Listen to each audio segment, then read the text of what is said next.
CBS Radio Mystery Theater presents...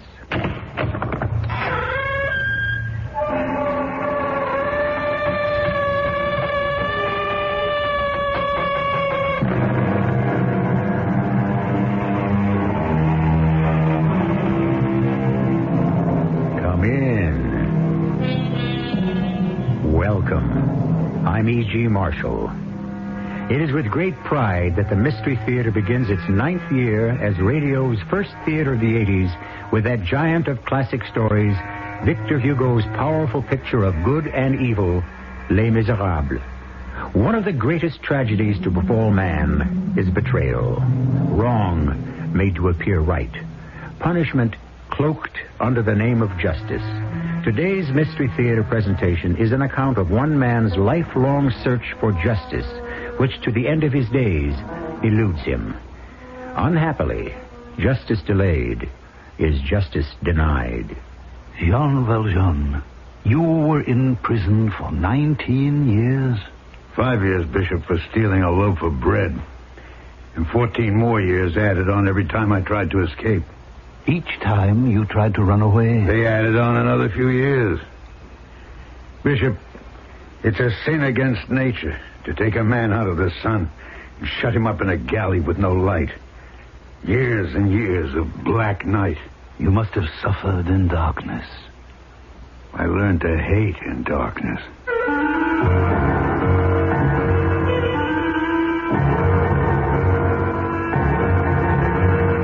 Our drama, The Thief and the Bishop, Part 1 of Les Miserables, a novel in 5 parts adapted from Victor Hugo's masterpiece by Gerald Keane, stars Alexander Scourby as Jean Valjean and Bernard Grant as Inspector Javert.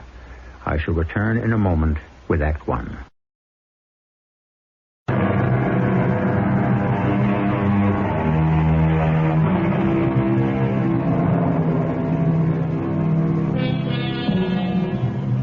In those days, the early 1800s in France, you could get 5 years for stealing a loaf of bread. And every time you tried to escape, they'd tack on 4 more years and rivet an iron collar around your neck. The man who suffered so was a peasant called Jean Valjean. 1 loaf of bread to keep his sister and her 7 children from starving. No wonder he hated society when they took off his irons, handed him a yellow passport, opened the gates, and set him free.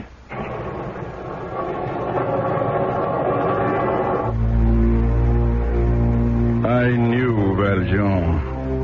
He thought he was above the law. He could never understand transgressions must be punished. Inspector Javert is my name, Prefecture of France. No criminal anywhere in the country can escape me.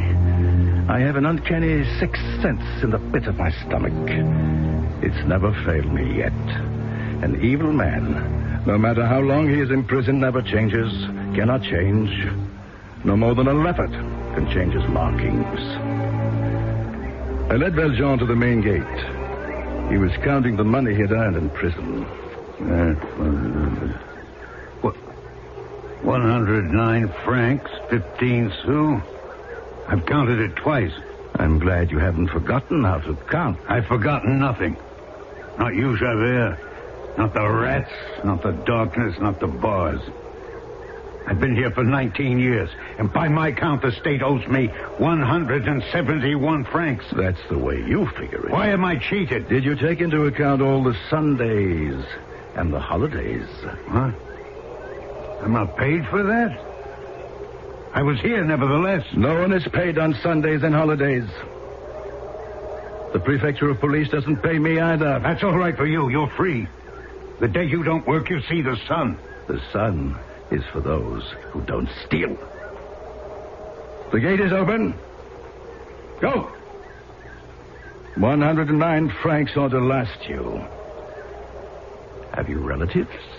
I had a widowed sister 19 years ago, and she had children. By now, they could have starved to death. Remember, Valjean, no more stealing, because if you break one law, turn one hair of your head the wrong way, Javert will be there right behind you. Make no mistake. The next sentence you receive will be for life.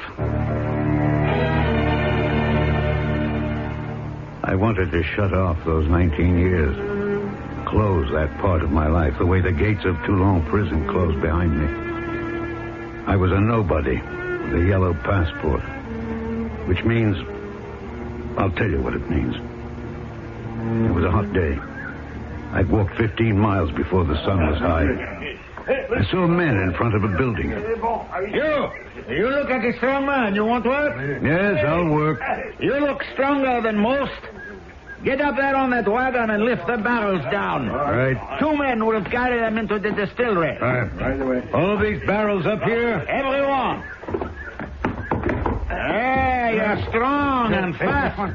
Hey, look sharp, the rest of you. The new man will have everything unloaded before you start moving. He's doing the work of 10 of you. Good morning. Who is the new man? I don't know, officer. He just appeared.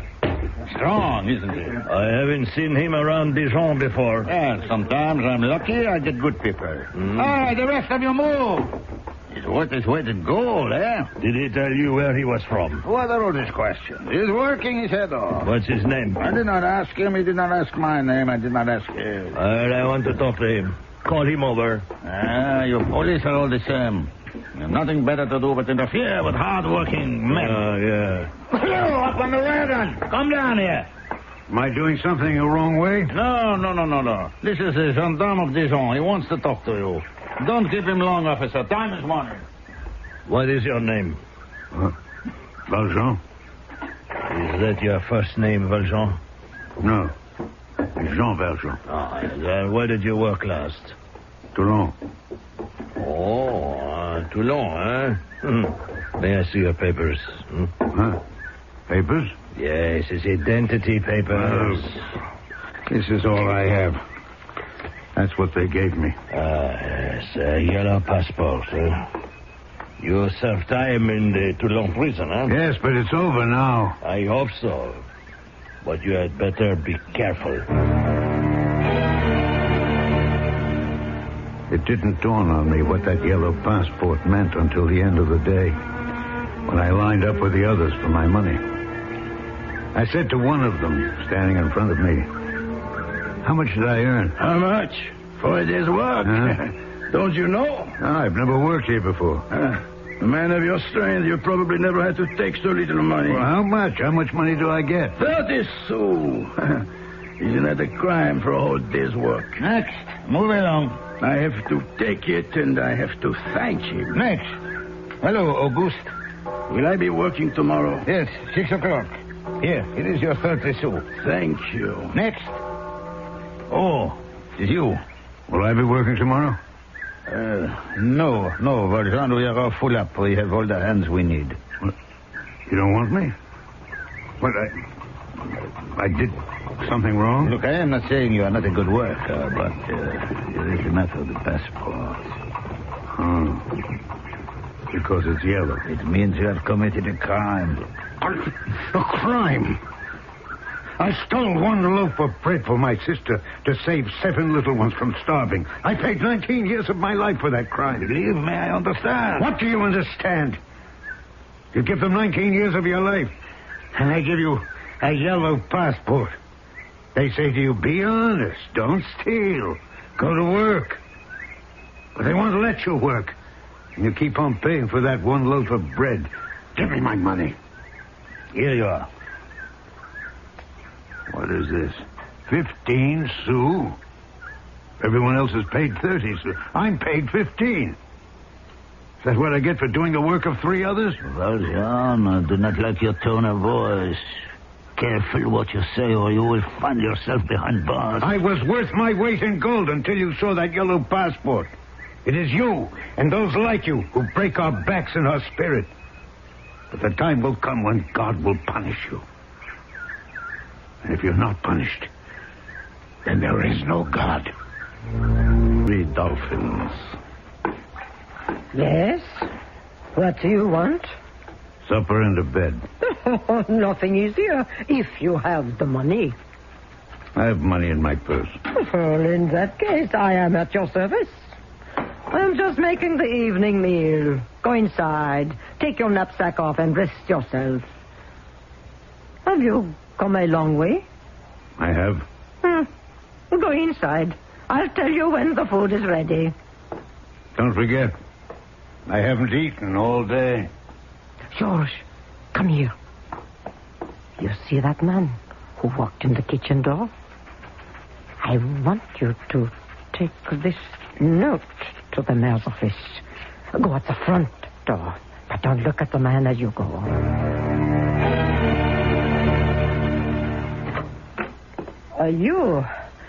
I'm afraid the boy has just brought me some bad news. I'd like to put my things in the room you have for me. Clean up a little before I eat. I cannot make room for you. What? What do you mean? Oh, I'm not going to cheat you. No, here, you can have the money in advance. I have the money. I have no room for you. What? No room anywhere? In the attic? No. Well, in the stable? I can't do that. Why not? The horses take up all the room. Oh, don't worry yourself. A corner in the loft, a truss of straw. I'll be all right. We'll see to that after supper. I can't give you any supper. But you said... No, I don't think you understand me. I've been on my legs since sunrise, walking without stopping. Look, I can pay. I demand from you food. I have none. What? No food? What's this? All this is ordered. By whom? By all the men in there. They always eat here. How many are there? 12. There's enough food here for 20. Look, innkeeper, I don't know what you're up to. First you promised me bed and food, and then there's none. This is a public place. I'm hungry. I'm tired. I shall remain here. Listen, you get out of here. Be off. But why? Why do you say that? Don't you think I know who you are? What? Your name is Jean Valjean. You've come from 19 years of hard labor in prison. When you came in the kitchen door and not the front door, I suspected something. So, I sent a note to the mayor's office. And this is the answer I received. Can you read? I'll just go inside and pick up my knapsack. I am accustomed to be polite with everybody. So don't give me any trouble.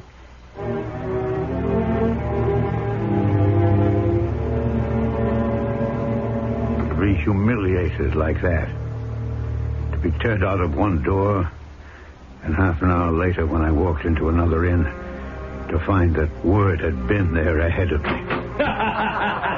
What? To be laughed at. And then, dark as it was, to see people in the street pointing at me.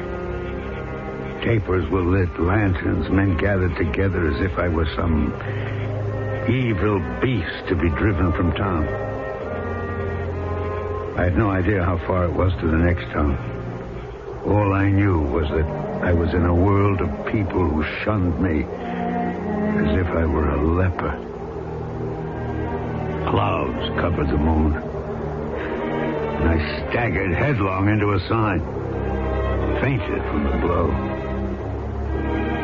When I came to, I could barely make out the words. 5 kilometers to the town of Digne.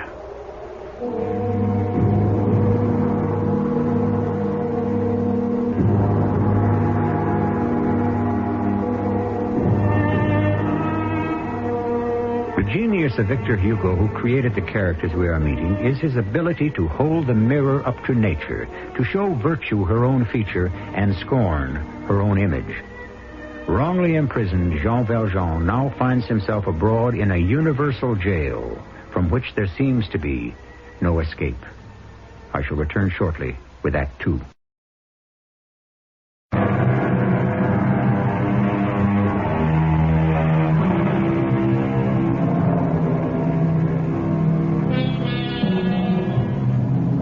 Our curtain rises on the second act of The Thief and the Bishop. We have met the thief, one Jean Valjean, who traded 19 years of his life to bring bread to his sister and her 7 little ones. Though he was cast out and mocked in his wanderings, Valjean had no idea his movements were being watched by Inspector Javert, the roving prince of men and of angels, but have not love.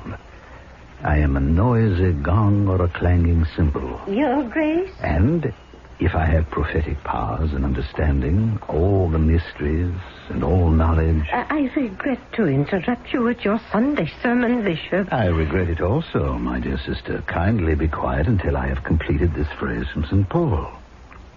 And if I have all faith, so as to remove mountains, but have not love, I am nothing. Now, what is it, my sister? I never try to interrupt you when you are preparing the Sunday lesson. You try. But you know Aristide Dupin, who is condemned to death for murder? Yes. Tomorrow is the day of the execution. May the Lord have mercy on his soul. The prison chaplain is ill. Oh? So they sent for the cure, and he said it's no business of mine. It's not my place to comfort this man. The cure was right. Oh, how can you say that? That there should be no one at the man's side on his last moment on earth? Oh, I never thought I'd hear such a thing from you. The cure was right. It was not his place. It is mine. Aristide Dupin knew he had sinned. What quarrel had driven him to kill his neighbor, we didn't talk about. I spent the day and night with him, forgetting sleep or food, for at sunrise he was to be guillotined. Gradually, where the condemned man had seen only darkness, he began to see light. Why did I wait this long, Monsignor Welcome, to find such a friend as you? My son, the church was always there. The doors were always open. That you, a bishop, should ride in this open cart with me to the guillotine. Look at them. I can even see some old friends of mine in the street. Their prayers are with you. You, Dupin, walk on to the platform.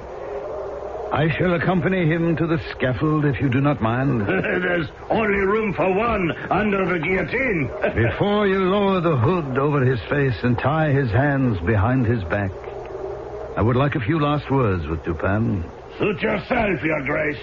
Aristide, do you remember what we spoke of during the night? Every word. Love bears all things. Believes all things. Believes all things. Hopes all things. Endures all things. Yes, endures all things. That if I really believe in the love of God, I will be forgiven. Without question. Love is the only bond between life and the hereafter. Hold it fast, and you will be able to overcome the next moments. Father, suddenly I'm not afraid of dying anymore. Be not afraid. You are absolved of your sins. Of all those standing here in the marketplace, watching, those of the law upon this scaffold, the headsman who will pull the knife to the top of the guillotine, you, Aristide, are the most fortunate. A very short time from now, you will know the infinite, which is denied to all of us. I am deeply sorry my friend died at my hands. It was an accident. I did not mean to kill him.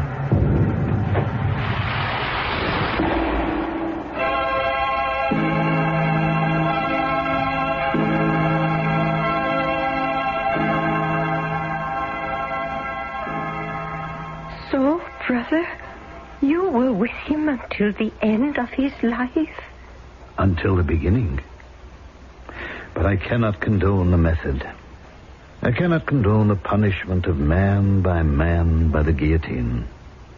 No, my sister, when one has seen a knife fall, one is never the same. The guillotine is not neutral, and it doesn't allow you to be neutral. I discovered today the scaffold is not wood, not steel or ropes. It is the accomplice of the executioner. It is a species of monster manufactured by the judge and the carpenter. I pray I have helped one soul bear the pain, but that headless man has left me with the terror. Oh, brother, who could that be at this time of night? Time of night? It is hardly late. You told me dinner would be ready in 10 minutes. I know everyone in the village, their footsteps, their hands at the door. Oh, but not that one. Probably a traveler who has lost his way. You go back to the kitchen. I'll open the door. Is it safe? I'm coming. Yes, my friend. My name is Jean Valjean. I've spent 19 years in prison. I've been traveling for 4 days. Today I've walked 12 leagues. I am very interested in your story, but so is every insect and night moth by this door. Come inside so I can close the door and keep our flying friends outside. This evening I came into town. I went to the inn, but I was sent away because of this. It's the same everywhere. You see? Mm-hmm. Yellow passport. Yeah. I went to another inn. The same welcome. I tried to sleep in the doorway, and a good woman pointed out your house and said, "Go and knock there. You will be welcome." Did I hear him say he has a yellow passport? My sister. She takes an interest in political matters. He said that, didn't he? Please, place another fork and knife and plate on the table. Your Grace, may I speak with you a moment? What? Over here in the corner. Why are you setting another place for dinner? Man is hungry. I prefer him to eat from a plate with the proper utensils. I'll try to find some future. As you like, but be quick. Now, my friend, a bit of wine, yes? To relax you?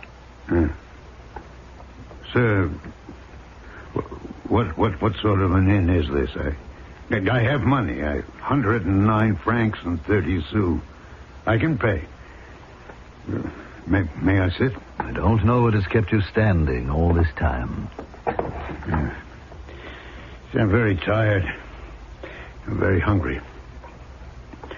Will you let me stay here? This is no inn. Didn't you tell him this is no inn? Sister, did you lay another knife and fork as I asked you? There is something else I must talk to you about. Something else? What do we do about the silver spoons, the platters, the candlesticks inherited from great Aunt Sophie? What in the world are you talking about? Look at him. Just look at him. I heard you tell him he could spend the night. We shall all be murdered in our beds. Valjean, you are staring out the window. Why haven't you helped yourself to the brandy? Here, let me. There. One for you, and a smaller one for me. To your health. Lady, I didn't quite understand you. Your housekeeper? My sister. She takes care of me. She's worried. Drink slowly. Take deep breaths. You're going to eat well. Yes, it's too much for me to understand. I was 30. Now I'm 49.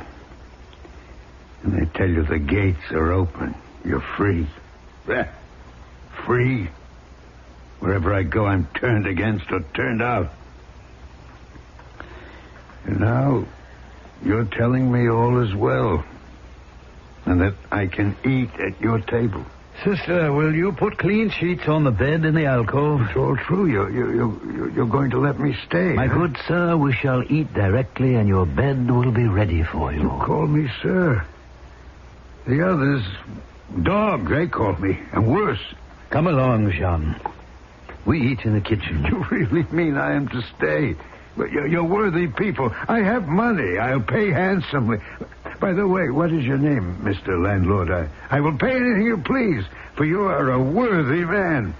I am a bishop living in this house. Huh? A bishop? How stupid of me. I didn't notice your cassock.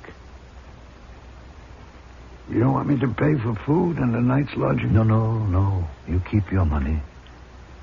How long did it take you to earn your 109 francs? 19 years.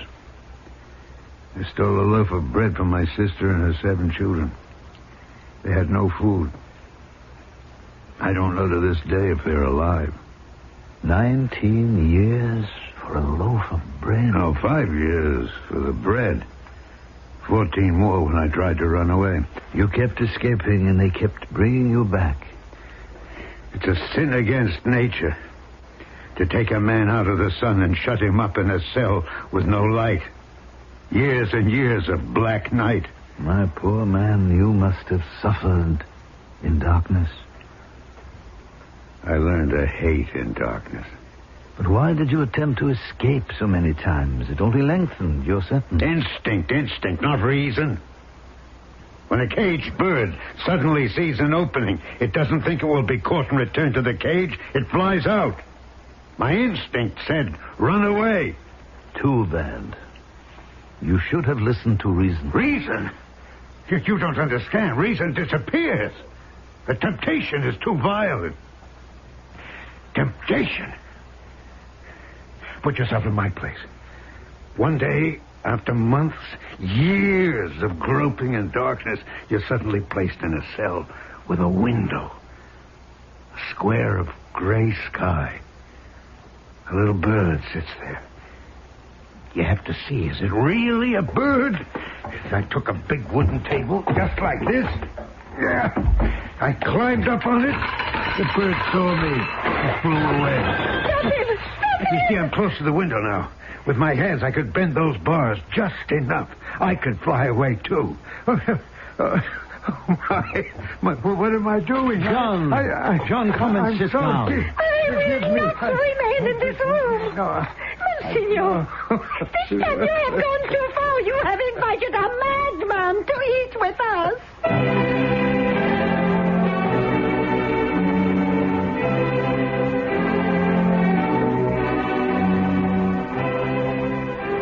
One should not judge Madame Magloire too harshly.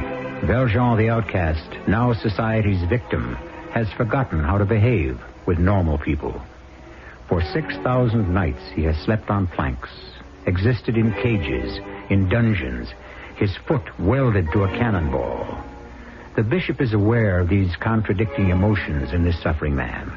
His attempt to restore sanity and order in Valjean's spiritual house is part of the extraordinary third act, which I shall bring you shortly.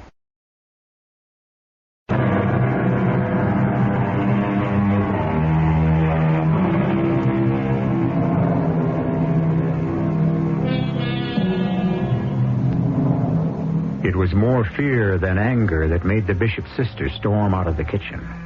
It wasn't long, however, before Madame Magloire returned with broom and cloths, and woe betides to anyone who might be standing where she wished to clean and sweep.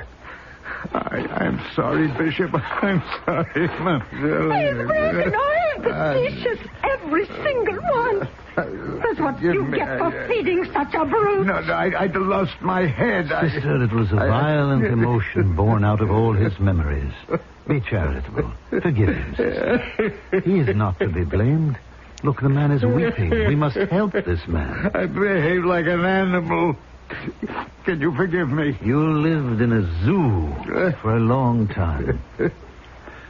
Sister, there is not enough light on the table.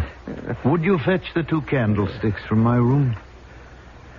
I am not the one to forgive, Jean. I have seen too much of poverty and injustice. If there is to be reproach or judgment, I leave that in more qualified hands. Oh, sister, bring the other plates, knives, and forks. The silver spoons and forks and platters. The stew will get cold. Well, it's all my fault. I beg you, sir, take your seat by the stove. My sister makes the best oxtail ragout between here and Paris. Valjean and I talked until late. And when I awoke in the morning, he had gone. I always take a turn around my garden before breakfast, admiring the flowers. I've been looking high and low for the silver vase. What an excellent idea. We'll take a few of these gladiolas, the red ones and the white ones, and bring some of the garden indoors. Your Grace does not understand me. The vase has disappeared, and the knives and the forks and the spoons and the two platters. Look up there. Do you see where the coping on the top of the wall has been torn away? That is the way he went. Well, why wouldn't he go out the gate? Oh, the gate squeaks. He has stolen all our silver. Sister, was that silver really ours? I am speechless. How can you be so calm? Those few pieces of silver, were they ours? By what right? By inheritance? I was in the wrong. I held back this silver which rightfully belonged to the poor. I should have sold it and given the money to the needy. Everything should be given to the poor? Everything? Look at you. How threadbare your cassock. Your sandals are always broken. Have you ever in your entire life worn a new pair of shoes? Not since I was ordained. That is exactly what I am talking about. The silver belonged to the poor. Who's this Jean Valjean? A poor and abused man. I tried to speak to him of faith, but what the silver could buy for him was all he could understand. I don't want you thinking that I can only eat with silver. But you? What will you eat with now? Well, the pewter, of course. Pewter smells. I have enough wooden spoons. Breakfast will be ready in 10 minutes. Thank you, my dear. Why don't you comfort yourself with the knowledge that you have given to the needy? You see what comes of your open door, Monsignor. Welcome. The world laughs at such welcomes. No, not really. I have the opportunity to open my house. They do not. Well, I simply cannot accept it as calmly as you. It is an affront. My dear, I am just as guilty. If he has sinned, it was I who put the temptation in his grasp. I was the little bird in the cell window that showed him freedom. Besides, do we know that Jean Valjean has walked off with the silver? Why are you letting the man escape? I didn't like him from the moment I saw him. Would you pass me some more bread? Would you be surprised, my dear, if it were our friend who has returned? I'll go. Good morning, gentlemen. So they caught him. I'm not surprised. Monsignor, I would not have disturbed you, but before proceeding to the gendarmerie, I thought it best to come here first. Do you know this man? Do I know Jean Valjean? That is like asking me, do I know my right hand? Jean, what have you done that this policeman holds you by the collar? We found some silver knives and forks and spoons in the vase and silver platters in his knapsack, and I remembered they belong to you, Your Grace. Well, what about the candlesticks, Jean?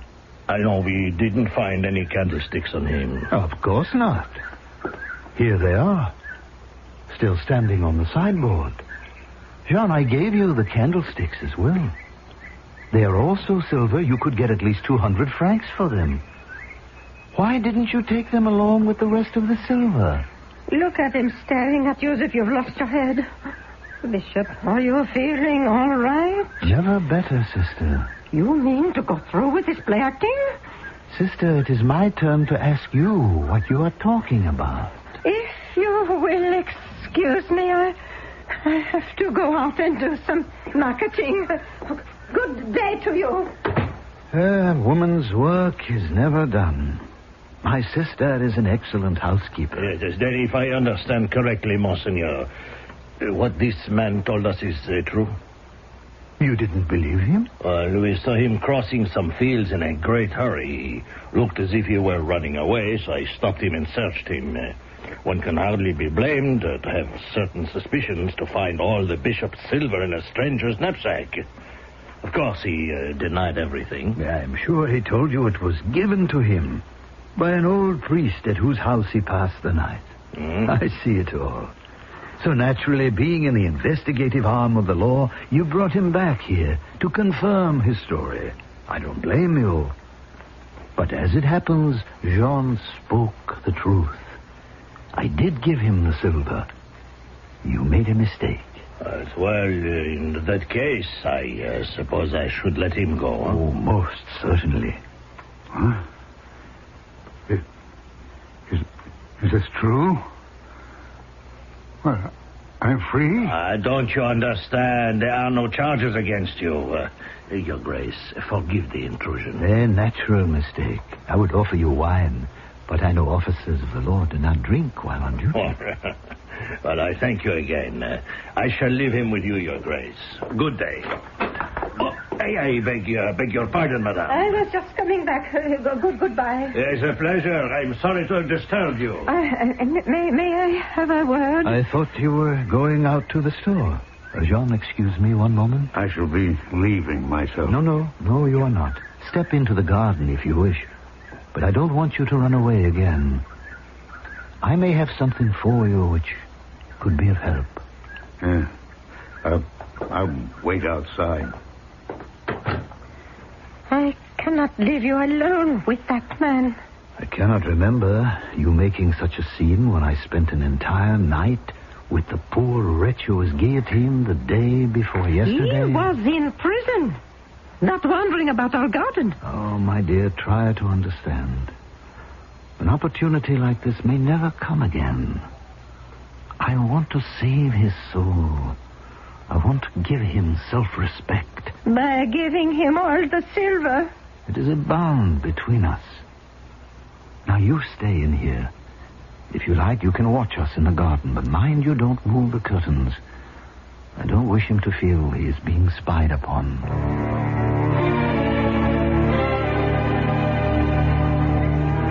My sister is worried for my safety. You don't despise me after what I did? No. You don't despise a thief? I told you. An ex-convict from Toulon. You didn't have to warn me. You see, this is not my house, but the house of Christ. That door there, the front door, it doesn't ask whether a man who enters has a name, only if he has a sorrow. I understand what tortures you. The world has closed its doors to you. You are suffering.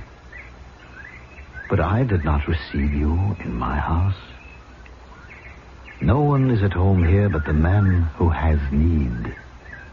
In fact, Jean, you are more at home here than I myself.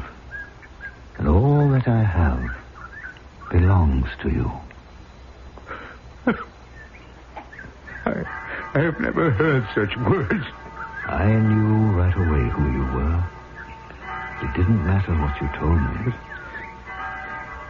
Is that true? You knew my name? Yes. You are my brother. I cannot take the silver. Not the candlesticks. Nothing. You will take the silver, Jean Valjean. My brother, you no longer belong to evil, but to good. I have bought your soul. I withdraw it from bitterness and anguish and black thoughts. And I give it to God.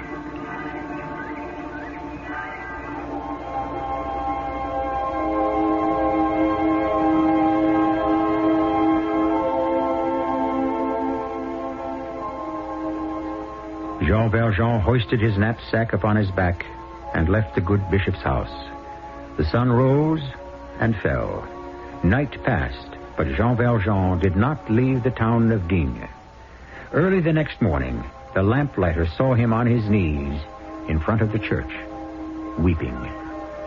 As the barnyard signaled daylight, Jean Valjean arose and walked north. It would be many years before he returned to this town. I shall be back shortly.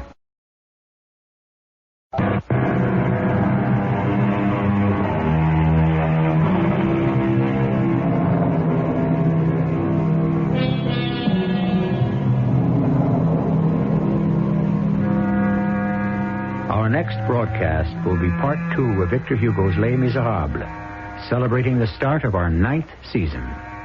Let me leave you with the simple words of the poor bishop. Never let us fear robbers or murderers. Prejudices are the real robbers, vices the true murderers. The great dangers are within ourselves, not to our bodies, but to our souls. Our cast included Alexander Scourby, Bernard Grant, Mendel Kramer, Joan Shea, and Earl Hammond. The entire production was under the direction of Hyman Brown. Radio Mystery Theater was sponsored in part by Raven House Paperback Mysteries. This is E.G. Marshall, inviting you to return to our Mystery Theater for another adventure in the macabre. Until next time, pleasant dreams.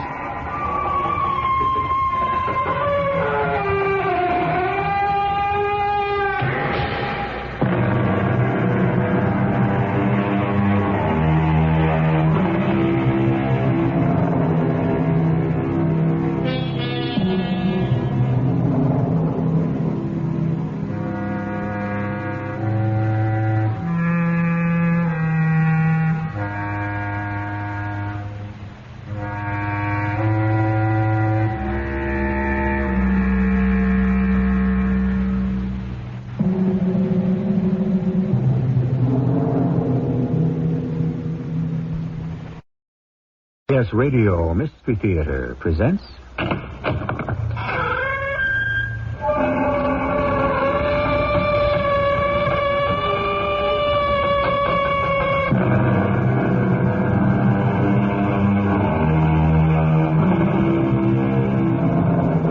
Come in.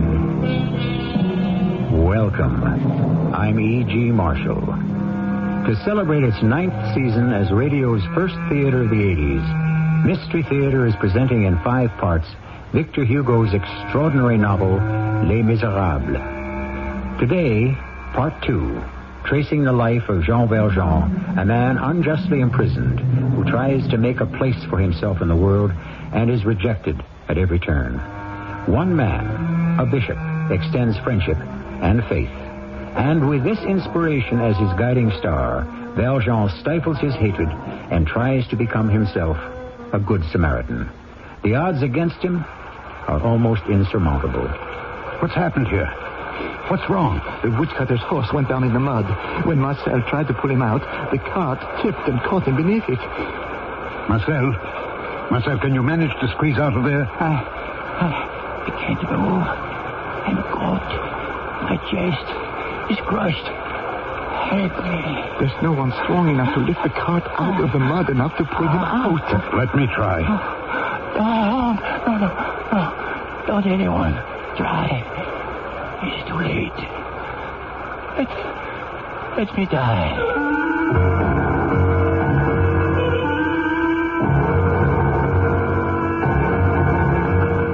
Our drama, The Lawless and the Law, Part 2 of Victor Hugo's Les Miserables, adapted for the Mystery Theater by Gerald Keane, stars Alexander Scourby as Jean Valjean and Bernard Grant as Inspector Javert.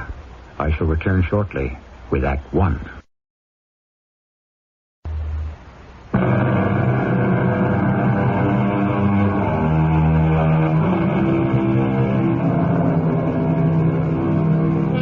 No one has ever quarreled with the playwright Shakespeare's idea that justice should be tempered with mercy. Jean Valjean, after serving 19 years in prison for stealing 1 loaf of bread, has made compassion his way of life. Once free, he determined wherever he could, he would right every wrong. Not so another character in Victor Hugo's story, Inspector Javert of the French police. To him, the word mercy meant nothing. Pierre? Yes, Inspector Javert. There is something troubling me. It will not go away. 12 years ago, I was made into a kind of roving prefect. There is something about the town of Moulins that bothers me greatly. No, not something, but someone. You have evidence? No, I don't. Only a certain feeling. Not here in my head, but here in my stomach. But then why don't you bring the man in for questioning? He happens to be the richest man in Moulin. Could be all the more reason. Stolen wealth. He also happens to be the mayor. Oh, you don't mean Mayor Madeleine? Impossible. Why, he put Moulin on the map. Created that whole glass bead factory. Employs hundreds of people. I know all that. All his charities, the library, the hospital with free beds for the poor. But this feeling in my stomach persists. 12 years ago, you say? That's when he was released from Toulon. And he looks the same? No, not at all. Then he had a beard. He was unkempt, unshaven. Could hardly put two words together. Inspector, is his voice the same? No, not even that. Now, you've heard the mayor. He speaks with gentleness and a supreme authority. But let us examine the problem. This Mayor Madeleine, where did he come from? Suddenly he appears in Moulin with an invention to make black beads, better and cheaper than even the Germans.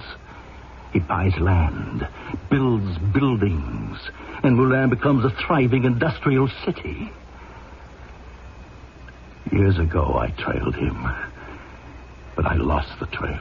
But if he served all his sentence, why continue to follow him? There are some unexplained pieces to the puzzle. Now, this man is discharged from Toulon with 109 francs, 15 sous. Where did he get the thousands to build factories? By stealing it. Why not? Oh, I don't see Mayor Madeleine as a common thief. No, nobody does, except myself. If he has hidden his past so successfully for so long, what makes you think he would betray himself now? I can wait another 12 years if I need to.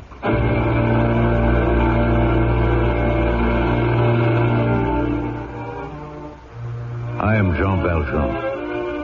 I knew that Inspector Javert had been assigned to Moulin, which was a bit of a joke to me since we hadn't had even a solitary drunk in 4 years, let alone a minor theft. But he probably requested the assignment. My appearance in life had changed so considerably, there was nothing to connect me with the prisoner he had known. Business was booming in our town. Our factories were hiring new people every day. And Mademoiselle Fantine, what experience have you had? Madame Fantine. I'm a widow. And have you had any experience in the manufacture of glass beads? Since my husband's sudden death, I have had to think about supporting my baby girl. Cosette is her name. Well, so you haven't really had any practical experience? I'm sure I could learn. I have to work to take care of her. Well, of course you could learn. Well, let me see. Yes, there just happens to be an opening in our glass bead counting department, and you could start work when? I could. Tomorrow morning? Yes, tomorrow morning. Report first to my office at 7. May I ask another favor of you, monsieur? Well, why not? Could I meet Monsieur Madeleine? It's just that I wanted to thank him for this opportunity, a job in his factory. Fantine, you made a good impression on me. I interviewed you. If you want to thank anyone, thank me.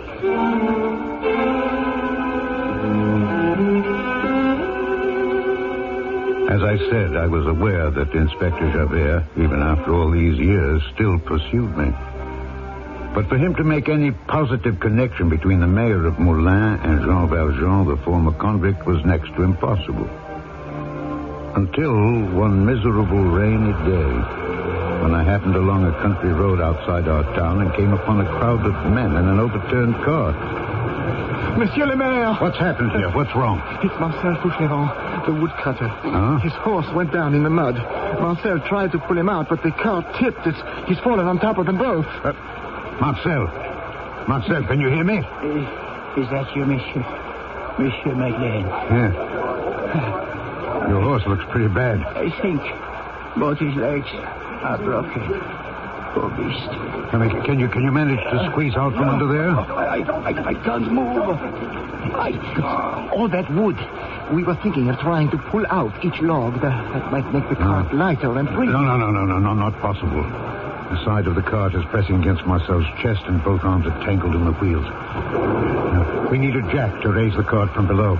If we can just raise it enough, we can pull Marcel out. They've gone to fetch a jack. Where'd they go? When? A few minutes ago to Haché, the blacksmith. Haché? It'll be an hour before it gets here. Please, someone. I can't wait that long. But what else can we do? The weight is crushing. Help me.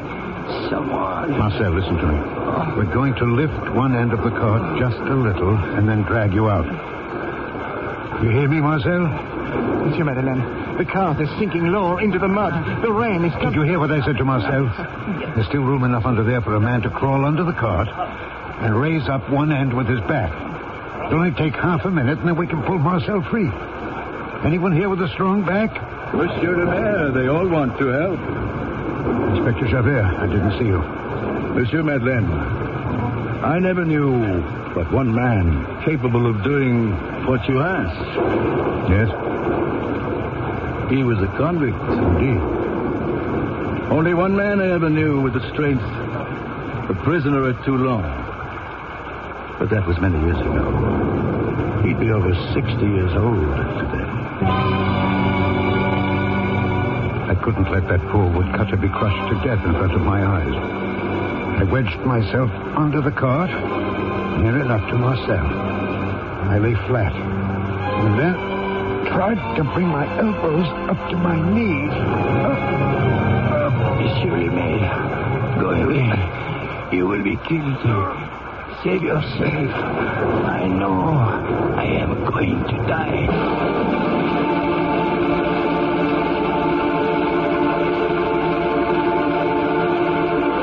Marcel didn't die.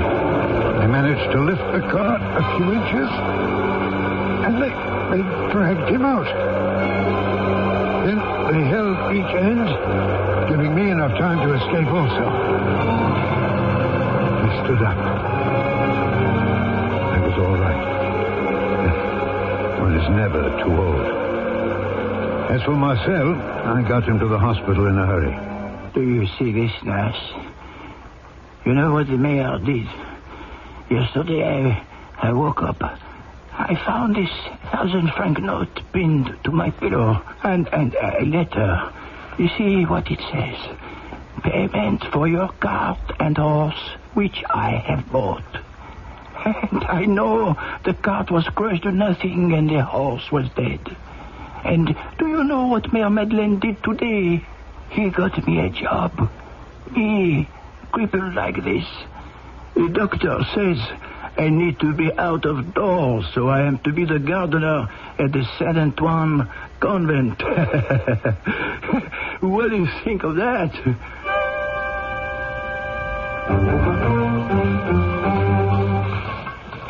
Mademoiselle Fantine, I mean, Madame, I have been watching you.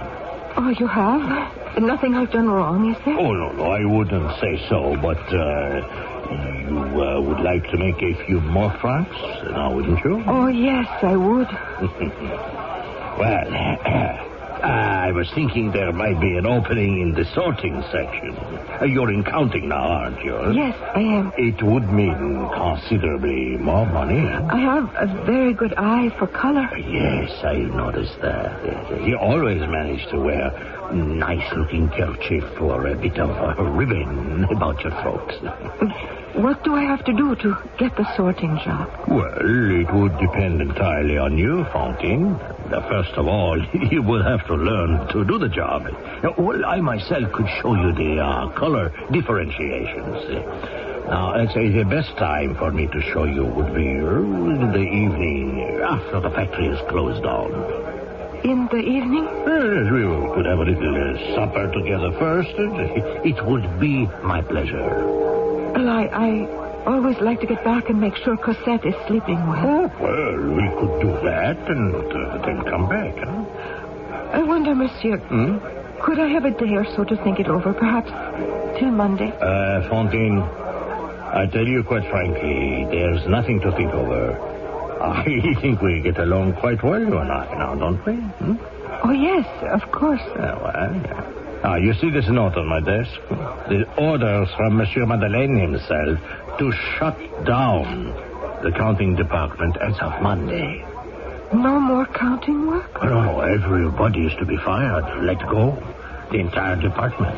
Monsieur Madeleine has invented a machine that can count faster and more accurately than any human hands. Yes, he's quite an inventor.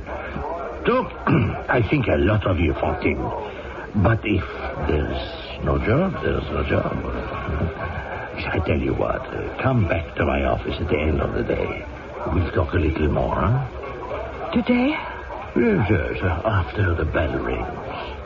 That would mean I have accepted the job you offer me. Well, if I don't see you there by 6 o'clock, I shall ask someone else. There's no point in you showing up at this factory on Monday, for there won't be any work, huh? Have I made it clear? Oh, that cannot be sensible. I will take good care of you. I like you. You have nothing to fear from me. Hypocrisy, contrivance, taking advantage. Victor Hugo etches an indictment of his society, echoes which still reverberate today. And as for Jean Valjean, how safe is his new respected identity? We shall learn all of this when I return shortly with Act Two.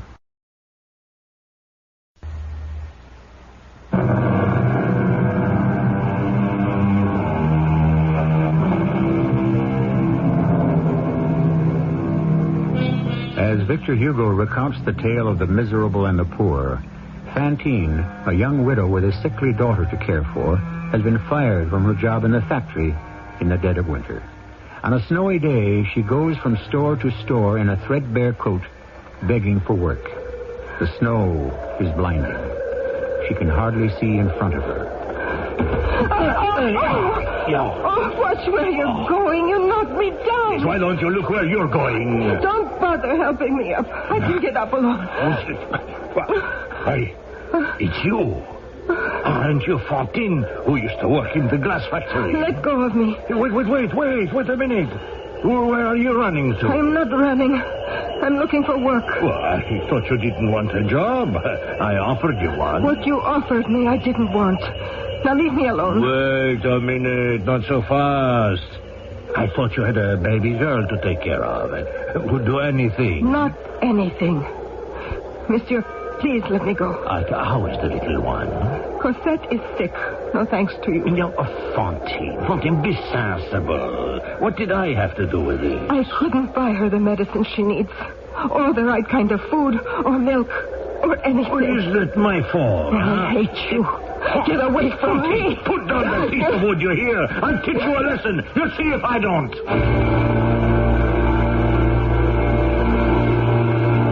Inspector Javert, we've just brought in a young female on a complaint from the foreman of the Madeleine Glassworks, Monsieur Jourdain. What is the complaint? That she attacked him on the street with a piece of wood. Why are you bringing this simple assault to my attention? It's because she used to work in Monsieur Madeleine's glass factory. I knew of your interest in the gentleman. She says she was fired.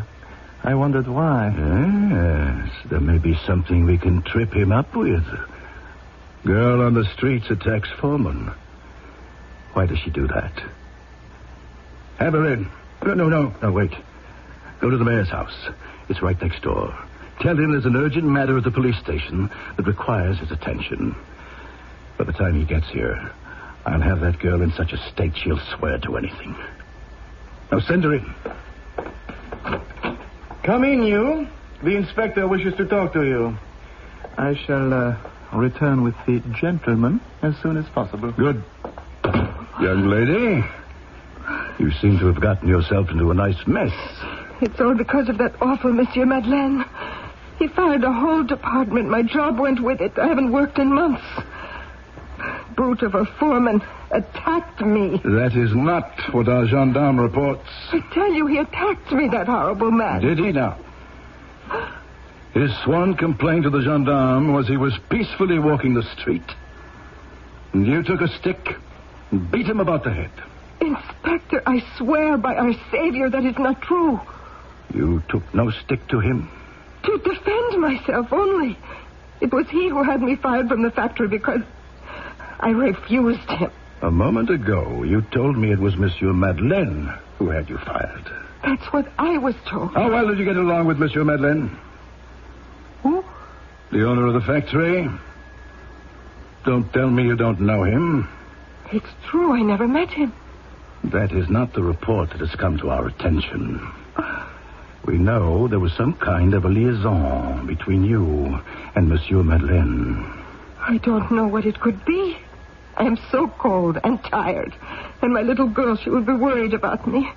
Cosette, I left her with nothing to eat. Please let me go to her. Then why don't you tell me about Monsieur Madeleine? Let us be clear about this and you can go. I will even give you some milk to take to your Cosette. Now, you did know him when you were working at the factory.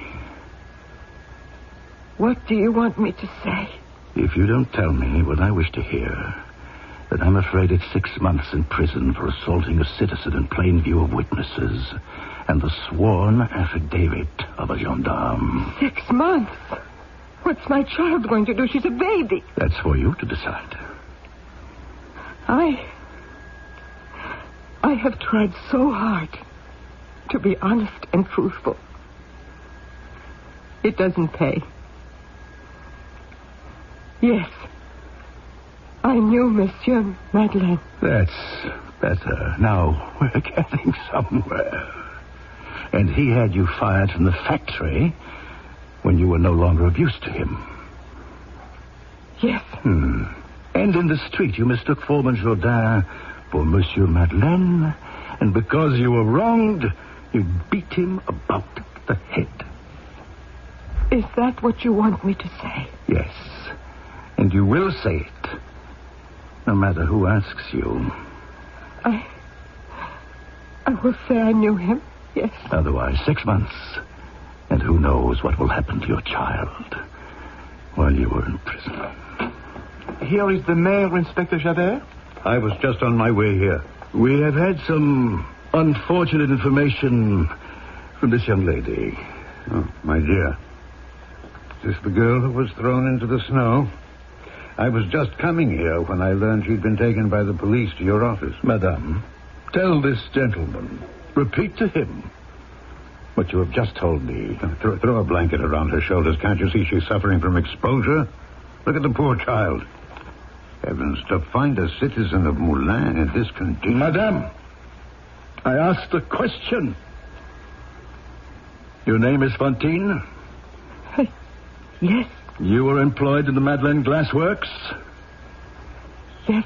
Were you? I didn't know that. And have you not just made a sworn statement that you had personal relations with Monsieur Madeleine, owner of those works? Oh, come now. I've never seen this child before. She told you no such thing. Did you or did you not say you knew Monsieur Madeleine? Yes. Guess what? Yes. I knew him. And we all know what that means. It's quite obvious this young lady is not well. Not in her right senses. She appears very ill. She made quite a serious accusation. Oh, what was it? It was you she thought she was attacking in the street. Inspector Javert, let this girl go. She did not attack me. Oh, I'm afraid I cannot dismiss this. She did assault a gentleman in the street.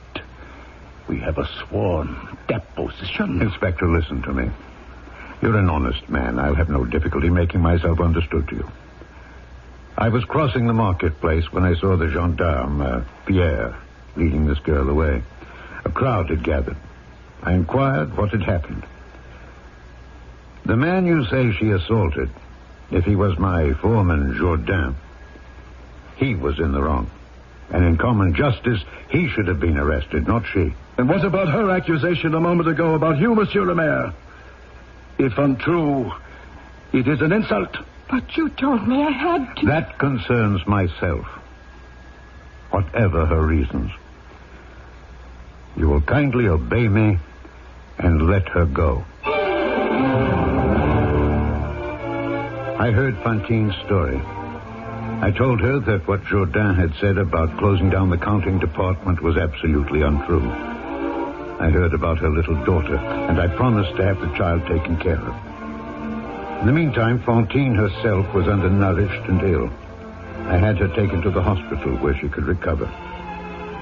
A month later, Inspector Javert paid me a visit. Excuse me, Your Honor. What is it, Inspector Javert? What did you wish to see me about? A serious misdeed has been committed, sir. What deed? An inferior agent of authority has failed in his high respect to a high office in the city. I have come, as is my duty, to bring the fact to your knowledge. Who is this agent? Myself. Oh? And who holds that high office? You do, Monsieur le Maire. Your Honor, I have come to request that you will take action to have me dismissed from the police service. What's come over you, Javert? You wish to be removed? Discharged. Very well, discharged. I don't understand it. You will. 4 weeks ago, after the scene about that girl where you ordered me out of my own office, I was furious, and I denounced you. Denounced me? To the chief prefect of police at Paris. As a mayor who interfered with the police, eh? I denounced you as a prisoner. I thought you were so. I've had these notions for a long time. Your mysterious appearance in Moulins with enough money to build a factory. Your physical height, your extraordinary strength. You remember the incident with old Marcel. How you lifted the cart out of the mud. And a few other suspicions of my own. It was absurd. But I took you for a man with the name of Jean Valjean. What name did you say? Jean Valjean. A convict I first saw in Toulon 20 years ago. Now, he had already served many years for theft. You could not be the man. I'm glad you came to that decision. I had to. You see, the real Jean Valjean has been found. He has been found? They arrested a man who first refused to give his name and then said he had forgotten it. Well, what has that to do with this Valjean? Oh, this man is clever. He pretends to be an idiot, having lost his mind. He was arrested at Eau Cloche for stealing cider apples. He was taken to the departmental prison at Arras. Now, there he was recognized by a fellow convict who said, "I know you. We were in the same galley together. You are Jean Valjean." The word of this had just reached the Paris prefect's office when I was denouncing you. They laughed at me, so I went down to Arras myself, and I saw the man. You saw the man who denied he was Valjean? The truth is the truth. I recognized him, too. That man was Jean Valjean. Are you sure? Oh, yes. Monsieur le Maire, forgive me. Forgive me. Now that I have seen the real Jean Valjean, I cannot understand how I could have believed anything else. Again, I ask your pardon. So what is going to happen now? If he is Jean Valjean, he is a former convict. It is no longer a matter for the police court, but for the assizes. He is to be tried at Arras, and I have been called as a witness. Is that all, Inspector? No. I must be discharged. Javert, you're a man of honor. You exaggerate your faults. I insist that you continue as Inspector of Police. I cannot allow it. I say it again. You attach too much importance to what you call denouncing me. It's the duty of men in your job to suspect. Without proof. In a moment of passion. For revenge. Had any of my subordinates done what I have done, I would have declared him unworthy of his badge and discharged him. Monsieur le Maire, if I were not severe with myself now, my whole life, everything I have done would be an injustice. Oh, it's easy enough to be kind and good. The difficulty is to be just. And I am bound to treat myself as I would treat another man. All I demand, Monsieur le Maire, is the discharge of Inspector Javert. What am I afraid of? I'm saved. All is settled. Javert, who so long annoyed me, will now leave me in peace. He's got his Jean Valjean. What wrong have I done? I've lived the way the bishop made me promise to live. I've lived as a just man. I've closed the door on my past. Why should I be punished again? Remember me, Jean, the Bishop of Digne. Monseigneur, welcome. Remember. Are you here? Or are you in my mind? We made a pact, Jean. My candlesticks for your true being. I took your soul from Satan, begged you to shut the door against him. But you will open it again if you let that innocent man be punished in your name. What shall I do? Give up all the good I've done? Give up helping the poor, bringing work and contentment to a city of people? What use is it if I liberate that man they think is Jean Valjean and denounce myself? It is a question that can only be replied to by the Lord himself, and how much of his spirit remains in you.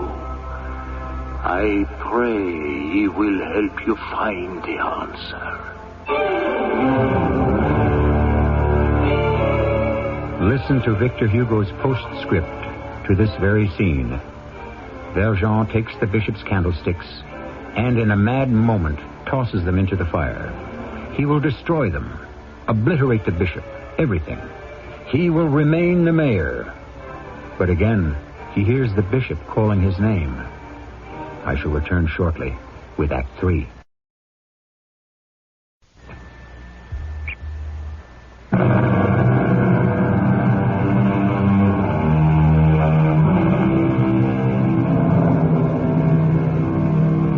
It was inevitable.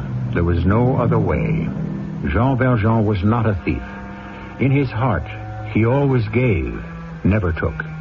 That society had punished him for that, no matter. Valjean was an honest man. He simply could not allow an innocent man to be condemned in his place. Quickly, he rescued the silver candlesticks from the fire and blessed the bishop who had blessed him. I arrived late the next day at the courthouse in Arras. I found a seat away at the back. Inspector Javert sat at the witness table. He did not see me. No one, in fact, noticed me. All were looking at the poor creature being questioned by the public prosecutor. I knew then his only crime was that he could not remember who he was. Mr. No Name, you don't mind if I call you that, do you? Do you, Mr. No Name, really expect us to believe that you do not remember that Jean Valjean is your name? No, that is not my name. I do not know my name. But, Mr. No Name, if you don't remember, it could be Jean Valjean. We have witnesses who seem to know more about you than you do yourself. We have the Inspector of Police, Inspector Javert, who positively identifies you. Could he be mistaken? I don't know, Monsieur Javert. Inspector Javert, we have other witnesses who are chained with you at Toulon, and we shall ask them to appear presently. No, I was never in Toulon. Prisoner, I ask you two questions.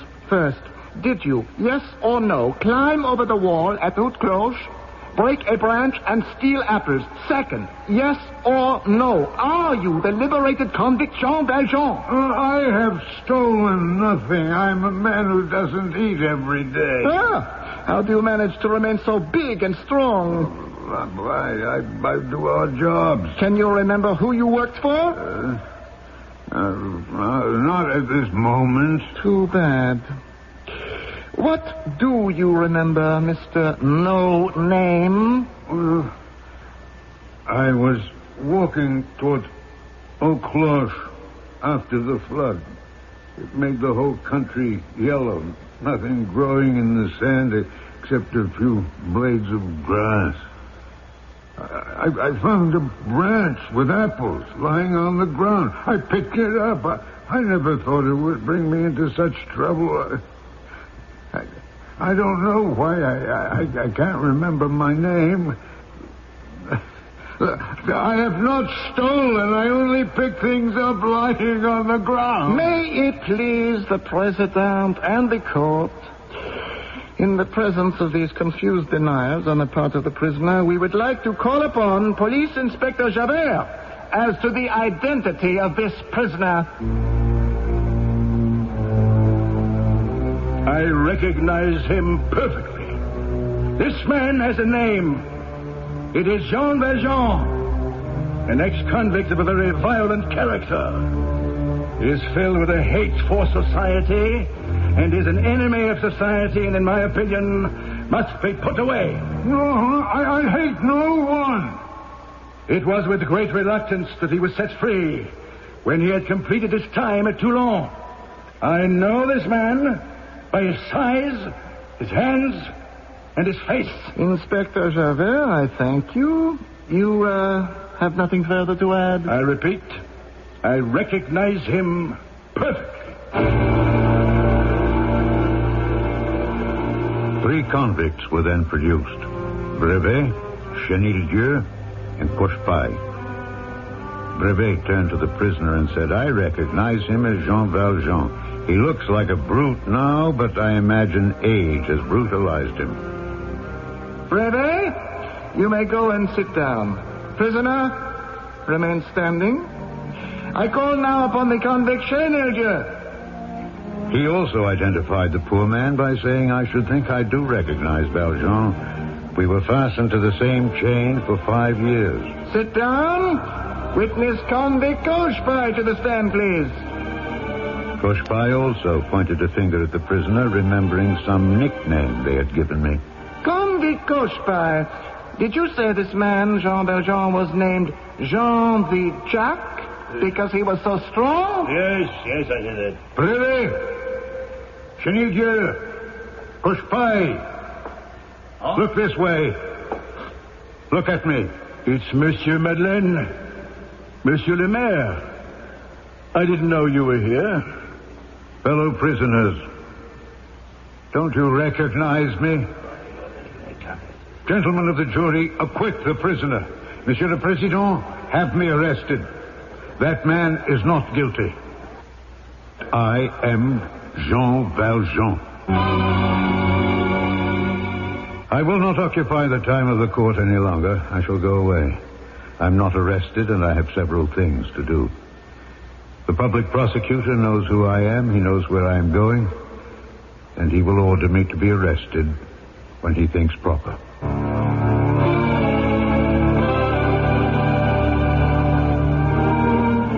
I had told the court I had much to do.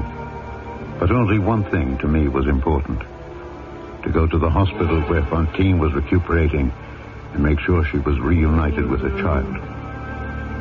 But when I got there, they told me someone had spirited Cosette away. And because her mother, Fantine, was so weak, no one dared tell her the truth.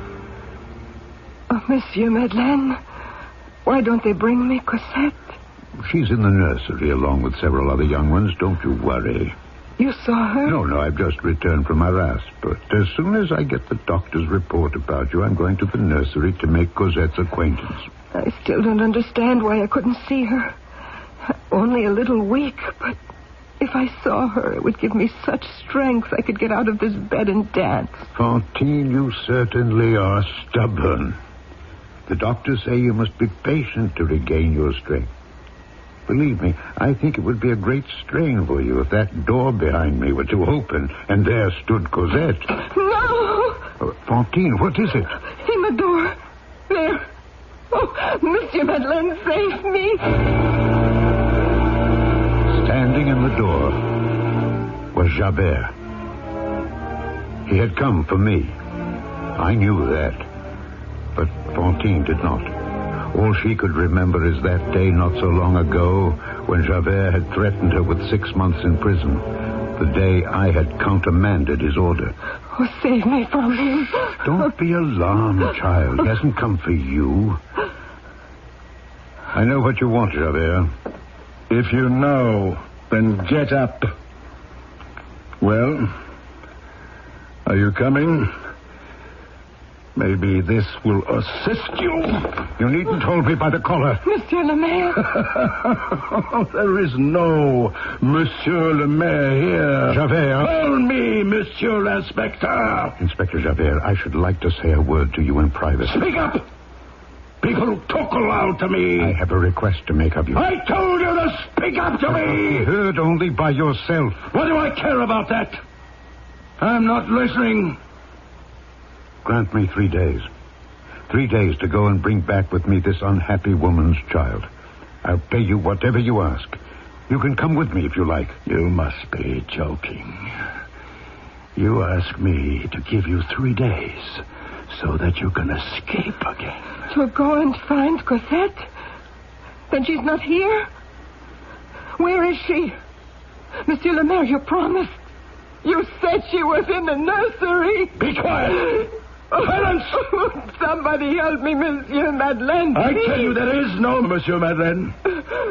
And no Monsieur le Maire. But there is a thief, a brigand, a convict by the name of Jean Valjean, and I have got him. That's what there is. No. Cosette. God, you've killed this woman. Oh, my baby. Nurse. Doctor. Get away from that bed. No, Javert. You have made a big mistake hitting me. Javert, stand as far away from me as you can. I advise you not to disturb me at present. Say a prayer over her, if you like. Fantine, I don't know if there is life enough in you to hear me. I don't know if my voice will catch your spirit as it leaves here. But I swear to you by all that is holy, all that my life has meant and will mean and must mean. One day, I shall find Cosette and care for her in your name, as if she were my own granddaughter. Sleep, Fantine. Sleep forever. Remember me. Never forget. Faith, hope, and love abide. And the greatest of these is love.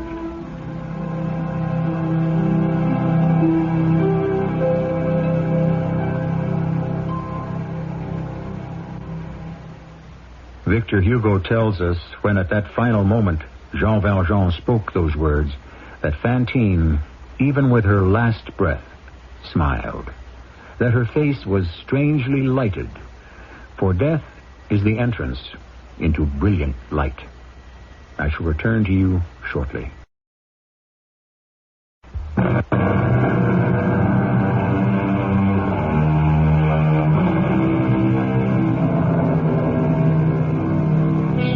And so we conclude Part 2 of Victor Hugo's Les Miserables, a novel which to this day has remained one of the greatest expressions of man's struggle to maintain dignity, charity, and love. Part 3 will continue the story of Jean Valjean as created by one of the most far-seeing literary figures our world has ever known. Our cast included Alexander Scourby, Bernard Grant, Terry Keane, Russell Horton, and Earl Hammond. The entire production was under the direction of Hyman Brown. Radio Mystery Theater was sponsored in part by Raven House Paperback Mysteries. This is E.G. Marshall, inviting you to return to our Mystery Theater for another adventure in the macabre. Until next time, pleasant dreams.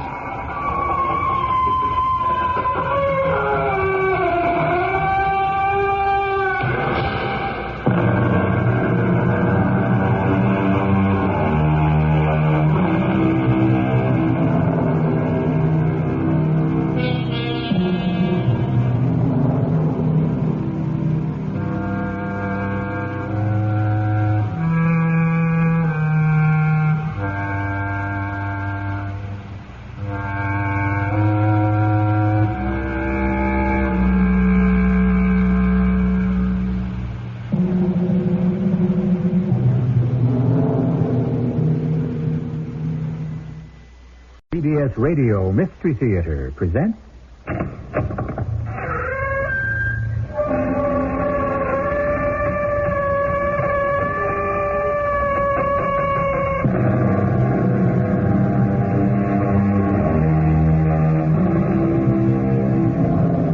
Come in.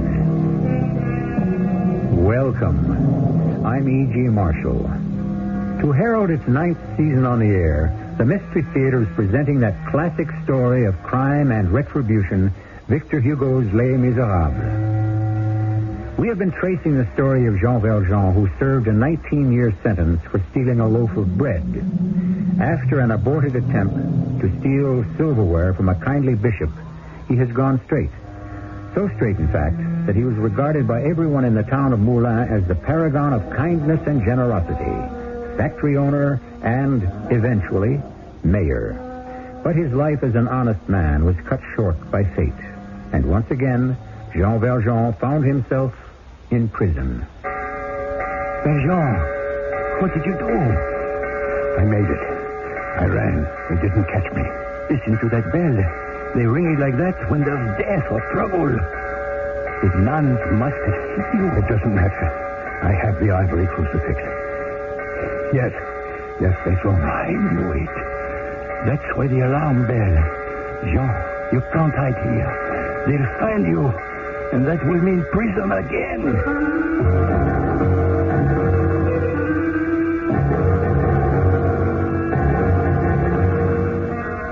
Our drama, No Escape, Part 3 of Victor Hugo's Les Miserables, has been especially adapted for the Mystery Theater by Gerald Keane and stars Alexander Scourby as Jean Valjean and Bernard Grant as Javert. I shall return shortly with Act 1.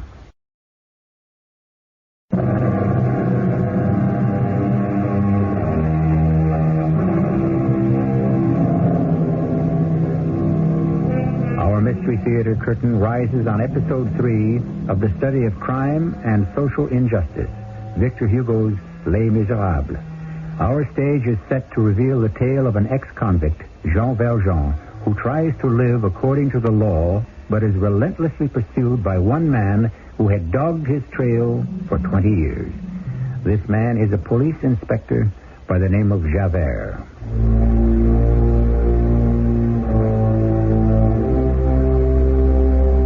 I am Javert. It was I who knew deep down, and all along, that the man masquerading as the mayor of Moulins was none other than the ex-prisoner, Jean Valjean. For a reason which I must confess I cannot fathom. In order to protect an idiot who looked like him, this Valjean admitted in an open court he was the real ex-convict. I arrested him. Now, it is 12 years after his incarceration, and again he has escaped from prison and disappeared.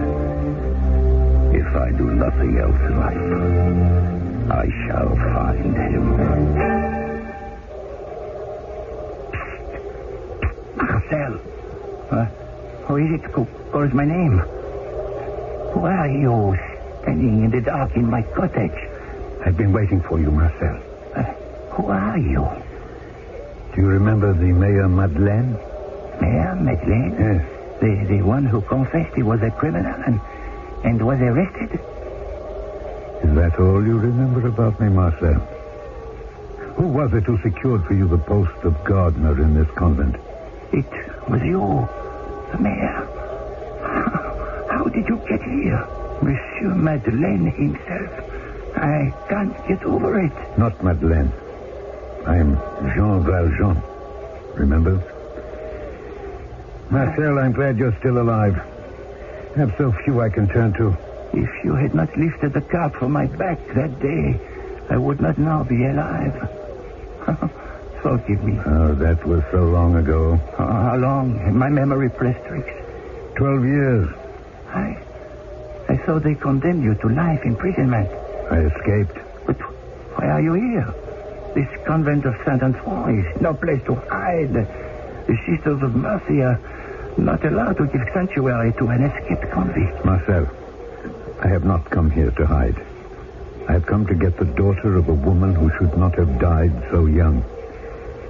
At her bedside, I swore to her I would protect her daughter, that she would always be taken care of.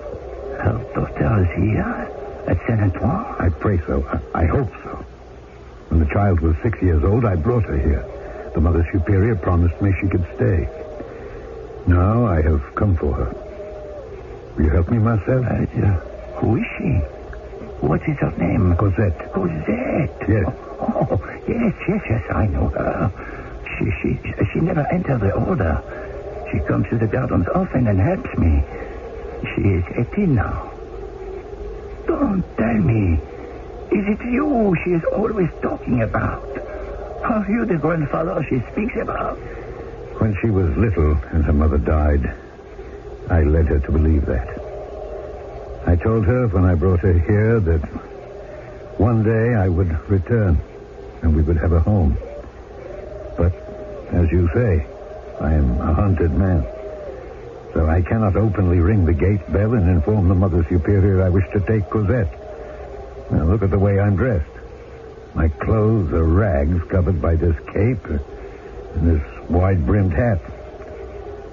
But you will help me, I know. When will I do this? Tonight, if it is possible. For you, anything I can do, I will, but we shall have to wait till morning when Cosette comes into the gardens, where I'm planting and weeding. Tomorrow, then. I thank you. For saving my life, Jean Valjean. How can I ever do enough?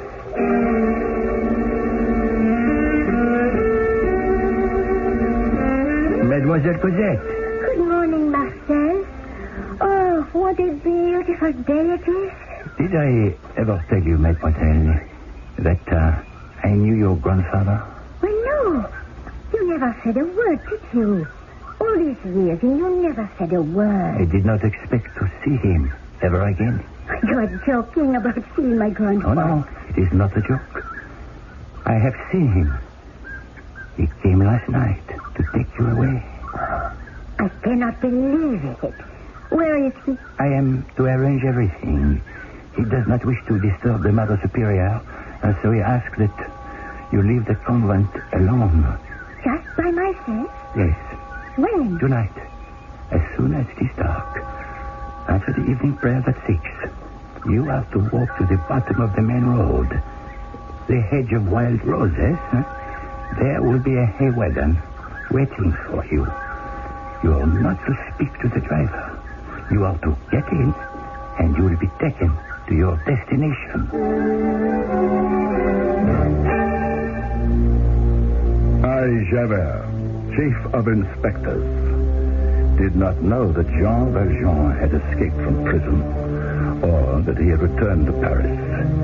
In fact, he occupied very little place in my mind, until one day in December, I was called into the commissioner's office at the Paris prefecture. Javert, remember Jean Valjean, the condemned prisoner you had so much trouble with? I do indeed, Commissioner. The man is dead. Really? Look at this report. Escaped. Fell in the Seine undrowned. I thought you'd be interested. That's why I sent for you. Well. This is a piece of good news. And here's another piece of news. Interesting how these related events come in bunches. A report that last night a girl of 18 was kidnapped from the convent of Saint Antoine. A nun was kidnapped? No. A young girl who was boarding there. Had been there since she was a child of 6. I don't see any connection with the Valjean affair. The girl's name is Cosette. And the Sisters of Mercy reported that her deceased mother's name was Fantine. Fantine. An unusual name. Fantine. I thought it might ring a bell. Seems a stranger has been seen in the area the day before yesterday. A tall man with a cape and a wide-brimmed hat pulled over his head. This stranger, they think, walked in and made off with her. What do you think of that? I don't know what to think.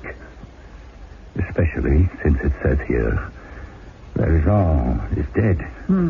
I merely pass along the information.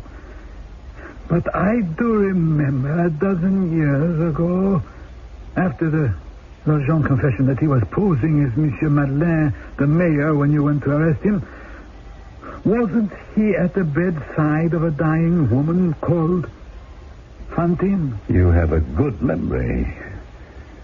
What is the name of that convent? Saint Antoine. The patron saint, by the way, of the hard-pressed.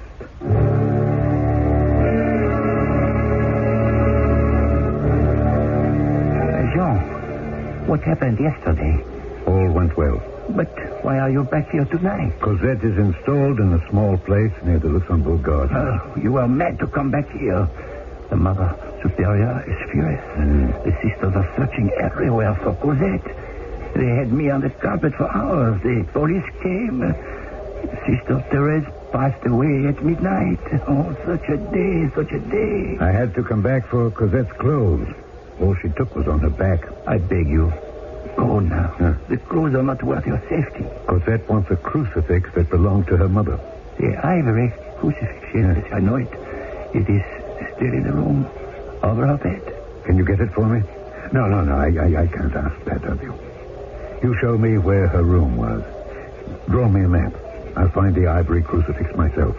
Marcel, I want that map now.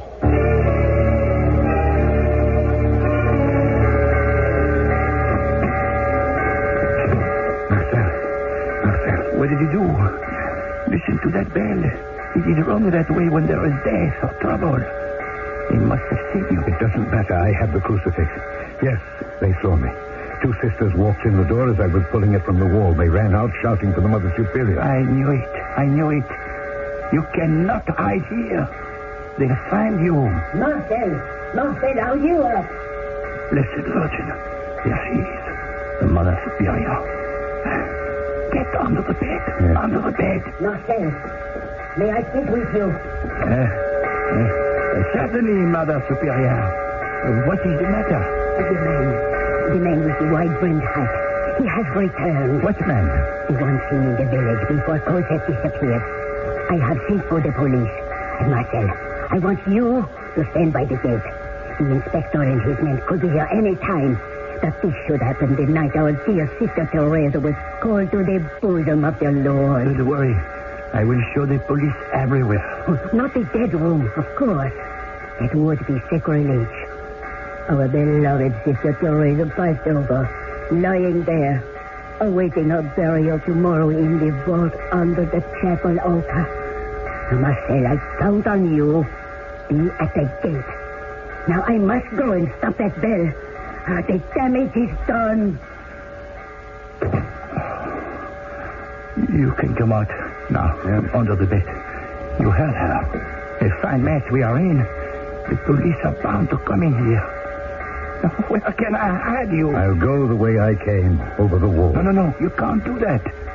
Who knows where the police are patrolling? And their dogs. No, Marcel, they won't catch me. I've made a career of escape. Wait. I have an idea. You will take the place of Sister Therese. Of the sister who will be Buried under the chapel? It is one of my duties to take care of funerals. Nail up the coffins and assist the gravedigger at the cemetery. Sister Therese wishes to be buried in her own coffin. Now, do not laugh, but she has used a coffin as a bed for the last 20 years, and we shall bury her under the altar to respect her dying wish. That leaves me with a second coffin. A second coffin? The government coffin. The government sends a coffin. The next day, it sends a hearse and the undertaker's man to carry it to the cemetery. I accompany it. You, dear friend, will be in it. Marcel. A stroke of genius. I couldn't have thought of a better escape myself. Oh, but another thought. How will you breathe? Well, don't hammer all the nails down. Where my head is, leave the space of a centimeter. Once in the grave, I'll pry it open. If anyone can do this, it is you. I do not know where you find the courage. I have an ivory crucifix in my hand, and a young girl who waits for her grandfather. That is the source of my strength. How cleverly Victor Hugo draws tight the strings that bind his characters. The terror and the sadness of a man banging his head against the stone wall of society. When our play is over, I'll tell you what happened in Hugo's own personal life that triggered this epic drama. I shall return shortly with Act 2.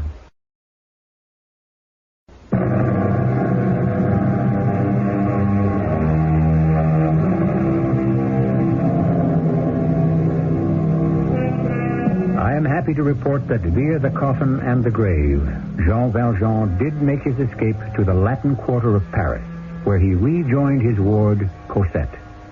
The months pass. It is spring, and as Victor Hugo designs the fate of his characters, he introduces us to Marius, a young man who lives on the floor below in the same house. Are you Marius? I am, monsieur, and you? Courfeyrac, your landlord. We haven't met. I generally deal with the concierge. You've come for the rent. Monsieur Marius, you are a month in arrears. I cannot run an apartment house like that. I also have bills to pay. Well, I happen to be very short now. I'm about to take my bar examination. You have no relatives who could lend you something extra to tide you over? My parents are dead. I had a small inheritance. It's almost all gone. I'm afraid I'm quite alone in the world. Perhaps a friend who would extend a loan. Yes, one. A student lawyer like myself. He lives with his mother, but I would never borrow a sou from Paul. Then what are we going to do? Well, perhaps you could wait? How little money do you have? 15 francs. You're a nice young man, and I'm sure you will make your way in the world. I certainly won't press you for the rent, but you will need more than 15 francs to live on until you are a practicing lawyer. I realize that. Have you clothes you could sell? Just what you see in the armoire over there. Any jewelry? A gold watch. May I have a look? As you please. I have an idea. Do you know English? No, I don't. Not very well. Do you know German? Not really. I know a little of both languages, but not much. Oh, that is too bad. Why so? Well, a friend of mine, a publisher, is preparing an encyclopedia for which you could have translated English or German articles. The pay is little, but at least it's possible to live on. I will improve my English and German. But in the meantime, Marius, I will have to eat my clothes and my watch.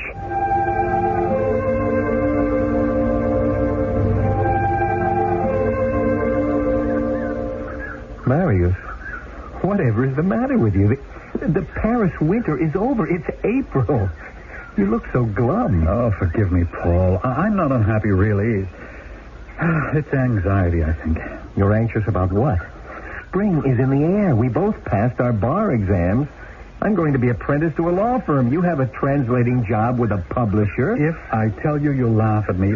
We turn this way. But if we go straight, we can feed the swan. Paul, please.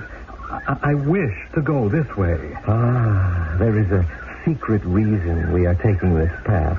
A woman? Marius, you have a rendezvous with a woman? Is that the problem? I have no rendezvous. That is the problem. Oh, she is beautiful? Oh, yes. What does she say to you, this love of your life? We've never talked. Not said a word?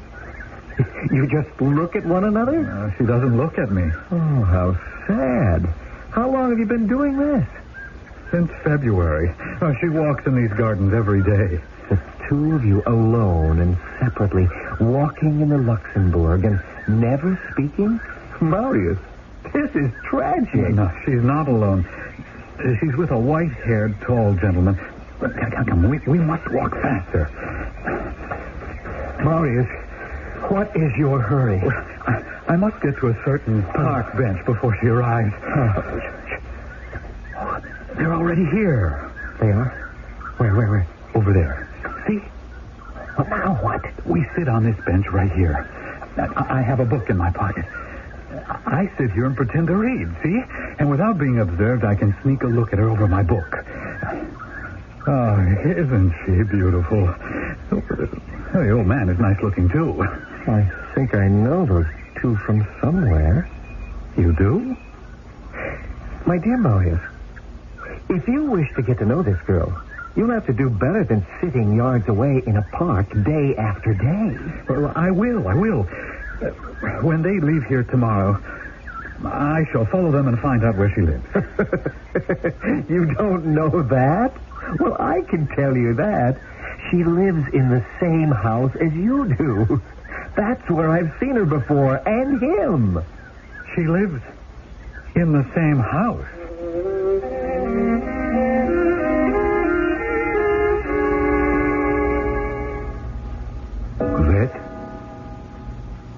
Cosette, is that you wandering about the apartment this time of night? Oh, I am sorry, Grandfather. I did not mean to wake you. I could not sleep, but I am glad you are awake. The strangest things have been happening. Something always seems to wake me at midnight. It started about, 2 weeks ago. I did not want to say anything. I did not want to alarm you. Do you stay up long? 1 hour, 2 hours. Oh. Finally, I talked myself into going back to bed.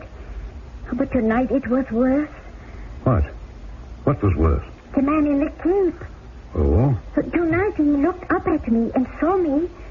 I know he saw me standing at the window. Now, what kind of cape? What man? I wear a cape. The cape of a gendarme of high rank. He has been standing across the street and watching this house. Sometimes he sits on the bench, but he never looks away. So tonight, when our eyes met, I felt I had to go downstairs and find out why he was there. While I was sleeping, you went outside in the middle of the night in your nightdress? I put on slippers and this coat over me, but I did not go outside. I went down, opened the door slowly, but the man in the cape had gone. I don't want you ever to do that again, Cosette. To go out in the dead of night. You could be murdered, anything. You frighten me so, Grandfather. I mean to. This is serious. But tomorrow night I shall watch from this window myself. And then we shall see. You don't sound a bit afraid. I'm not. I shall never again be afraid. Now go to bed, my dear. And sleep well.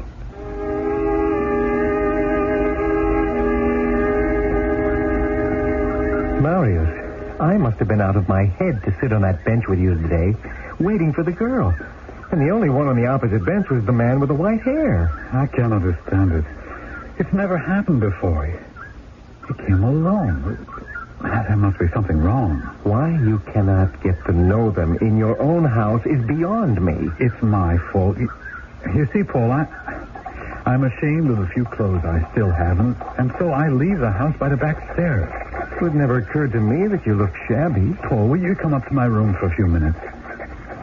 I promised my mother I'd be home in time for dinner, so I must leave you. Oh, Paul. Yes? I'll pick you up tomorrow. Tomorrow. Monsieur, I beg your pardon. May I have a word with you before you step inside your house? Certainly. I always enjoy a word with a man in a cape when it represents the law. I am Javert, Inspector of Police. You are Marius, are you not? Yes, how did you know? It is my business. Do you know a man with white hair who lives in your house with a girl of 18, blue-eyed, slim, long blonde hair? Why do you ask me? At least a dozen people live here. Come now, Marius. One of my men who has been keeping watch here tells me that almost every day you go to the Luxembourg Gardens and have been sitting on a bench quite near the man and the girl. I go to the gardens to read. As for the inference, your operative is mistaken. I don't know the people you speak of. I have never met them. I have never talked with them.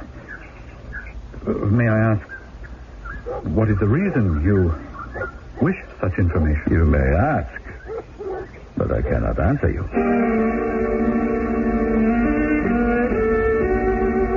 Come here, Cosette. Come here to the window. What do you see? Where? Down in the street in front of the house. That's the young man, isn't it? Yes. The one we've talked about who watches us in the Luxembourg Gardens? Do you know whom he's talking to? The man in the cape. Who is he? His name is Javert. He has been plaguing me since before you were born, my child. He is the inspector of police. Now, will you believe me when I tell you the young man who has been watching us almost every day in the past month is not only smitten with you. There's more to it. It's me that he is watching. I don't know how long we have before the police intend to storm this house and take me with them. But I can tell you this, Cosette. We are not waiting up here to find out.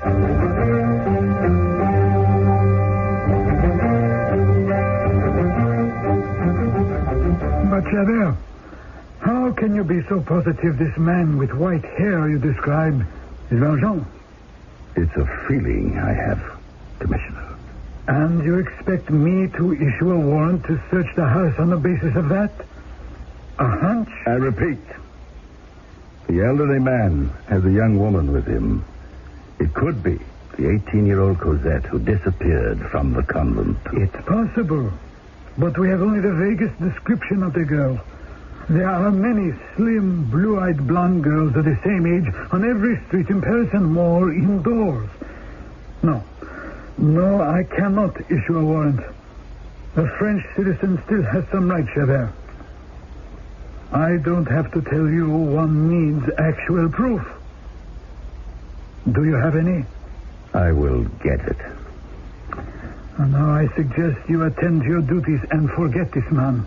Commissioner, may I be given a fortnight's leave without pay? May I have that? You believe so strongly that the white-haired man is Valjean? An escaped convict must be returned to serve out his sentence.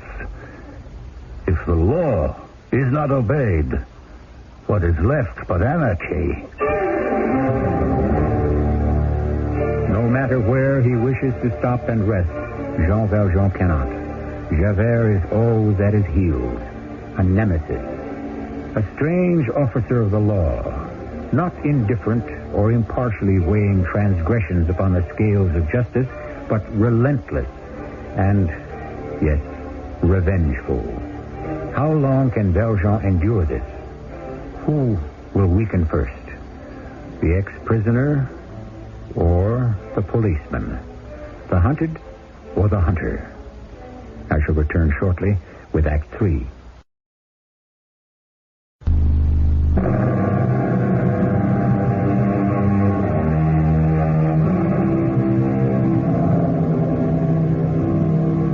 This unyielding pursuit through the years had made Jean Valjean more wary and Javert more impatient. Is it justice that Javert seeks, or vengeance? One has the feeling that as long as Valjean lives, so does Javert. If Jean Valjean were no more, Javert would die, having no reason to live. Javert speaks.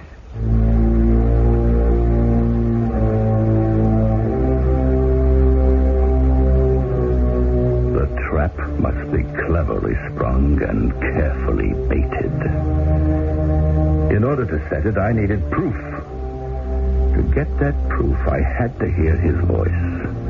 A doctor occupied the upstairs apartment next to the man I believed was Valjean. I arranged with this doctor to leave his apartment, and I found him another. At first he was reluctant, but I persuaded him. For the sake of law, sometimes arms have to be twisted. Shortly afterwards, I went to see the landlord. There's only one other family on the third floor.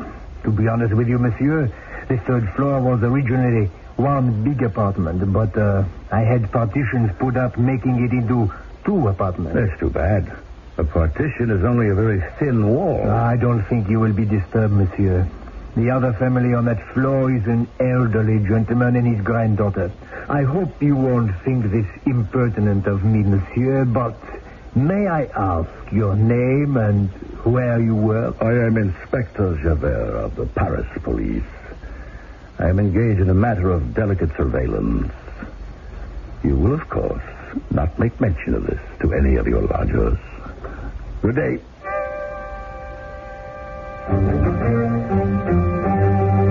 Shut the door, Cosette. Wasn't that a nice walk we had today, Grandfather? I love watching the boat on the Seine. Lock it. Oh, do you mean that? Lock the door, yes, please. Cosette, sit down. I want to speak to you. Before I have made us afternoon coffee?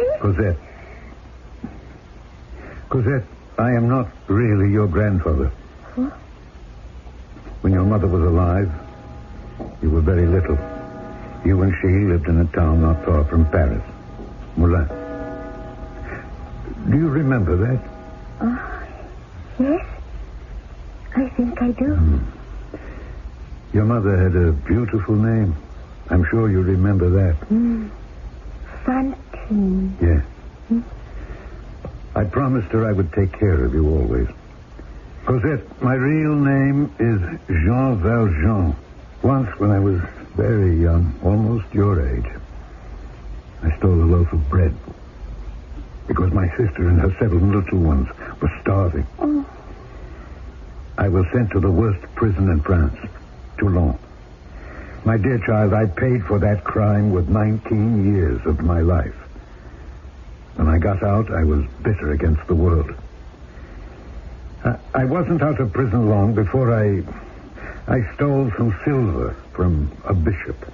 But he was a very good man. And he told the police he had given me the silver. It was the first kind thing anyone had done for me in 20 years.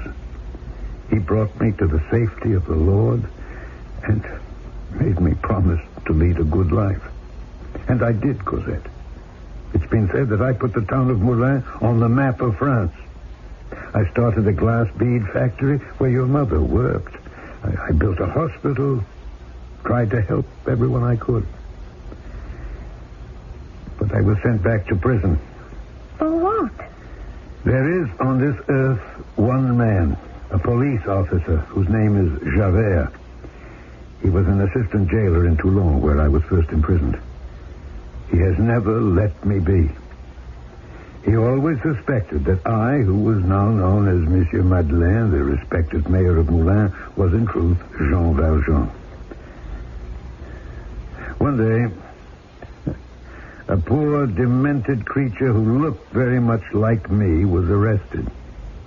Because everyone swore he was me, he would have been sent to prison for his whole life. I could not let him suffer in my place. I had no choice but to give myself up. Why do you tell me all this now? Because I am certain once again they have found me out. I think you're chasing Will-o'-the-Wisp. He's wily. He's clever. I took rooms next to his, Commissioner. Last night, I listened at the wall that separates our apartments. He never made a sound. I don't understand. It's his voice I want to hear. That voice that I've heard so often in Moulin. Then I will know he is Valjean. Ah, yes. He never made a sound, I tell you. Is that normal? Not one word all evening. Now, I could hear them eating a dinner she had prepared, washing up the dishes. But the entire time, not one word was spoken. It seems this man divines he is being observed. Tonight, I will smoke him out. If he tries to escape, I want him to run into the arms of our men. May I have 3? All right.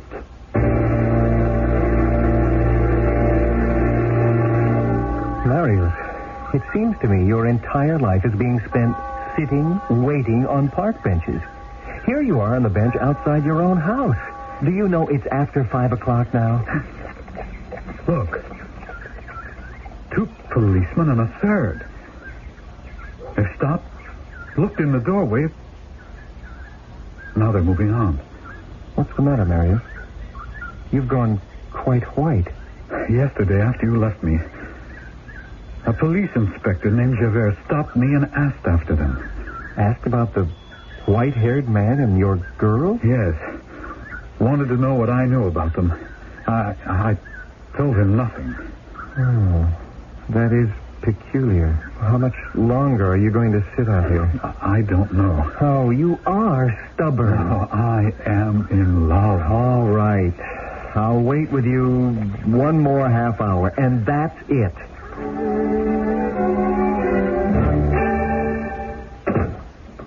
I told you, Marius, it was too late for them to go walking in the park. I wasted half a day. I feel like a fool. The only reason I'm going up to your place is I expect the reward of a glass of wine. Oh, you may have 2 glasses, Paul.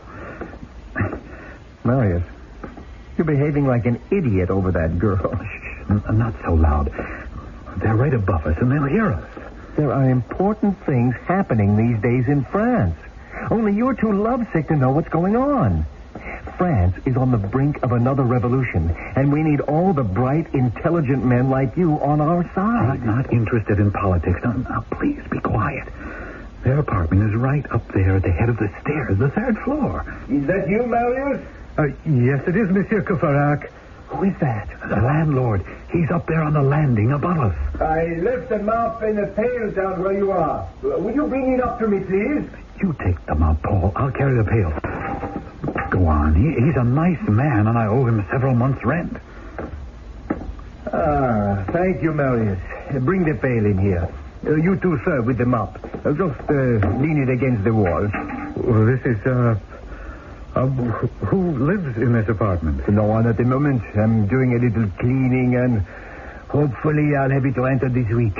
Is this where the gentleman with the white hair and the young lady, is this theirs? It was. I was sorry to lose them. But the gentleman came to me at 6 this morning and said they had to leave immediately. They have left? For good? So far as I know. They took everything, as you can see.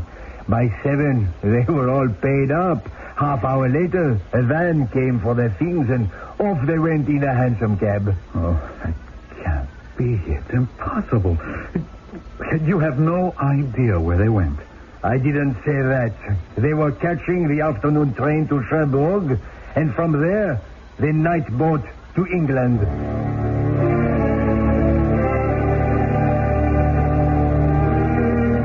Javert, your Valjean and your so-called kidnapped young lady are now out of our jurisdiction. If indeed they have gone to England, content yourself with the fact there is nothing we here in Paris can do about it. Yes, Henri? There is a Monsieur Courfeyrac here. He says the inspector asked him to come here if he found anything of value in an apartment recently vacated. Commissioner, this may be a lead. May we ask him in? Henri, bring the man to my office.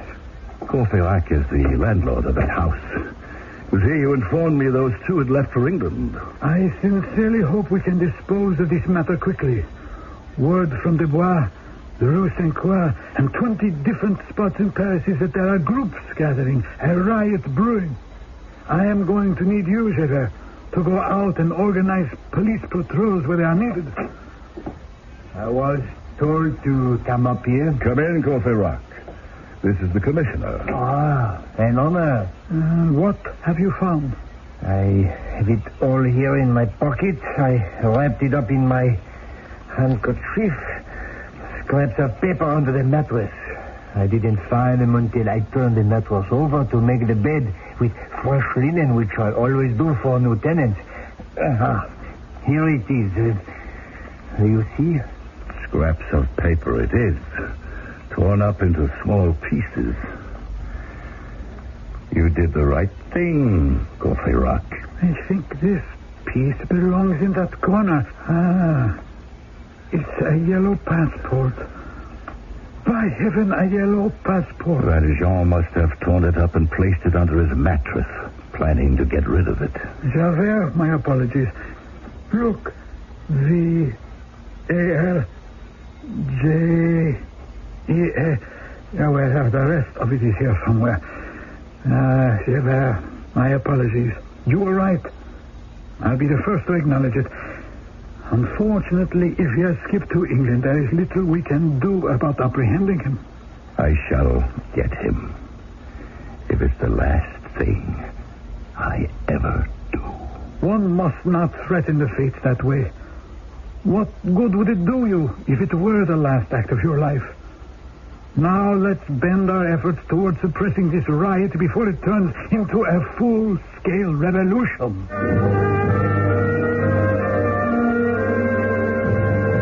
In the 1830s in France, if one did not like the government, one did not vote it out, one shot it out. Writes Victor Hugo, about 6 in the evening, the streets were a battlefield. The rioters at one end, the troops at the other. Jean Valjean had gone out to have a look and was caught between two fires for nearly half an hour. End quote. All, by the way, reminding you that Victor Hugo himself experienced what he wrote about. I shall return shortly.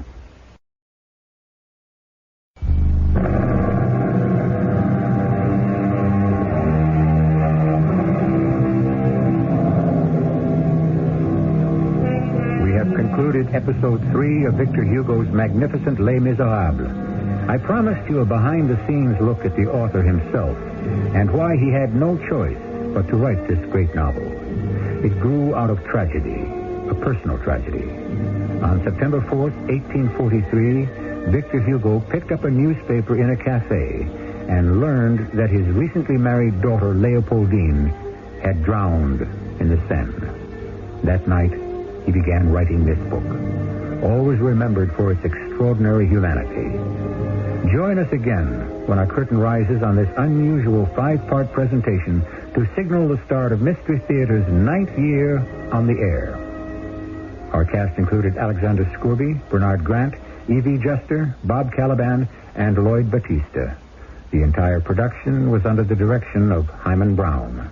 Radio Mystery Theater was sponsored in part by Raven House Paperback Mysteries. This is E.G. Marshall, inviting you to return to our Mystery Theater for another adventure in the macabre. Until next time, pleasant dreams.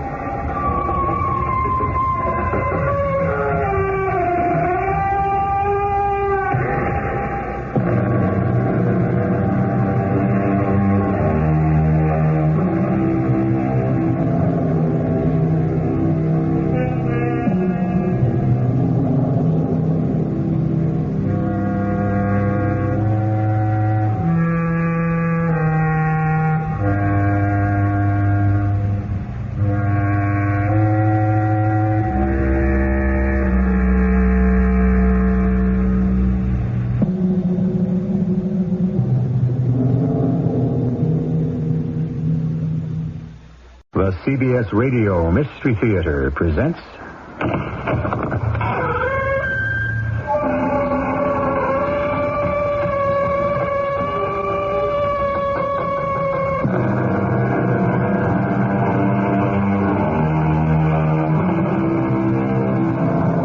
Come in.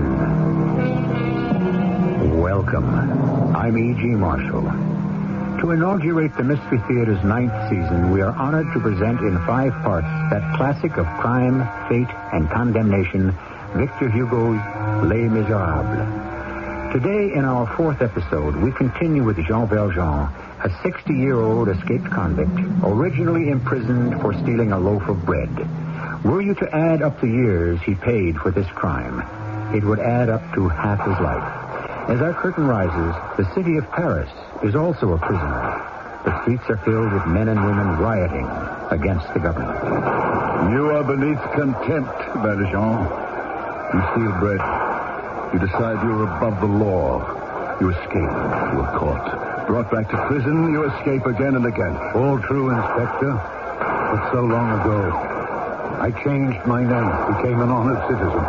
I helped people. I did charitable works. But you never paid the debt you owed society. I begged for mercy, Javert. Forgiveness. Don't ask it from me. So long as I live, I shall follow you. I shall not rest until you are back in prison for the rest of your life.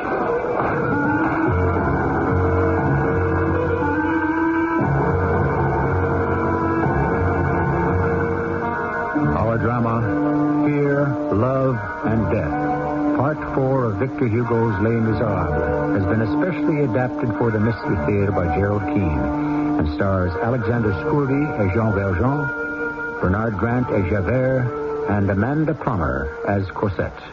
I shall return shortly with Act 1.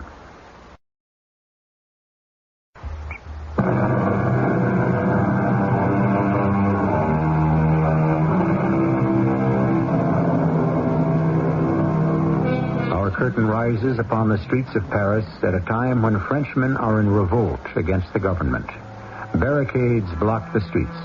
Men are armed with paving stones, iron bars, stolen muskets, swords, but nobody can give you a clear account of why.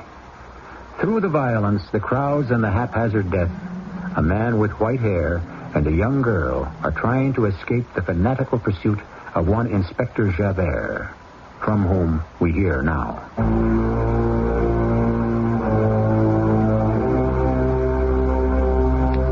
I had been trailing Jean Valjean and finally caught up with him in the Latin Quarter, where he was looking after Cosette, a young woman who had been entrusted to his care by a dying mother.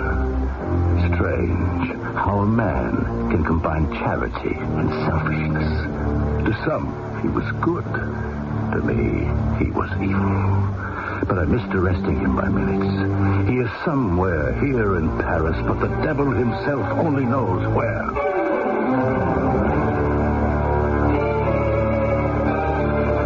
Cosette, I don't think we can get as far as the Saint-Lazare station. But we have to. I couldn't bear it if that man came and took you off to prison, Jean. No one will.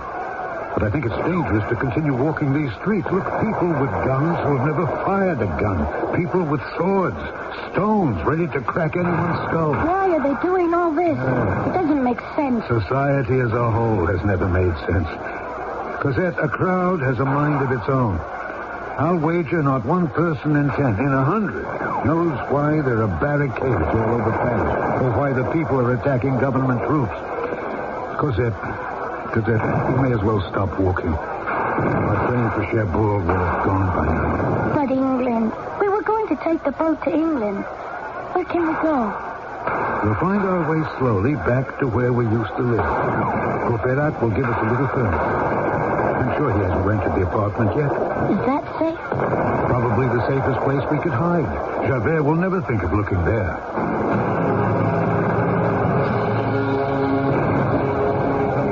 Cosette, down. Lie flat on the ground. Cover your head with your hands. Look. There's a deep doorway over there. You see it? There. Where the man with the gun is standing? Yes, if we crawl along the street very close to the paving stones of that barricade, we won't get hit by a stray bullet. Come on. On all fours now. Let's move. I'm frightened to death. Cosette, do as I say and you won't die of anything. This is not a safe place for you, monsieur, or for the girl. It's safer than out there. I think this doorway is deep enough to keep the three of us out of harm. Yes, well, my name is Le Camus.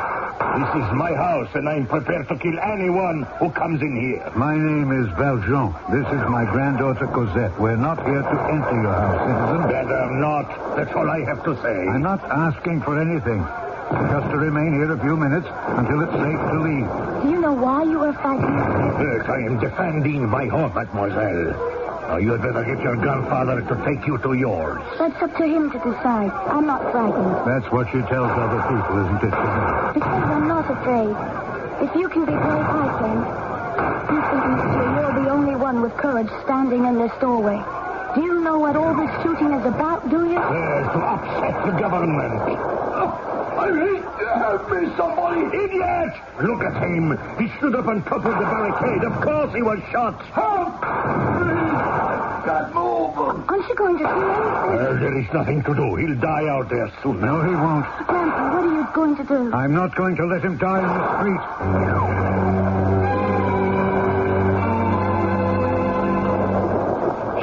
What good did he do to pull the man from the barricade, eh? He died in my doorway. Cosette, the fighting has stopped, I think. I think it's safe to be on our way. It's all so horrible when death is so close. Valjean, you are going to walk through Paris without a gun? This stupid man who got himself killed here, you take his pistol. No, don't touch him. Oh, man. No, he's right, Cosette. The best we can do for this man now is light a candle at Notre Dame. His pistol will be of more use to us. Yes, I'll take it. Let's see if it's loaded. Yes, fine. He never fired it once, not one shot. Come on, Cosette. Thank you, sir, for the use of your doorway. Wait a moment, Valjean. Here come some friends of mine. I'd like you to meet them. Friends of yours? Thank you, no. Which way are we going? We take the Rue Saint-Denis. Au revoir. Hey, you don't wish to meet my friends, eh? They're not good enough for you, huh? Some other time, perhaps. Le Cabuc, what have you been doing? Taking cover on your door. Alors, Paul Pierre. Hey, Henri Dubois. It's about time. Where have you been, huh? What shall we do now, Le Cabuc? This barricade is useless. You cannot fire behind it or on top of it. I tell you what, comrades. Do you see that 5-story house on the corner between this street and the Rue Saint-Denis? That's where we should shoot from, huh? In that building. Now, if we stationed ourselves at the windows, not one government soldier could pass up the street. What do you say, Paul? The house is closed. Shades are drawn. Well, knock. Are you all with me? They won't open. Then we'll break down the door. Let's go. Is anyone home? Anyone in there? I know there's someone in this house. You're right, Le Cabuc. Nobody leaves this 5-story house unattended. What do you want? Who's that speaking? Where are you? There he is, in the window of the 3rd floor. Yes, old man, are you the porter here? Yes, I am. What do you wish? Open the door. I cannot. Open, I tell you. No, it's impossible. Old man, can you see this musket? I am aiming it right at your head. Now, will you open the door, yes or no? Oh, you don't understand. Le Cabuc, you're not going to pull the trigger. Old man, I will count to 3. I'm sorry, I cannot. I have not the permission. No! Lord in heaven, you killed him. His head. Look at it. It's lying on the windowsill. Henri, take my musket. We'll kick the door down. Le Cabuc. On your knees. What? My pistol is aimed at the back of your neck. And I would advise any of your friends not to Not to move a muscle. No. That's better. No. It is the correct position for what you will have to do. But why are you doing this? You have 1 minute to pray. You're going to shoot me. Like that. In cold blood. Paul! Henri! Pierre! Someone help me! If you don't know how to pray, and think, half a minute. Citizens, this is the first human being, the first man I have ever killed. What Luca Bouffe did to that poor porter lying up there on the windowsill is unspeakable. What I have done is also horrible. He killed, and that is why I killed. Assassination is even more of a crime here than elsewhere, for we stand under the eye of the revolution. We must not stop here. Let's run for our lives.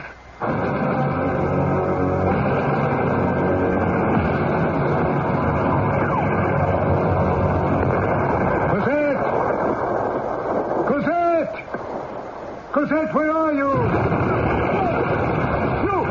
You do that. Yes, I will. Where did you hit? Show me where. No wound, I don't think. Just knocked down by the explosion. Oh, yes, by the shockwave. Yes, like a thunderbolt. What was it? It was a cannon fired at us from Saint-Gervais. The troops have been ordered to flatten this street of houses if need be. Can you stand, citizen? Yes, I'm altogether in one piece. Good. My shop is right here. I was just getting some wood from the cellar to board up the windows when I heard the explosion, and I saw you falling the stairs. I wouldn't go out there yet if I were you. Raw recruits firing a cannon they know nothing about. Well, could you stay now that you're here and help me board up the front window? Oh, well, I would, but I must go and find my granddaughter. Oh, the young girl who was with you. Yes, I saw her. You saw her? When? When Luca Bouffe was shot. I saw him kneel, and then I saw her run away. I thought so. Death isn't easy to look for. Lord knows where in savage she could be. It's just a time of madness. You know, the only safe place is to be in one's own home, out of the way of stray bullets. Yes. Well, that's it. You're right. Cosette has gone to where we used to live. We spoke about it, of course. You're a good friend. I thank you. Yes. In case we should meet again, what is your name? Valjean. Jean Valjean. Come. My last name is Juba. Henri Juba. You must go quickly to find your granddaughter. May the Lord protect you. I see you have the boards already. Look, let me hold them in place while you nail them up. You will? I would be ashamed to leave you alone to protect your shop when you've been such a help to me. Yes, thank you. Let's start. You know, Jean, perhaps the day of the earth filled with human love is not that far away. A war of thickets? A street war? What is the meaning of a civil war? Asks Victor Hugo. Is not every war between men a war between brothers? War can only be qualified by its object, neither foreign nor civil. There is only just or unjust war. End quote. And Jean Valjean's personal war against injustice in an unjust world continues. I shall return shortly with Act 2.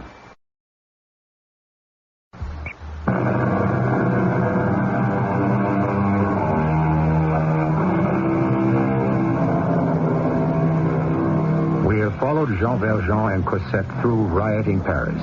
Now Victor Hugo draws our attention to the young lawyer, Marius, who has fallen in love at a distance with Cosette. Marius, believing Cosette has left France for England, and that he will never be able to declare his love or see her again, decides his life is not worth living. So he joins his friends at the barricades. If he is killed, at least, he thinks, he will be out of his misery. Shut the door! Shut the door! All right, I will. I brought a friend. Henri. This is Marius. He's one of us. That's why we can't always use a warm body. Good shot, Marius. Marius, this is Henri Dubois, our commandant. He is in charge of the Saint-Denis unit. Henri, where were you yesterday? Burying Le Quebec. He killed a porter and ran into a little trouble himself. Can I have a gun?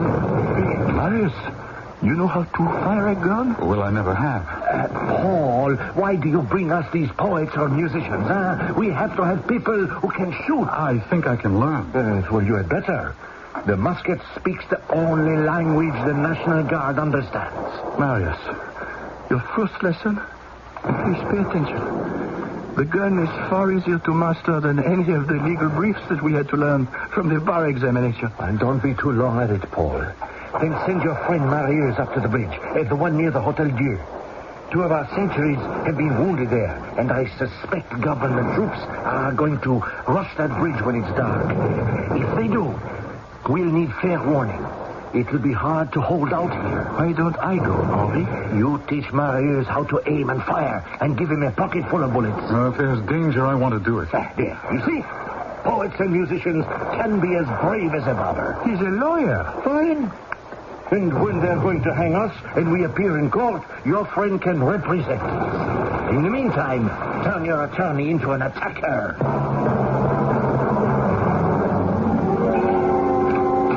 Cosette! Grandpa? Oh, my blessed girl. I've searched all over Paris for you. Why did you leave me? I was looking for someone. You left at a time like that to look for someone? I thought I saw someone I knew and ran around the corner, and he wasn't there. And then I couldn't find my way back to you. I've been on my feet since yesterday. Cosette, if I didn't love you as if you were my own grandchild, I would be angry. Well, this place looks pretty clean. Did we leave any food when we started for England? The grocer Madoc, he gave me something on credit. The bakery is still open. There haven't been any riots here. Why were you so angry when I defended the young man who used to watch us in the park? Because I believed he worked with the police. Do you still believe that? Why do you ask? Do you know he lives in this house, on the floor below, and we never saw him here. Not once. How do you know that? Monsieur Courfeyrac told me. The man in the gardens was called Marius, and he had gone to the barricades with a friend and had given him a letter for me if I should ever return. But he was going to give his life for the cause. Oh, that sounds desperate. I've read his letter 50 times. It's, a love letter? Yes. Can I read you some? No, Cosette. It was written for you. How would I understand it, my child? I've never had the chance to love. I wouldn't know what he means. Yes, you would. You care for him? Yes. How strange. And you've never talked to him. What is worse, I don't know where he is at this moment. In all that shooting and killing, he may be dead, and I'll never see him again. But my darling Cosette, I can't bear it when you cry. No, pray for him. And I shall pray for all of us. Have faith.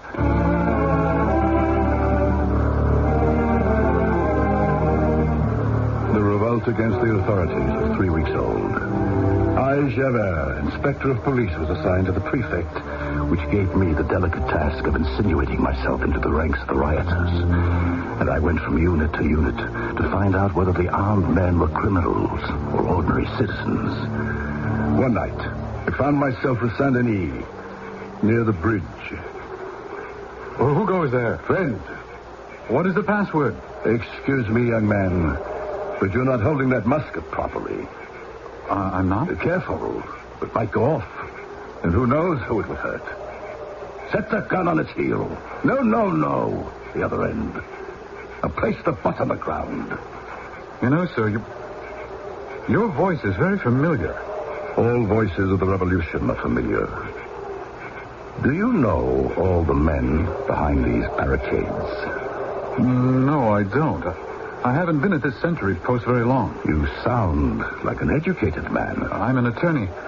Most everyone here are shopkeepers or laborers from the wine docks. Very well, I won't keep you. I must go talk to the others on the barricades. Now mind you hold that musket properly. We wouldn't want you to blow off your own foot, would we?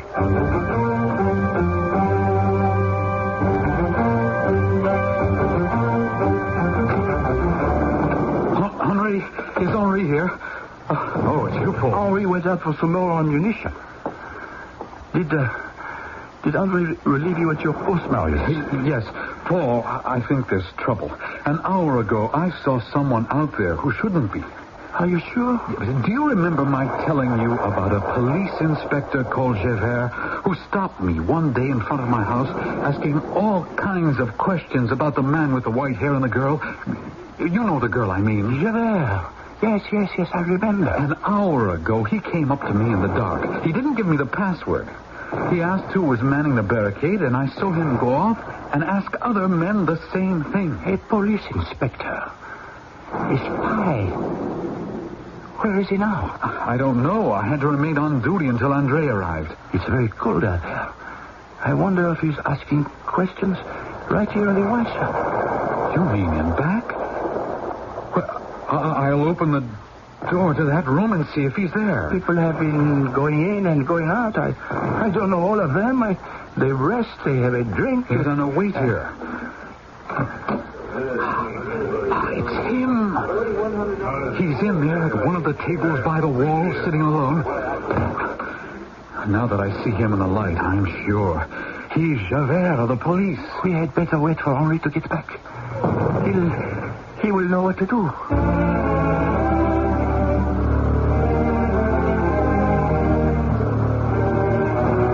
All right. Everyone is here now, Marius. You will open the door, walk up to the police inspector, confront him, and get him to identify himself. Now, the rest of us will silently stay in the back until I give the signal. Huh? Ready? Yes. Open the door to the wine room. We'll be right behind you. Good evening. Yes? You don't remember me? We talked on the barricade. Do you remember me from before that? No. Well, I remember you. Your name is Javert, isn't that so? Yes, I am Javert. There, grab a hold of him. Push him to the floor. Hold the rope. Let go of the rope. Bousquet, hold his legs.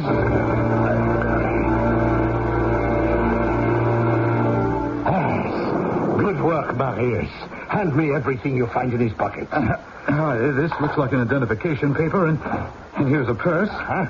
Well, not bad. A few pieces of gold. And a gold watch.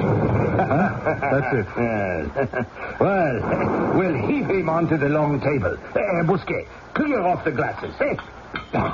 Now, he's well trussed up, so he'll remain quiet. Now, I've got his feet.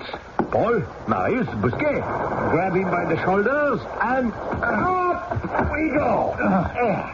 Now, let us gather round and examine what our spy was carrying, huh? Well, yes, look at this round card set in glass, will you? Is this the identification? Henri, let me... Javert, police inspector, age 52, and a signature. M. Bousquet, prefect of police. May I have my watch and my purse? You will be buried with them. Javert, the mice have caught the cat. Are you leaving me tied up like this? Not for long, spy. And who decides? Not who, but what. You hear that musket fire, huh? If they come near the barricades and we think it will be taken, you will be shot 2 minutes before that moment. Why not right now? We are saving our powder. Then why not kill me with a knife? Spy, we are judges, not assassins.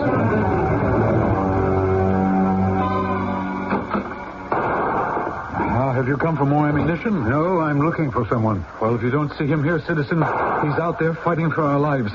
We take turns mining these headquarters and guarding prisoners. I'm looking for Marius. What, you are? Yes. I am Marius. Of course you are. I should have recognized you. You know me? And you know me. The man in the Luxembourg Gardens with Cosette. I am Valjean, a guardian. Look, I'll take my cap off. Oh, The man with the white hair. Her name is Cosette. How is she? Where is she? I was told you'd both gone to England. So many questions and not enough time to answer any of them. Her name is Cosette. Oh, I can't get over that. I never knew her name.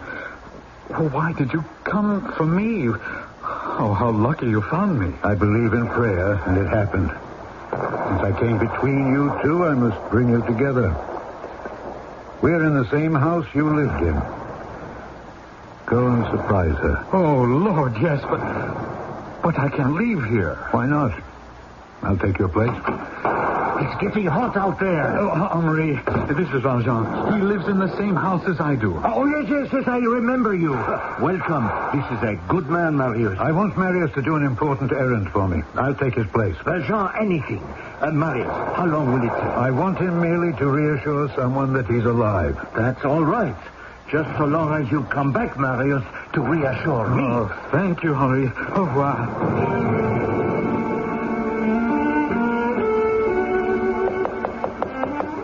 Yes? Who is it? A friend. You. I thought I would never see you again. I thought I would never see you. Don't you want to come in? No. I'll just stand here and look at you and tell you how I feel. I'll leave the door open. Please come in. All right. Did you get my letter? I left it to the landlord just in case. I know. Just in case. Perhaps it was all meant to be that we couldn't get to the station and could not escape to England. Oh, it was meant to be. The day I came upstairs and Couffarak was cleaning your rooms because you'd left, I thought I would die. I thought about you all the time. Every step through the streets I saw you. Sitting on that bench in the gardens, looking up at me from your book. Oh, I can't believe I mean something to you. Oh, yes, you do. We never spoke. We spoke. Yes, with our eyes. Yes. I love you. I don't offend you by saying that. Oh, no. You love me, then? You know I do. Oh, it's a miracle. Oh, what is that? The riot has come here. Somebody threw a rock at a window downstairs. What good can come out of all of this? Oh, isn't it incredible that it took a civil war for us to find each other? We must never let anything come between us again. Victor Hugo writes, two beings, pure as spirits, told each other everything. Their dreams, their depressions, how they longed for each other at a distance, and their mutual despair when they could not meet.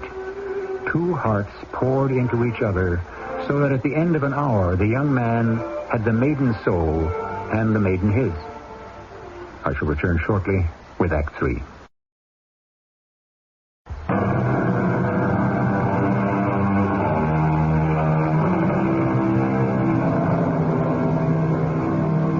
The war of paving stones and gutters, shots fired by shopkeepers from cellars against trained troops, is a war of no victors, no vanquished. Against this backdrop of death in the streets, Jean Valjean has found the young man whom his ward, Cosette, believes she loves, Marius. And he has sent Marius to her. It's midnight. It may be a quiet night. Henri, your position behind this barricade is dangerous. When I came, I saw hundreds of troops gathering at both ends of the street. You'll be bottled up. And then what? Well, perhaps. A great deal can happen before morning. Oh, have you seen our spy? Huh? Yes, Marius got us a spy. No, I haven't. He's tied up in the wine room back there. Some police inspector. A police inspector? Yes, I will show you. I tell you this. If our barricade suffers sudden death, so will he.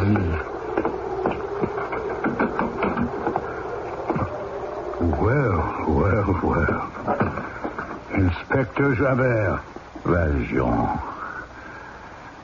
I thought you had run for it to England.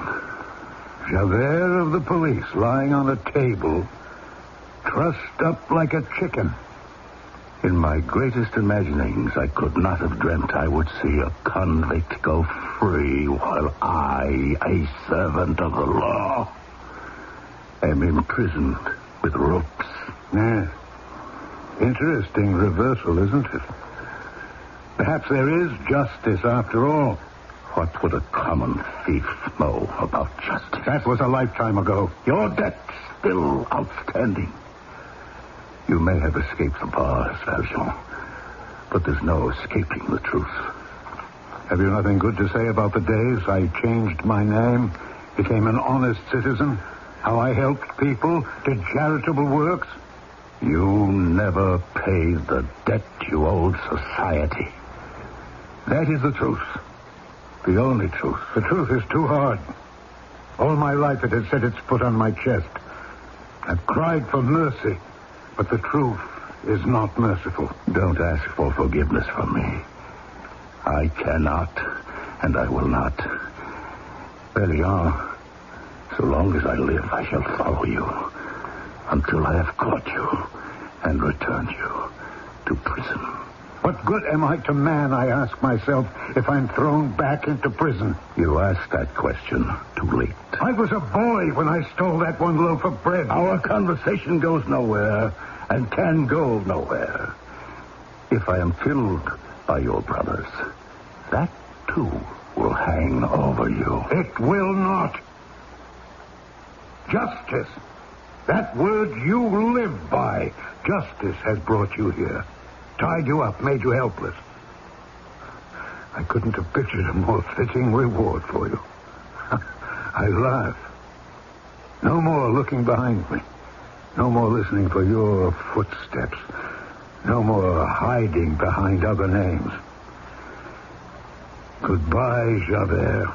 Valjean! Valjean, where are you? In here with your spy.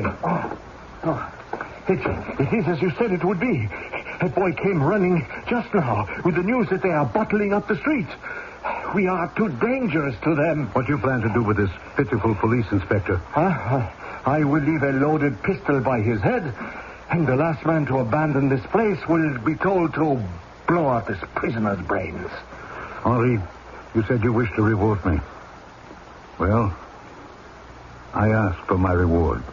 What is it? To blow out this man's brains. Well, why not? Any complaints, Mr. Spy, Inspector Javert? It is fair. Huh? I have no objection. I'll take him now. Outside. You'll need a pistol. I still have the one I took from the dead man. The job is yours, Valjean.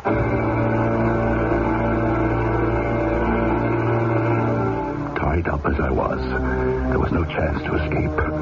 But Valjean would have to untie me so I could follow him out the wine shop.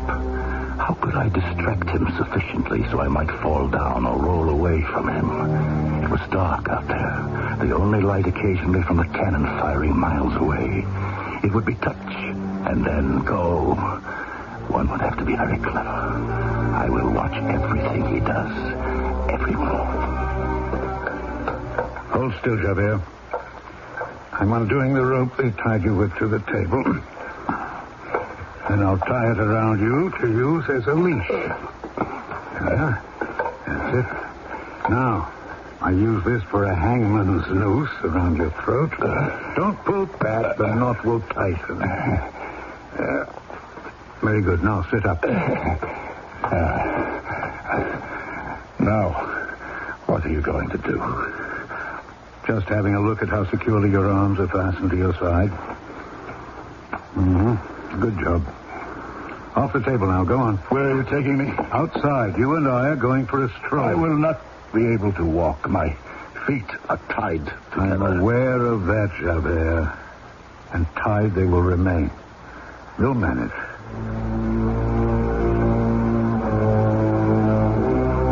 Perhaps outside I could get away. Valjean took me the length of the barricade. My feet still bound. He made me climb over it and stood me beside a pile of corpses. I could see what he intended. One shot to my head, and all he had to do was to add my body to theirs.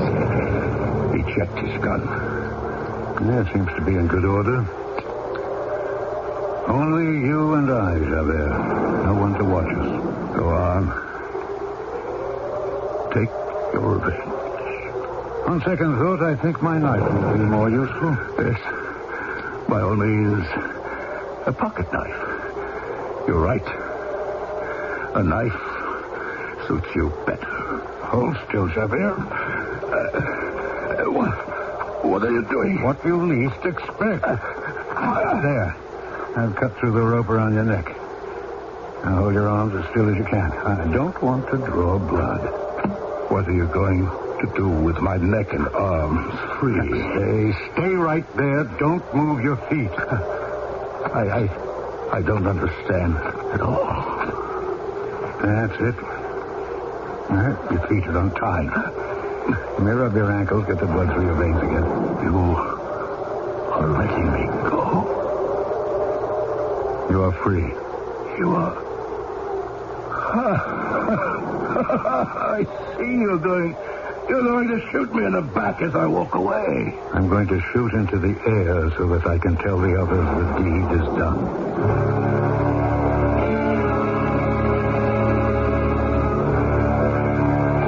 Good riddance. One bullet, eh? Yes, Henri. One bullet. Walter, I've given orders to abandon the barricade. We're going to regroup at the Place Fontenoy, that barricade. You go first. I'll follow. I can't, Henri. I have to stay here. Have to? Why? Marius may come back. I'd forgotten. But if he makes it as far as the top of the Rue Saint-Denis, he'll see we're surrounded, so he'll turn back. I can't be sure. Supposing they've spread out or are moving from door to door. They're checking all doorways and buildings. He sees no one and is caught in the crossfire. Henri, you go. I'll stay.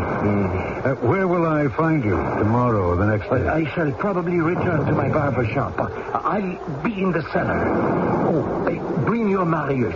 He's a brave young man. It was he who captured the spy. I'm going. Long live the Republic!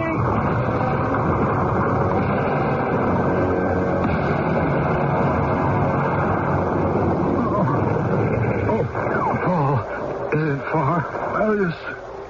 Marius, lean on me. Oh, my legs. Are they both gone? Paul, tell me the truth. You are bleeding, but you have them. I had to come back to find Jean Valjean for her sake.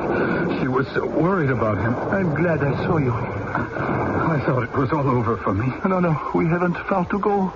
Just hold on to me tight. Paul, if I don't survive, I saw her. You saw who? The girl from the Luxembourg Gardens. My love. You saw her today? She loves me, too. Her name is Cosette. Oh, we won't get through here. Everything is blocked off. Oh. Marius, look up there. Climbing over that cart. That man. His coat is on fire. Marius, you stay. I have to run to him and help him.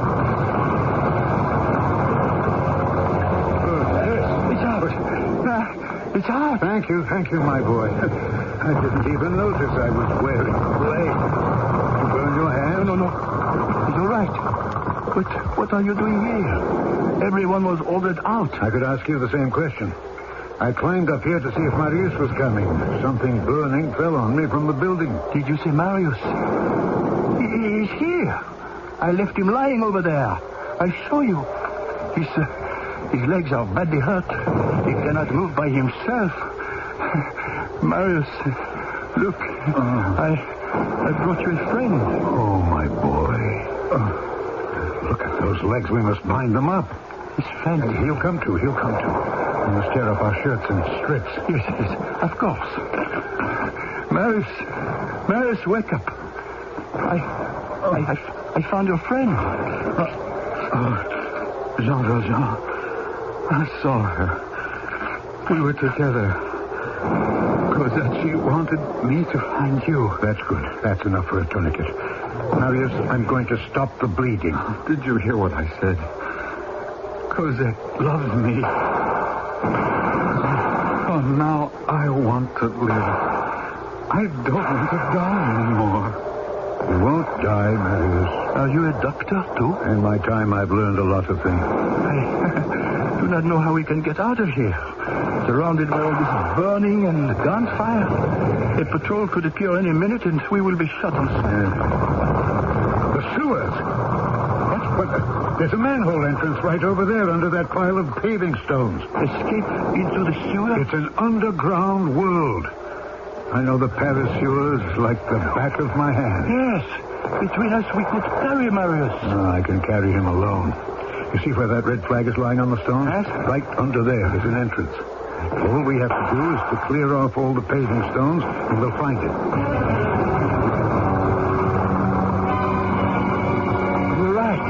You're right. There is the sewer. But how are we going to get the cover off? I can lift it. But it's solid iron 3 feet wide. How can you? Don't ask questions. Stand back. There's a hole at one side, you see. I can fit my fingers in there and pull. It is coming. You are moving it.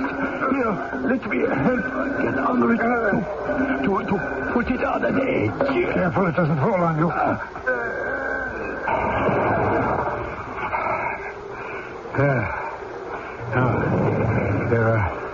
There's a ladder, iron rungs, leading below. I'll go down first. You catch hold of Marius and hoist him over to me. All right, yes. Jean. What is it, Paul? I think Marius is no more. Nonsense, he's just fainted. See his chest rising and falling. Get him over here quickly. That's fine. Yes, he's breathing. All right, I'm starting down. Now, you hold. I'm down here just below him. Now, let him down, feet first on top of me. All right, I have him. You can let go, Paul. I've got Marius securely over my shoulder. I'll start, and you climb down after me. What would I do about the manhole cover? Leave it. Come on down. Careful of your feet. Don't step on my finger. Lord of heaven, we have made it. We are going to be safe. How safe Paul and Marius and Jean Valjean will be in the sewers of Paris remains to be seen in our next and final installment of Victor Hugo's Les Miserables. The sewers of that day were an indescribable city of mud, poisoned air, rodents, and reptiles, and inhabited by human scum who no longer could find homes above ground. I shall return shortly.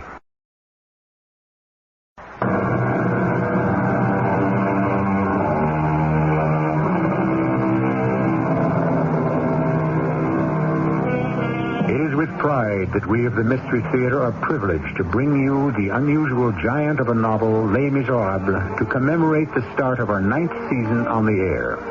In our next broadcast, we will keep step with Jean Valjean, a man haunted by his past and hunted as an animal.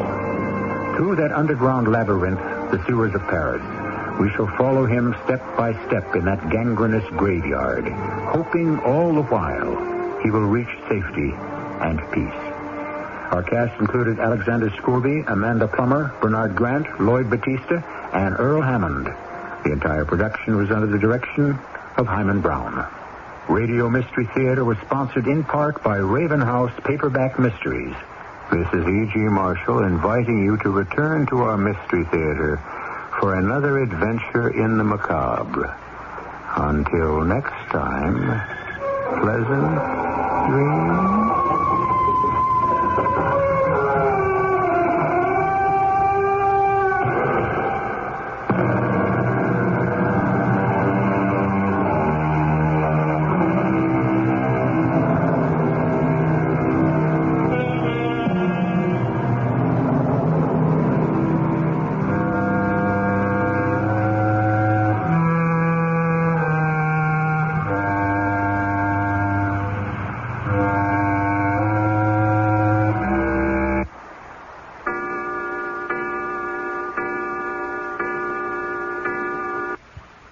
The CBS Radio Mystery Theater presents...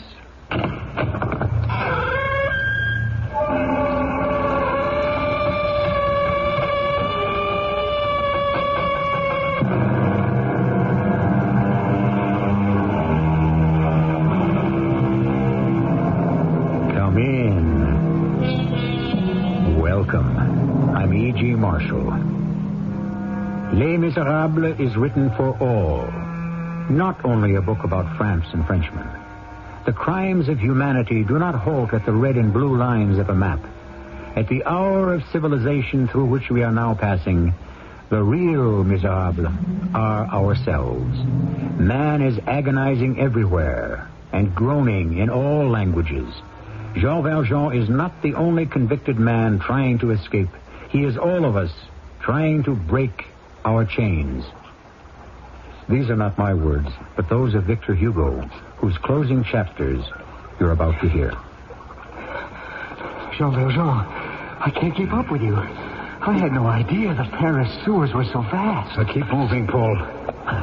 Keep moving or you'll sink. How are we ever going to get out? And you carrying Marius on your back. How is he? Can you see? Is he still bleeding? His eyes are closed. Keep going, Paul. And pray for his life.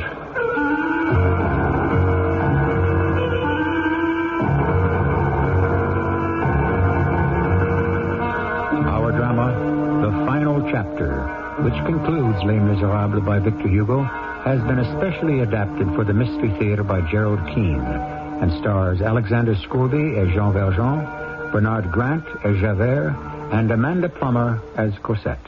I shall return shortly with Act One.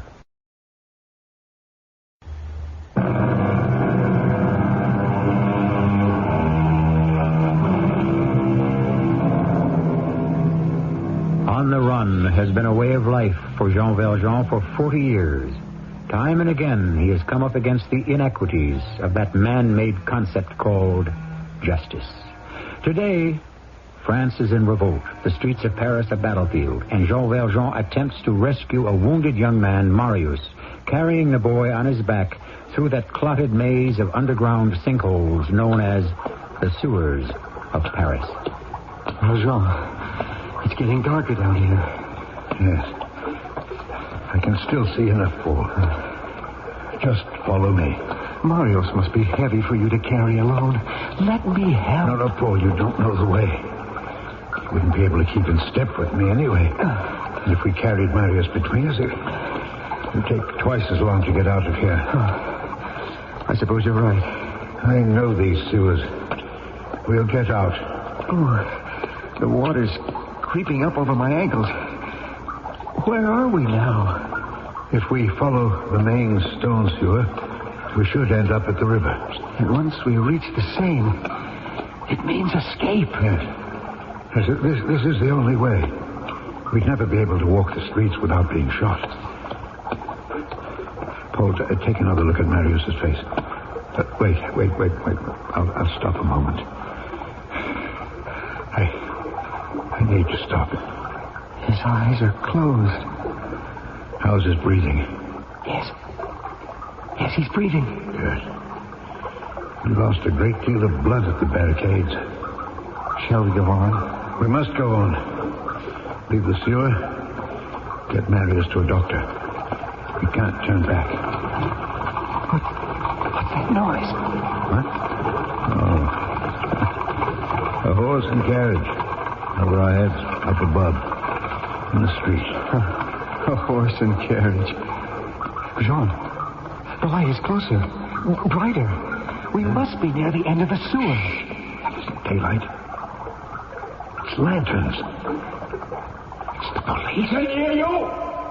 Who are you? Who is there? Who are they looking? Keep quiet. They can't see us yet. The lanterns don't shine this far. Whoever you are, we are the police.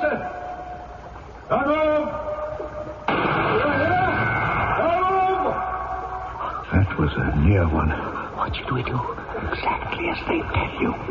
Don't move. They're going to find us now, aren't they? Can we go back? We are not going back. I must get this boy out, don't you understand? He's dying. But look at those lights. They're coming closer. Listen to me. There are a few side ducts. The police could still turn down one of them to find us. Are they looking for you? No, the police make regular inspections of the sewers. There's a whole underground world here. We're trapped. See if you can find a large stone or a loose rock. One that will make a big splash. But I can hardly see anything. Then feel under the water. Now be careful, though. Don't move too close to the center of the sewer. It drops off sharply and gets very deep. Better make it 2 stones. Hurry. Marius? Marius, can you hear me? Oh, where am I? Blessed be the Lord you've come to. Who is it? Oh, who are you? Where are we? Paul, hurry up. I think I found 2 big stones. Marius. He's got his eyes open. Who are you? I feel so weak. We'll get you out, my boy. We'll get you to a doctor. I can see his face. He doesn't understand what you're saying. Who's there? Come out in the name of the law. How good are you at throwing a stone, Paul?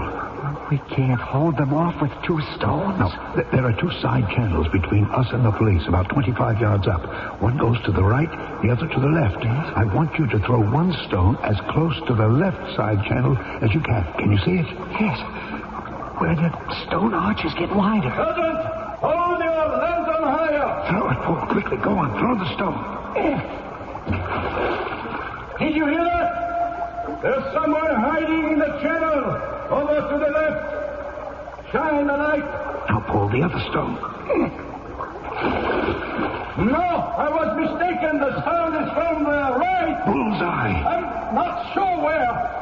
We will split up. One of you come with me to the left. Sergeant, you take the rest of the men to the right. We're bound to find anyone who is hiding. They're going into the side channels. There they go. Let's move ahead quickly.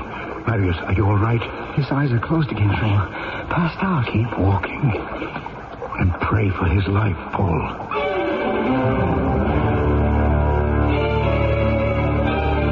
Valjean, the water is up to our knees. I know that. There's something peculiar about this drain. Seems as if it's filled up a lot since I was here before. Jean, I'm afraid. Now it's up to our waist. Shouldn't we try another way? There is no other way. Jean, we have to save ourselves. Don't talk nonsense.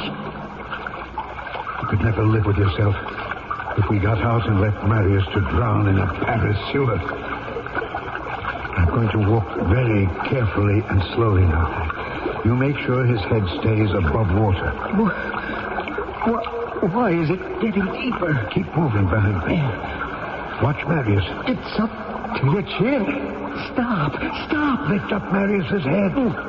Lift it up. I'm doing that. Somewhere along here. It's got to get higher. Please, Jean, wait. Just wait. It can't wait. Every moment, Marius is closer to death. We're all closer to death. What good is that? We shall drown in the sewer. Yeah. My foot has hit something solid. Wait, I'm stepping up. I'm up on it. It's higher. Paul, I'm going to move over. You try right where I was standing. There. Put your foot on it, Paul. Yes. It's like a step up. Slowly now. Move both your feet onto that step. There's another one. Still higher. I'm on it. Look at me, Paul. Catch hold of me. Yeah. Right, pull yourself up. Yes. I'm on the second step. We're climbing out of the water. Yes, this is the right way. Now, you follow the stone vault. Keep your right hand on the right wall. It curves around here. There it is. The opening is right in front of us. The Lord has answered some of our prayers. But not all. What do you mean? You can even see the reflection of the river on the roof of this vault. Take a second look, Paul. We can't get out this way. What? Why? Don't you see that heavy iron grating between the end of the tunnel and the sand? I see it, but can it be opened? We'll see. I'm going to slide Marius off my back. Will you hold him? Oh. hold him in my arms. Good. Go, Jean. Let him go. There. Oh, I've got him. He's still in a faint. What now? I've had some experience with iron bars. I'll find out how secure these are. Hinges are all rusted. That means it's stuck? Yes. They can't be opened? Not really loose, but they look clean. As if the hinges had got through the rust. What's that sort of brick at the bottom?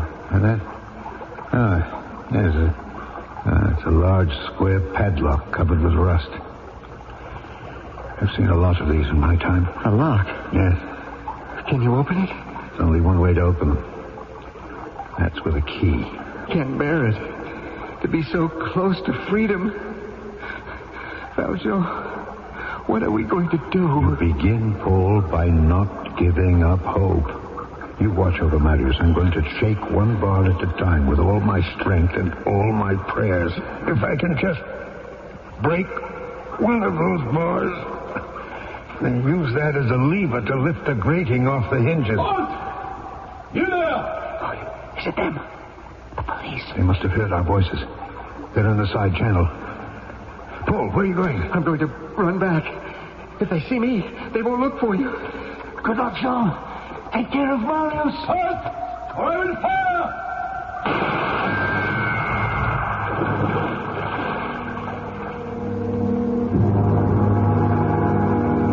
Paul ran back from the mouth of the sewer. A shot was fired from a policeman's gun, and the last that Jean Valjean saw of Paul was the moment he seemed to fall into the deepest part of the sewer. Valjean had no idea whether Paul might be swimming to safety or had been killed. For Jean Valjean and Marius, there seemed no way out. I shall return shortly with Act 2.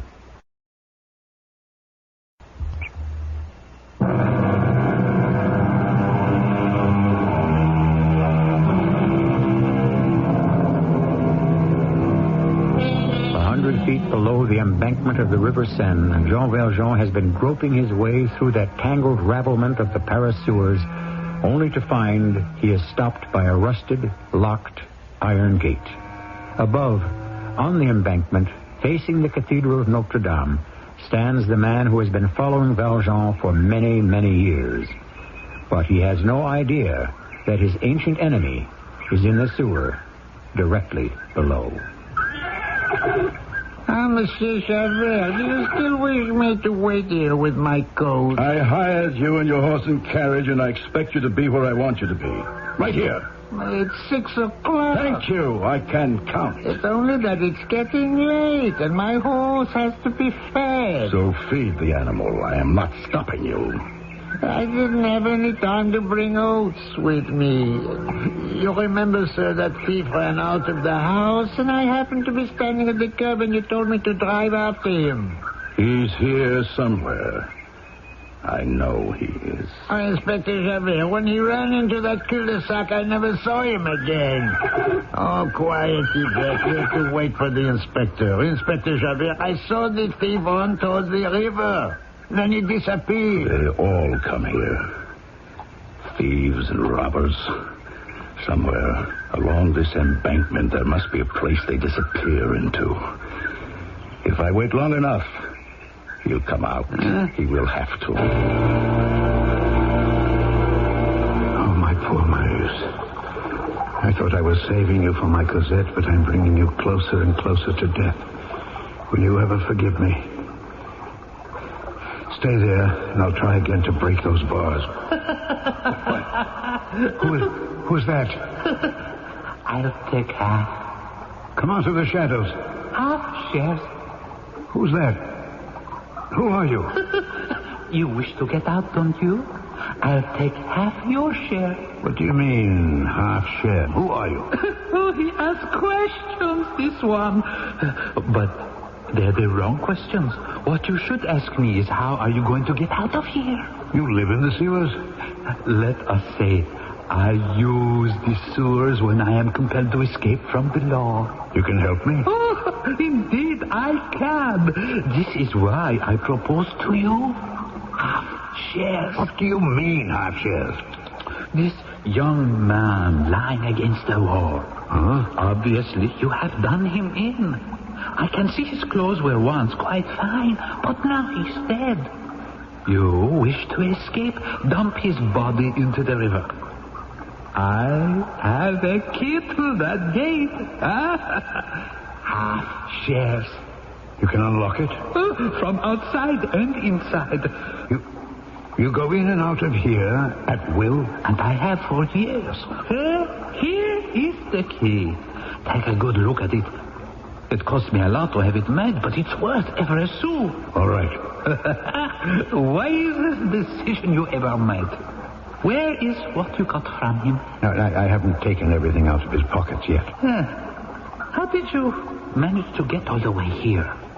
Where did you come from? The barricades at Saint-Denis. You walked the shores all this way? Did you say you wanted half? I'll take what I can get. Here, I'll go through his pockets.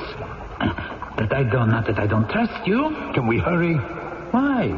He's not going to open his eyes and watch. You said you haven't emptied his pockets yet? I didn't say that. I said I haven't taken everything. Well, what have you got? How much do you have? I'll hold out my hand and you count it. What is that all? 1 louis d'or? 1, 2, 3, 5 franc pieces? 1, 2, 3, 4, 5. 5 double sous? You didn't kill him for much? I'll take it all. Go on, you can have it. Why are you in such a hurry? I said half share, and you let me have everything. Here. I'll give you a hand and lift him onto your shoulder. Good. Now, I'll show you how easy it is to unlock the gate. The lock is open. Then I pull the bolt back. And voila. Surprised, aren't you? You thought the old gate was all rusted over. That's what I want them to think, too. Yeah. I keep it oiled. And today there was an inspector right at my heels. I ran down the embankment, unlocked, and ducked in here. I can see him standing up there wondering where I could have gone. I played tricks with the police all the time. Now, here's it. Out you go. Bon chance. Good luck.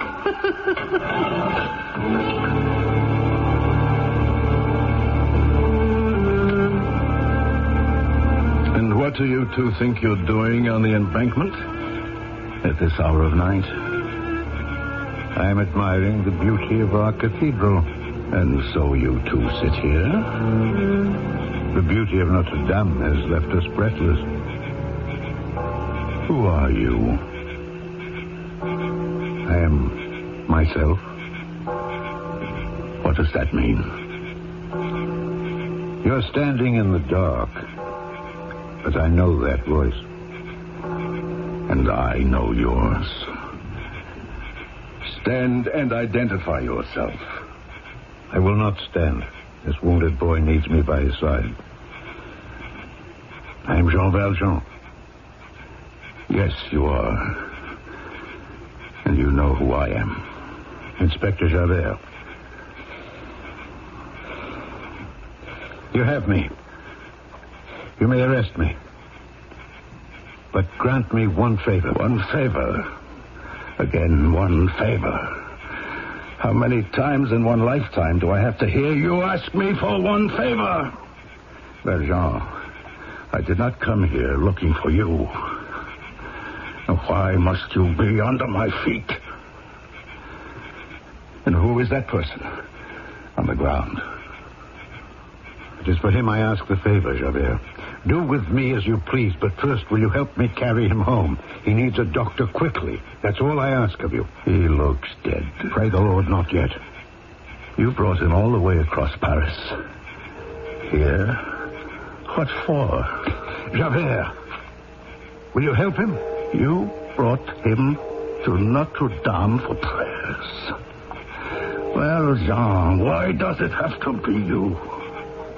I do not want to see you. That carriage waiting up there, is that yours? Can you carry the boy? A few more steps, yes. Then come along. What are you waiting for?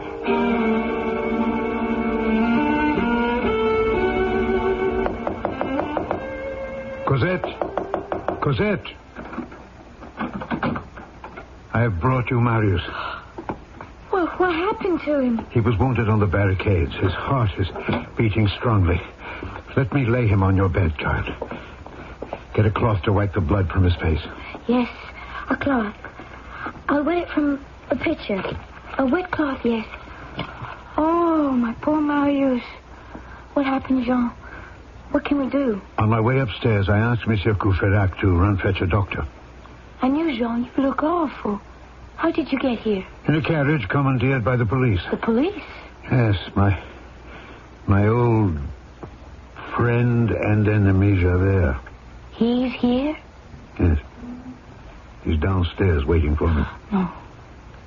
No, not after all you have been through. You can clean off Marius's face better than that. Wipe it carefully. One would think you didn't care for the boy at all. My dear, darling Marius, open your eyes. My dearest, oh, my dearest, please, I ask of you. His sweet face. Jean, he's blinking. Were I his age and a girl like you were bending over me, I would certainly open my eyes. Oh, Cosette. Dear heart. Where am I? You're here with me. Jean has sent for a doctor. You will be well soon, Marius. Marius. Stay with him. The doctor will come soon. He's exhausted. You see, his eyes have closed again. Jean, where are you going? We're just downstairs. You are not going away with Javert.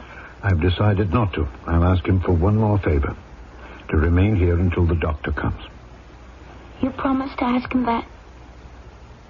I will. Marius, I promised Cosette's mother to watch over her. Now, when you are well, it will be your turn. Bless you, children.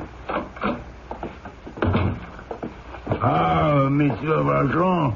Is that you? Yes, it is, my dear landlord. Is the doctor coming? I went to his house. His wife said he was still at the hospital. So many injured in the riots. I explained it was an emergency, and she promised to send him over as soon as he gets home. Do you know him?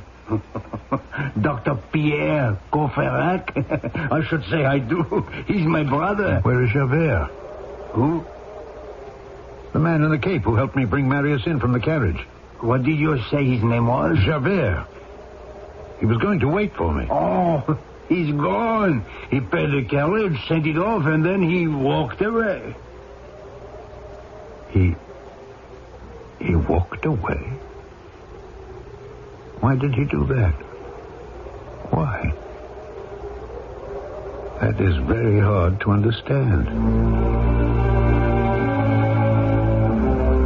It is hard to understand why I, Javert, the right arm of justice, would walk away from Jean Valjean, walk away from my duty as an officer of the law. I could not explain it to myself. Days passed, and I became more and more troubled. The man whom I should have placed behind bars had let me live at the barricades, had refused to shoot me. I was to be executed as a spy, and he set me free. But I could not free myself.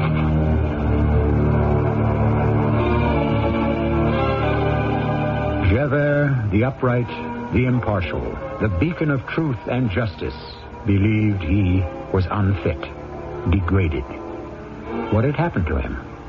Was justice and the law not as powerful as goodness and charity? Valjean had freed him from death, and that was good. And he, Javert, had also been good by letting Valjean go. Yet, For that disobedience to his oath of office, he could not forgive himself. I shall return shortly with Act 3.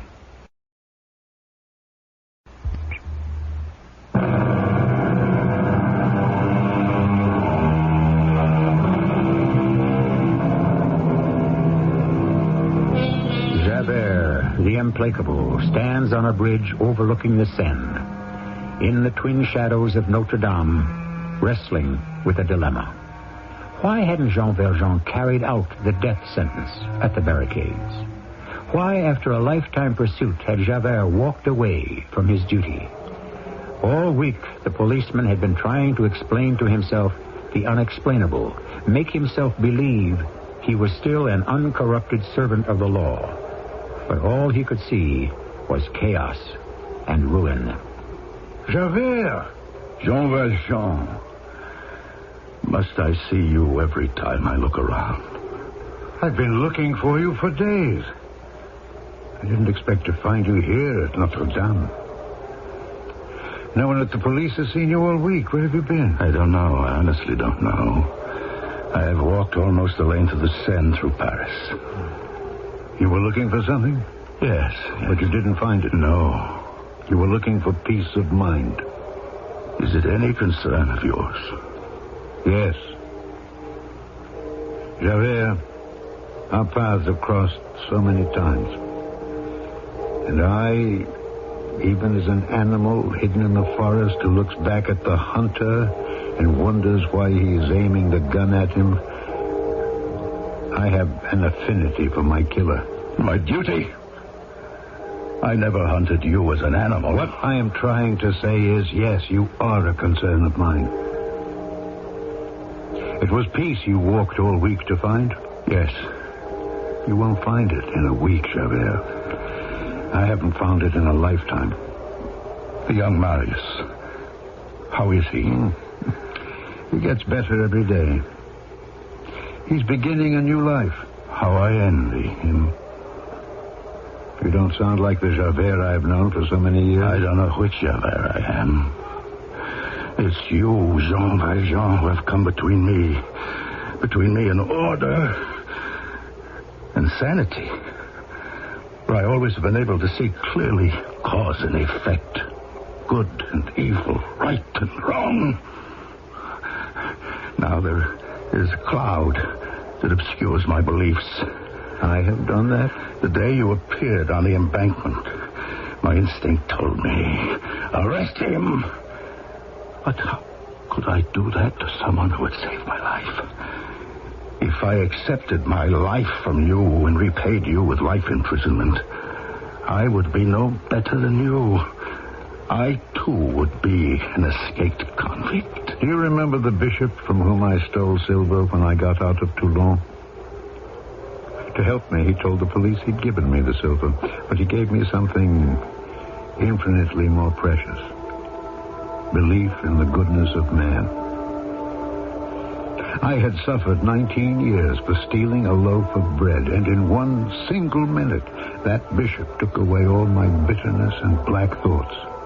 You believe what some old bishop once told you?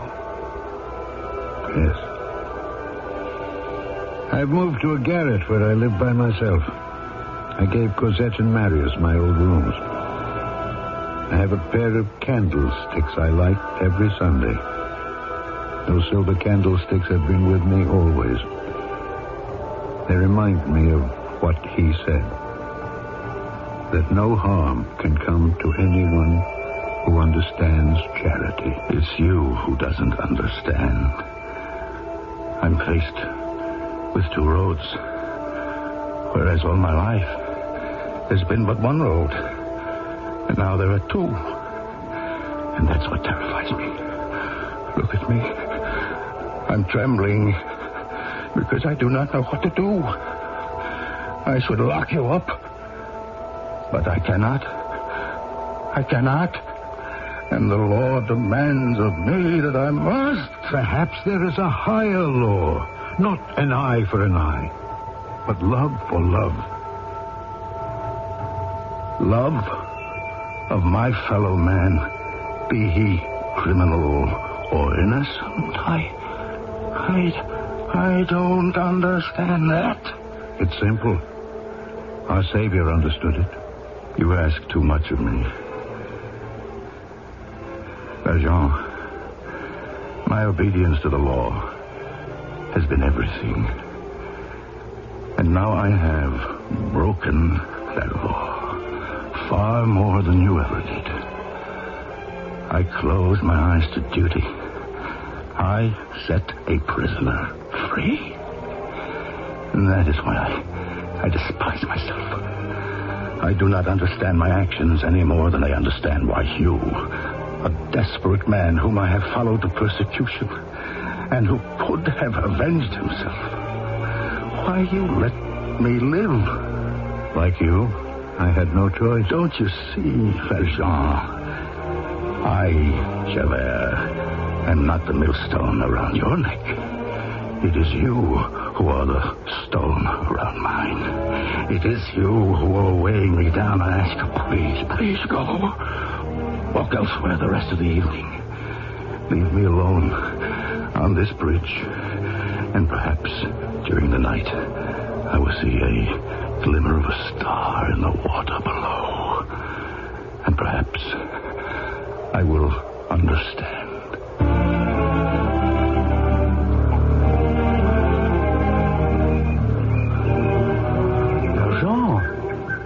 Jean Valjean. Huh?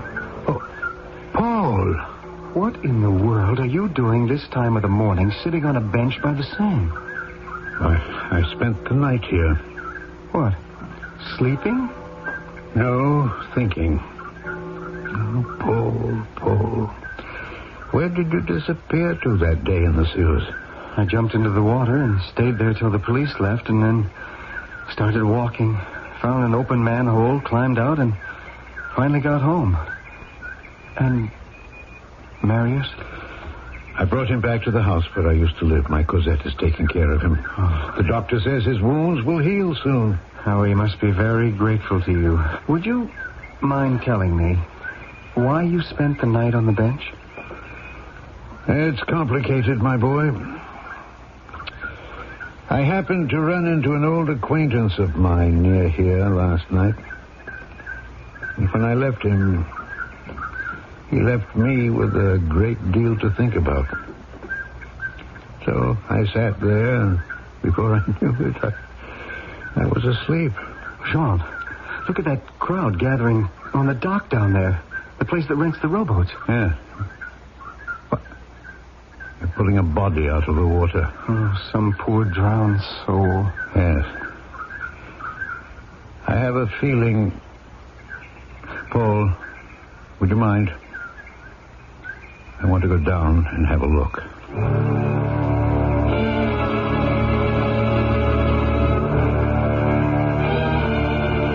Interesting how the awareness and the soul can hover over one's whole body. There I lie on the dock, a gray, lifeless skin and a heap of wet clothing. Down there, on earth, they say the Almighty punishes for self-destruction. That hell awaits you. The hell is on earth, not here. No longer do I have to choose. The choice is made. I wait for destiny to take me by the hand.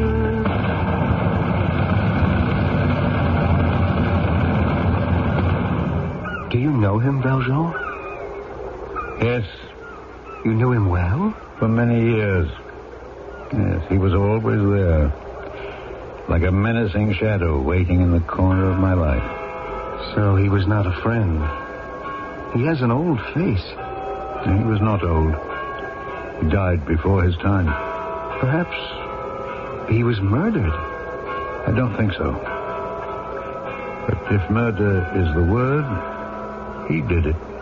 Killed himself. Mm-hmm. I see. He must have been a very unhappy man. He was. Paul, let us go to Mass and pray for his soul.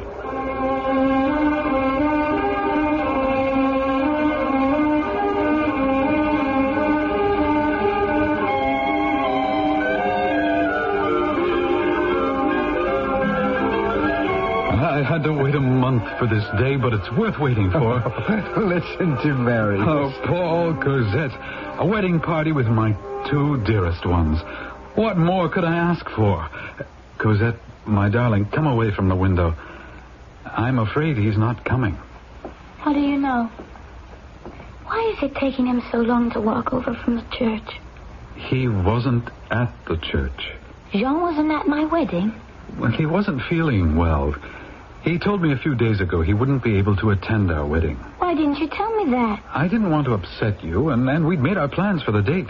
You led me to believe Jean was right there in the back of the church, and he wasn't. Well, how could you do that? Where is he? Well, I suppose where he lives. He needs me. It's not right that he doesn't live with us. I've said it over and over. And now where is he on the most important day of my life? Why didn't you tell me Jean said he might not come to the wedding? Not to receive his kisses and his wishes? Jean Valjean is a strange man. If he says he wishes not to intrude, that he prefers to live alone, he means it. He's a very self-effacing man. Paul, you mean well, but I love Jean, and I always will. I hardly remember my mother. He has taken care of me, put me first above everything. He has always been my whole family. May I propose a toast to Cosette and Marius, to a romance that began in the Luxembourg Gardens and survived the riots of Paris. Your health. Health. Thank you, Paul. Cosette? Cosette, what is it? The glass fell right out of your hand. Are you all right? I'm worried. Marius, Paul, will you excuse me? I must go see him. I must see him now. Today would not be complete without his blessing.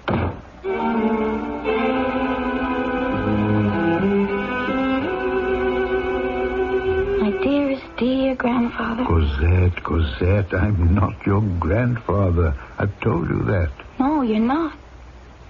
You're my whole family. I'm so sorry. I am. Oh.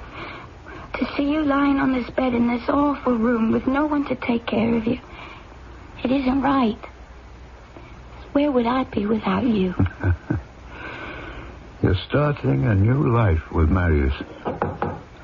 Imagine another knock on my door in one single day. You're my very first visitor, and now there's another. I'll go see who it is. Marius? My darling, I came because I had to speak to Jean. Jean, I don't know how to say this. I have done you a terrible wrong. Oh, Marius, stop. You made Paul promise not to tell me that it was you who gave me my life, carried me through the sewers. He broke that promise. That was stupid of me, I suppose. Yes, it was. You gave Marius back to me. And then he told me that you could not have executed the spy Javert because the man was found drowned in the Seine.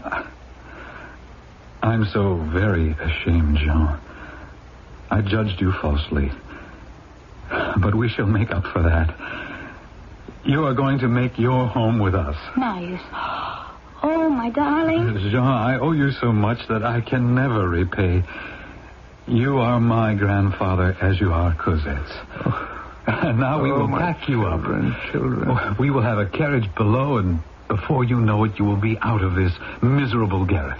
No, I don't know if I could get up and walk now. I'm not very well, really, my children. I feel so weak. Yeah, but before we do anything, Cosette, I want you to take the 2 candlesticks from the mantel. Yes, take them. They've inspired my life all my days. You and Marius keep them wherever you live and light them on Sundays. And pray for me. I love you both. I'll have the coachman come up and help us carry you down. They're beautiful. I have always loved them. And I will keep them burning for you. Jean? Jean! Oh, no, don't. Oh, please, don't go yet. Oh, Lord in heaven.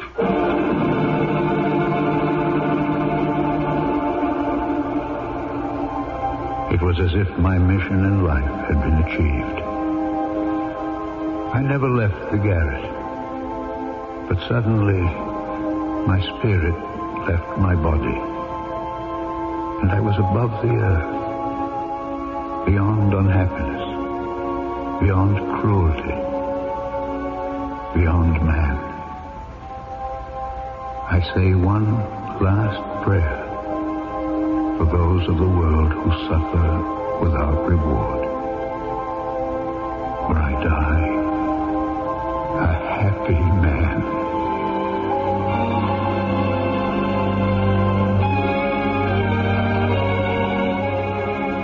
With respect, we have brought you the final chapter of the Mystery Theater's adaptation of Victor Hugo's immortal book, Les Miserables, a book which took the author 19 years to complete. And it was only one of a shelf of his novels, verse dramas, and poetry, all of which entitle him to the reputation of one of the great figures of world literature. I shall return shortly.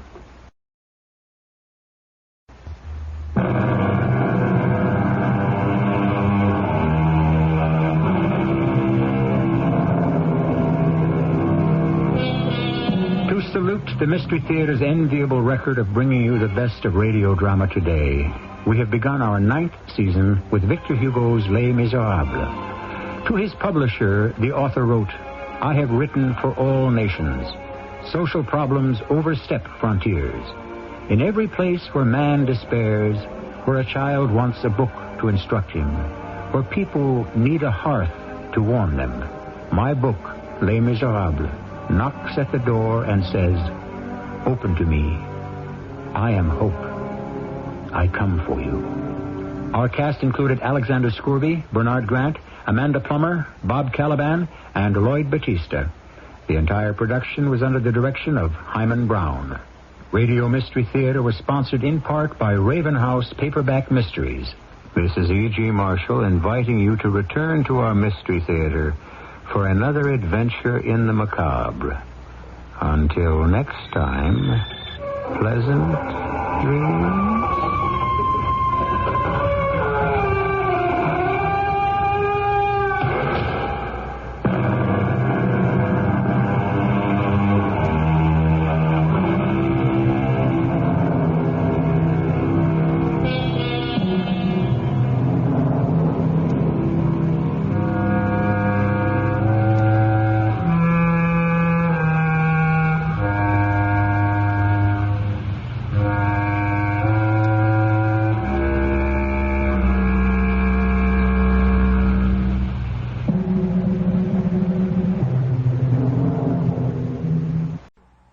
And now, Mystery Theater.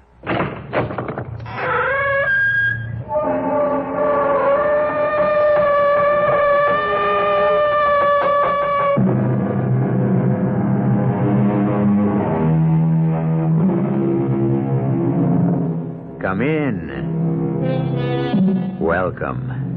I'm E.G. Marshall. We have a drama for you. An adaptation of a story written long ago. A lady by the name of Mary Wollstonecraft, dead now for a century and a quarter, accomplished in her lifetime 2 things for which she is well remembered. She married the poet Percy Bysshe Shelley, and she composed the novel Frankenstein. The first brought her misery, the second brought her fame. Though she never married another man, she did write other novels and a goodly number of short stories besides. It is one of these we bring you now.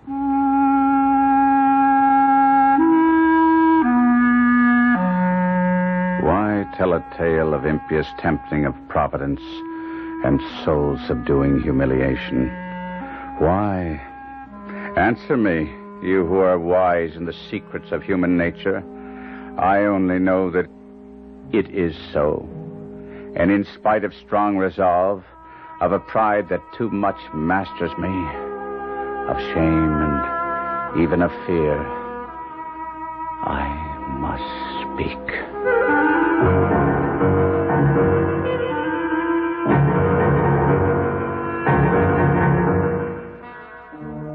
mystery drama, The Transformation, was adapted especially for the Mystery Theater by Elspeth Eric and stars Kevin McCarthy.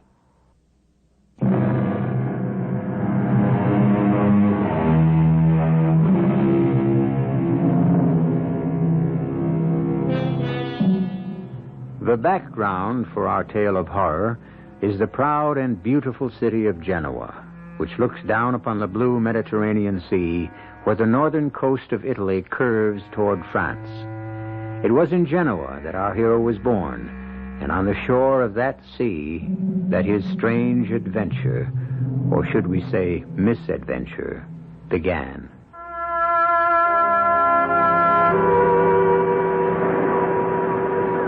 I walked the shore. The waves sounded in my ears. The air was gray and dismal, and above the horizon black clouds loomed. The scene reflected my own mood, misery and desperation flooding over me, and a crushing sense of my own helplessness. Memories flitting shadow-like through my tortured mind. Memories of days past when I had lived with my father.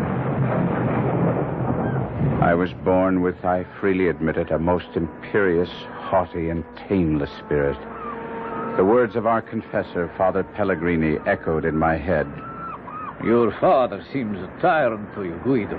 I know that. But you have no mother, and someone must check the wild impetuosity of your character. You must respect your father's wishes, Guido. But I did not. The only hope of my rebel heart was to be a man, free, independent, or, in better words, insolent and domineering. Ah, Guido, what is to become of you? My father had one friend, a wealthy Genoese noble, the Marchesa Torella, who, in a political tumult, was sent for a time into exile. Like my father, he was a widower with one child.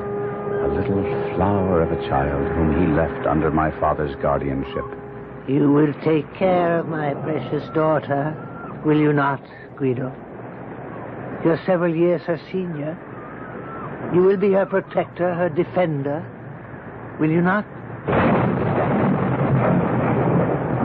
I had only nodded my head, but my heart had said much more. My heart had given glad shouts that this exquisite child was to be put into my care.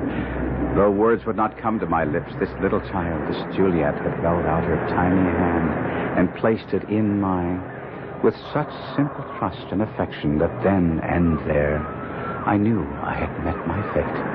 Guido? We grew up together, she and I.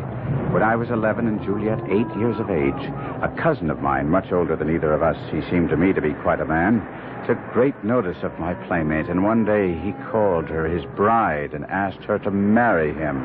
And when she shrank from him, he insisted and drew her towards him. I had watched the odious scene, and with the emotions of a maniac, I threw myself upon him. Guido! I strove to draw his sword. Failing in that, I clung to his neck with a ferocious desire to strangle him. Guido, no! Boys! Guido, loosen your hold! I'm ashamed of you. No, don't try to explain. I know the bully was trying to force himself on our little Juliet, and I know you had to come to her aid, but Guido, had you not been too small to draw his sword from his scabbard, who knows what you might have done? Father? Your actions were a great sin. Come with me to the chapel, and we will pray for your impetuous soul. This I did, and that very night I returned to that same chapel, holding little Juliet by the hand, and in that holy place I profaned her child's lips with an oath that she would be mine forever, forever only mine. Well, those days passed away. After a few years, the Marchesa Torella returned from exile and became wealthier and more prosperous than ever. When I was 17 and Juliet a blossoming 14, my father became gravely ill. As he lay dying, Torella, Juliet, and I stood by his bedside. I know what you seek of me, my friend. That I will take your son to my heart and into my home. You have my word on that. But there is more, is there not, my friend? Ah, yes.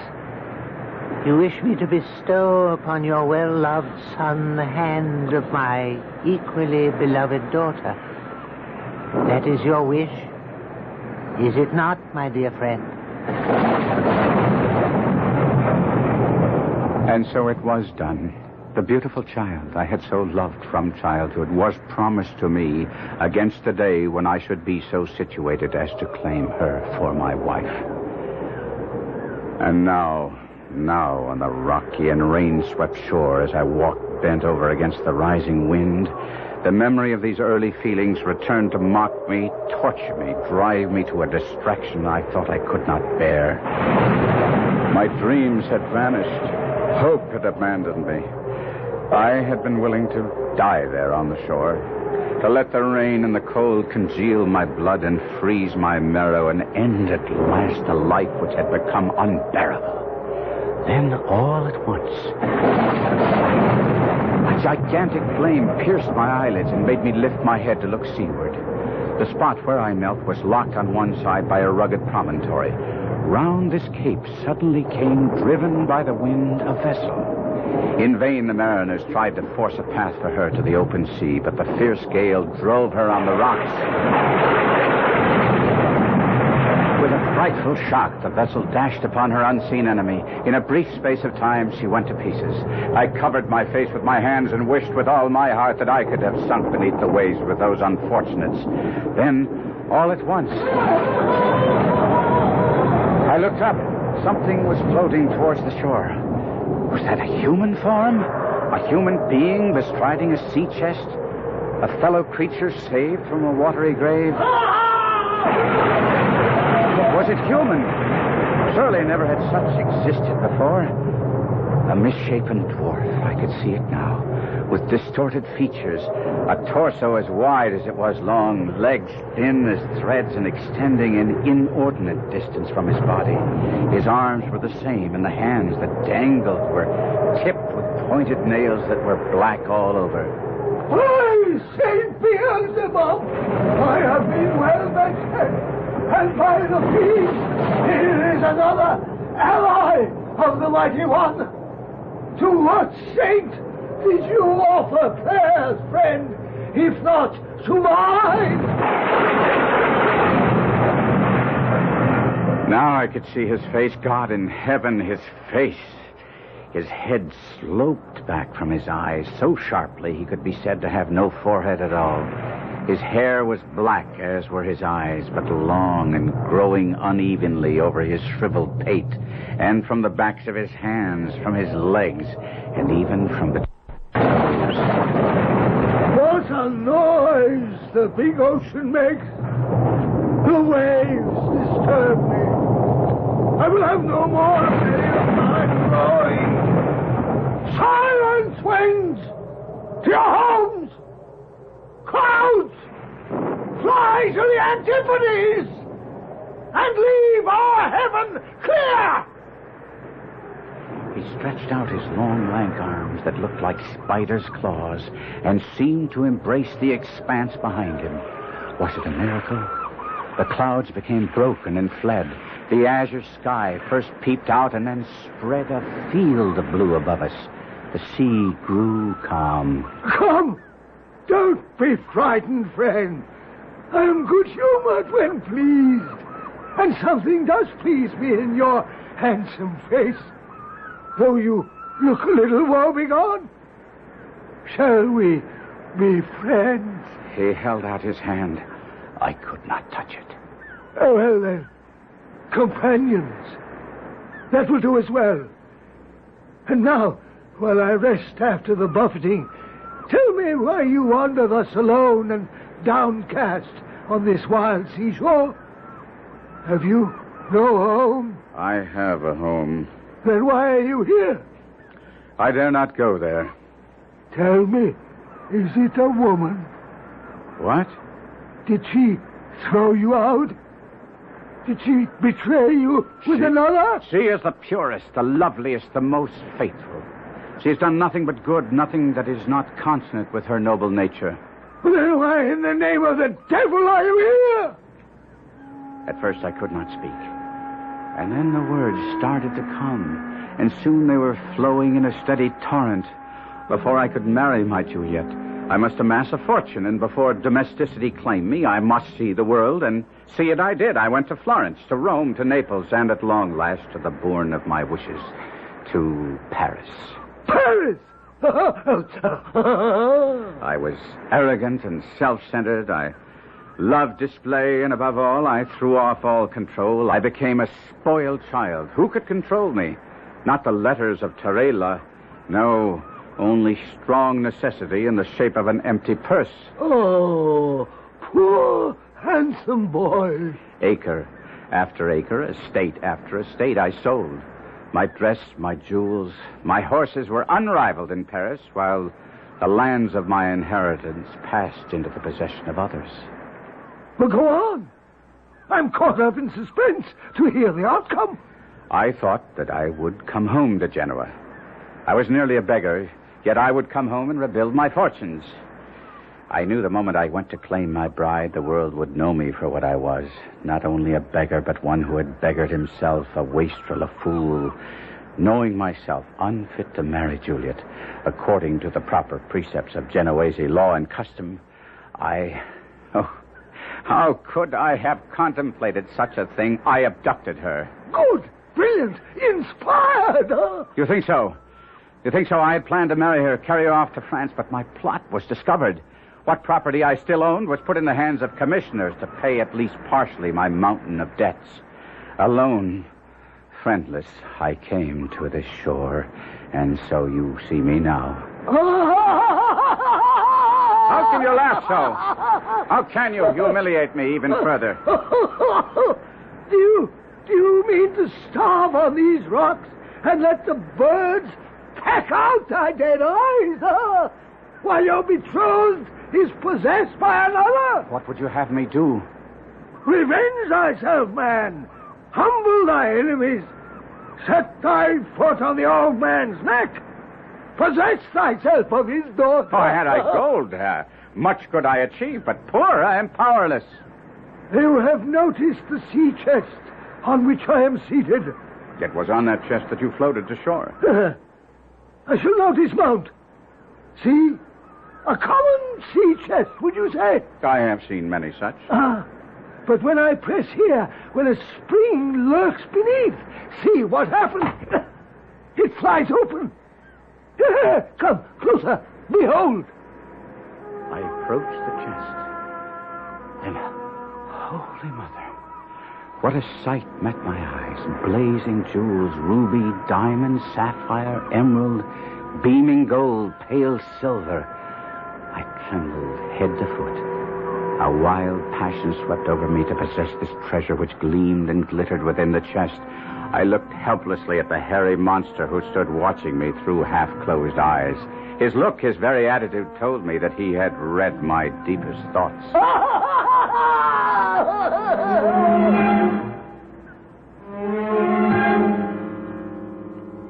Can it be that from horror comes beauty? Can hope be born of despair?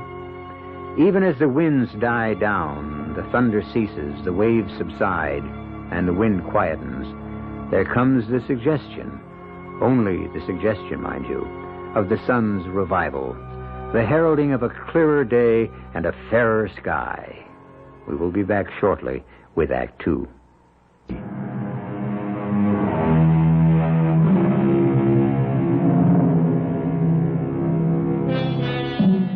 You will remember that we left our despairing hero on the shore of the Mediterranean Sea below the city of Genoa.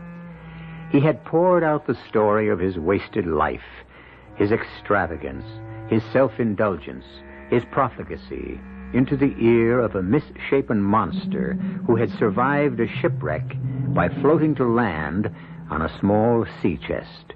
It is this chest which the monster has just opened for our hero's inspection. What a sight. Blazing jewels, beaming gold, pale silver. A mad desire to possess this treasure which gleamed and glittered within the chest was born of a sudden within me. Though I was trembling, yet I controlled my voice as best I could. Doubtless one so powerful as you could do anything at all? Nay, I am not so omnipotent as I seem. Some things I do possess, which you may covet. But I would give them all for a small share of what is yours. As nothing is my sole inheritance, what beside nothing would you have? Your comely face and well-made limbs. You cannot mean what you say. I ask for a loan, not a gift. Lend me your body for 3 days. Oh. You shall have mine to cage your soul the while, and in payment, my sea chest. What say you to the bargain? 3 short days. It may seem to you, listener, incredible that I should lend my ear to this proposition, but in spite of his unnatural ugliness, there was something fascinating in a being whose voice could govern earth, air, and sea, and I did feel the keenest desire to comply. For with that chest, I could command the world. You must realize that if you were to be faithless to our bargain, I would soon die upon these lonely sands. I shall leave you food for survival. But even should I survive, the limbs and body which are still mine would be yours forever. 3 days only. Look here. Huh? See the blue of these sapphires. See how the rubies glow, the diamonds flash and sparkle. And there is gold enough here for a kingdom, silver to furnish an army. I know little of black magic, for that is surely what you deal in. But I have heard that there must be a spell, and you must know it, whereby you, should you play me false, would be obliged to render up what you so unlawfully gained. I mean, my face and form. There is such a spell. And what is that? Your blood and my blood must mingle. Here is a dagger. Show me your wrist. Hold it out to me. I have drawn blood. Now, here is my arm. Take the dagger and cut. I hesitated. It was possible that I contemplated driving the dagger into his heart instead of his wrist, then making off with his treasure, leaving him to die upon the shingles, his with the sand. Or was it that the sight of that bony wrist, that hand with its elongated fingers and their black nails, seemed too repulsive to touch? Cut! Cut I did. I held the horrid hand and drew the dagger across the skinny wrist until the blood flowed freely.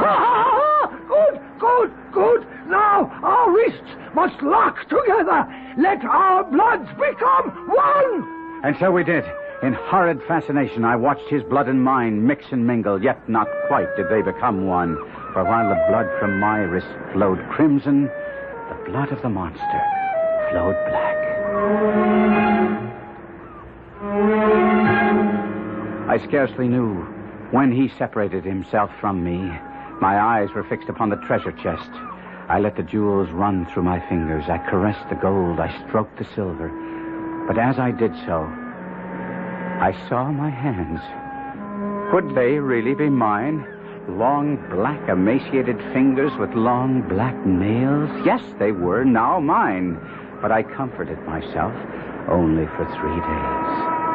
I thought to retire to a cave nearby and there wait out the little time before the monster's return. I picked up the chest awkwardly. So unused was I to my new arms. I entered the cave, set down the chest full of my fortune, and ruminated on my future conduct. I felt a surge of joy, of confidence, and a glad cry escaped my lips. Thank you, my Lord God! Oh, horror of horrors!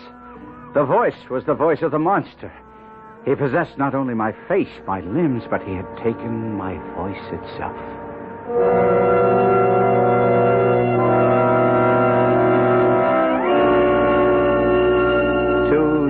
heavens had set.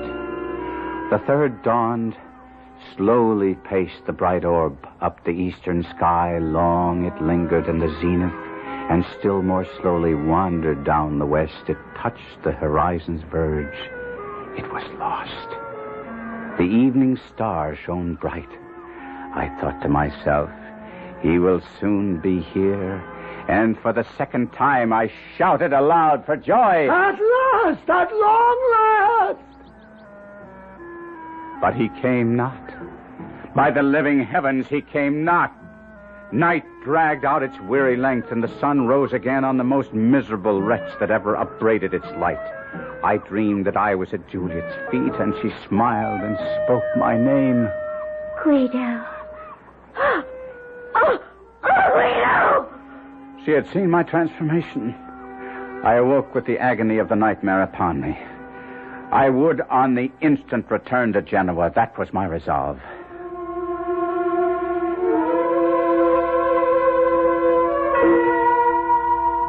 I began to walk towards Genoa. I was somewhat accustomed to my distorted limbs. None were ever so ill-adapted for straightforward movement, and it was with infinite difficulty that I proceeded. I tried to avoid the hamlets, for I was unwilling to make a display of my hideousness. But I was not always successful. What is that? Sweet Savior, what is crawling up the path? It's a spider! A spider the size of a man! Maria, get in the house. Quickly! Quickly! I had the wild notion that I might beg at her house for food, for I had brought none with me. But I understood immediately that there would be no food here. No help of any kind. Wait, Maria! Hand me my broom! Be quick! It's starting to run! Give me my broom! With my spindly arms wrapped around my tiny head and my long, crooked limbs carrying me away from her as fast as they were able, I escaped the enraged woman. I stumbled up the cliffs, searching for a cave where I could hide my repulsive body, and I lay panting on the rock. Below me, the splashing sea, the quiet sand, and above, the blue sky of heaven. Bruised in body and broken in soul, I slept.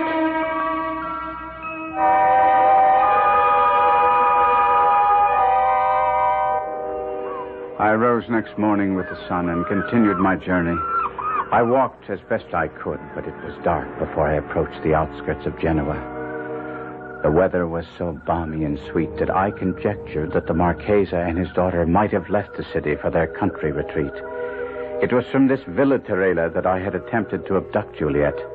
I had spent many an hour reconnoitering the spot and knew each inch of ground well. It was beautifully situated and bosomed in trees. As I drew near, it became evident that my conjecture had been incorrect. The Villa Terela was lighted up. Strains of music were wafted toward me by the breeze. The country people were all flocking about. I longed to address someone, to inquire the occasion of so much festivity. But I thought I might, from some hiding place, hear others discourse, and in some way gain intelligence of what was going on. So, entering the walls that were in the immediate vicinity to the mansion, I found one dark enough to veil my excessive frightfulness. There, amid the shadows, quivering with fright and dread, I heard footsteps. 2 pairs of footsteps approaching along the gravel path. A beautiful night for the gala, Father. A happy omen of tomorrow's ceremony, Marchese. I do believe it will be a blessed union, Father Pellegrini. Do you not? By all the saints, my friend, I sincerely believe it. Guido has changed, Father. He is truly penitent, truly reformed. I feel that. He is the prodigal returned, Marchese. Father Pellegrini, it brought tears to my eyes when he so humbly, yet with such dignity, asked permission to call himself my son. And you pardoned him? Ah, with joy and love in my heart. And fast upon the pardon bestowed on him the gift of my lovely child, my Juliet. You have acted nobly, Marchese, with magnanimity. Wisely, too, I trust, Father. I believe so. My heart died with horror. I had done all this. On the morrow, my once promised bride was to pledge her vows to a fiend from hell, all because of me, oh merciful God. The anguish was too great to bear, and scarce knowing what I intended, I grasped the dagger that the monster had used to sever both our wrists, and I plunged it in my breast.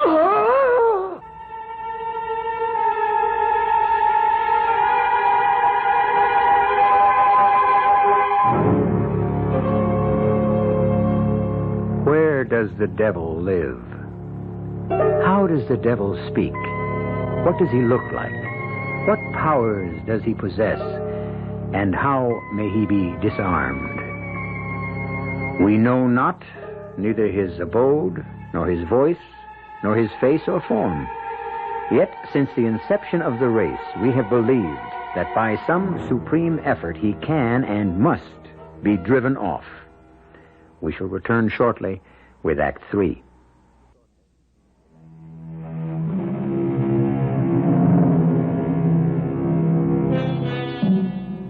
Recall with me now, dear listener, how we left Guido, our gallant cavalier, transformed now into the shape of the most repellent monster, hiding in the shadows of the Villa Torella, where he heard the Marchesa Torella and Father Pellegrini discuss the marriage on the morrow.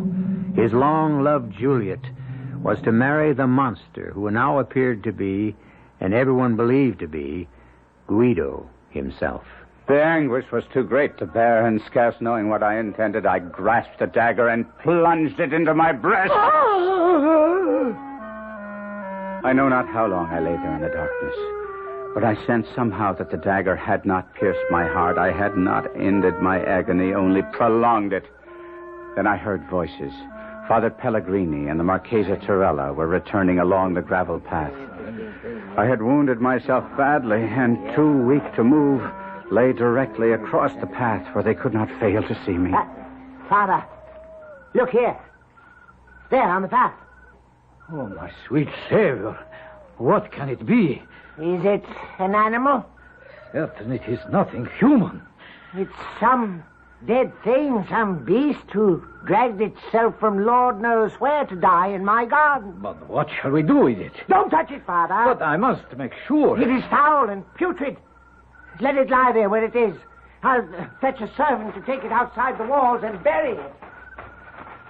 Poor creature. Whoever or whatever you are, God have mercy on you. Oh, what? Did I see you still? Is it possible to... Do you still live? There, you moved again. You need the doctor for Reg. Hold fast to whatever life is in you, and I will return. My wretched body had somehow, without my wishing it, responded to the kindness I heard in Father's voice.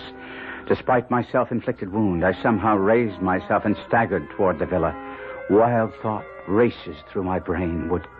Could God permit the foul union slated for the morrow? I hid myself among the trees. The garden grew deserted. The gates were closed. I staggered about and came under a window. Well did I know it. A soft twilight glimmered in the room. The curtains were half drawn. It was the temple of innocence and beauty. I saw Juliet enter, approach the window beneath which I lurked. Oh, she clasped her hands. She raised her eyes to heaven. Guido. Mine own Guido. Then, as if overcome by the fullness of her own heart, she sank on her knees. Oh, Guido. My only love. What joy the dear Lord has conferred upon me. Oh, let me live only for my life's love, my Guido, my best beloved. I heard a step, a quick, firm step, and soon I saw a young man richly dressed, young and graceful to look upon. Yes, by heaven, he was handsome. He had the lithe body, the fine features of oh, God in heaven, of myself. I crouched closer. The youth approached. He paused beneath the window. She arose, and again looking out, she saw him. Guido. Oh, my love. The guests have gone. My dearest, you must go too. It is not seemly that we should be together like this, until after tomorrow's happy meeting. I will not go. Ah, sweet, could I press one kiss upon thee, I could repose. And then he approached, and I thought he was about to clamber into her chamber. I had hesitated not to terrify her. But now I was no longer master of myself. I rushed forward and threw myself upon him. I cried... Oh, you seven-fold-shaped rat! Guido! Heaven protect us! The dagger was in my hand. I knew that soon the monster and I would be separated. In the midst of my frenzy, there was much calculation. I must fall upon his sword that he did not survive. I cared not for the death blow he might deal against me. I saw his villainous resolve to do this in the sudden thrust he made at me. I threw myself on his sword, and at the same time plunged my dagger with a true and desperate aim in his side. We fell together, rolling over each other, and the tide of blood that flowed from the gaping wound of each spilled on the grass. And in the moonlight I saw that my wound shed blood that was crimson, while from the gash I had made in his side flowed blood that was black. More I saw not, for I had fainted.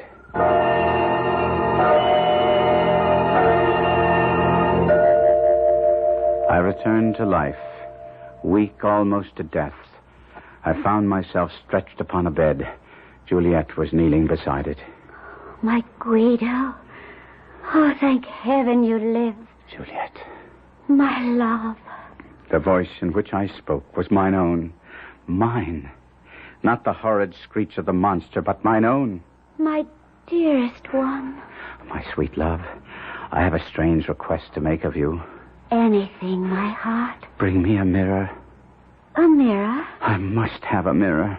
Oh, do not agitate yourself, my darling. I will fetch you a mirror. But you must not be shocked at what you see. Quickly, quickly. Here it is. Give it to me. You are wan and pale after last night's encounter. How? By the mass, I think myself a right proper youth. Your color will return. Do not condemn me. No one knows better than I the value of his own body. No one, probably, except myself, after having had it stolen from him. Whatever are you saying? Are you feverish? Perhaps a little. I have endured much. Are you strong enough to see anyone? My father and Father Pellegrini are just outside the door. Ask them to come in. They are so happy that you are recovering. Do come in. He is anxious to see you. Guido, my boy. Marchese. You look well, Guido. A little pale, that's all. The doctor says that in a few weeks' time you will be up and about. And well enough for the wedding ceremony. Do you have any pain? None at all. Oh, hardly any. And what small pain I may feel, all is washed away by the happiness in my heart. The monstrous creature you killed last night. He is dead. We believe you mortally wounded. You believe? You do not know? There was nothing but a pool of blood. What color was the blood? What color? Why, scarlet red, like any blood. Why do you ask? No reason. There's no reason that I can give you on the instant. And then we heard Juliet calling for her father, and we hurried to a room. And outside her window, we found you. 2 deep wounds in your breast, but, praise God, still breathing. I told them how this black monster had sprung out of the darkness with a dagger in his hand. How you had drawn your sword. Wait, all of you. Where is this black monster now? Is he still beneath the window, or has he been carted away? We never found him. Never saw him again. Doubtless he crawled away to die outside the gates. None of the villagers ever caught sight of him. None. We have inquired of all who were there. Oh, Guido, my dearest, why trouble yourself? I wish to know that he is dead. But why, my darling? One day, when I am stronger, I shall tell you, and you too, Marchese, and you, Father, all I know of the monster.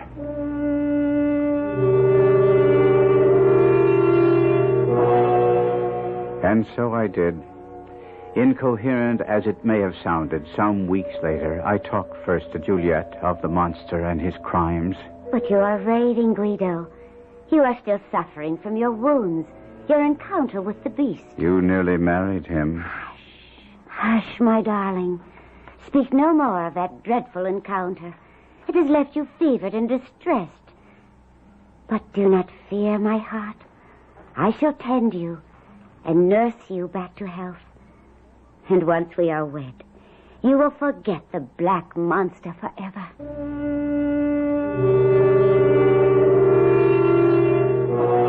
I did not forget so quickly.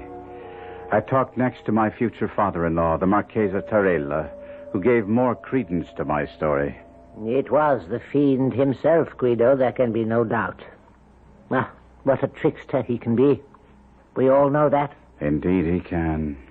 I find it credible, although I confess it stretches my belief, that he could steal your body from you and come here in your guise. He did, sire. He did. Yet he came so humbly, so penitently. He asked my forgiveness for his sins in such a straightforward way. I confess he took me in completely. Sire, will you believe me when I tell you that what he did is what I would have done? Once I recognized the folly of my ways, will you believe me that on that sandy shore I cursed myself 1,000, 1,000,000 times over for my overweening pride, for my insufferable vanity, for my stubborn egotism? Will you believe me, sire? My son, with all my heart, I believe you.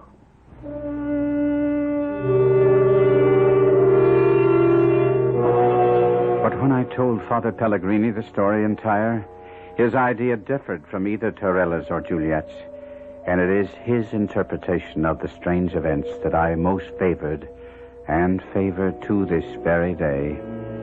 I am of the opinion, Guido, that it was not the fiend, nor any demon, who made the fateful bargain with you that day, your body in exchange for his wealth.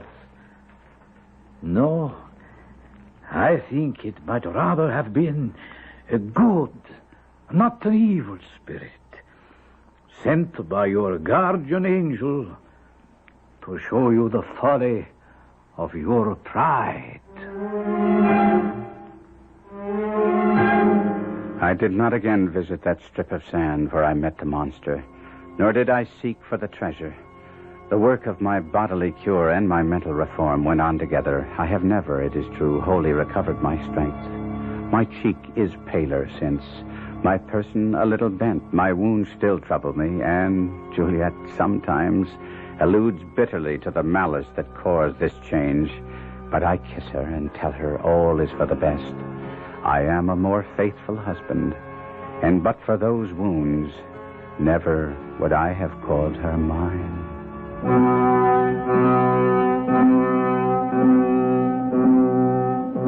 Which interpretation of Guido's story do you favor? Juliet's, the Marchesa Tarella's, or Father Pellegrini's? Was it all the product of a fevered brain, or was the monster in truth a demon from the netherworld bent on destruction? Or was he sent by Guido's guardian angel, a kindly spirit in hideous disguise, to restore to the young man his sanity and good judgment? We leave it to you. I'll be back shortly.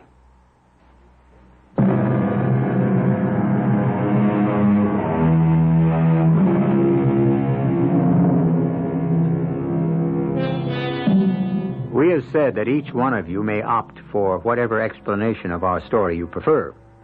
Was the monster a vision, a devil, an angel? There is a fourth interpretation which we offer for your consideration. It is from Joseph Conrad, the great Polish writer. The belief in a supernatural source of evil is not necessary. Men alone are quite capable of every wickedness. Our cast included Kevin McCarthy, Robert Dryden, Ian Martin, and E.V. Juster. The entire production was under the direction of Hyman Brown. This is E.G. Marshall inviting you to return to our Mystery Theater for another adventure in the macabre. Until next time, pleasant dreams.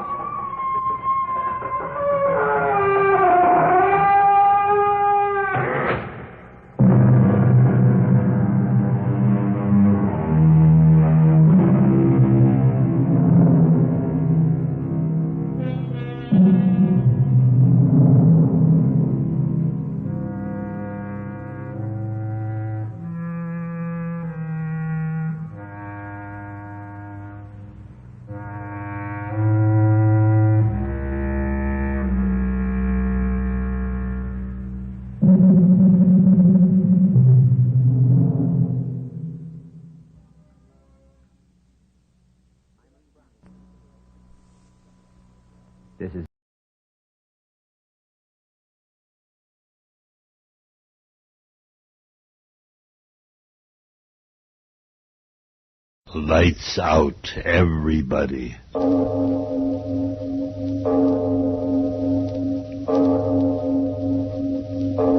It is later than you think.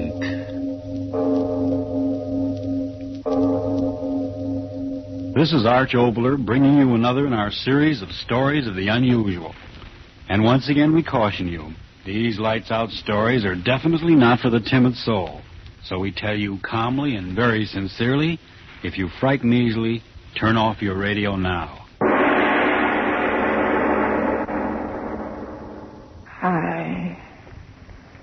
I know. It's dying I am, Father Donahue. And old as I am, I'm not ready to die until... come closer, Father, and hear my miserable confession.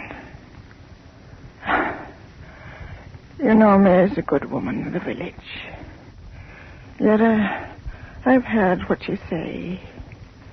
There's no finer old woman in all the islands than the widow Danelle.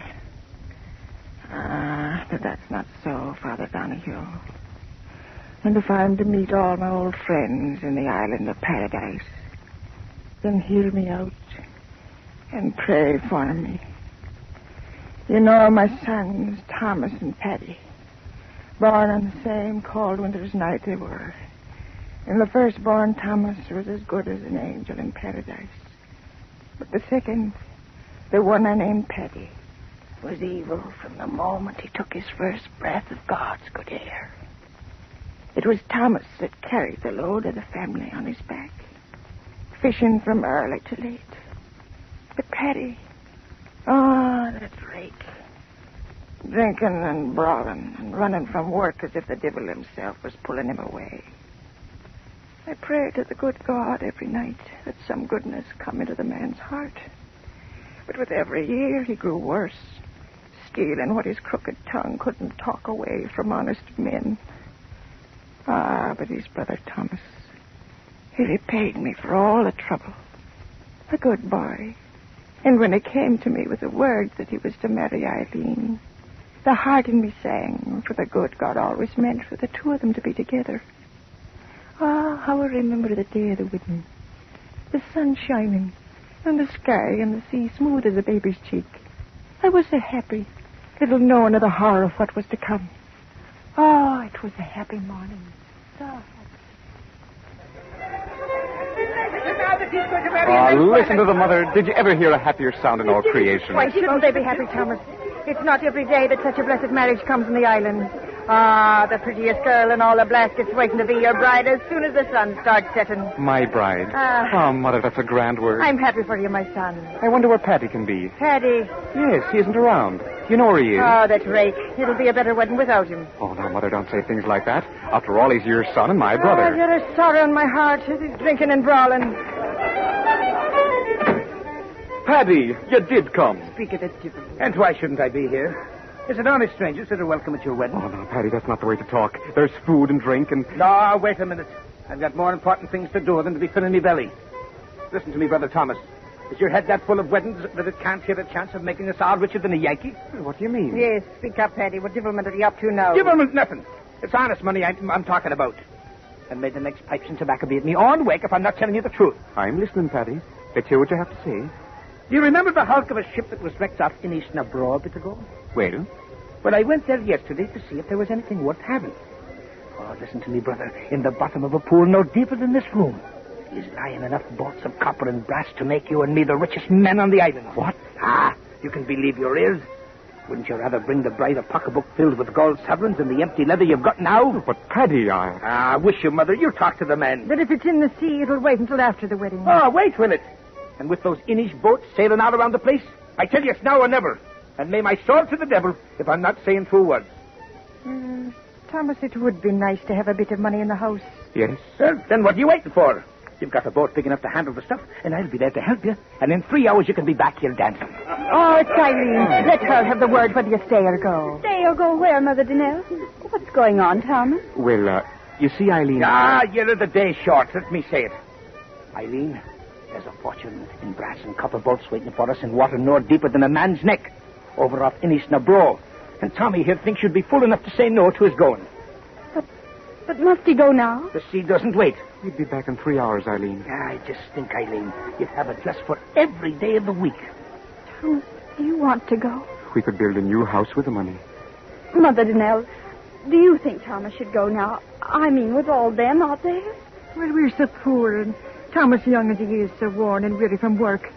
Maybe this is God's blessing, a gift from heaven for putting our faith in him who watches over all of us. God's blessing is right. £100.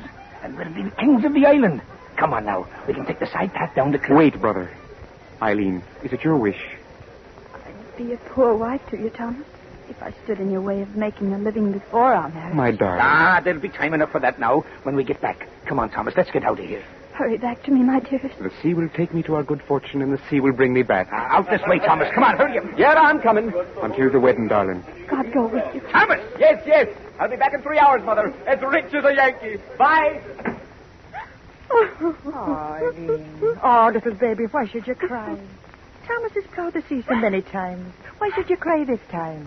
Oh, Mother Danelle, I'm frightened. Frightened? And tell me, why should you be frightened? I don't know, but when that door closed behind him, it seemed as if the waters of the sea were closing over. Oh, Mother Danelle, hold me close. I'm so afraid. And soon, Father Donahue, Eileen and I left the dancing and the fiddling behind and climbed the long path up to the top of the cliff so our eyes could see far out over the water. And all the time, Eileen kept crying that she'd never see Thomas again. That she'd never see Thomas again. Oh, Thomas. Oh, stop crying and saying the things you're saying, girl. It's tempting the devil to do his evil work. Oh, I haven't climbed this path for a minute. It's a little too steep for me old bones. Thomas, where are you? Oh, now stop that, girl. Our Thomas has found so much copper and brass, it's taken him longer than he thought. Oh, Thomas wouldn't come back, he wouldn't. Oh, well, Paddy would if there was a shilling extra to be made, and he's talked Thomas into it with that sharp tongue of his. The last step. I know we'll see them. They're both weighed down with good fortune. Eileen, stay away from the edge. You'll go over the cliff. Oh, Mother Danelle, to the west. What? To the west where they went. The water. Oh, Mother, that wind. Where did it come from? Oh, to the west where he was. But in all my years, such a wind has never been before. The water. Look at it swirling and tossing before the wind. He's dead. No. My Thomas dead. No. Dead. Stop saying that. He's not dead, my Thomas. Eileen, come back here. Come back from the edge. Oh, that was a time, Father Donahue. The wind grew wilder and wilder. In a minute, the sea was pounding at the base of the cliff. And the girl shrieking she wanted to die with Thomas. And me fighting her back from the edge and praying to the good God to give me old arms the strength to hold her back until she came to her senses. None of us got a wink of sleep till the light of morning. Oh, that wind. I can hear it now. Snarling and talking.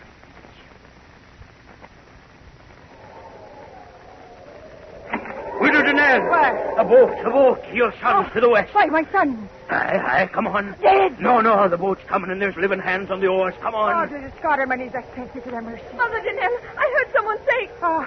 Mother Danelle, on your knees. Eileen, the merciful God has brought them back. Oh. Come on, quick. They're trying to get into land. Hurry now. Oh, Mother Danelle, quickly. No, wait, child. Your shawl there. Now give me your arm. Oh, my old leg trembles so I can hardly walk. Yes, lean on me. Oh. Hurry, Mother. Yes, I'm moving fast as I can. It's hard against this wind. Blessed wind. Let him live. You bless it for the life of one, and I bless it for the lives of two.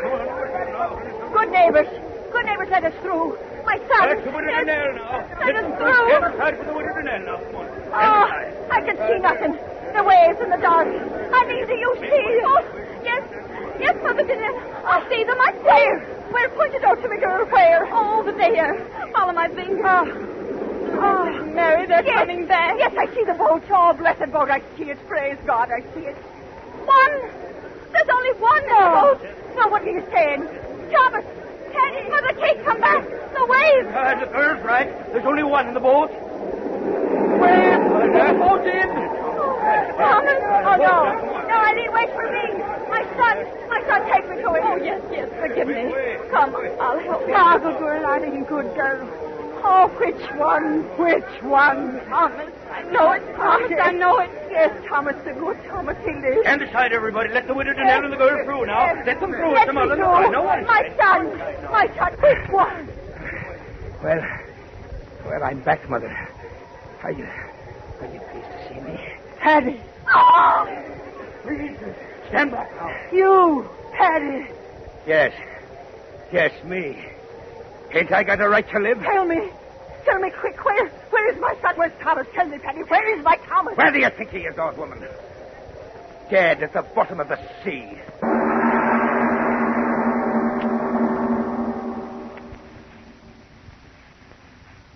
Aye, Father Donahue. That was what he told me. My good Thomas was dead at the bottom of the sea. Dead. The good Thomas dead, and Paddy the evil one, alive. Oh, it wasn't right, Father. And in the days and nights that followed, I cried to God, why did you do it? Why? Why did the sea take my dear Thomas from the boat and leave Paddy? Was there no reward on earth for goodness and sweetness of soul? And in the seventh night of my sorrow, there came an answer. I was lying on my bed.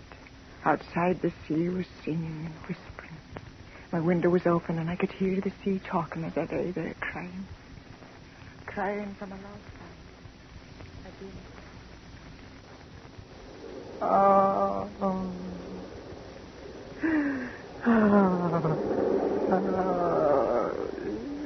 Do not cry, Mother.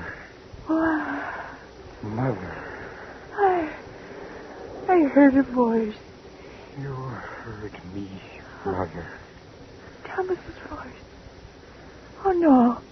No, it's some wildness in my weary head. Mother, I am so weary. You must listen. Oh, dearest God. Why do you do this to me? My son is dead. Dead in the sea. Why do you bring me the memory of his voice? Mother, believe me. If I could only see you, I would believe. Oh, no. The horror the sea made of me. Wind and wave and grinding rock against my flesh. Oh, I wouldn't care, my son. Just let me see that it is you, not my own voice speaking in my head. Oh, Mother, you don't know what you ask. But if there is no other way, close your eyes until I give you a word to open them. I've closed them. Now open, Mother, and have no fear. I beg you. Oh. This was Thomas. Oh, no. Mother, why did he murder me? Murder? The sea was calm. We reached the pool where he set the copper in the brass lid. I stripped off my clothes and dove under. Oh. And when I tried to come up for another breath of air, oh, Mother, he wouldn't let me do it. Oh, no. With his hand, he held me under. My hands, they tore at his arm. But he held me down until at last I screamed for mercy.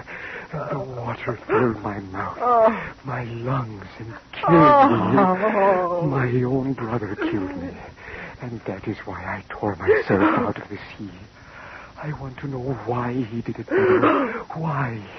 I cannot rest in peace until I know and understand. You tell me, Mother. Oh, speak, Mother. What gain could come to him for such a horror? I do not know. Oh, believe me, my son. I do not know. Then I must go back. I cannot stand this pain. Oh, my good Thomas. Look at this, what was Thomas Danelle's face, Mother. Look at it and give me your oath you will not tell my Eileen or my brother of this night. Oh, but Your oath, Mother. They must not know. You hear me? They must not know. I swear, Thomas. Oh, merciful one, this pain. I go, Mother. Where? Back to the sea. And will we ever meet again, my son? Yes. The day I find out why he made me drown, I will return, Mother. I will return. Thomas, my son, come back. Oh, my son. My son. But he was gone, Father Donahue. Gone back to his nameless grave in the sea. Then it happened. Paddy talked his way into the good graces of the girl. Simple little Eileen. What did she know of the evil of men? That devil Paddy and my good Thomas's Eileen. It took the life out of me and made me long for the quiet of my grave. And then came the day of the wedding. Again the fiddler was playing. Again the good people of the islands were happy. I alone was sad, weeping the twilight.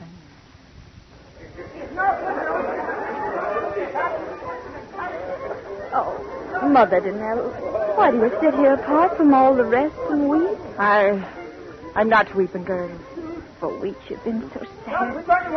Can't you find a little joy in your heart for this day of my marriage to your own son? My son. Why, do not love him as I did dear Thomas. May he rest in peace. But Thomas himself told Paddy that if he died, he wished that Paddy'd care for me. And, Mother Danelle, what is it? Your face so strange. Now he knows. I just remembered. Now he knows. Who knows?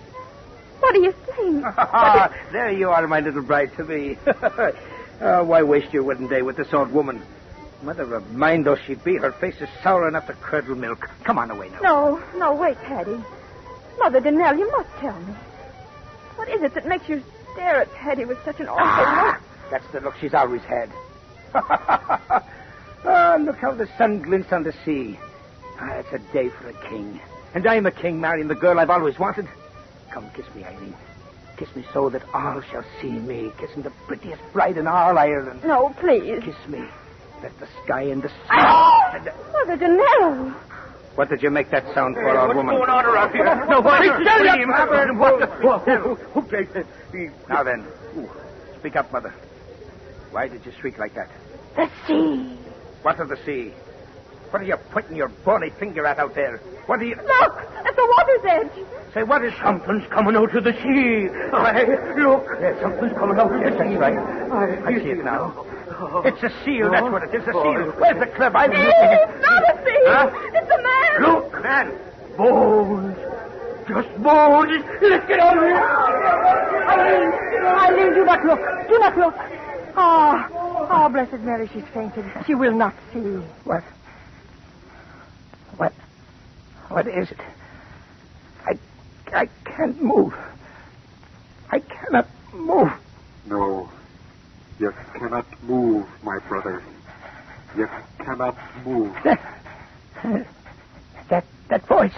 Bones and little flesh, and yet you know the voice. Thomas, your brother Thomas, come back again. No. Because now he knows. No. Now he knows. No. Knows what?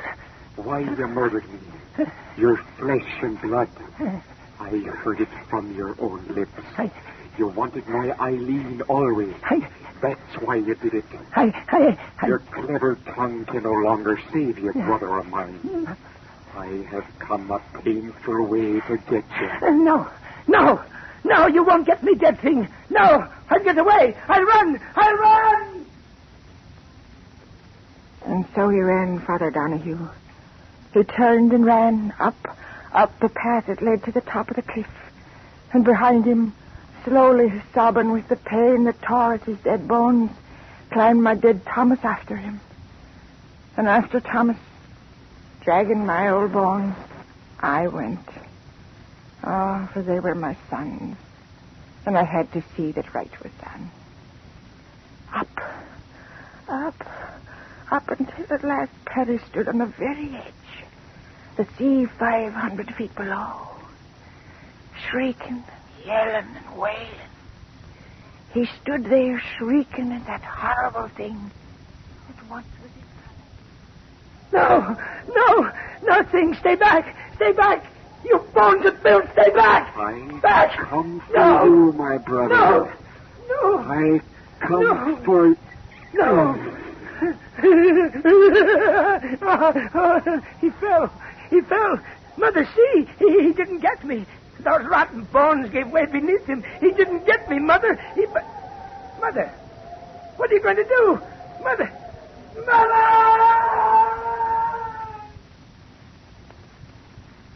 Over the cliff Paddy went, turning and twisting, and into the sea where the water covered him over. When the others of the village came up there at last, I told them that the old bones of Thomas had done it. Had clutched Paddy close to and thrust him over. Oh, Father Donahue, listen. It was I that gave that final push that sent the evil son of mine to his death. Thomas tried and failed before he had his last measure of revenge. So I did it, Father. I gave Paddy the new life, and I gave him death. Oh. Is there any forgiveness in heaven for what I did?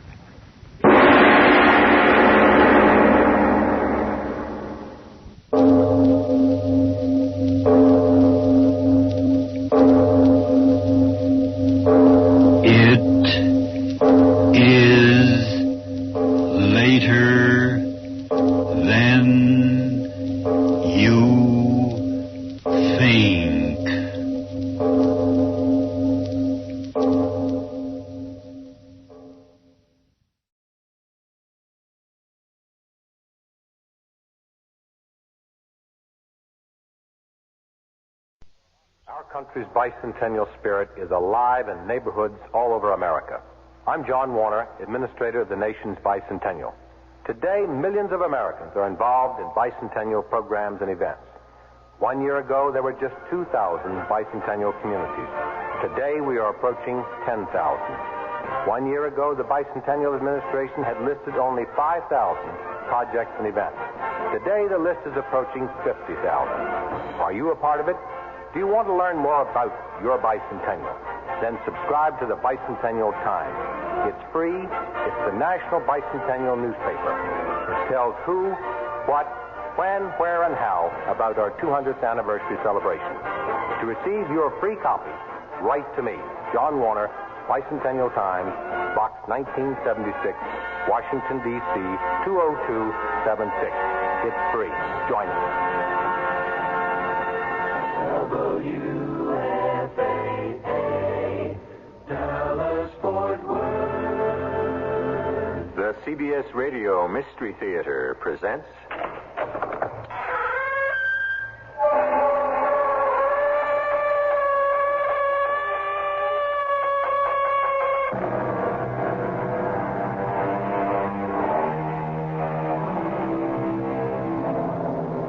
Come in. Welcome. I'm E.G. Marshall. The difference between man and animals, said Voltaire, is that man knows he will die. Animals have bodies, brains, instincts, and desires as we do, but they do not have our fiendish comprehension that we are finite. That one day, tomorrow, or the next, this year, or the one after, in this century, or the following one, our bodies, brains, instincts, and desires will have perished. Of course, that is why we seek so desperately to convince ourselves of the truth of reincarnation, the promise of a life beyond this one, of some kind of immortality, to soften the implacable reality of death. The house has whispers in it. Too bad. Really, Elaine. Really too bad. They mutter to themselves. What have I done to deserve this? Sometimes they shout. It's your fault. It's not mine, it's yours. Shut up, both of you. Who would think they'd still be talking after all these years?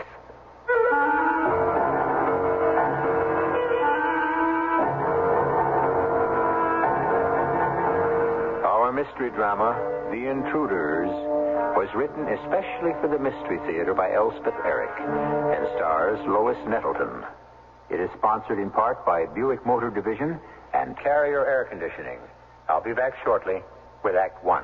To the man who bought the Skyhawk, to the girl in the Century, we're glad you like your Buicks, glad you set your spirit free. And to the family from Ohio, to the folks up in St. Paul, nice to see you join us, nice to see you all. Say, that Buick Century of yours is some car. Thanks, we like it. Yeah, and that tie you have on is really nice. Oh, thank you. Yeah, I see you have the V6 engine. Look at all that room. Isn't that something? I'll tell you something else that's something. Over 250,000 people have already bought 1976 Buick. I bet they're really nice people. Do you think they'd like to come over for dinner? All 250,000 of them? Well, I suppose we'd have to borrow some folding chairs. Yeah, wait a minute. Your mother has a couple. It's nice to see you join us. We're glad it came to be.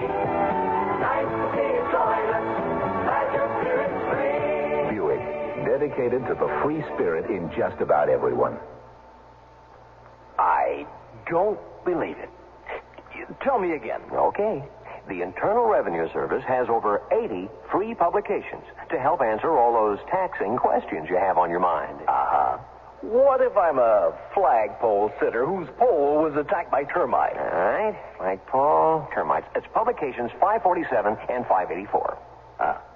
An ant left me an elephant, under 12 years of age, for me to care for. Adolescent elephant, 501. People throw money when my 98-year-old uncle lifts weights at the beach. Is that income? 554 and 525.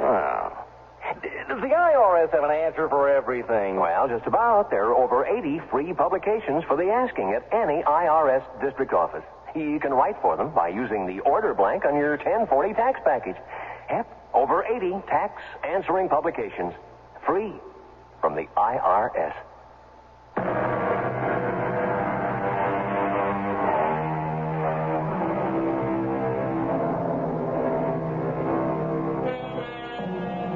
We all have minds, instincts, and desires. And we all live with the knowledge that one day they will all run down and come to a stop.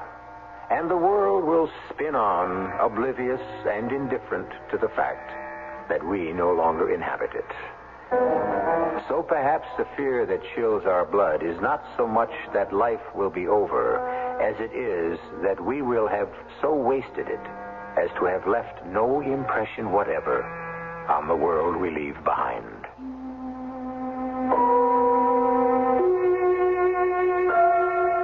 I walked the last half mile or so to the house because I wanted to come to it alone. I had dreamed of it nearly every night for 7 years. The serene old house, standing under great elms and oaks, built of the mellowest old field stone dug out of the resisting earth that surrounded it. And now, as I walked up the path and saw the front door, painted a soft olive green, the great brass knocker shining softly, I knew that I had done the right thing. I had come home. I pushed the door open. There was the great wide entrance hall. There was the gently curving staircase with its polished mahogany balustrades leading to the floor above, where now I was certain I would find my old bedroom just as I'd left it. Yes, I had done the right thing. I'd come home. I started toward the staircase, anxious to see my old, my own, my so familiar room with its long windows opening onto the gardens, its four-poster bed all hung in muslin, its tiny fireplace crouching like a cat in one corner. All would say, "Welcome home, Elaine. We're glad you've come." I had one foot on the first stair when something happened. I heard whispers. Very soft whispers. So soft I couldn't distinguish the words. But one thing was unmistakable. I was not alone in my house. I had come home. such a bother. It's too bad. It really is too bad. Why did it have to happen just now? When everything was going so well. Why did it have to happen to us? It's really too much. It's a shame. That's what it is. Yeah. Yeah, it's a shame. Who had taken over my house? Who had dared to move into my house? Who was intruding on my property? We have to do something. Don't both of you look at me. I don't know what to do. I hope you don't think I do. Well, you certainly don't think I do. Now, let's not fight among ourselves. Look, let's put our heads together and think what to do. Yeah, we have to figure out something. Yes. Everything was spoiled. Strangers were in my house. 3 of them, it sounded like. They had broken into my house, and now they were upset because I'd come back to claim it. They must have seen me coming up the path, heard me open the door, walk in. And now they were trying to decide what to do next. She's so young. That's not the point. I know, but she can't stay here. Where can she go? That's what we have to figure out. She's so young and so frail. Such a little thing. The voices were coming from the front parlor. I made up my mind. I would simply confront them. Tell them that I had come home to my own house and they must leave. Who's going to tell her? Not I. Certainly not me. You don't expect me to. You're the logical one. You can't make me do it. I won't. The door to the front parlor flew open and a woman rushed out. I braced myself against the post and tried to summon my courage, to find my voice. But everything was happening so fast. The woman hurrying straight towards me, the 2 men after her. You have to. I won't. Can't expect us to do your dirty work. I won't do it. Do you know what happened then? The woman rushed right past me and up the stairs. She took no notice of me at all. In utter astonishment, I watched her run up the stairs to the 2nd floor. I was trembling all over. Everything was being spoiled. I'd come home and now my home was not mine. It was filled with intruders. I turned to see what the others, the 2 men, were doing. The door to the front parlor had closed again. They must have gone back in. I tiptoed across the hall and put my ear to the door. And I could hear them talking. It's up to you. Why not you? You're the head of the house. Not when it comes to things like this. Oh, you mean not when it comes to whatever you don't feel like doing? That'll be enough out of you. I am not going to argue with you. The door suddenly opened, and one of the men came out. He was rather young, which surprised me for some reason. About my own age, I would suppose. Handsome, with black hair and blazing eyes. I couldn't help but admire him. He strode angrily out of the room into the hall and slammed the door behind him. I watched him dash upstairs, 2 steps at a time. Perhaps to comfort the woman. Perhaps to enrage her further. Now there was only one of the intruders left. I would confront him, demand what right he had to be in my house, and order him to leave. When he had complied, then I could deal with the other 2. You will leave my house at once. My voice lacked all conviction.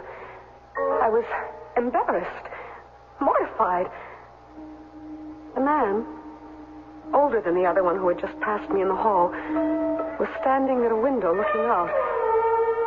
And it would seem, hearing nothing. For he didn't even turn his head at the sound of my voice. He simply stared, unseeing, out the window. Then his hands gripped his head. A quivering sigh turned into a deep sob. His whole great body shook, and his knees bent until they touched the floor. Lord. Help me, Lord. I cannot bear it. I cannot. Lord God in heaven, help me. Help me, or I am lost. I stood stock still at the door. All my anger had left me. All my indignation, all my resolve to rid my house of these usurpers. I had only a huge desire to cross over to him, put my arms around his big shoulders, and draw his head to my breast. Whatever his trouble, whatever his misery, I I wanted only to comfort him. I did what I could. I did my best. Lord, you know I meant nothing but good. I never meant that things should be like this. I meant only the best. Only the best. I felt sobs in my own throat. A sympathy I had not known for years. A love for another human overcame me. A human I did not recognize, did not know. He turned slowly and started for the door. I held out both my arms. Forgive me. I'm sorry. So sorry for whatever it is that I have done. Then the most astounding thing happened. As I stepped forward to embrace him, he lifted his gaze from the floor, looked straight into my face, into my eyes, which by now were as full of tears as his own, and he said, Am I never to be forgiven? And having said those words, not to me, not to anyone, he walked to the door. The jacket of his coat brushed my dress as he walked past me to the door, which was open, went straight through into the hall, and vanished from my sight. I was alone in the parlor. Whatever I had expected my homecoming to be, it was not this. No, never this. To be the outsider in a place that belonged to me? I went upstairs. But before I reached the room that had always been mine, I passed another room. A big square room with a big double bed. And on it lay the woman. I crossed over to her. She was sleeping, but her lips moved. And I bent over to try to catch the words. Baby. Baby. Baby. That was all she said. But she kept saying it. Baby. Baby. I put my ear close to her mouth to try to catch another word, but I heard only baby, repeated over and over. Then I was suddenly aware, and I felt a chill sweep through me. I was aware that from her mouth no breath escaped. Not a breath. There was no feeling of her breath upon my cheek. I ran from the room. Across the upstairs hall, the door to another room stood open. Inside, the young man with the black hair and blazing eyes was pacing up and down. I watched him for almost a minute from the doorway, but he never looked up or took any notice of me. Suddenly, he grabbed a vase of flowers from a table and dashed it to the floor. Damn! The explosion of his anger drove me away and downstairs. I ran to the back of the house, to the kitchen. There, seated at the big work table, was the man. Not crying now, not making any sound whatsoever, but staring straight ahead with eyes that were bleak and passionless. He did not move as I entered the room. His big hands lay side by side on the table, palms down. Love and pity stirred me. I moved to where he sat and put both my hands over one of his. Still, he did not move. How could he not move, I thought. Then I realized that his hand, his big hand that lay in both of mine, had no substance at all. It was as though my hands held air. I touched nothing. I held nothing. The hand, big and strong and firm as it appeared to be, was nothing. And then I knew. Certainly and surely, I knew that I had come home to find my house inhabited by ghosts.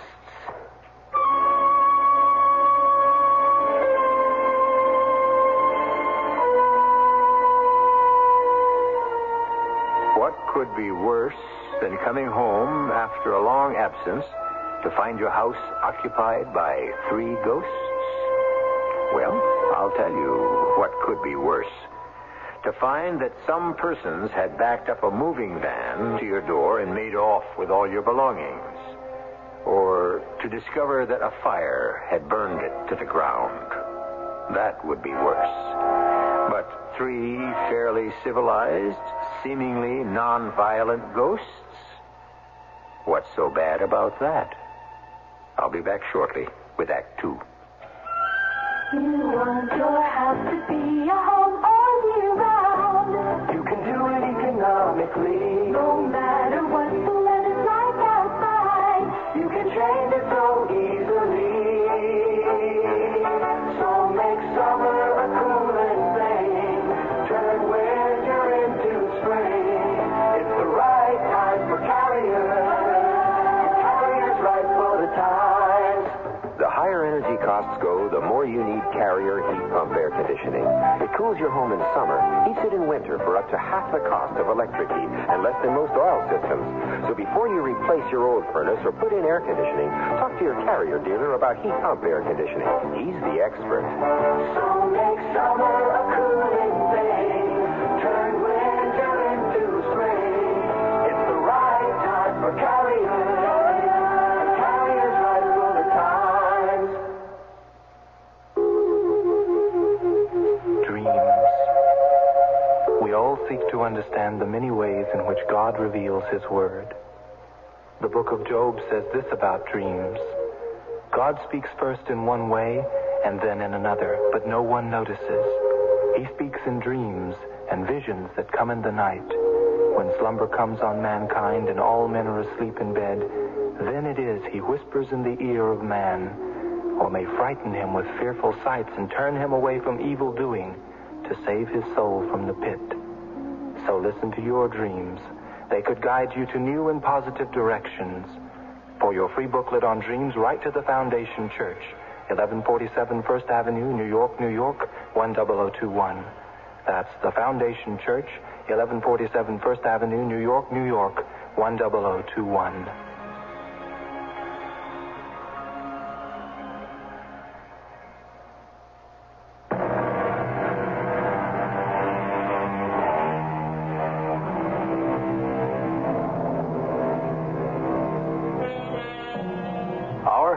Elaine has returned to her home. The home she firmly believed to be hers and finds it tenanted by 3 people.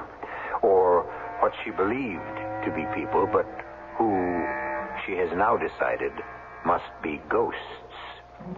There is the lady ghost, whose sleeping breaths cannot be felt upon Elaine's cheek. There is a young male ghost who cannot hear Elaine's knock upon his door. And finally, there is a gentleman ghost whose hand Elaine cannot feel when she takes it in both her own. Feeling perplexed, but strangely not in the least frightened, I went upstairs. I opened the door just as I had opened it countless times before and went in. I heard something. To my astonishment, to my infinite delight, there was a fire burning in my tiny fireplace. How could this be? Had the 3 unhappy and quarrelsome ghosts been expecting me?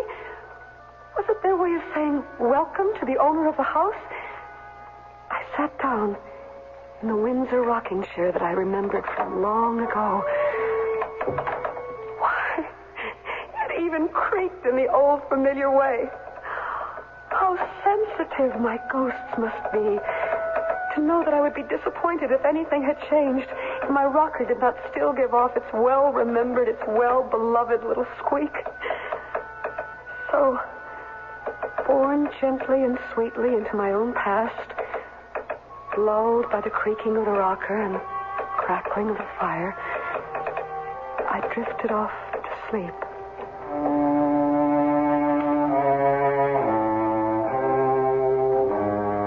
I woke up feeling much refreshed. I washed my face a little, brushed my hair, and went downstairs. I wanted to go back to the kitchen where I'd left the elderly gentleman, my favorite, I must confess, of the three ghosts. Though I felt pity for the woman and an odd attraction to the young man. This time, the old gentleman was not alone at the kitchen table. All three were there. The boy still looked angry. The woman still anxious and unhappy. Only the older man seemed to have composed himself. Now, I've heated up what's left of the lamb stew we had last night, and I want you all to eat some. Oh, I can't, Frederick. Neither can I. I want no nonsense from either of you. We have decisions to make, and we are not going to make them on an empty stomach. There's some for you, Elizabeth. Now, eat it all. And, Fred, some for you. Now, come on, dig in. And some for me. Oh, and there's milk in that pitcher, so help yourselves. As they started to eat the stew and drink the milk, I found that I was hungry, too. It had been hours since I'd eaten. There was a fourth chair at the table. What harm could it do if I sat down with them? It would be cozy. It would be nice. And there was always the chance that one or more of them would notice me, speak to me, make friends with me. I picked up the old bent wood chair, sat in it, and inched it towards the table. No one looked up. They kept right on eating. Seems I was hungry after all. Of course you were. Didn't think I'd ever want to eat again. Not after this morning. That was dreadful. I don't think she even knew who I was. Well, the main trouble is this house. Yes, the house. She loves it. Too much. Yes, too much. What were they talking about? This house. That must mean this very house in which we were all sitting. My house. My very own cherished house. And what did they mean? I loved it too much. And that was the trouble. Is that what they were saying? Well, really? My temper flared a little. After all, I was mistress of the house. They were simply guests, and uninvited ones at that. I was the owner of the house. Meanwhile, I was hungry, and no one was offering me anything. The lady ghost had not even touched her stew. I picked up her spoon and dipped into her bowl. Delicious. Oh, I couldn't think when anything had tasted so good. I picked up the pitcher of milk, since I had no glass, and took a hearty gulp. Life was going to be pleasant if my ghosts kept cooking and cleaning for me. And there was always the possibility that one day they would see me as I saw them, and we would talk together, touch one another, be a close, if slightly peculiar little family.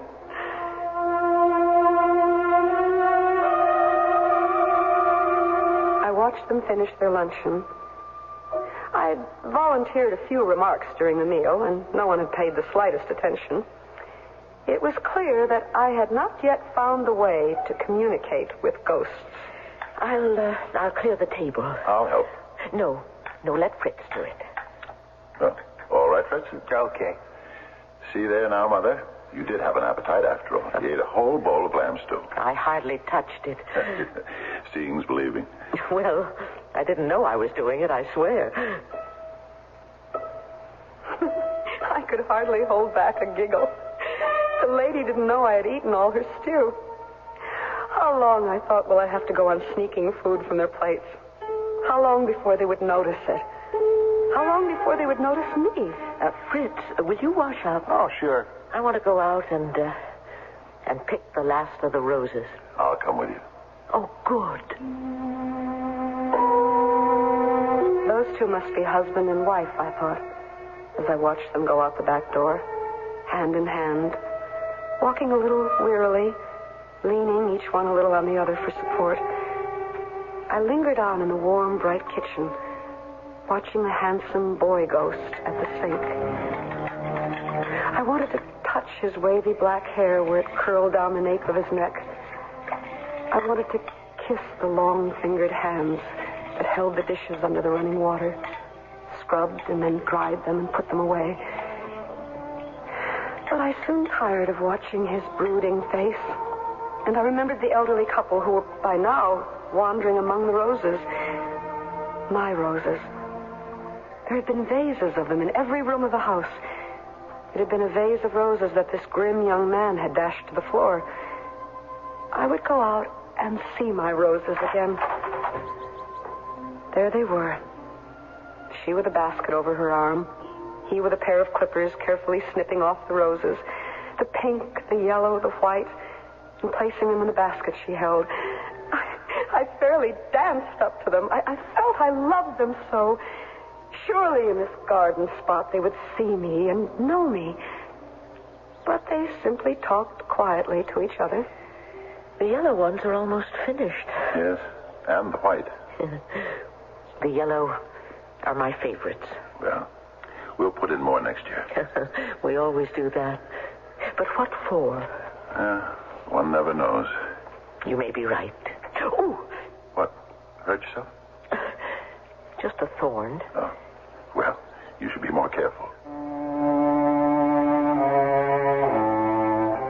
Annie went on cutting the flowers and putting them in her basket. She put her injured finger in her mouth for a second or two, then went on arranging the roses. The pinks together, the whites together, the yellow. Oh! What now? I did it again. Oh, really, Elizabeth? This time she held out her finger for him to look at. I looked too, and what I saw bewildered me more than anything that had gone before. From her finger, which she held up to him as piteously as a puppy with an injured paw, from her finger fell drop after drop of crimson blood. Blood. My ghosts could bleed. I told you to be careful. I know you did. I just wasn't thinking. It's hard. I know, my dear, I know. But I don't want you hurting yourself. How can I be hurt any more than I've already been hurt? Tell me that. Well, I hurt too, you know. I do know. We've all been hurt. We're all bleeding. Yes. Let's go back. We have enough roses. I followed them as he tenderly shepherded her toward the house, stopping now and then to comfort her and dry her eyes. What was troubling my ghosts? What was the deep unhappiness that depressed them? I ached with sympathy for my newly adopted family. The doctor's here. The doctor? Mm-hmm. He wants to talk to you both. Is it good news, or... He wouldn't tell me. He wants to discuss something with you. What? A possibility, he said. Well, what possibility? A possibility of what? Well, he wouldn't tell. He wants to talk to you. We all went into the house, through the kitchen, into the front parlor, where sat a strange man. Small, undistinguished, with gray hair, a parchment skin, and the bluest eyes I'd ever seen. Pale blue they were, but penetrating, bright, and somehow kind. I'm glad I found you in. You have news for us, Doctor. In a way, I have. She was asking for you this morning. For me? Did she... She asked for all of you. By name? Did she seem to remember... Not everything, no. But enough. Enough to give you hope? Well, I should think so. Oh, Doctor. She seemed concerned about the three of you. I must say it was a happy thing for me to hear. When I saw her early this morning and she asked about all of you, spent some extra time with her. I asked her if she'd like to come home. Come home? Could she? That would be wonderful. Well, I had to talk to you about it first, of course. But if she's well enough... No, she's better. She's improved. Then why not? I want you to talk it over between yourselves. There's nothing to talk over. What are we waiting for? Let's go get her. Not so fast. I insist that you sleep on it. Then in the morning, if you're all agreed, come see her at the sanitarium. If all of you are like-minded, you can bring her home. Oh. Now, I think perhaps we're taking chances, but then We never chance anything. We never gain anything. Am I right?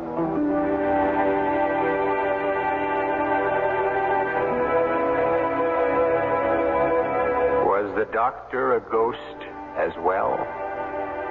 Frankly, I couldn't make him out at all. That bit of homely philosophy, life is full of risks, but we must risk something to gain something, that didn't sound much like a ghost to me. To a ghost, after all, life is, well, what is it? Something they've lost? Or is it something they found? Or is it something in between? Allstate asks, do you own a small business? Go over these questions with your present group health and life insurance agent. If your agent doesn't say yes to every one, then talk to the good hands people. First question. Does your present group plan cover all x-rays and lab tests other than in routine physical exams? If not, talk to the good hands people. Does your present group plan provide disability income protection to help replace your employees' paychecks and yours? If not, talk to the good hands people. You're in good hands with Allstate. See your Allstate agent to find out what an Allstate plan costs, what is and isn't covered, including benefit reductions and terms under which insurance continues in force. Allstate Insurance Companies, available in most states to businesses that qualify. Who's gonna help a child to walk, make someone's dreams come true? Who's gonna help someone to talk? Easter seals and you will be working all year round. Someone to count on too, and who will never let them down. Easter seals and you. Easter Seals helps crippled children and adults push back the limitations of their handicaps. Helps them to enjoy the good life. Miracles still happen, and you make them. Easter seals and you. Give to Easter Seals. Easter seals and you. Give to Easter Seals Easter seals. for crippled children and adults. Easter seals.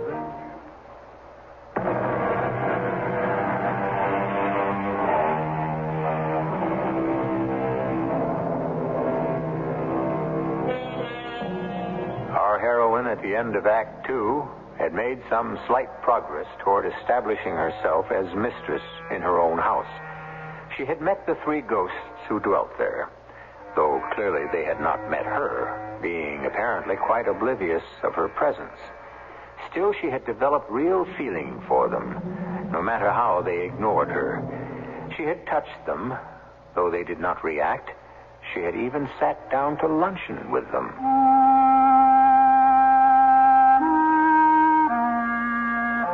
Now at last I knew what was troubling my three sweet ghosts. Someone they all loved, a woman, a girl, was very ill. And now they were going to bring this invalid home to my house. Perhaps they'd chosen my house so that she would have a particularly lovely place to come to after the sterility of the hospital. When I went to my pale blue room that night, there were fresh yellow roses in a white vase next to my bed. And surprise of surprises, my bed had been turned down. The blue and white coverlet had been neatly folded across the foot of the bed. The pillow in its embroidered slip had been plumped up at the head, and the turned-down corner revealed the loveliest of linen sheets. I laughed aloud in my great joy. My new family was about to be complete, and all of us would be very, very happy together. In the morning, I came downstairs to find them chattering excitedly. Fritz, we've decided you should not stay here. Why? Because three of us might be too much company for her. You know how she's behaved those other times. Oh, but Frederick, this time will be different. Remember what the doctor said. It's only a chance. That's more than we've had before. All right. Fritz, you go over the whole house, and if you see anything at all, any bit of dust or piece of scrap, everything must be absolutely perfect. And be sure there's food in the icebox and plenty of soft drinks. Fritz will take care of everything. Everything. Now, don't excite yourself. How can I help it? My baby is coming home.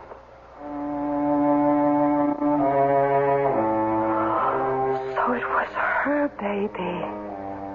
The day before, when I had bent over her, she lay sleeping in the bed, and had heard her whisper in her sleep over and over again the word baby. It was her child who was ill, who had been taken away from her, kept away for so long. Not a baby anymore, I suspected, but a girl. How big? How old? Would she be pretty? The older man brought a car around to the front door. He left it for a minute to go inside to get his wife, and that gave me just enough time to clamber into the back seat and scrunch myself way down on the floor. That way they would never see me. For I was becoming more and more certain that the time was very near when they would see me, when I would introduce myself properly and offer to share my house with them forever. But not just yet. We must all wait till the family was complete, till the one I'd never seen had been brought back from the sanitarium, till she was settled in, felt comfortable. Then they would begin to see me, hear me, touch me, love me. It was only a short drive to the sanitarium. Tomorrow, she and I will go shopping for clothes. That's too soon. Well, next week then. Now, listen, we must be patient. Very gradual about this whole thing. I know. But let me dream. Dream away, darling. Dream away.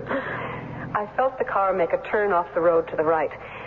Only then did I get up off the floor and look out the window. There stood a great white house. Pretty enough, though not nearly so handsome as mine. The couple got out and hurried up the broad marble steps and went inside. I slipped in with them before the door closed.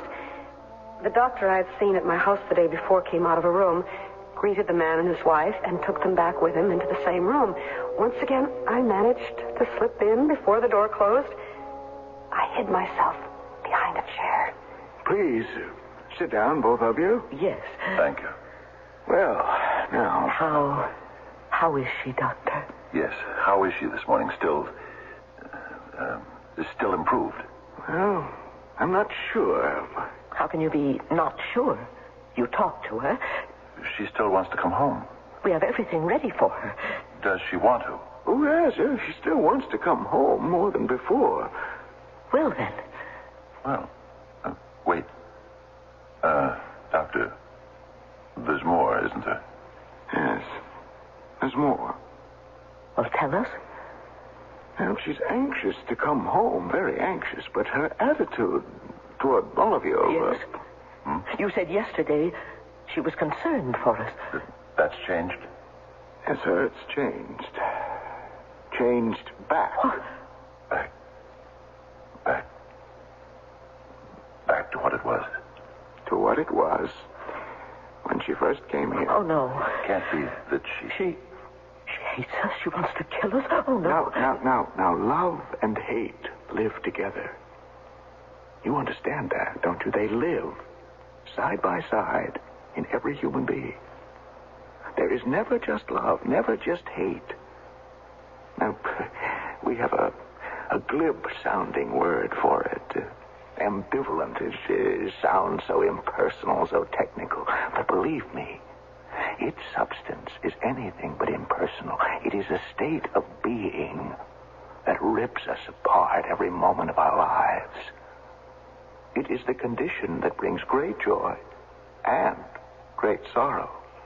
A condition that rules us, confuses us, threatens to destroy us. It is, to put it briefly, it is the human condition. But what does all this mean?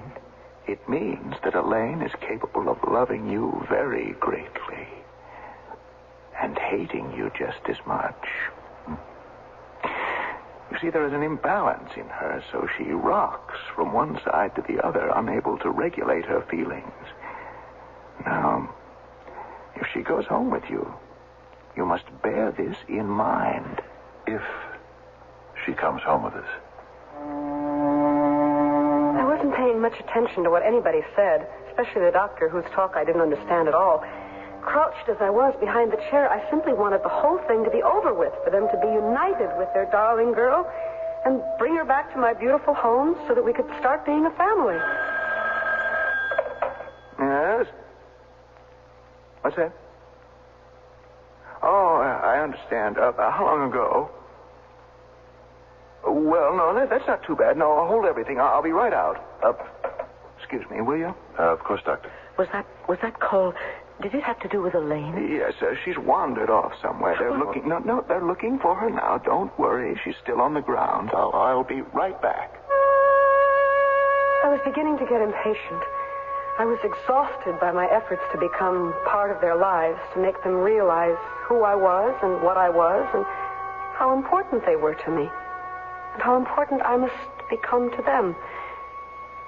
I went up to them. I put my head in his lap. I took one of her hands in mine, and I kissed it over and over. Then the door opened. Doctor? What is it? I hardly know how to tell you this. What is it? Your daughter is dead. No. Dead? She drowned herself.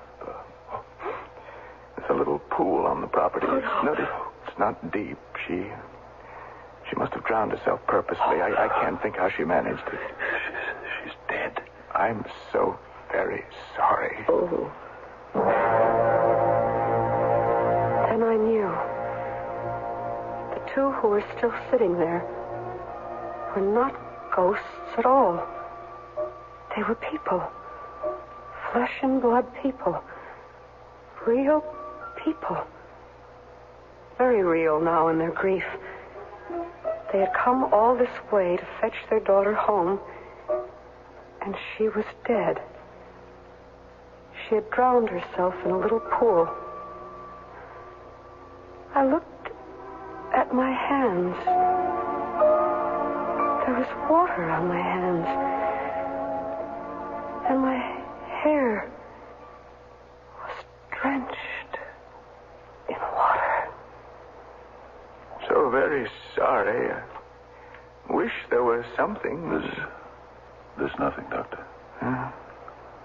It happens sometimes when a patient feels the beginnings of his own recovery. Starts to feel afraid of what may lie ahead. Yes, I suppose. We see it rather often. It's hard to be sane. And they know it. We'll go home now, Doctor. You'll let us know when to come back and get her and take her home. The doctor nodded his head, and the two people left. Slowly, walking slowly, out to the car, getting into the car and closing the door. I hardly knew what to do. In what relationship did we stand now? If they were living people, what was I? Clearly, I had been confused in my analysis of the whole situation. They were real people, and I was nothing more than a ghost. I still loved them, and I could not desert them. I slipped back through a back window and crouched down on the floor. They didn't say a word to each other all the way home. I had no idea what I was to do next. The boy I had thought to be a ghost and now knew was as real as the other two came out to meet them. And my heart was wrung with pity when I saw the look on his face. He'd expected her to get out of the car, not just them. And I wanted to run to him and say, but I'm here. You see, I'm right here. I'm really here. Only, of course, I couldn't do that. Because I was only a ghost.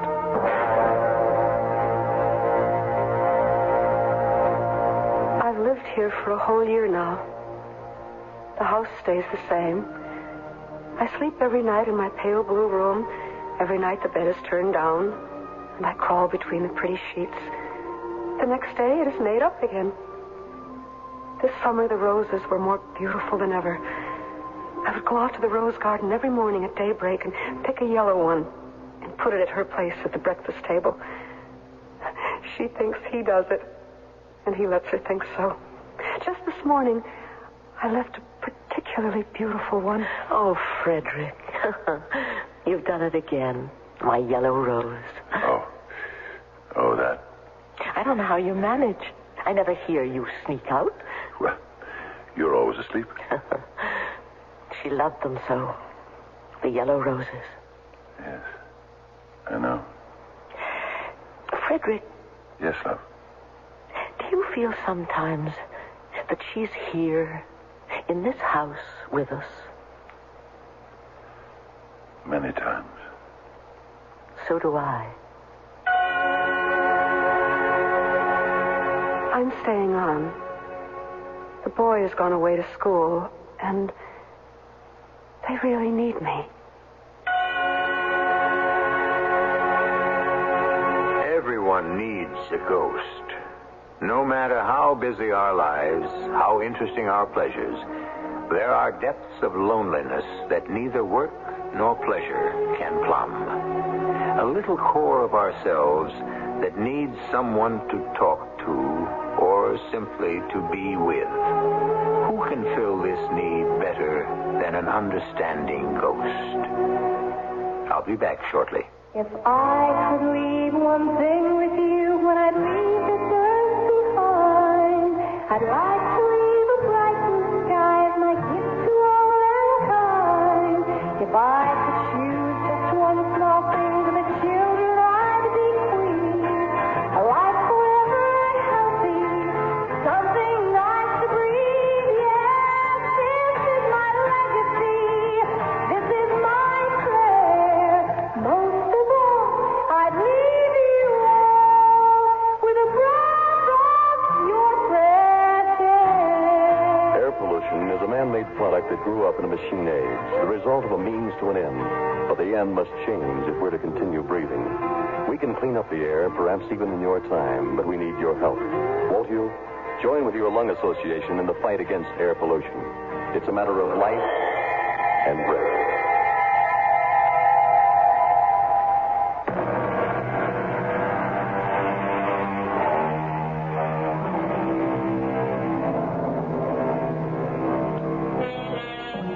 Yes, the more I think about it, the more certain I am that each of us not only needs a ghost, but has a ghost. We cannot see it or touch it or hear it, but it is there, and it keeps us company when there is no one else. A ghost, perhaps, is no more than a memory of someone once well loved. Our cast included Lois Nettleton, Carmen Matthews, Fred Gwynn, and Russell Horton. The entire production was under the direction of Hyman Brown. And now, a preview of our next tale. It's all right, Carl. It's just me. Allow Mr. Stevens here to look through the viewer. Well, you are about to meet the man you resemble so closely. I was looking through a viewer that fitted to my eyes like the mask on a periscope or an old stereopticon. By some trick of complementing mirrors, the entire room was revealed and somehow lighted at the same time, so that even though the drapes were drawn and the room, every detail was as clear as bright daylight.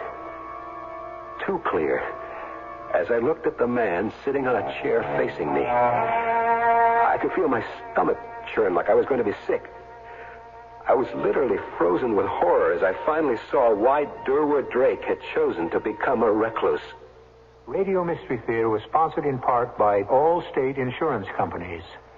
This is E.G. Marshall inviting you to return to our Mystery Theater for another adventure in the macabre. Until next time, pleasant dreams.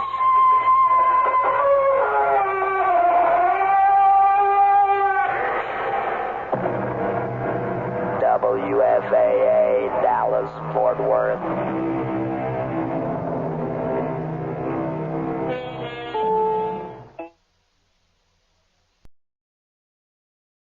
Institute here in Dallas. The program is open to any man or woman interested in broadcasting as a career. For application details, call the Scholarship Coordinator at KRLD 634-1080 during business hours. That's 634-1080.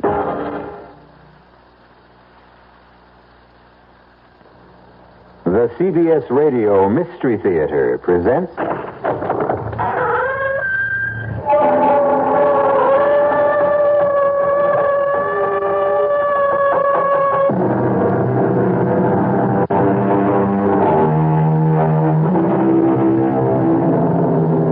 Come in. Welcome. I'm E.G. Marshall. Welcome to the sound of suspense. Welcome to the fear you can hear.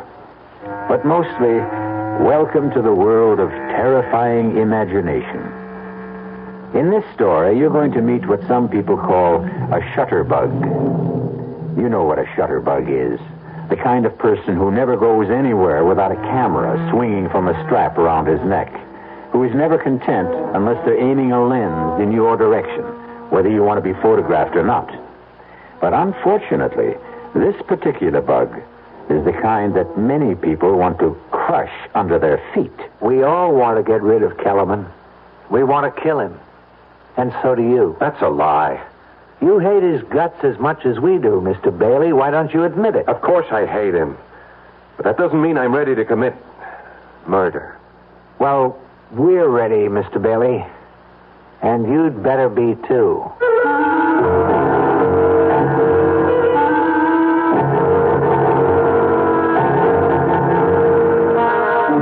Our mystery drama, A Choice of Witnesses, was written especially for the Mystery Theater by Henry Slessor and stars Paul Hecht.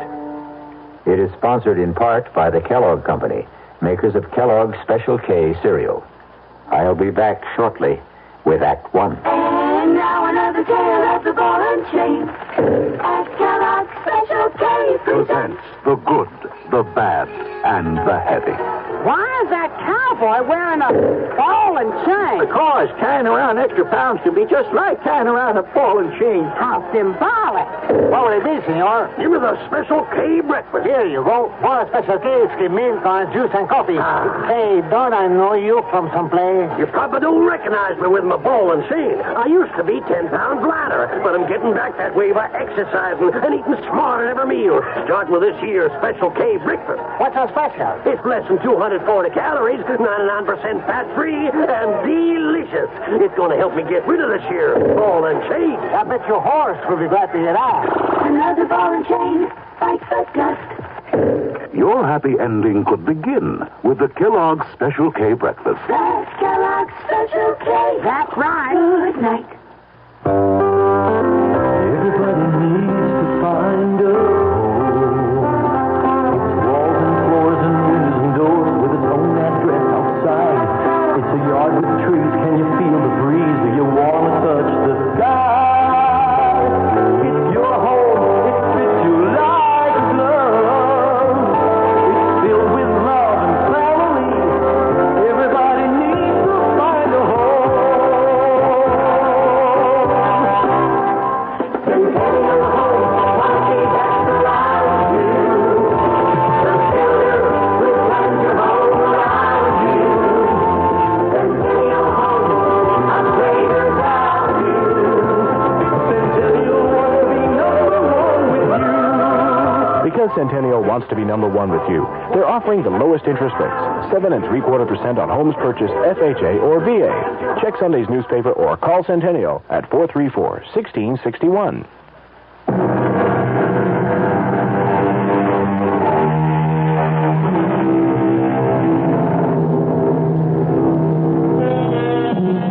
It begins on a warm day in early spring. The kind of day which tempts office workers to leave their desks and stroll through the nearest park on the noon hour. Among the strollers is an amiable young man named Gordon Bailey, who is enjoying the sunshine so much that he's taken a sandwich lunch to a park bench. He knows it's not going to be a very good sandwich. His wife, Pam, prepared it with her own loving hands. And even after 2 years of marriage, Pam seems unable to cope with even a hard-boiled egg. Excuse me, mister. Okay if I sit down here? Oh, yeah, sure. Plenty of room. Thanks. Nice day, ain't it? Yeah. It's about time we had some good weather. That's a good idea. I mean, bringing your lunch to the park. Oh, it's my wife's idea. We're on an economy drive. Yeah, money's tight these days. Very tight. What line of work did you say you were in? Oh, I think I said I was in the insurance business. No kidding. Well, now that's what I call a good business. Oh, excuse me. Hey, that ought to be a cute picture, huh? That little squirrel up there, cute as a bug, huh? Well, you like to take pictures of squirrels? Well, me, I like to take pictures of everything. In fact, I do this for a living. Oh, you're a professional photographer? Kind of. I make a buck out of it sometimes. I suppose you sell pictures to the newspapers? Oh, no. I never sold no pictures to the papers. I sell them to people. Well, I guess I'll be heading back for work. Wait just a minute, Mr. Bailey. I don't remember telling you my name. Well, I guess I know your name on account of the badge. Badge? What are you talking about? The badge you wore at the convention at the hotel in Atlantic City. Oh, wait a minute. You were at the insurance convention last month? Yeah, I was there. I get a lot of good pictures at conventions. Some of my best. I see. Or maybe I don't. Well, you know how it is. Bunch of guys get away from home, away from the wife. They do a lot of crazy things. Oh, would you like to see the picture? The insurance convention? I'll tell you the truth, Mr. My name is Kellerman. Frankly, I just don't understand why you'd be carrying around pictures of a bunch of drunken insurance men. Yeah, you were gassed, all right. I never seen anybody more gassed than you were, Mr. Bailey. You don't mean you have pictures of me? Yeah, that's what I was trying to tell you. You like to see them? They're real beauts. I don't think I ever took better, Mr. Bailey. All right, let me see them. Oh, yeah, sure. Here they are. I'm in my pocket here. Yeah. Look at this one. Oh, no. She was really stacked, huh? How did you get this? Well, I told you with my trusty little camera. But how? Hey, come on. What do you think? I'm not giving away no professional secrets. You were in that hotel room? She let you into that room, didn't she? You must have been hiding someplace. Hey, don't do that. Don't tear that What do you think I'm going to do with them? Oh, come on, Mr. Bailey. You know I got negatives. I can print up 2,000 of them if I want. What is this? Blackmail or something? Nah. It's like a business deal, that's all. I figure I got some pictures that you want to buy. And I got them myself. How much did you pay her for the privilege of being in that room? The question is, how much are you willing to pay? I mean, so your wife don't get a complete set. Are you willing to sell me the negatives? I didn't say that. I got a different kind of deal of mine. You know what would happen if I told the police about this? Well, a guy did that to me once. It was a meatpackers convention. He called the cops. They hauled me in. I said I was just a photographer working a convention, that's all. I was selling pictures of the guys there. He couldn't prove nothing against me on account of, you know why? It was true. I am a photographer. I do work conventions. I sell regular type pictures, too. But they're not as profitable as these, are they? You know, that guy became one of my steadiest customers. Only then his wife divorced him anyway. He wouldn't make no more payments. Payments? Are you saying this is a regular thing?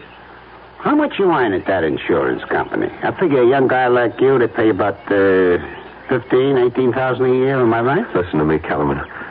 The woman at that convention, I didn't want to get mixed up with her. I was just so tight, I didn't know what I was doing. Oh, hey, you don't have to tell me about stuff like that, Mr. Bailey. I've been around plenty. I know how guys are. No, you don't understand. Look, I'm only married 2 years. I love my wife very much. And the only reason I got into that stupid mess was because of my boss. I didn't want to insult him. He was drunker than I was. Oh, come on, Mr. Bailey. You don't have to explain nothing to me. I know you don't want that nice little wife of yours to see these dirty pictures. And I don't want to show them to her, believe me. She'd never understand. Pam would never... Listen, I'll tell you what. I'll give you a flat price for the negatives, and that'll be it. Understand? I got a nice bonus recently. I'll give you a $300 cash tomorrow afternoon. How does that sound? Now, listen to me, Mr. Bailey. People are real funny about this kind of business. They never believe a guy like me can, well, like, be honest, you know? Honest? That's some word. Well, what I mean is, they always think that if they pay me a flat fee, I'll be coming back at them again. You see what I mean? Even if I did give you the negatives, you'd figure I had copies someplace that I could hit you again any time, right? Look, I'm willing to take your word for it. Nah, Mr. Bailey, nah. You just spend the rest of your life worrying about me coming back. Am I right? But this way, you just make one small payment to me every month, like you pay the electric bill or the rent, you know? How much? How much do I have to pay? I figure you for about $40 a month. Now, that's not so terrible, is it? Just $40 a month? How do you collect the money? Oh, in person, Mr. Bailey. I just go around to all my customers once a month, and I collect in person. It's better that way, believe me. $40. $480 a year, you never miss it. And everything will just be fine between you and the missus.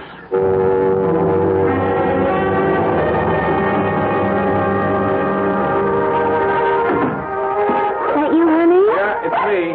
Hey, shut up, you mutt. Hi, darling. Oh, be quiet, Lockjaw. It's your Lord Master. I'm sorry I'm late. I decided to do a little Christmas shopping after work. I forgot how long it takes to fight those crowds. Oh, what a gorgeous package. Is that something for me? Never mind.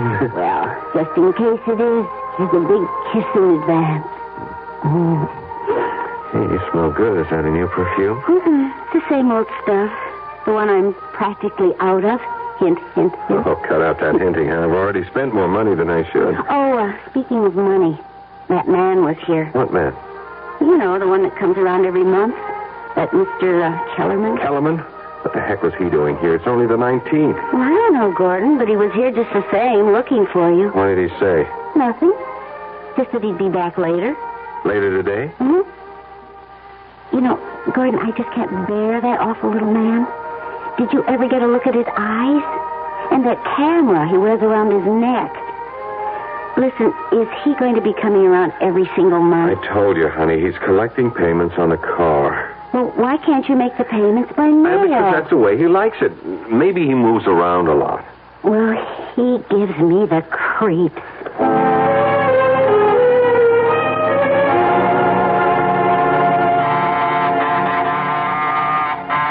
want to get that, honey? I'm feeding the dog. Yeah, okay, I got it.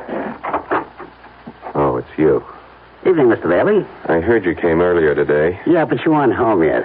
Hope I didn't disturb your wife too much. Look, we'll talk in the hallway. Oh, yeah, of course.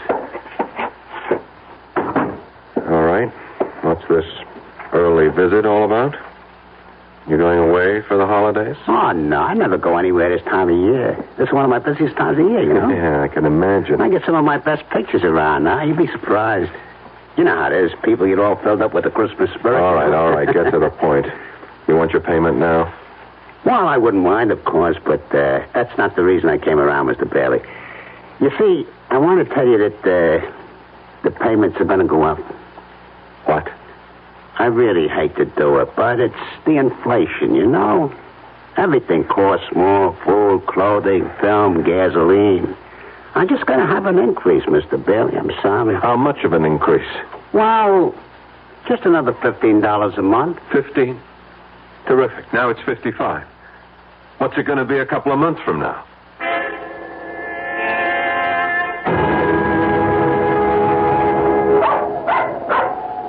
Shut up, Lockjaw. Excuse me, Mr. Bailey? Yeah. What can I do for you? May I talk to you for a moment? Do I know you? No, I don't think you do. My name is Blitz. Dave Blitz. Yeah? Look, can we sit down and talk a minute? Well, it's kind of chilly. Why don't we talk standing up? I'm trying to walk my dog, and so far he's been a non-performer. Well, I want to talk to you about Ed Kellerman. I don't know any Ed Kellerman. Well, I know you do, Mr. Bailey. I made it my business to find out. Now, I'm not asking what he's got on you, Mr. Bailey. I'm sorry, you're making a mistake. It doesn't matter. I won't ask you why Kellerman is blackmailing you. I expect you'd do as much for me. Only would you mind telling me how much you pay him? He hits me for $60 a month. Used to be $40. Price went up last month. $55. You mind paying it? Of course I mind. So do I. I'd mind if it was $10 a month. And not just because of the money. I hate that slimy man, and I'm sure you hate him as much as I do. That's why I wanted to talk to you about putting a stop to him. A permanent stop. You mean going to the police? No. That's not good enough. I'm talking about killing him.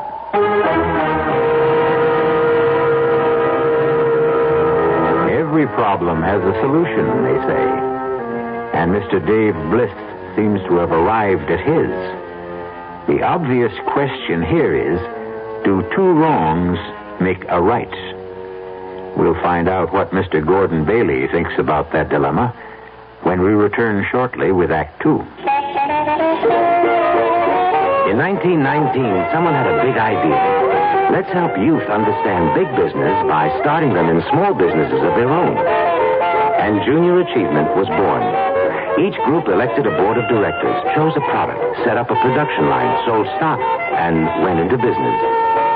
That year, 314 students made and sold products and learned the business of business.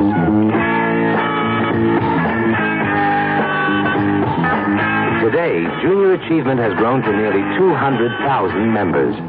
Junior Achievers are designing and marketing their own products and services, from cutting boards to printing. They're organizing sales efforts, writing marketing plans, calculating profit and loss. Running these small businesses helps Junior Achievers understand how big business works. Support Junior Achievement, where youth learns the business of business. Call your local Junior Achievement office. The Dallas Times-Herald. You're doing more, we're doing more. With 100,000 people in Dallas playing tennis, you can imagine there's a lot of interest in the kind of coverage tennis gets in the newspaper and how much attention it... What is the Dallas Times-Herald doing to satisfy the growing number of tennis fans and players in Dallas? Listen to sports writer Tim Taylor. So we don't treat tennis as a 3 times a year sport to be covered only when there's a major professional tournament in town. We try to emphasize what's happening in Dallas at the grassroots level, with stories that range from developing junior players to high schools and colleges to the average player who may not belong to a tennis club or league. And what this does, of course, is to... You're doing more to learn what's going on. We're doing more to tell you. And there's a simple way to prove it. If you're not a Times-Herald subscriber, call this number, 744-6101. The Dallas Times-Herald. You're doing more. We're doing more.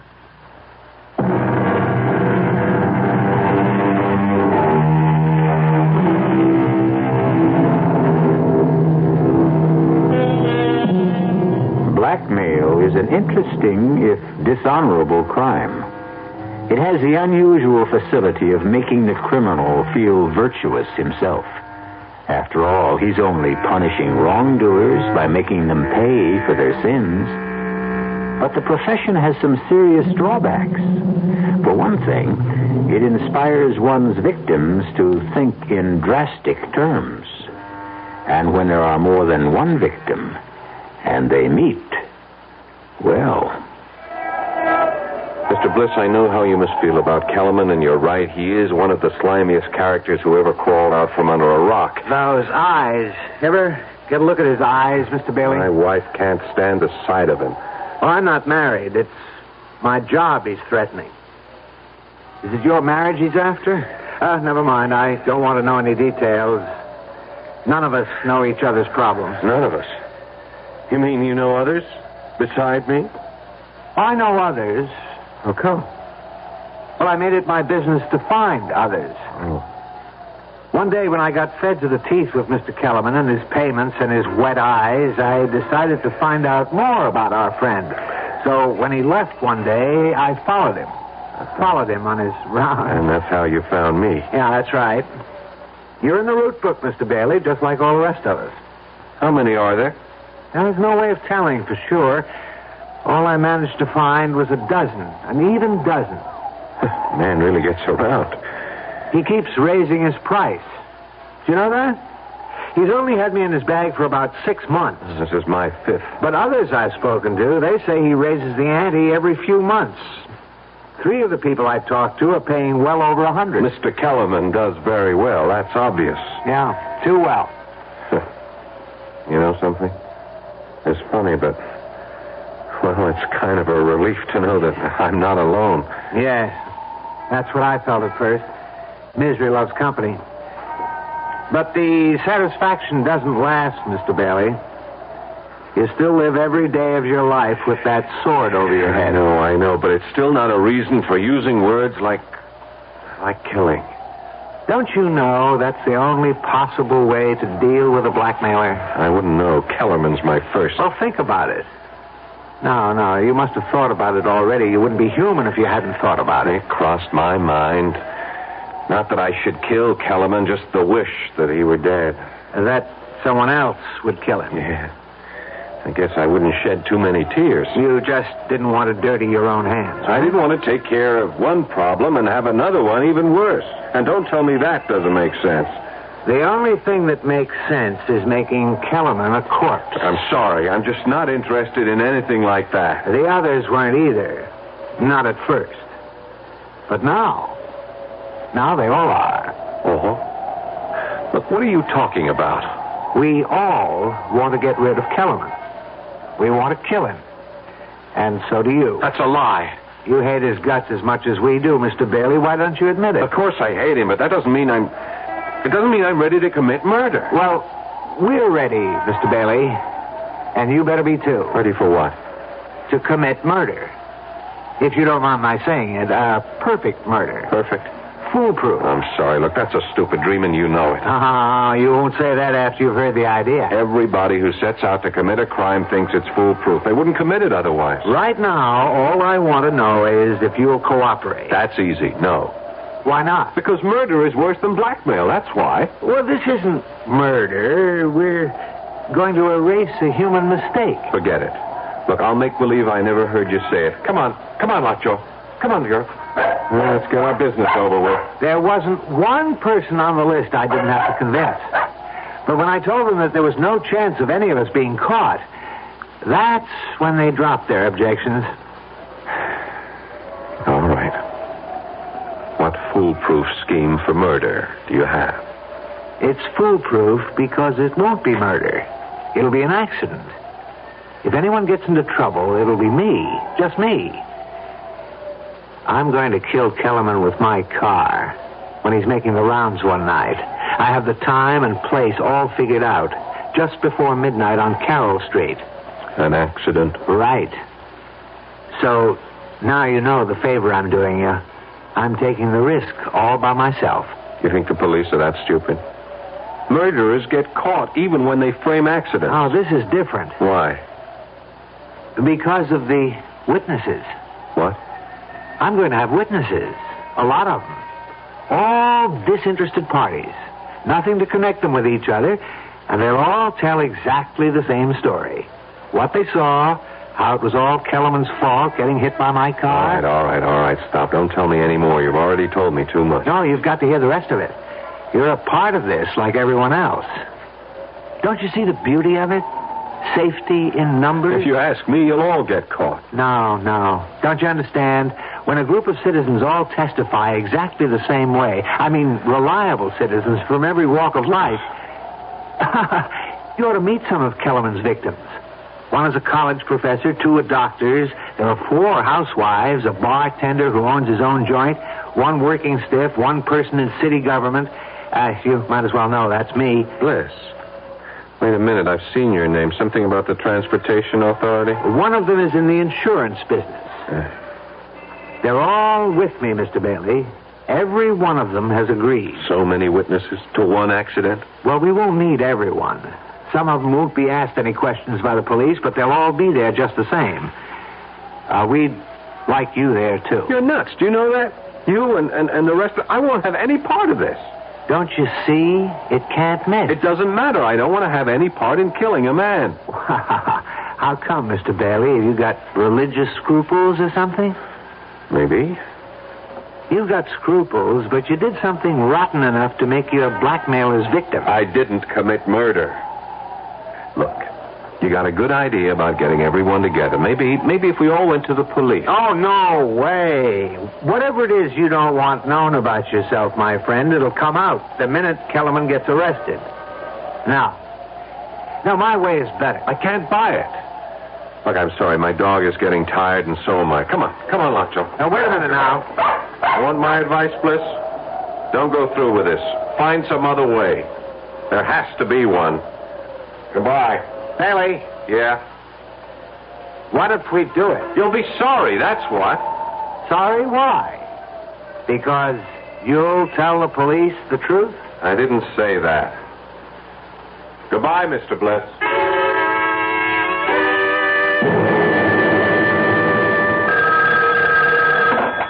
Hello. Evening, Mr. Bailey. How are you? I'm all right, Bliss. What do you want? You going to be busy tomorrow night? What do you mean, busy? Well, some of the gang are getting together tomorrow night at the corner of Carroll Street and 9th Avenue about 9:30. How about coming down? You might see something interesting. Look, you can't go through with this. We're all in it together, remember? You might not have to do a thing. Just stand there and see it happen. That ought to be satisfying all by itself. I won't be there. Well, we'd sure like to have you, Bailey. You won't get away with this. Nobody ever does. You're wrong about that. But I won't give you an argument. Can we count on you? No, you can't. I won't be there, and I won't help you in any way.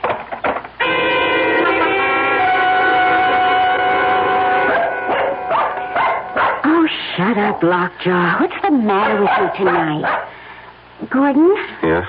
Do you think Lockjaw's all right? She keeps staring at the door and growling. I don't know. Must hear the neighbors or something. Oh, maybe she's waiting to bark at that man, the collector, you know. Kellerman? Uh-huh. Isn't he coming tonight? He usually comes on the last Sunday of the month, doesn't he? Yeah, usually.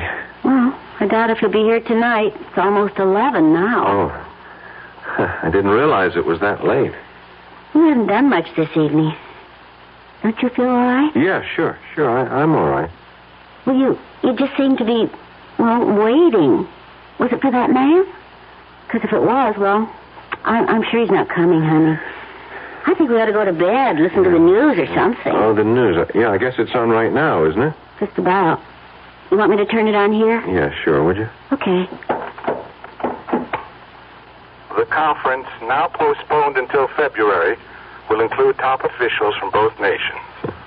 On the local front, a man who has been identified as Edward Kellerman of 1811 Sudworth Avenue Gordon, do you was suppose he's the killed same by an automobile tonight on the corner of Carroll Street and 9th Avenue. The driver of the car, city administration official David Bliss, was released after questioning. 5 witnesses on the scene of the accident testified that Kellerman had stepped into the automobile's path as it rounded the corner. In sports, the Golden Warriors announced their home. Gordon, do you suppose it's that man, the collector? You think that's the reason he didn't come around tonight? It would be a good enough reason, wouldn't it? If he was dead, lying in the middle of the street, dead. You look so strange. Gordon, did you like that man? If you want to know the truth, Pam, I hated him. You did? Why? Just on general principles. Oh, I really don't understand you sometimes, Gordon. Hand me the phone book, huh? Okay. Thanks. Here. You going to call somebody? Honey, why don't you go to bed? I'll be in a few minutes. Yeah, but who are you calling? Just someone I know. Someone who knew Kellerman. Oh, I see. To find out if they know about what happened to him. Huh? Yeah, that's right. Okay, honey. I'll go in then. I'm feeling a little tired. Yeah, so am I. I'll be right. Good night, sweetheart. Good night.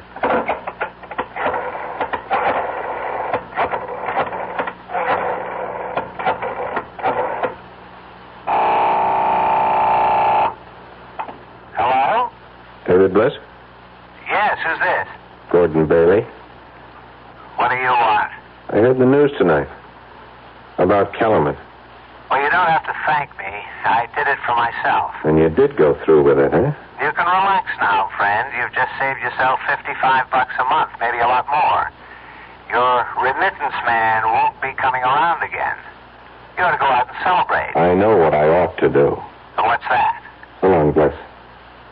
I just wanted to make sure. Hey, Bailey.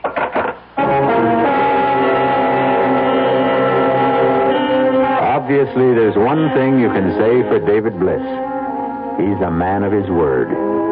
And because Mr. Bliss kept his word, 2 indifferent interns are now lifting the mortal remains of Mr. Edward Kellerman and depositing them in the efficient cold filing cabinet of the city morgue, awaiting for someone to claim the body. But who cares about a dead blackmailer? Possibly Mr. Gordon Bailey. We'll find out shortly when I return with Act 3.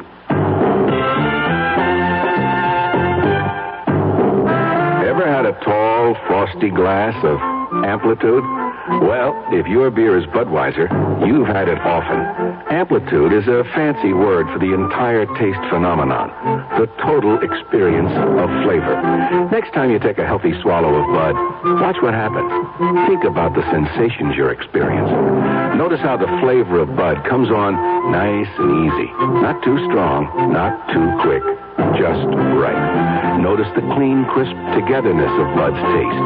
Everything in perfect balance, with no single element jumping out at you. And there'll be no aftertaste either, no hanging on. And you'll be refreshed and ready for another glassful. Actually, Bud drinkers have been experiencing Amplitude for years, but they never phrase it that way. They just say Budweiser, and that says it all.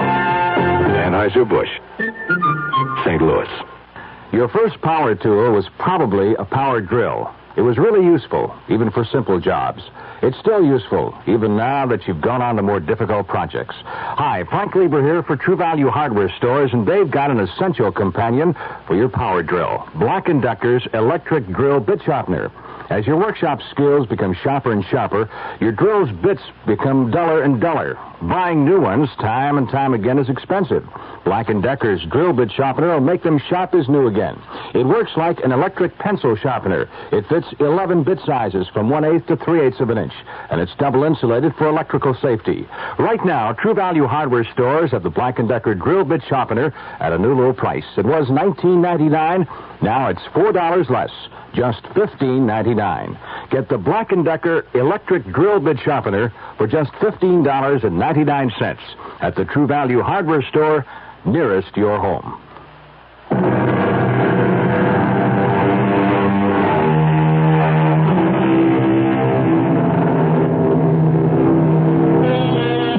As David Bliss and company managed to commit the perfect crime, so it seems, since the death certificate for Edward Kellerman simply states the cause of death as accidental.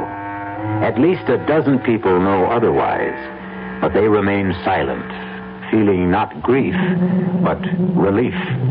The only one who finds it difficult to maintain that silence is the one victim of Ed Kellerman who was knocked on the corner of Carroll Street and 9th Avenue that fateful night. Honey, do you know it's almost 2 o'clock in the morning? Oh, is it? Really? You know, I honestly think you are coming down with something. A virus, maybe. Pam, will you please stop fussing? You're beginning to sound like my mother. I certainly wouldn't want to do that. I'm just trying to get you to go to sleep. You've got a job to go to tomorrow. You know, it's funny about my mother. When I was growing up, she made me feel that there was something, I don't know, something so profound about religion. Well, if you ask me, she just likes the bingo games. My father was that way, too. But neither one of them really seemed to live their religion. You know what I mean? I mean, they talked about loving their neighbors and so forth, but they didn't love them at all. They were always saying the nastiest things about them. Well, that's how people are. When I was in my teens, I used to call them hypocrites. Now, I just wonder if I'm any different than they were.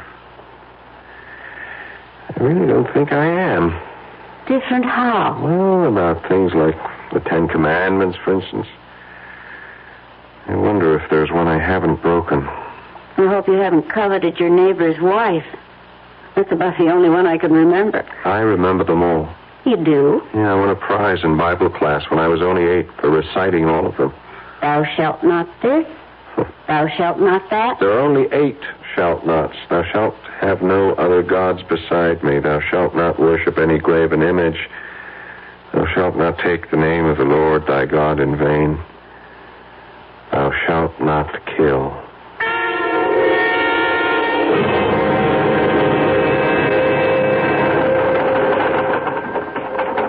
Yeah, sure. I'll have that file completed in time for the meeting.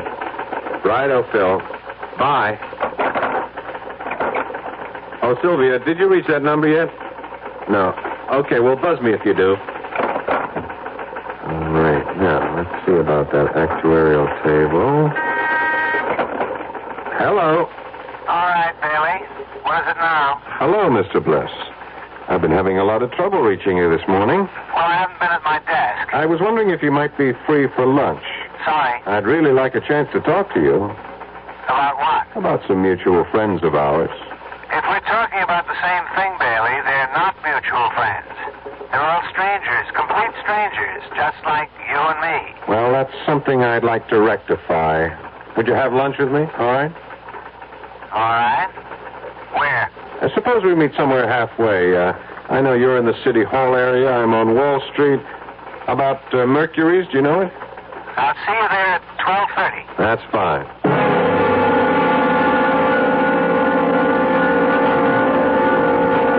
All right, Bailey, let's have it. You don't want a social lunch. You have something on your mind. You're right.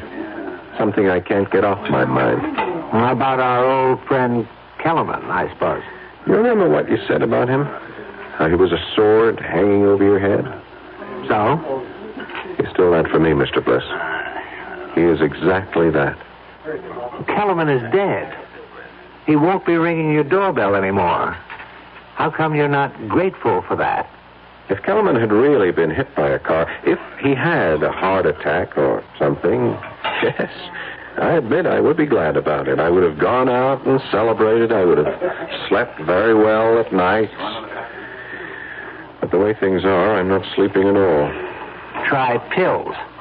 I'm just sorry you ever came up to me in that park. If I didn't know it was going to happen the way it happened, it never would have bothered me. But I do know.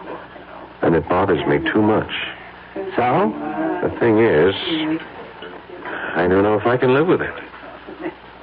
You want to be more specific? I don't know if I can spend the rest of my life with this thing on my conscience. Your conscience? Look, you had nothing to do with Kellerman's death. I don't know what you think Kellerman had on me, Bliss, but it wasn't anything illegal. Just immoral, right? It was something stupid I did. Well, there was nothing stupid about what we did. Wasn't it? Are you really so sure you've committed the perfect murder? Shut up. Don't you ever use that word in front of me. You're still afraid, aren't you? Afraid of being found out. It can't happen. Not as long as we all stick together. Oh, safety in numbers, right? When the police came, they only questioned 4 of them. Every single one told the same story. There was no reason to doubt their word. Why should there be? Because there was no connection between them. Right. They were all strangers. Nothing to tie them to each other. Except Kellerman. What about the records he might have kept? His little black notebook, for instance. We thought of that, too. First thing we did when we went to his body was lift that book right out of his pocket. Oh, what about the apartment? What about all the stuff he had there? The second thing we lifted was the key to his apartment. One of our guys, Joe, the bartender, went straight there. He cleaned out every scrap of paper in the place, every single one of his rotten photographs. You were very thorough, weren't you? Yeah. We were thorough, Bailey. And you ought to be grateful, not worried. I am worrying. I'm worrying about whether or not I should... Go on. Whether or not you should what? Bailey, are you thinking about going to the police? It occurred to me. You mean you'd turn me in? I don't know. I just don't know. Did it ever occur to you to turn Kellerman in? Yes, often. But did you? No. Why not? Wasn't he committing a crime? Wasn't he disturbing your precious sleep, too? Yes, he was. But you didn't turn him in because you were afraid for yourself. Isn't that the truth? I suppose so. So all this morality of yours, this conscience you talk about, you didn't discover you had any until Kellerman was gone, until he was no longer a threat to you. Isn't that true? I still say blackmail isn't murder. Bailey, I've got news for you. I wasn't going to tell you this unless it was absolutely necessary. Tell me what? Kellerman may be gone, but his photographs are still around. What? You heard me. We have all of Kellerman's negatives, all the dirty pictures he ever took. Most of them have been returned to his victims. Everyone who cooperated with us. I see. That means we have your pictures, too, my friend. You understand? And if I don't cooperate, I get a new blackmailer. Is that it? No, that isn't the way it is at all. Kellerman bled you, Bailey. Every month he came whistling up to your front door asking for money. More and more money all the time. But that's over now.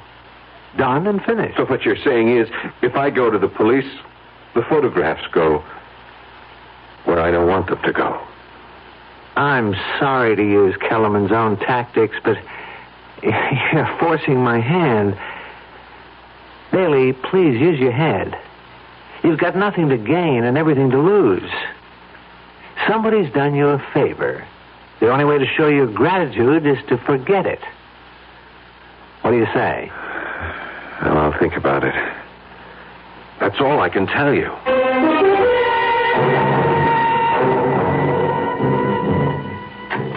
Want any more coffee, honey? No, thanks.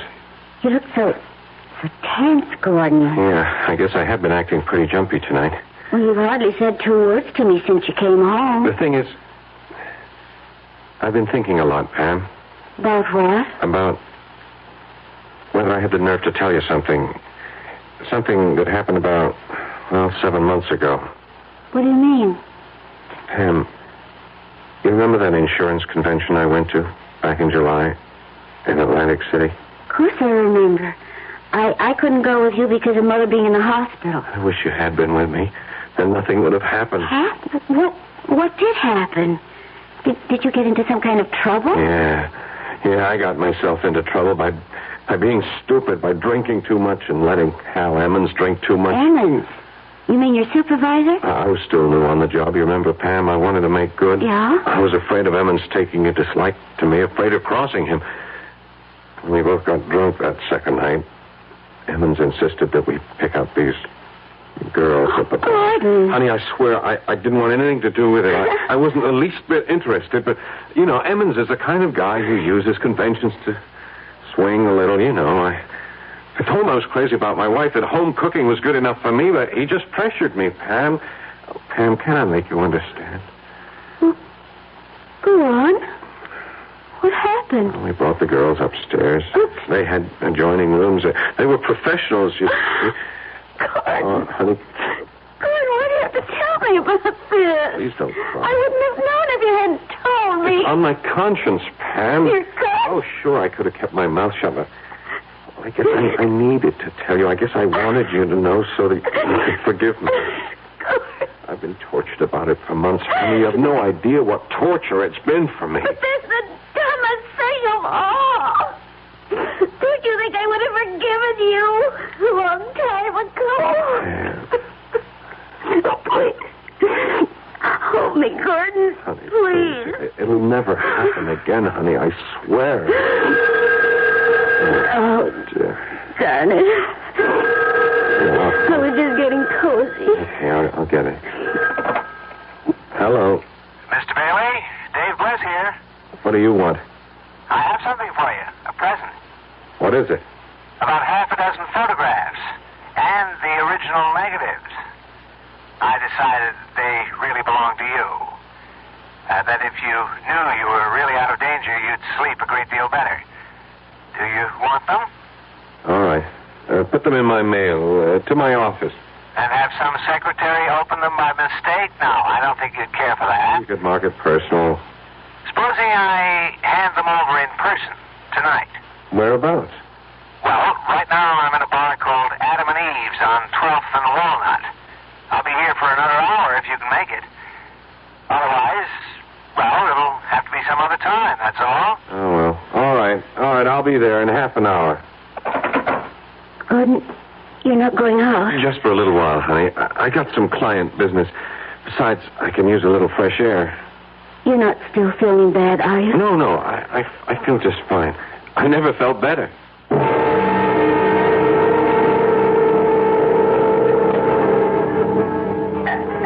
Maybe I'm crazy to do this, Bailey. Maybe I'm putting my neck into a noose, giving you back these photographs. And why are you doing it? Because of what you said to me. You said I was just becoming another blackmailer, another Kellerman.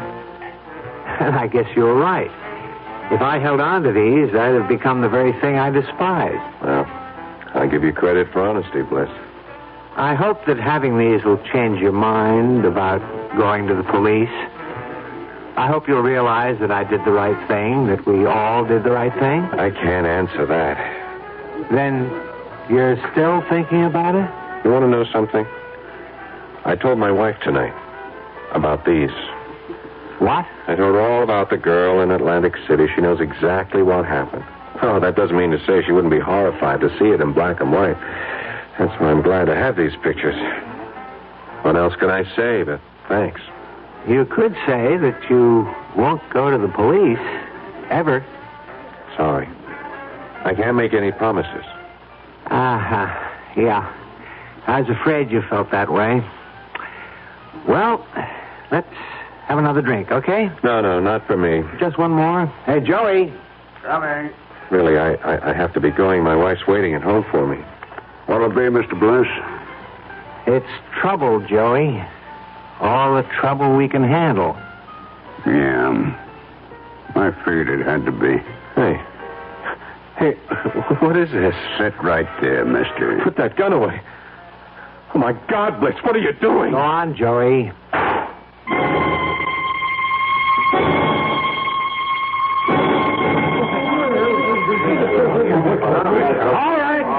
All right, let's get the story straight now. What happened here, Joey?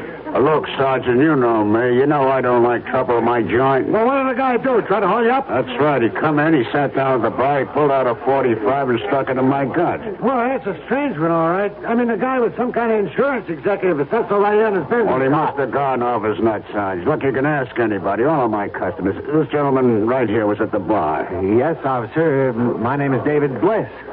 I'm with the city, officer, and the bartender's right. The guy just sat down and pulled out the gun. No, that's true. And then the bartender tried to grab it away from him. It went off. What's your name, lady? Mrs. Edith Chester. It was a pure case of self-defense, Sergeant. I'm just glad nobody else got hurt, you know. Yeah, you were lucky, Joey. You were all lucky. Okay, I'll need some statements now from some of you other witnesses.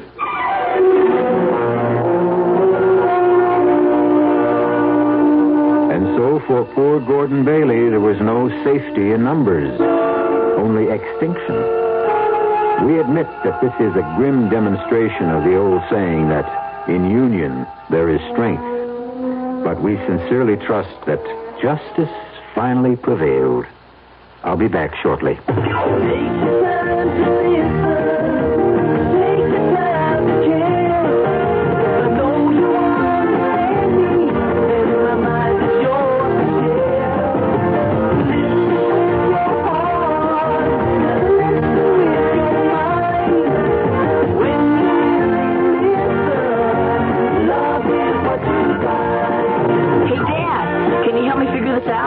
later. I'm busy.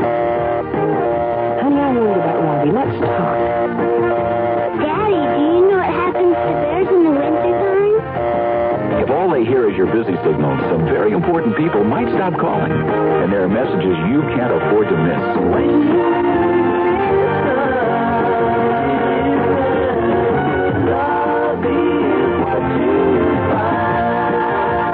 From the Church of Jesus Christ of Latter-day Saints, the Mormons.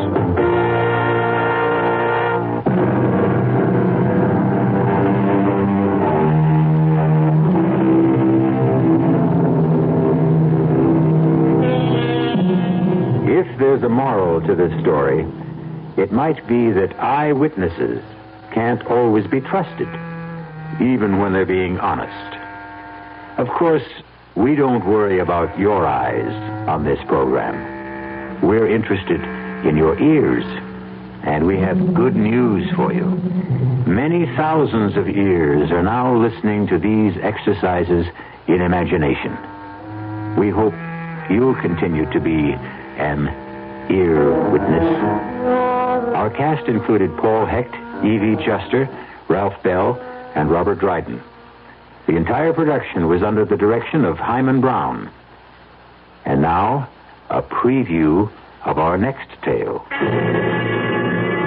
Even if all you say is true, that this man was Richardson's murderer, you can't help John Lindell any longer. He's beyond that. But his name, don't you want to clear his name?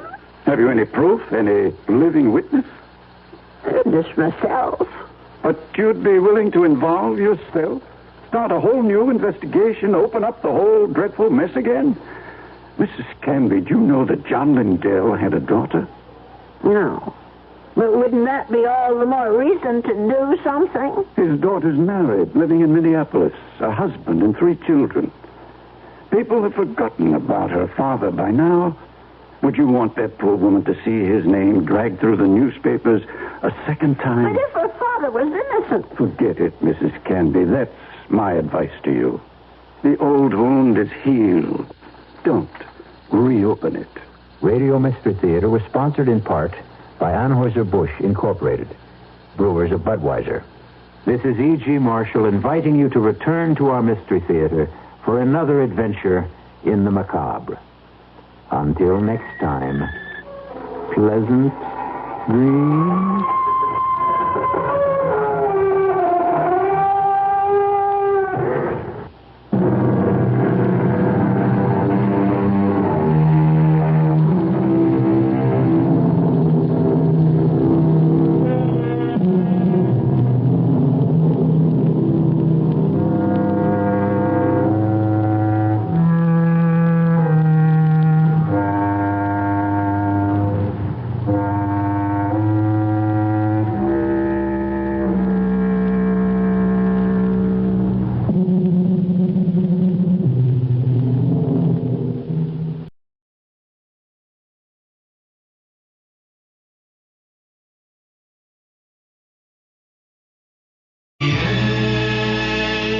The CBS Radio Mystery Theater presents...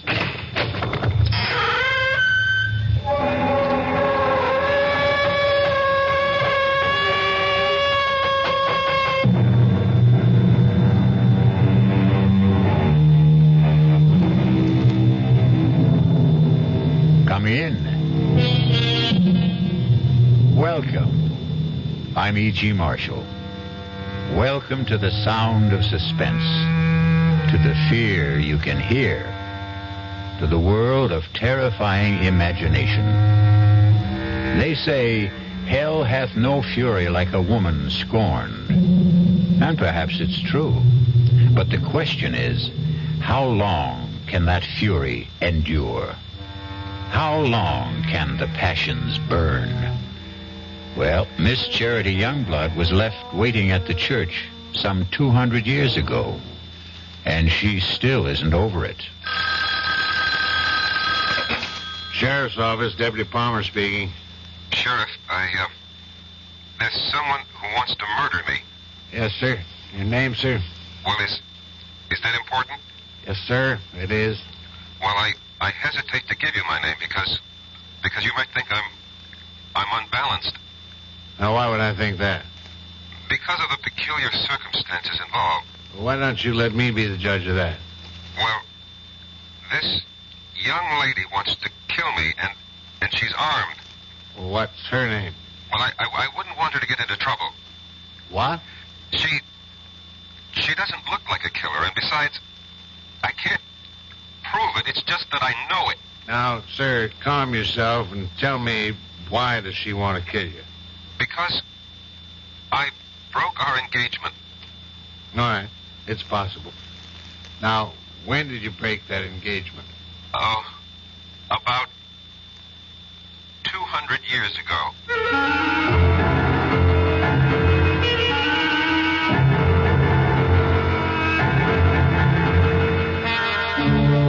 Our mystery drama, A Dream of Death, was written especially for the Mystery Theater by Sam Dan and stars Michael Tolan.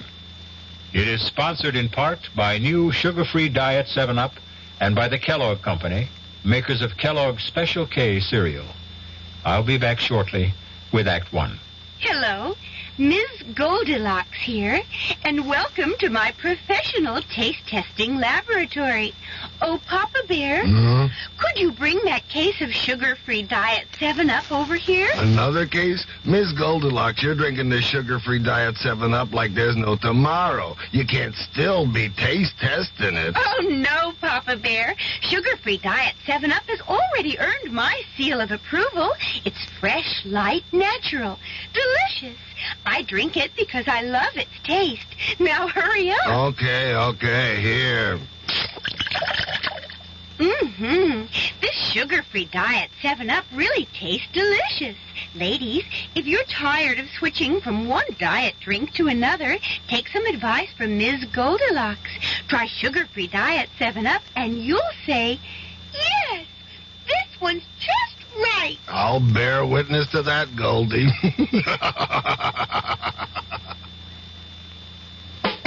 Young I may be, but still I'm a man. Just turned 18 and I'll do what I can to find me a place where I can be me. Get ready for life and be free as the sea. Where do I go from here? Oh, where do I go from here? I finished school, but what lies ahead? Don't want to get trapped, want to feel free instead. All over the world, there's so much to do. The call of the sea, don't you hear it too? Where do I go from here? Oh, where do I go from here? What about the new Navy? You'll get your chance at success, learn an exciting job, and see the world. Call toll-free 800-841-8000. That's 800-841-8000. Or see your Navy recruiter. Be someone special in the new Navy. I know where I'm going from here.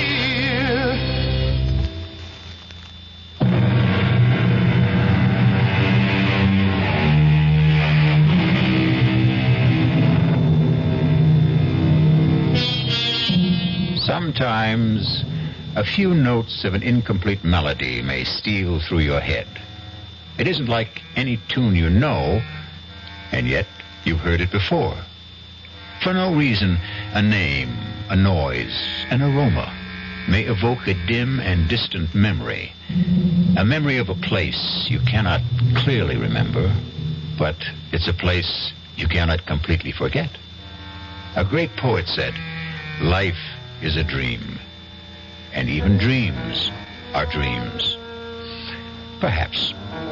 But sooner or later, there must be an awakening for every dream. And for Rexford Patterson, there was the rudest awakening of all. Hey, Patterson, wake up. Your lawyer's here.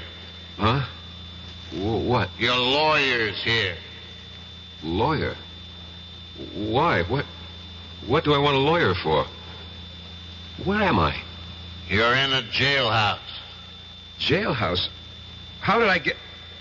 I demand to see a lawyer. Mister, no sooner said than done. He's all yours, Counselor. All right, Sheriff, if you would leave us. Bang on the door when you want out, Counselor. Who are you? Why am I in here? My name is Peter Evans. I'm an attorney. I was retained by the university on your behalf. Why do I need a lawyer? Why? Well, you're going to be tried for murder. Who is? You are. But that's impossible. You don't remember? Murder? Murder. No.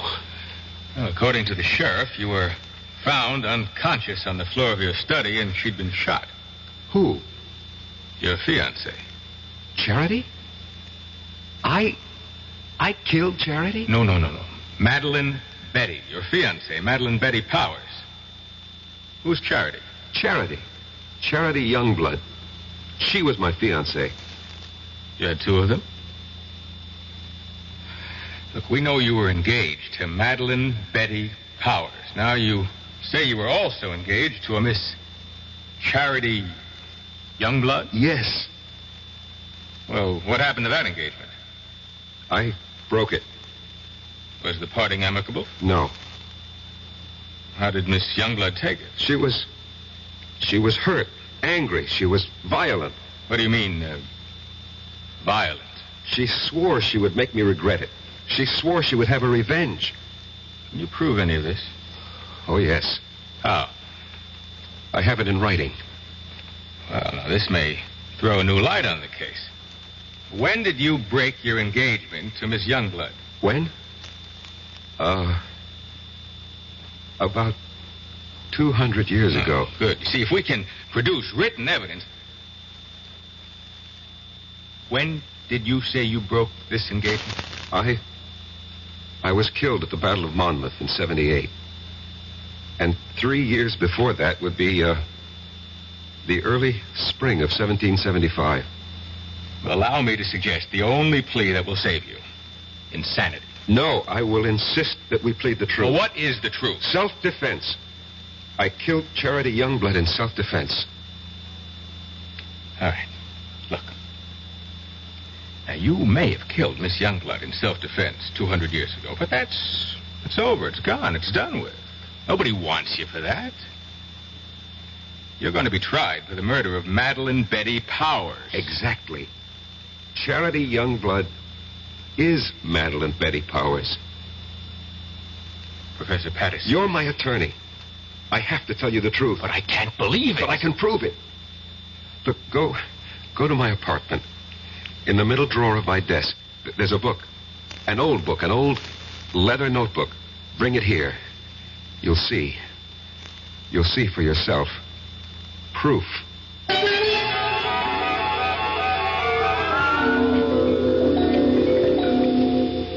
You read the book? Yes. It's a diary kept by a girl named Charity Youngblood, daughter of a Connecticut gunsmith during the Revolutionary War. She was jilted by a young officer named Eli Wallington. Naturally, she was quite upset about it. But where is the proof you promised me? I was that young officer. I was Eli Wallington. Oh, look, Professor Patterson, if I'm to represent you, you'll simply have to tell me... The truth. I know the truth. But I tell you the truth, and you refuse to believe me. It's impossible to believe you. Impossible. That's the key word. Well, today's commonplace was yesterday's impossibility. People said it was impossible to transplant a heart, impossible to walk on the moon. You're talking about reincarnation. Last summer, I stopped at an antique shop in central Connecticut. Heaped high on a counter was a pile of old pictures, letters, books. I picked up that little notebook, the one you're now holding. I read that name, that hand-lettered name, Charity Youngblood. And suddenly I felt as if I'd been stabbed through the heart. I knew that name. I knew that name. Please, Professor Patterson. No, don't tell me to be calm. Don't humor me. Just listen to me. I knew that name. I knew the girl. I knew the time. I knew the place. Here, turn to the page where she describes how he proposed to her. Just don't see how Just all of... do it.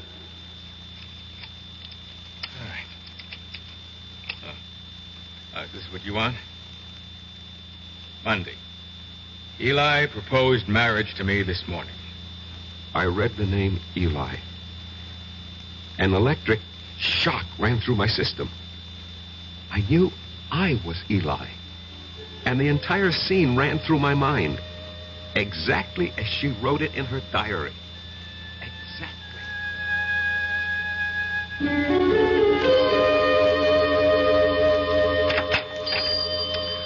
Good morning, Charity.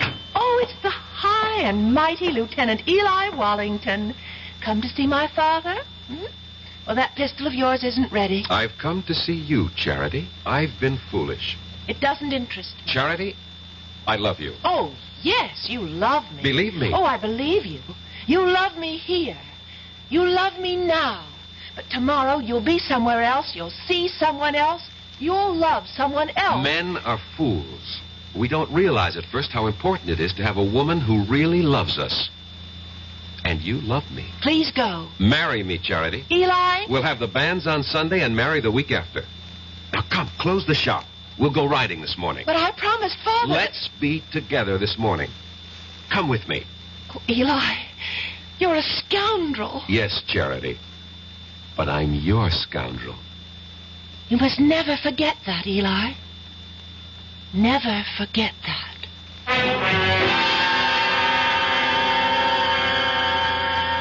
What are you trying to tell me, Professor Patterson? Don't you see, as Eli Wallington, I had lived through that scene. I knew how I felt. I loved her. How do you know you were Eli Wallington? How do we know you're Peter Evans? You just know, that's all. None of this is proof in a court of law. You can read in her diary. Yes, Sunday. This morning, the banns were read in the church.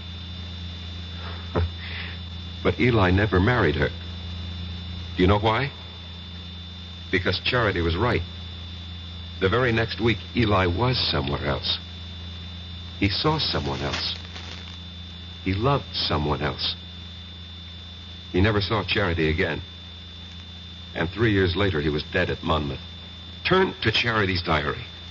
See what she wrote when she heard the news of Eli's death. Here's the evidence you need to defend me in court. Read it. All right. Now, Friday. This morning, the Reverend Fallowfield came into the shop with news.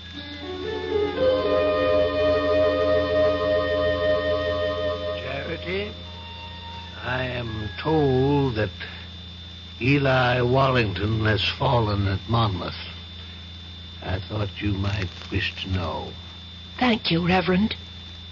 He died bravely for his country, and I hope you can find it in your heart to forgive him. I will not forgive him. Charity. On that Sunday, that awful Sunday, I swore I'd kill him. But the boy is already dead. He'll live again. I'll live again. I'll find him and kill him. Give up this frightful hatred before it destroys you. He won't escape. If only I could help you, Charity. No one can help me. And no one can help Eli. Somewhere, somehow, someday, I'll have my revenge.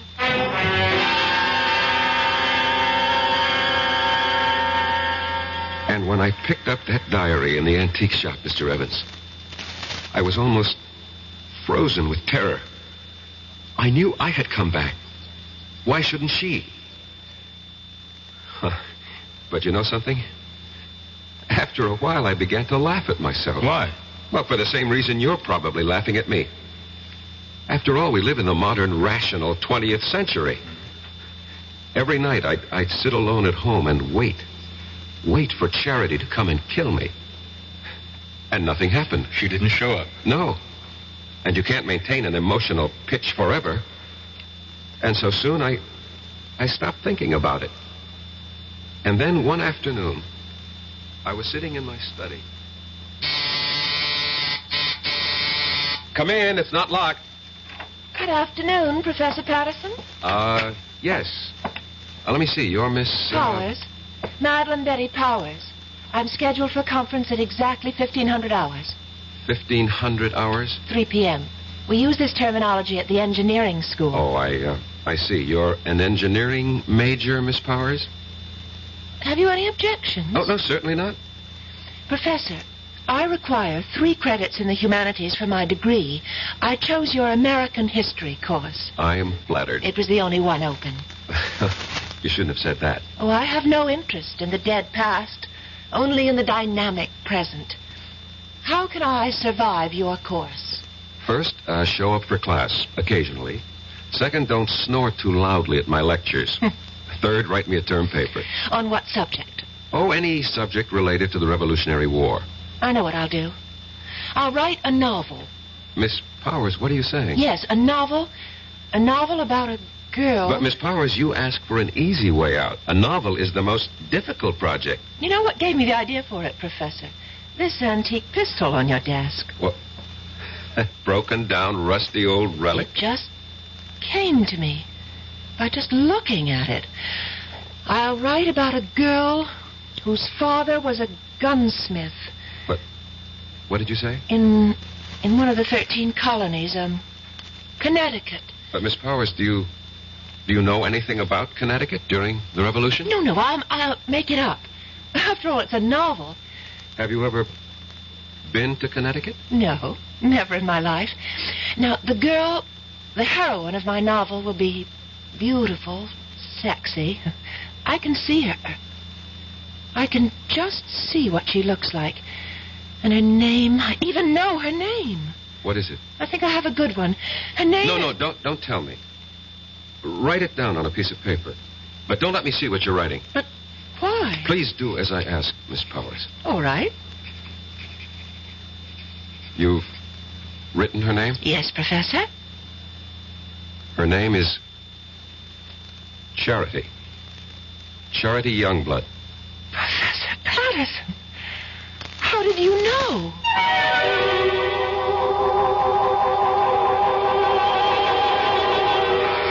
How does he know?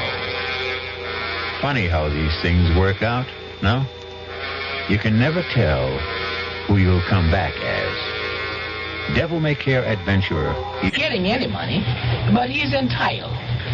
Well, what's wrong with writing a letter saying that under the law, this man is entitled to receive $220 a month for attending school on a full-time basis. Believe it or not, he can take that letter with the little job, take it to the real estate people, and because he has an additional income of $220, although he isn't receiving it, it makes his chances of getting that apartment much better.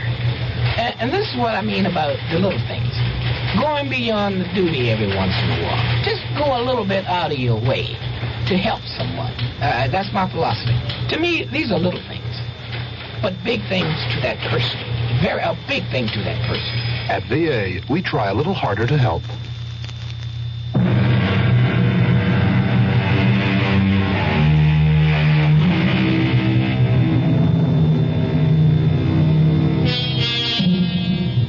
Professor Patterson, a quiet teacher of history, is in jail, accused of killing his fiancée. He doesn't deny it. What he's desperately trying to prove is that he killed the one he had 200 years ago. Where, Miss Powers, have you heard that name, Charity Youngblood, before? Nowhere. I made it up. You made it up? Well, Charity sounds like a name a girl might have had 200 years ago. And Youngblood has a kind of colonial quality to it. Charity Youngblood. It just sort of popped into my head. And everything just came to you, the whole idea for the novel, the heroine, her name, it all occurred to you just now? Yes, that's right, Professor Patterson. I simply can't account for it. It has no scientific basis. But suddenly, I have feelings that I've never experienced before. What sort of feelings? I can't describe them. Vague ideas, hazy pictures. Of what? But this woman, this girl, this Charity Youngblood, she's a creature of my own imagination. I only conjured her up a few moments ago, and yet she seems to be alive. Give it up, Miss Powers. You know, sometimes when you write fiction, the character takes over, and unless you're a skilled professional author, this can be dangerous. Just attend class, look intelligent, and you'll pass the course. Oh, Professor, that wouldn't be ethical. Miss Powers, we'll just let that be our secret.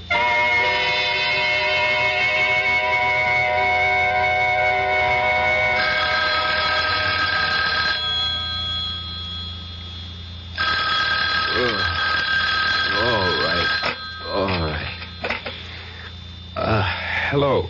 Professor Patterson, this is Miss Powers. What? Miss Powers? Madeline Betty Powers. Did I wake you? I'm sorry. I know it's midnight, but I must see you at once. Please. Well, It's important. Where?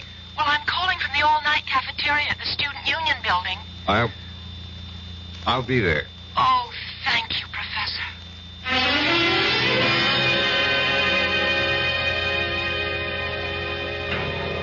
I had to see you, and I didn't think it would be proper for me to go to your apartment at this hour. Well, what seems to be the problem, Miss Powers? The story. The story? The story of Charity Youngblood.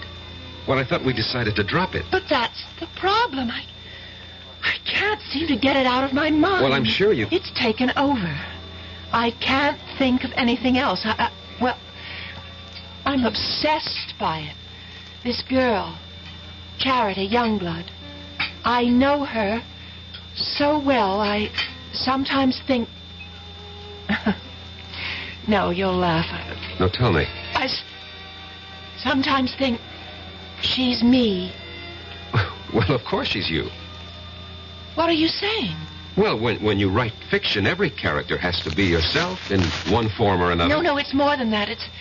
It's a feeling in my bones. I seem to have an urge to do something. What? I don't know. But I keep writing. Now, I've written 20 pages so far, and most of the time it doesn't even seem that I'm the one who's doing the writing. I get the feeling that I'm just holding the pen, and my hand is being guided.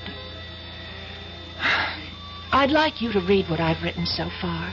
Please. Miss Powers, you've been working too hard. No, I just feel that something is happening to me. I seem to feel I have some sort of mission. What kind of mission? Well, I don't know. But every day I feel it's becoming clearer. But I still have no idea of what it is.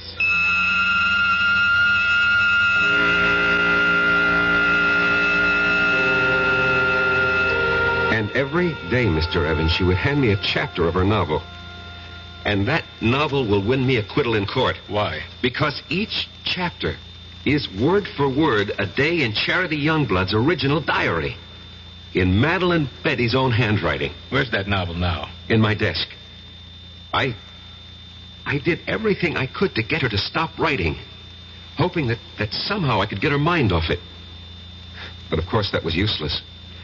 After all, if she really was Charity Youngblood, and there was no doubt in my mind about it, nothing would stop her from finding it out. And every day she was getting closer. Not just to Charity, but to me. Professor, I decided to give Charity a love interest. We're about to have the war, and I've created a young cavalry officer of the Connecticut Brigade. I have a name for him, Eli Wallington. Eli Wallington? Yes. Miss Powers, you've already written more than enough to earn a good grade. It's already longer than the average term paper. Oh, but I have to finish. Why? This whole thing started as a term project. Yes, it may have started that way, but now it's something that belongs to me, and I can't help it. I have to keep writing until... Until? Until something happens. What? What is supposed to happen? I don't know. But I'm afraid. I'm very much afraid.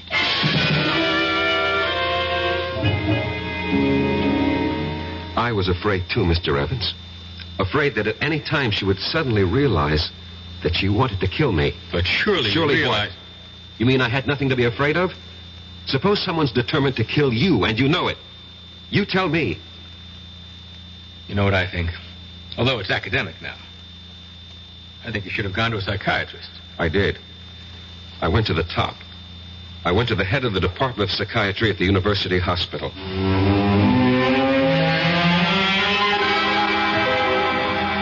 All right. Now, let us see if we can delve into the core of these hallucinations. No, let's not, Dr. Lowry. You see, these are not hallucinations. No? No. These are matters of fact. I know them to be true. You're talking about reincarnation. Yes. And you obviously don't believe in it. That's hardly the point. It may exist, for all I know. However, if it does, then we have no way of knowing who we were in a past lifetime. Perhaps we had no way of knowing. Perhaps today, with heightened powers of communication, perhaps our modern scientific technology has upset certain natural balances. Whatever. The fact is, I know. If you know, you know. What do you want me to do? Suggest a way I can live with it. I'm afraid I don't understand. Look, if a man was an alcoholic or a drug addict or a gambler, and he said to you, this is what's wrong with me, how do I live with it? What would you tell him? You are oversimplifying. I am I'll coin the word. Reincarnate. How do I live with it? Especially since my life is in danger. Very well. Why is your life in danger? I told you. Charity Youngblood wants her revenge. And she's here in the person of Madeline Betty Powers to exact it. Don't you see what you must do? No. This is all within the framework you yourself have created. If you remove the motive, you can prevent the crime. I still don't know what you mean. If she wants to kill you because you jilted her, well, all you have to do is give her satisfaction. How? Marry her. Marry her? Marry Madeline Betty? She's hardly my type. You're 32 years old. You're not married. Are you going with anyone? No. But marry her? How do I know she'll have me? Were you once Eli Wallington? Yes. Was she once Charity Youngblood? Yes. She'll have you.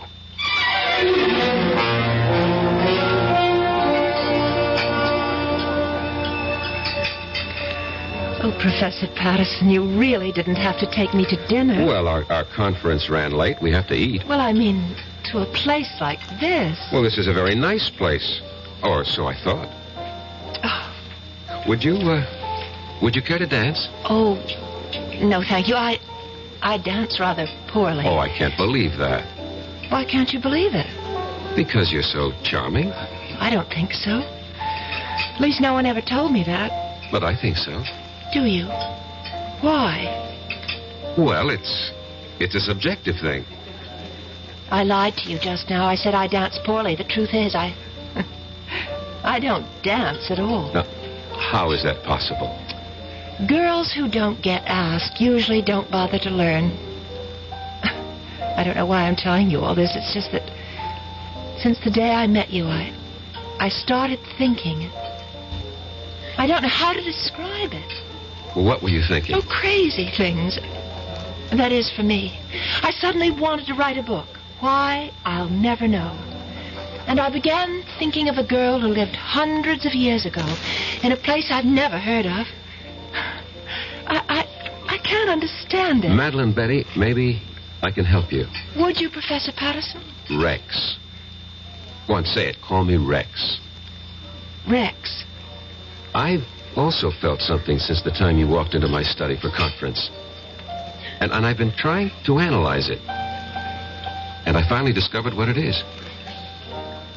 It's love. Professor Patterson. Rex.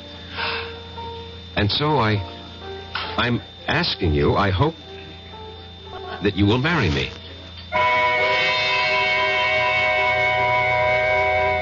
If you're going along with what Rex believes, they're playing the scene again. Rex and Madeline Betty have now reached the point where Eli proposed to Charity. Charity said yes, but will Madeline Betty? Yes or no will be the first word you will hear when we return shortly with Act 3. And now, another story of the ball and chain, as Kellogg's Special K presents The Library. Welcome to the public library. May I help you, sir? Yes, I'd like to check out... I'd like to check out Famous Laundromats of the World by Audrey Schnorbart. Sir, excuse me, but isn't that ball and chain you're wearing just like the ones they use in the Kellogg's Special K commercial? This ball and chain? Yes, that one. How are you going to get rid of it? Well, you know, lots of good exercises, and by eating smart at every meal, starting with the Special K breakfast. Don't you have to watch your calories? Yes, and the Special K breakfast is less than 240 calories. Less than 240 calories? Right. A 1-ounce bowl of high-protein Special K, 4 ounces of skim milk, tomato juice, and coffee. It's really tasty, and it's going to help me get rid of this ball and chain. I'd say it's long overdue, get it? Your happy ending could begin with the Special K breakfast from Kellogg's. Who knows how to help you solve your shopping problems? Your Better Business Bureau knows. Listen, Lou, this fellow is at the door about the home repair, you know, and he wants me to sign the contract now. What'll I do? You don't have to sign that contract now, madam. You're not Lou. Who are you? I'm the man from the Better Business Bureau with some advice to help you to protect yourself. Read all the documents before you sign and take your time. He'll come back tomorrow. And incidentally, keep a copy of any form you do sign. And be sure you understand what you're signing. Oh, thank you for telling me. No need to thank me, madam. That's what Better Business Bureaus are for, to help protect consumers like you.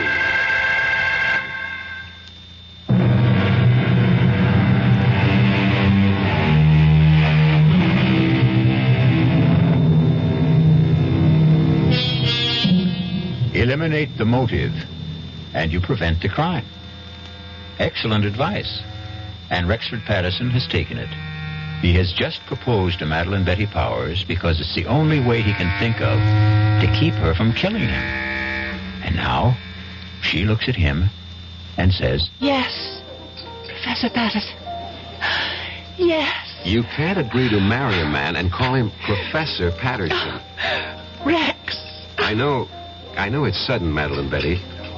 We can get married after you graduate. Oh, I'll marry you anytime you say, Rex. I love you. I love you, too. I fell in love with you. Must have been at first sight. Why? Why? Because you're handsome. I was hoping I had other qualities. Oh, you do. You do. But being handsome's part of it. Why did you fall in love with me? Because you're beautiful. Oh. No, you don't believe it. No, Well, I feel beautiful. You make me feel beautiful. Oh, Rex. I can't believe this is happening to me. It's happening. It's happening to both of us. And I'll be such a good wife for you. What is it? Oh, my head. What's the matter? Suddenly feels so light, so clear. Well, that's good. And different. Different? Yes, different. How? The book. You know the novel that I'm writing for the course? Yes. All of a sudden, I don't want to write it anymore. Why not? I don't know how it came into my head in the first place. Just as suddenly as it came, it's gone out. Gone out? That girl, Charity? Oh, yes, Charity, the heroine of your book. Yes, that's her name? Yes, I seem to remember. Well, she's gone from my mind, too. I simply can't understand how it happened. Well, why bother? Yes, that's right. Oh, why bother about anything except us? Except you and me.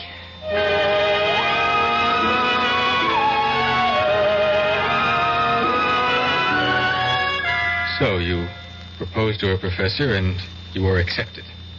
She seemed happy. Apparently you were reconciled. What was the problem? The problem was, Mr. Evans, I didn't really love her. Just as Eli didn't really love Charity. But within the theory you'd set up... Don't call it a theory. It's a fact. Oh, whatever. But this is what you had to do. You had to marry the girl. And I tried hard. But she made it impossible. She was... What did she do?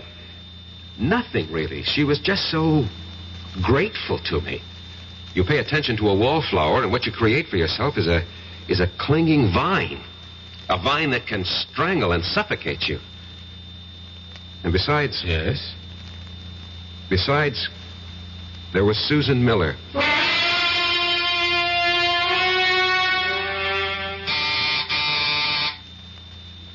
Come in, Madeline Betty. I'm not Madeline Betty, but I came in anyhow. Well, how do you do? Professor Patterson? Yes? I'm Susan Miller, of the English department. You're new here. Oh, I received my teaching appointment last week. Early American Lit. A favorite field of mine. Well, that's the scoop on campus. Anything early American, see Rex Patterson. I just thought we'd chat. Fix you a drink? A soft one. Naturally. Diet, if you have it. I'm watching my weight. Why? I think it's most attractive the way it is. Well, if you think so, I'll keep it that way. Did you know that General Burgoyne wrote a play? Yes, it was called Maid of the Oaks. And it was produced in New York during the Revolution. Yes, and I'll tell you who was in the cast.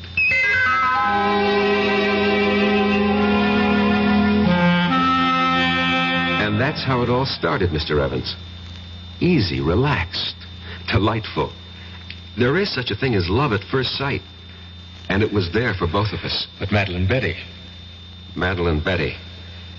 Well, I knew I had to do something about her. Yeah, exactly. So you killed her. No, that's not the reason. You wanted to marry Susan Miller. It never reached that point. I mean, we didn't get that far. But the prosecution will know about Susan Miller. No, they don't have to. No one really knew. No one? No one.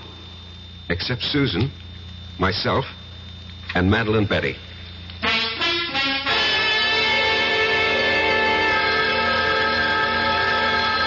Get it. Hello? Hello. Is Rex, Professor Patterson there? Oh, who's calling? This is Susan. Miss Susan Miller. Rex, it's for you, Miss Susan Miller. Oh, thank you, Madeline. Yes, Susan? Rex, how about a drive in the country? I have considerable work to do. But I thought you had nothing to do all weekend. So did I, but, I have this research project. I see. Did your project answer the phone? No, it's nothing like that. Well, maybe we can get together tomorrow. Sure thing. Goodbye. Bye. And who is Susan Miller? She teaches here. I'll bet. What does she teach? English. You could look it up in the catalog. I'm sorry. I'm so jealous. Forgive me. You're forgiven. I just can't believe my good luck, that's all. Rex, you said you'd marry me any time I chose. Well, yes. Well, I choose now. Now? Well, next month. I want Mother and Dad and my sisters, and I have some cousins. I'd like to see the looks on their faces. The first Sunday next month. That's almost 4 weeks from now. Is that all right? Well, You haven't changed your mind, have you? But I had changed my mind, Doctor. I see. I wish I knew what doctors meant when they say, I see. Patterson, you are the one who set up the ground rules. You said she was Charity Youngblood. Reincarnated to have her revenge. I know. I know. And using that, I suggested marriage. It was your only chance. I realize that, but you see, I really don't believe that anymore. You don't? I should have listened to you when you called it an hallucination. You agree with that now? I think I do. What caused this radical change? I'm in love. With whom? A woman. A woman? Yes, a woman. Not a girl, not an immature, neurotic girl, but a woman. A woman who is beautiful, intelligent, who has everything in common with me, who has something to offer me, just as I have something to offer her. And what of Madeline Betty or Charity Youngblood? Charity Youngblood was an adolescent delusion. You're hardly an adolescent. In many respects, I was. I fell in love with the idea of Charity Youngblood, this voluptuous creature, but... Yes. You grow up when you meet a real woman. As I said before, you're hardly a boy. It takes some of us longer than others. And Madeline Betty, what of her? She'll have to grow up, too. Somehow, all this, it doesn't seem fair to her. Life itself is unfair, Doctor. You make everything seem very neat. Somehow, I don't think you'll be able to unwrap the package as easily as you think. But why? Why? I told you, Madeline Betty. I told you. You said you loved me. I thought I did. No. Please, Madeline Betty, don't make this difficult for both of us. Oh, Rex, please, marry me. No, it wouldn't be right. I told everyone, my parents, my sister, my friends. Oh, Rex, what can I tell them now? Would you want us to live a lie? I don't care. Rex, why did you do this to me? These things happen. You loved because I was here. You went somewhere else. You saw someone else. Now you love someone else. What do you say? I don't know what I'm saying. Look, you'll find someone else, too. I'm sorry, Rex. I've been speaking to you like a fool. You want to break our engagement? Only because it would be best for both of us. For whatever reason. I won't stand in your way. Excuse me. Hello? Rex? Could you... She doesn't have to call back. I'm leaving. But before I go, Rex, I'd like to have a memento of us. I'll leave you what I wrote about Charity Youngblood, and, could I have... Anything, Madeline Betty. That... Anything. Pistol, that old broken antique pistol? Well, certainly, of course. Well, goodbye, Eli. What did you say? Nothing. What did you call me? I called you by your name. Goodbye.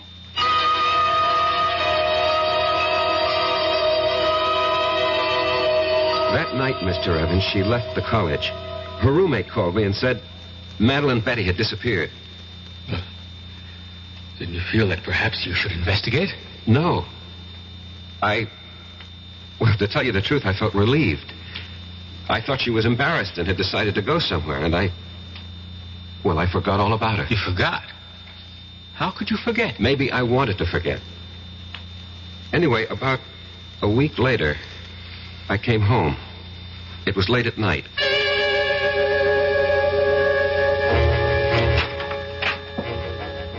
Good evening. What are you doing here? I have a key, remember? Look, what can I do for you? Nothing. Ask me what I can do for you. Well, what? I can kill you. What do you say? Yes. I can kill you very easily. And I'm going to. Madeline Betty, Who are you talking to? My name is Charity. Charity? Yes, Eli. Charity. Remember Charity? No, you're Madeline It's Betty. taken me such a long time to find you, Eli. Such a long time. Listen to me. I'm not Eli. I'm Rex Patterson, and you're not Charity. You're Madeline Betty Powers. Sweet talk, Eli. You always could do it, but it doesn't go with me anymore. Look, Madeline Betty, I'll have to ask you to leave. Oh, I will. After I kill you. No, you can't kill me. I can. With this. What are you talking about? With that rusty old antique pistol? No, not anymore. I brought it home to Father, to Isaiah Youngblood's gun shop, and I said, Father, fix this pistol. And he did, you see, how he cleaned it and oiled it. See how it shines now. Madeline Don't Betty. move any closer. Not one step closer.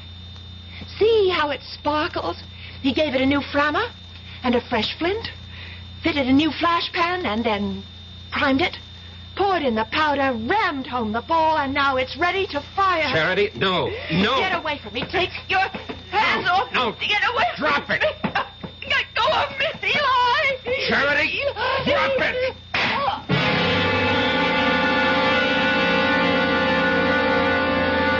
We struggled for the gun, and at the last second, the barrel must have turned toward her, and she pulled the trigger. And that's your defense? That's my defense. You want me to plead that defense? I want you to tell the jury exactly what happened, why it happened, and the way it happened. Show them the written proof. You're sure that's what you want me to do? Yes, I'm sure. I'm sure because it's the truth. Well, I hope the jury buys it. Would you have bought Professor Patterson's story? You would. A pity you weren't on the jury. Because 12 good men and true, actually 6 of them were women, deliberated for a full week and decided that Rex would have to pay the price. Not just the price for Madeline Betty, but also, as it turned out, the price for Charity. I'll be back shortly. This is Ray Scott for the President's Council on Physical Fitness and Sports. Sometimes we're accused of exaggerating the importance of a game, along with millions of Americans across the country. Well, maybe so. But one thing is sure. We certainly under-exaggerate the importance of physical fitness and sports among our children. We send our kids to the best schools we can to get the best education they can, and yet we often completely neglect their physical education. Phys ed departments are usually the first to suffer when budgets are cut.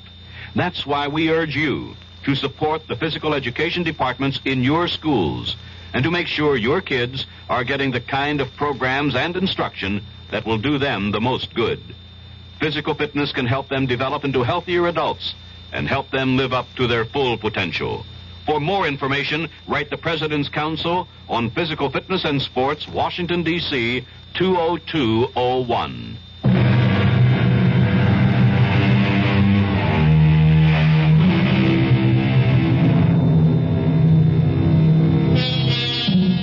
Can a desire for revenge span the centuries? Not a comforting thought, exactly. It's all most of us can do to hew to the straight and narrow during one lifetime. If we're going to have to pay for the sins of other incarnations and existences, well, who has the price? But there is no price for our next meeting, when we shall enjoy another suspenseful experience. Our cast included Michael Tolan, Marion Seldes, E.V. Juster, Ira Lewis, and Robert Dryden. The entire production was under the direction of Hyman Brown. And now, a preview of our next tale. The answer's still the same. No dog, no baby. Just be happy with these dumb plants. They're bad enough. Taking up the whole bloody windows. I hate you. Yeah, look, I'll let you keep them. I hate you. I wish you were dead. What did you say? I said I hate you. I wish you were dead. Did you really say... Hey, what? What's this? The bloody plants are on my neck. Hey, Barbara, they're all around me. They're choking me. I can't get them off. Hey, Barbara, they're too strong. Barbara, don't stand there. Get them off. No. Get the scissors. Barbara, the scissors. I hate you. I hate you. I want you dead. Radio Mystery Theater was sponsored in part by Anheuser-Busch Incorporated, brewers of Budweiser. This is E.G. Marshall inviting you to return to our Mystery Theater for another adventure in the macabre. Until next time, pleasant dreams.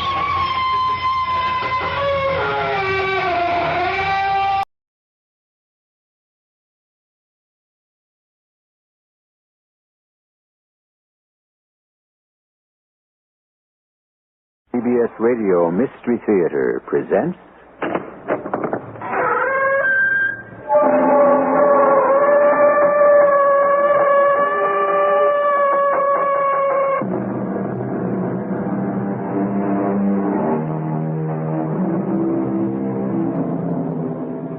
Come in. Welcome. I'm E.G. Marshall. The soul is imperishable, and so is its every fragment. Every delight makes its mark upon it. Every show of love colors it. Each pleasure leaves an impression. Likewise, all wounds, all shocks, even small cuts, scratches, and abrasions, all are preserved in the cracks and crannies of the human spirit. The story we're about to bring you is the story of one woman's spirit and its hidden places. Just for a second there, I thought I saw him. Who? He was swimming toward me. Who was it you saw? Larry? Or was it John? Which? Or was it somebody else entirely? Who was it?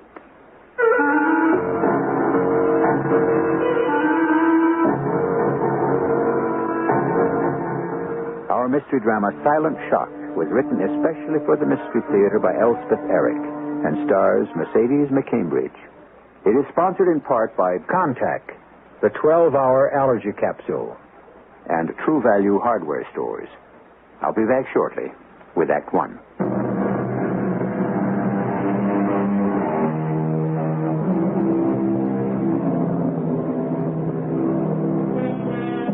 No tiniest fraction of a life is lost completely. No slightest sensation, no vagrant thought, no dart of feeling, no flutter of desire dies until the life is finished forever. And for all we know, not even then. Listen now to the story called Silent Shock. Oh, yes. I was so right to take this place. I can see the ocean from every window. The ageless, the indifferent sea. Who wrote that? Somebody. The crashing of the waves on the shore, like tumbrils ricketing down old cobblestones. Hey there, that's not a bad line. Where's my notebook? Here it is. And pencil. Now, waves like ancient tumbrils. Oh, no. It's no good. I can't unpack my heart with words. That's Shakespeare, I think. Yes, from Hamlet. Oh, why can't I write things like that? Unpack my heart with words. I'll never write a line that I can stomach. Ooh, Lord, I'm stifling. I'm choking. I need air. Sea air. There. Ah, there. Oh, wash me clean. Fill my lungs. Cleanse my soul. Yes. There. Strongly it bears him along in swelling and limitless billows. Nothing before and nothing behind but the sky and the ocean. Samuel Taylor Coleridge. He wrote that. Oh, yes. This is the place where I can think things through, get it all straight in my head, get it all together. Isn't that what the young people say these days? Something like that, anyhow. If I were young, that's what I'd be saying. Do they know, the very young, that 30 years later they'll still be trying to get it all together? Better they don't know, or they'd give it up, because the struggle will grow tougher and harder, and they will grow weaker and wearier. Entree. Avanti. Come in. Oh, Mrs. Denham. Just thought I'd see if there's anything you need, Mrs. Gunther. Nothing, not a thing. Don't need a thing. Will you want to dress for dinner? Why should I? I've ordered fresh asparagus. Vinaigrette. Oh, then I really should dress, shouldn't I? Please yourself. Pale green, do you think, for the asparagus? Or a print for the vinaigrette? Whatever you say. No. Mrs. Denham, no. I think I'll have dinner up here. You're sure? If you have another of those charming little pink capsules. I brought you one. Oh, aren't you thoughtful? I'll get you a glass of water. Oh, Mrs. Denham. Yes, Mrs. Gunther. Just how much am I paying you? What's that? How much am I paying you? Here's your water, and here's your little pink pill. Oh, thank you. Now, you're sure you don't want to dress and come down for dinner? No, I think I'll take a tiny nap. And then when I wake up, I'll make a few phone calls. Whatever you say. You're very good to me, Miss Denham. I'm so glad you came to work for me. And I'm so glad I took this place. I'm really very happy about the whole thing. That's good. I'm glad. For once, I did something right. So often I haven't. I'll be up after a while with your dinner. Thank you, Mrs. Denham. Thank you very much. Have a nice nap. Oh, Mrs. Denham. Yes, Mrs. Gunther? Do you mind my asking, what's your first name? It's Harriet, Mrs. Gunther. Harriet. That's a nice, dependable name. Would you mind very much if I called you Harriet? No, I don't mind. And what's the name of the yard man? Who? The yard man, the man who works around the garden, the man who cleans the beach and drives the station wagon and all that. Oh, I believe his name is Casper. Casper Royce. Casper. Not such a dependable name. Do you think? Well, I don't know. After all, it's just a name. My name's Catherine. I know. Would you call me Catherine? If you like. Sometimes I'm called Kathy. Sometimes lately, not too often, I'm called Kate. Which do you like best? To begin with, would you call me Catherine? I know it isn't strictly proper for an employer and an employee to be on first-name basis, but, would you? Of course, if that's what you'd like. Thank you, Harriet. You're welcome. Catherine? Rest well, Catherine. Thank you, Harriet. The gaudy, blabbing, and resourceful day is crept into the bosom of the sea.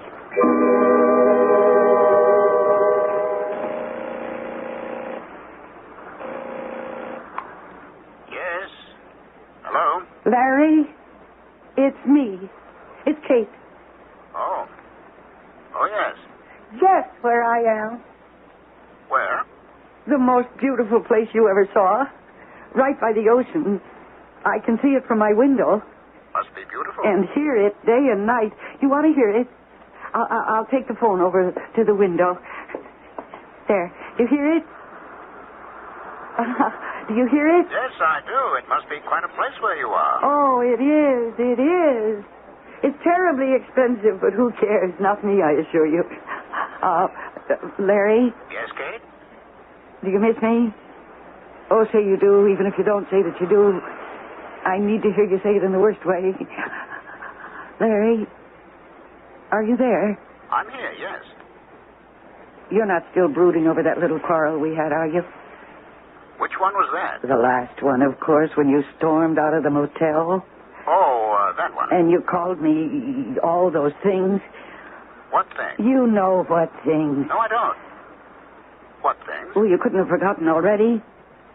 What things, Kate? Oh, possessive, demanding, you know. Oh, those things. And worse things, too. Insatiable, stifling.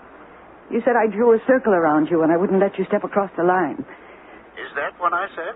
And when I begged you to come back and told you I'd try to do better, you said, too late. The boat has sailed. Kate? Are you there? Kate? I'm here. Yes, I'm here. Are you all right? I'm fine. I'm perfectly fine. Never better. Larry, you know what I think would be nice? The nicest thing I can think of? What's that? For you to come here. It's such a beautiful place. With the sea and the sun, and it's a lovely house.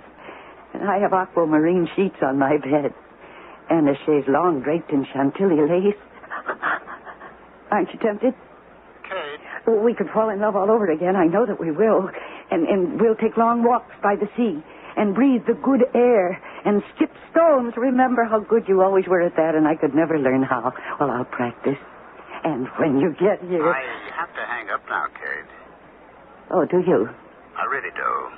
Well, I'll call you again soon. And you think about coming up here for a visit. Will you do that? I'll think about it. And I'll start collecting stones for us to skip. Nice, flat ones. All right. Goodbye for now, Kate. Does that mean you'll come? Oh, he hung up. Well, I guess I said everything I had to say. After all, what is there to say to someone who was once your lover and isn't anymore? And when she took unto herself a mate, she must espouse the everlasting sea.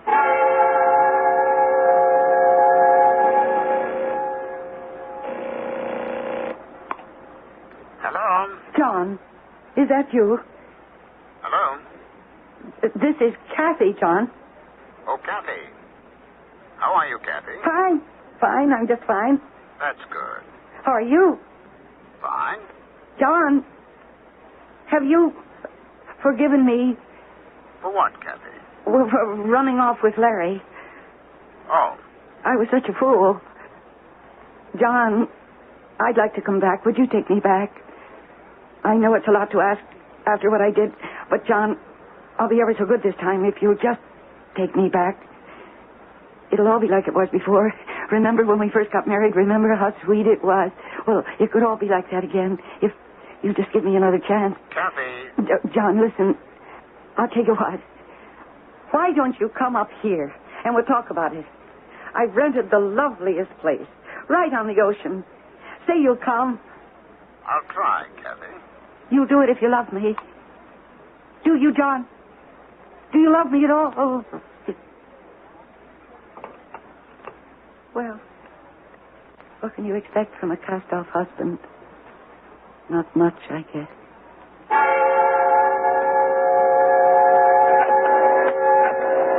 Father, be there, please. Be there. Oh, Father. Daddy, answer the phone. Daddy, please. Papa. Oh, Papa. Oh, Papa, please. Please, Papa.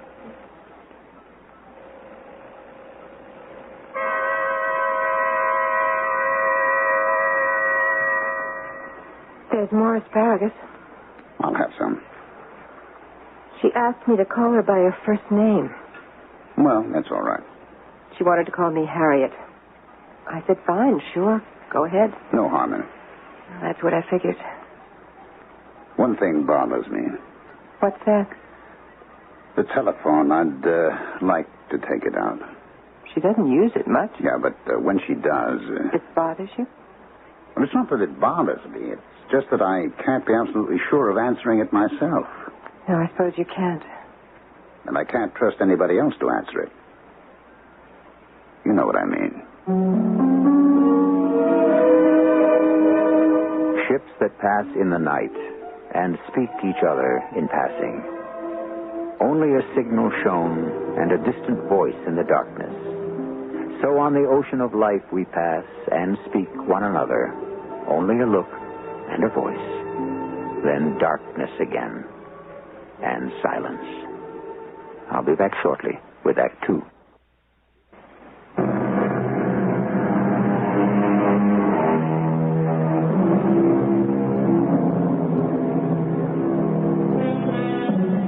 In Act 1, you were introduced to 3 people inside a house and 2 voices on a telephone. Between those inside and those outside, all during our intermission, the implacable sea has never ceased to throb. Listen now to the second act of Silent Shock. La, la, la, la, la, la, la. Morning, Mrs. Gunter. Oh. Nice morning. Are you Casper? Casper Royce. Yes, ma'am. Oh, you don't remember me, do you, from before? Before what? Oh, never mind. Just before. I'll be perfectly frank with you, Casper. I don't even remember hiring you. But I guess I did. Yes, ma'am. Yeah. What you got there? This? Oh, this is just a pile of stone. Flat stones. Stones for skipping. You know, like this. Only... I can't do it. Oh, it's all in the way you hold it. I used to know somebody who could do it. I thought he might be coming to see me. That's why I collected all these stones. Well, I see somebody coming down the beach. You think, maybe? I don't know. It could be, I guess. Well, I'd better get on with my work. You're doing a very good job here, Casper. I wish to commend you for it. All right, thanks, ma'am. I appreciate that. La, la, la, la, la, la. Hello. How are you? Hello, Larry. You mind if I sit down? If you want to. Oh, I do. Then by all means do. That's quite a pile of stones you got there. Why did you come here, Larry? Didn't you want me to? More than anything. That's what I thought. Only Only one. now that you're here, I don't want you here. Why is that? Because I don't love you anymore. You don't? Not at all. Not a bit. Why is that, do you think? Why is anything? Foolishness to think there's a why to anything. A brain could burst and spill all over trying to figure out why. Don't you know that? Everybody asks questions, nobody gives answers, and there you have the whole thing in a nutshell. In a seashell, perhaps I should say. That's why I hate it. I hate it. Hate what, Kate? The ocean! The damned ocean! I thought you loved the ocean, Kate. Well, I don't. What's that poem? What are the lines? I have no memory anymore, and my memory used to be the best thing I had. Now I can't remember anything. Oh, yes. An ocean is forever asking questions and writing them aloud along the shore. That's true. That's so true. I walk along this shore looking for questions. You know the story about Gertrude Stein, don't you, Kate? When she was dying, she said to her companion, "What's the answer?" And when her companion shook her head, Miss Stein said, "All right then, what's the question?" Oh, that's good. That's very good. That's very, very good. I didn't know you knew things like that, Larry. You amaze me. Do I? You can go away now. You've given me something to think about. All right. And I'm going inside. Away from this damned, hateful sea!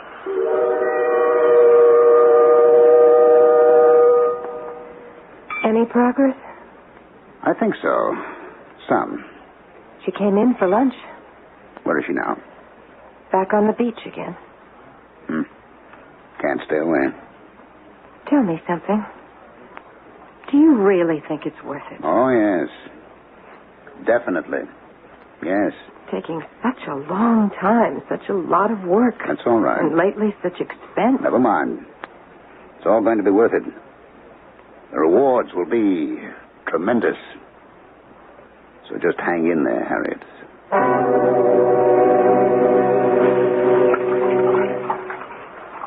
Afternoon, Mrs. Gunther. Oh, Casper. Hello. Yeah, she's still calm. Good for skipping stones. Oh, I don't care about those anymore. You want me to clear them away? No, leave them. The sea will take them eventually. The sea takes everything eventually, so just leave them there. You enjoy wading in the ocean? I like it. Anyway, it's something to do. You ever go swimming? Oh, no. No, I can't swim. Nobody ever taught me. Not hard to learn. Not if you're young, maybe. I didn't learn till I was 50. And I'm pretty good at it. Really? You mean that? Oh, I could probably teach you if you'd care to try. I don't know. I'm afraid of the ocean. Nice calm day like this one. Nothing to be afraid of. It's funny, just this morning, I thought I hated the ocean. But I can't stay away from it. Don't you think that's peculiar? Oh, I don't know if it is. Do you know Lord Byron's poems? I don't know any lords, and I don't know much about poetry either. Lord Byron was an Englishman, 18th century. His real name was George Noble Gordon. What's the poem? And I have loved thee, ocean, and my joy of youthful sports was on thy breast, to be borne like the bubbles onward. From a boy I wantoned with thy breakers, and trusted to thy billows far and near, and laid my hand upon thy mane, as I do here. Eh? That's very nice. And laid my hand upon thy mane. Imagine writing that. Imagine seeing the ocean like a great imperious lion, so regal, so indifferent, so... Imagine being so talented you could see that and write it down. Oh, Lord.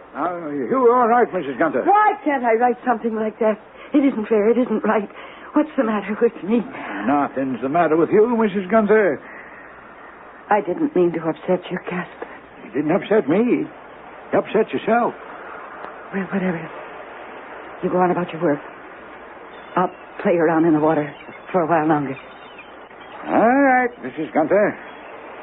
Don't go out where it's too deep. I won't. Don't worry. Entrusted to thy billows far and near, and lay my hand upon thy name, as I do here. Hello. Hello. What do you want? Just to talk to you, that's all. I don't know what we have to say to each other, John. I thought there might be something. I thought there might be too when I called you, but now I don't think there's anything. What made you change your mind? The way I've been feeling lately. Tell me about it, Catherine. Don't you dare call me Catherine. Don't you dare! You never called me Catherine, never, so don't start now. I'm sorry. I have never given you permission to call me Catherine, never. Kathy, that's okay, that's all right, but never Catherine. Is that understood, John? I said I was sorry, Kathy. There's a fog rising, I think. Yes, it looks that way. Maybe we should go inside. Pretty soon the foghorn will start up. Do you see what I see? I don't know. What do you see, Kathy? A ship. A big ship. I don't see any ship. You never saw any of the things that I saw. What do you mean by that, Kathy? It's terrible to see things that other people don't see. Yes, I can imagine. Yes, it is a ship. A big white ship. Far out. Way far out. I don't see it. The fog, probably. I can see it through the fog. That's the difference between you and me. I can see through fog and you can't. You only see what's right in front of your face. Yes, you could be right. Partly right, anyway. I am completely right. Well, maybe I'd better leave, Captain. Maybe you'd better. In fact, I'm sure you'd better.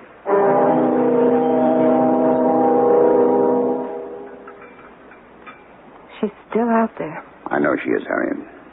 I thought she'd come in for dinner. Couldn't I go get her? Leave her alone. It'll be dark in a few minutes. It's getting chilly. There's a fog coming up. Don't you think No, so? I do not think. Just leave her alone. I hope you know what you're doing. I hope so, too. Because she certainly doesn't know what she's doing. Don't be too sure of that. You mean she does? In a way. In a way. Just leave her alone.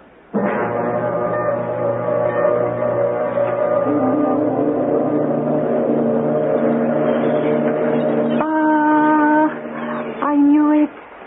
A ship. It is a ship. It is the ship. Oh, I've waited so long, so long. It's coming through the fog. It's there. It's there. I only have to wait.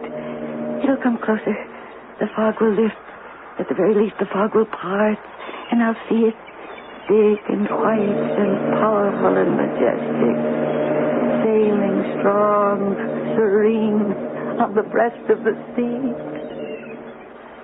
It's closer. Coming closer. I've only to wait and it will...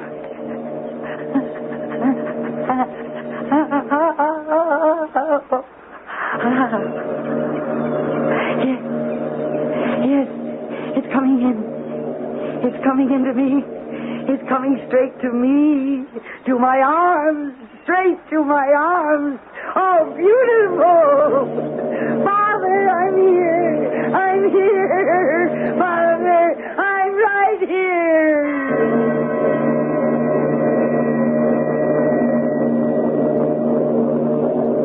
She's standing up.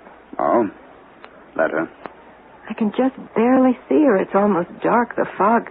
She's waiting for something. For what? She knows. Do you know? I think so. Well, then? It's no good my knowing. She has to know. Oh, now she's stretching her arms out to the side. Oh? She's moving, taking a few steps toward the water. Oh? She's going into the water. Let her. No, I won't. I'm going to stop her. Leave her alone, I'm going to Harriet. open the window and call to her. At least I can do that. Mrs. Gunther? Mrs. Gunther? Leave her alone. Father! It's Catherine! It's Catherine! Father! She's walking too far out. Father! It's me! It's me, Daddy! Mrs. Gunther, stop! Come back! Papa! It's Catherine! We can't let her drown. Dear Papa! I'm going to stop her if you won't. I know you're not. It is wrong. It's Catherine, Papa! I'm here! She's over her head. She is. I can't stand it. I can't. Wait. Be quiet. It's all right. I got her. Doctor. It's all right.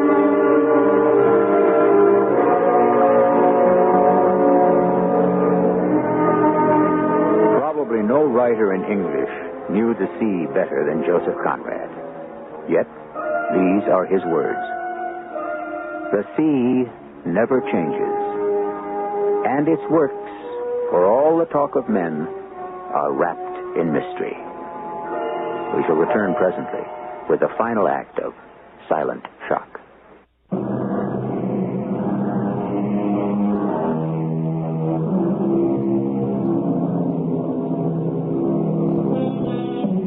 When we left you at the close of our second act, it is with some words of Joseph Conrad. As we begin the final act of our drama, we think it fitting to quote the great Polish writer again. I have known the sea too long to believe in its respect for decency. Yes. Come in. Oh. Hello, Doctor. How are you feeling? All right, I think. Strange. But I'm all right. No cold or sniffles or anything like that? Should I have? Well, you weren't in the water very long. Casper pulled you out. Oh, yes, Casper. Imagine I didn't used to think I could trust him. Awful of me. Tell me about feeling strange.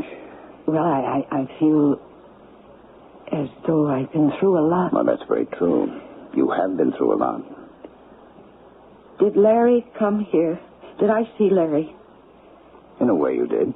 And John, did he come here? And did I see him? In a way, yes. What happened to them? You sent them away. But I asked them to come. Why would I send them away? Once they got here, you found you had nothing to say to them. They weren't really here, were they? Not really. Well, that all depends on what you mean by really. You mean it's all in my mind?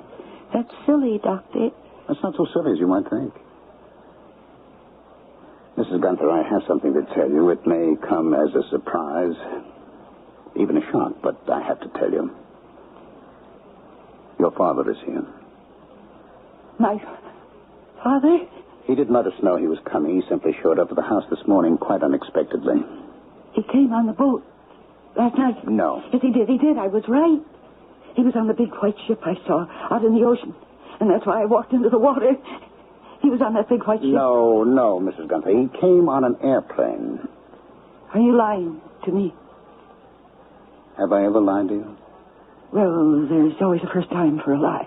Not between you and me. There can be no lies between us. Do you want to see your father? Why, of course I do. Of course I do. Now, don't answer too quickly. Think about it. I don't have to think about it. I've waited so long all my life. I walked into the ocean. Why wouldn't I want to see my father? All right. If you're sure. But I am sure. You'll have a little time to think about it. I don't need any time. I want to see him now. No. I have to talk to him first. After I've talked to him, then you can see him. All right? I guess so. He's downstairs now, waiting for me. When I've talked to him, I'll send him up here. No, don't do that. No? Change your mind? I don't want to see him up here. Tell him I'll be down by the ocean. Tell him to come down there. If that's the way you want him? That's where I want it. By the edge of the sea. Tell him I'll be waiting. I'll tell him. Oh, Mrs. Gunther, you like poetry, don't you? Poetry is my passion. Then let me quote you something from Catullus. The Roman poet. Yes. Catullus wrote one of his most beautiful odes. I hate and I love. Why do I do so? Perhaps you ask. I do not know. But I feel it, and I am in torment.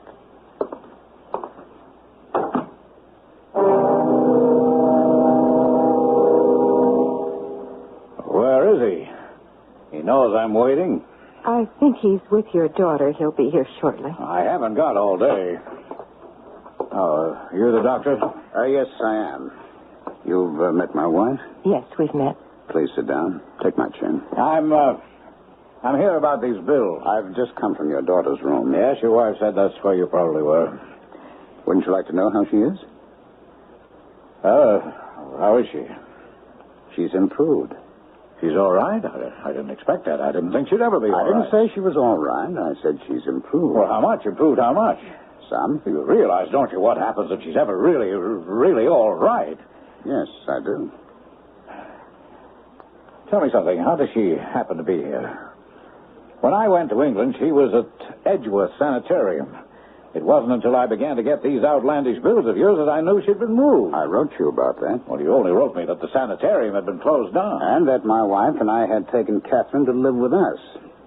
I was her psychiatrist at Edgeworth, and I thought she had a good chance for recovery. Complete recovery? That remains to be seen. But I thought when she came here that it was just a temporary thing. I trusted you to take care of everything. The other patients at Edgeworth went home to their families or institutionalized elsewhere by their families. When we looked about for Catherine's family, where were you? Well, I was in England, you know that, in London. I moved my business there after, well, you know. You know everything that happened, I'm quite sure. Well, that was 15 years ago. You stayed in London for 15 years. No one's heard anything from you in all that time. Unless you call a monthly check hearing from you. And for the last few months, we haven't even had a check. Well, because your bills got idiotically exorbitant. Look here, look at this. $1,000 for the services of a man named Casper Royce. There was never any charge like that when she was at Edgeworth. What could a man do to earn $1,000 a month? Well, for one thing, he could save your daughter's life. We brought Casper here from Edgeworth. He's a good man, and he developed a fondness for Catherine. As we had. He was assigned to keep an eye on her at all times. And last night, he rescued her from the sea. She tried to drown herself? She tried to find you. Oh, forgive me, Doctor. I'm not up on all this psychiatric mumbo-jumbo. I'm a simple man. Now, let me try and make it a little clearer for you. The last time your daughter saw you was from a pier in the harbor. You were on a large white ship. She waved you. I suppose you waved back. I hope you did. And the ship sailed. She never saw you again. Well, I couldn't stay here. You know that. The scandal, the publicity. I'd have gone out of my mind. The way your daughter went out of hers? Well, she was already unhinged. Unstable. Yes. Highly neurotic, yes. But not quite mad. At Edgeworth, she was obsessively interested in poetry of all kinds. Even tried some herself, but most especially, she was interested in poems about the sea. She copied them down, memorized them. She still does, and recites them, too. It became clearer and clearer that she was waiting for you to come back in a big white ship from across the sea. And last night, she thought she saw such a ship, and she went out to meet it. Isn't it strange that the morning after she did that, you made your appearance? Oh, I came by plane. Yes, well, that's a petty detail, don't you think? The heart of the matter is that she knew you had come back. The man she'd waited for so long had come back. The man she'd loved all her life had come back. Now, Doctor, you're not trying to tell me she sensed something, had an intuition, some kind of telepathic communication. I wouldn't try to tell you anything. As you say, you're a simple man. But I wouldn't want you to think that she didn't see other men before you came.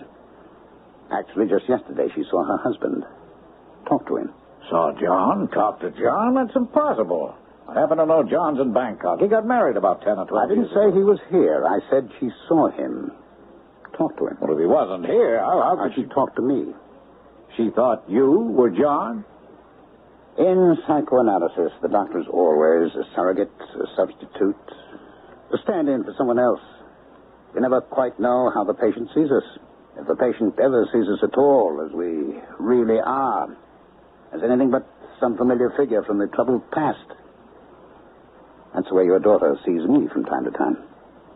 But yesterday she saw me not only as John, once her husband, but as Larry, once her lover. Larry? Larry's dead? Yes, Larry's dead. He's been dead for 15 years. I know. She shot him. She shot him dead in the middle of a quarrel. I know all that. If she ever gets out of here, and if she's ever declared sane, good Lord, she'll have to stand trial. Do you realize that? She'll be dragged into court to stand trial for murder. I realize that. And you can't let that happen. I can't. Would you? Yes, I would. Peace of mind, emotional equilibrium are worth everything. Everything. I believe that. I believe it's worth every penny, every sacrifice, every effort. It's worth giving one's life for. I believe that, or I would not be doing what I am doing. I can't protect my patients and the other people in their lives, but I can work to protect them from themselves. And if one of them wants to walk into the ocean to meet a man, it's my duty not to just to keep her from walking too far, but to make her realize why she did such a suicidal thing. And to keep her from doing it again. Some other time, some other ocean. Some other man. Well, I don't quite grasp your point of view. I realize that, sir. Would you care to see your daughter? Oh, I suppose I ought to. It's entirely up to you. She wants to see you. Well, will she know me? I'm inclined to think that she will. Which is her room? She's not in her room. She's on the beach. She said to tell you she'd talk to you there. Look here. You can see her from the window. Is that Catherine? Has she changed so much? Well, it's been 15 years, but she looks very nice. I'll go down to the beach and talk to her for a few minutes first. Prepare her a little. Then you follow.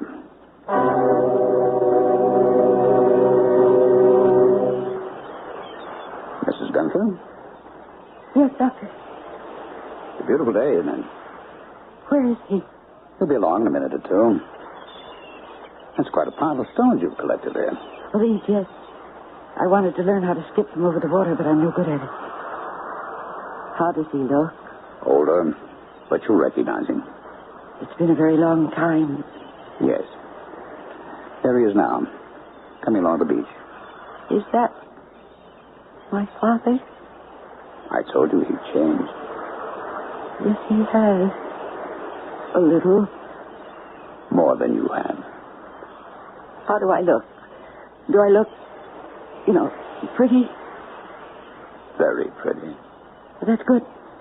I want him to like me. Catherine? That's my father. That's Daddy. Catherine, my dear. My papa. Damn him. Damn him. Get away. Get back. You're a traitor, a deserter. You're a betrayer. You're foul. You're a monster. Go back. Get up. Now put down the stones, Mrs. Get up. Go away. Go back. Go back. Stop. Stop it, Mrs. Dunley. You're stoning the man. Stop it. He left me. He went away, and he left me when I needed him the most. I loved him, and he left me. He's my father, and he left me. It's all right. It's all right. He's gone.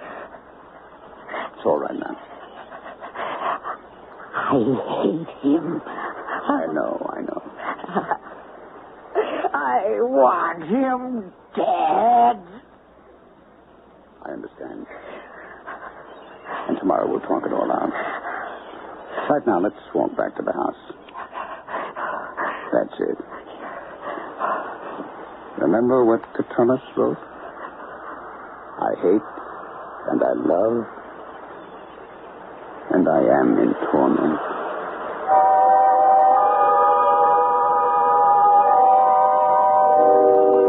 So the final word is by a Roman poet named Catullus, who lived in Sirmione, a peninsula stretching out into the beautiful Italian lake called Garda. These days we speak of ambivalence and sound very learned when we do so. But the torment is the same now as it was then, in the 1st century, before the birth of Christ. And who knows how long before that. We suspect to the start of civilization. I'll be back shortly.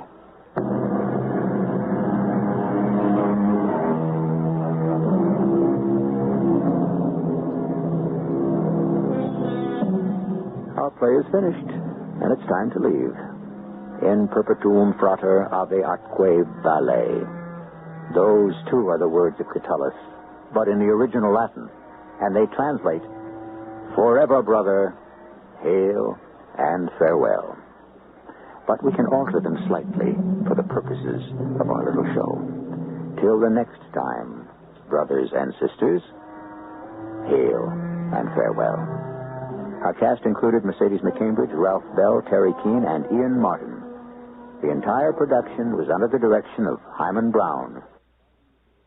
This is E.G. Marshall inviting you to return to our Mystery Theater for another adventure in the macabre. Until next time, pleasant dreams.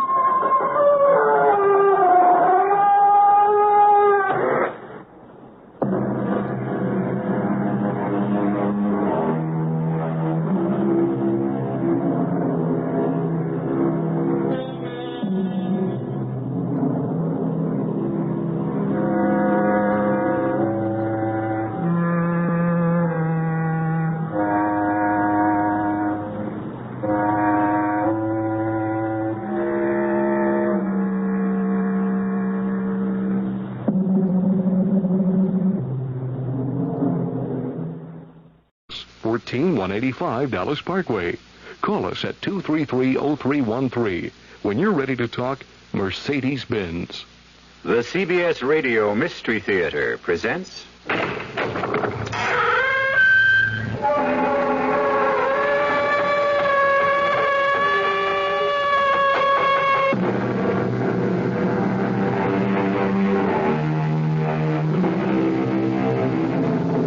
Come in.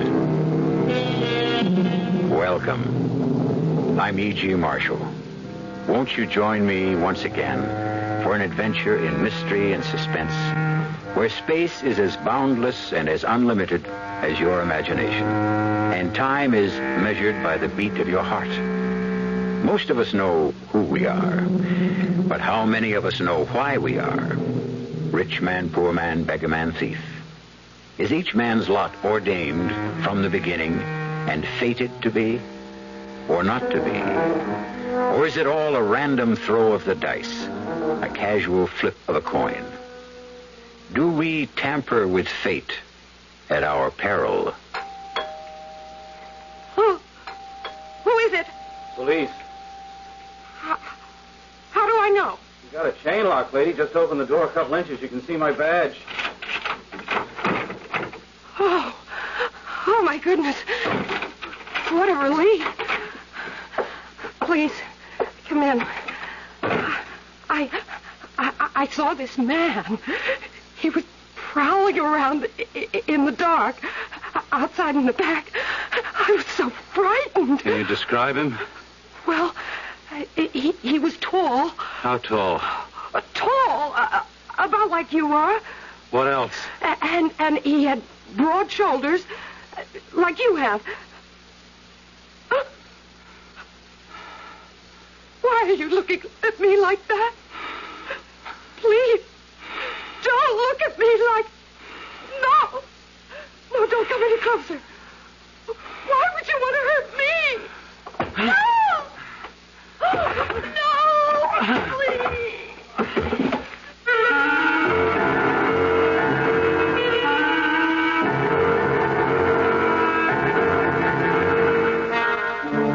mystery drama 3 Times Dead was written especially for the Mystery Theater by Sam Dan and stars William Redfield. It is sponsored in part by Buick Motor Division and Anheuser-Busch Incorporated, brewers of Budweiser. I'll be back shortly with Act 1. And now another story of the ball and chain as Kellogg's Special K presents Veronica and Jeff. Oh, Jeffrey, isn't this romantic? Out in a quiet lake at night with you rowing the boat. Yes, Veronica, it's really neat. Jeffrey, what was that? Frogs. Frogs that go bonk? They're pretty weird frogs. Oh, Jeffrey, you're such a card. You have a ball and chain, like the ones they use in those Special K commercials. Yes, Veronica. It symbolizes my few pounds of extra weight.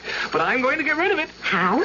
By exercising. You know, like rowing this boat and eating smart at every meal, starting with a Special K breakfast. You mean a 1-ounce bowl of high-protein Special K, 4 ounces of skim milk, orange juice, and coffee? Precisely. It's less than 240 calories, and it tastes delicious.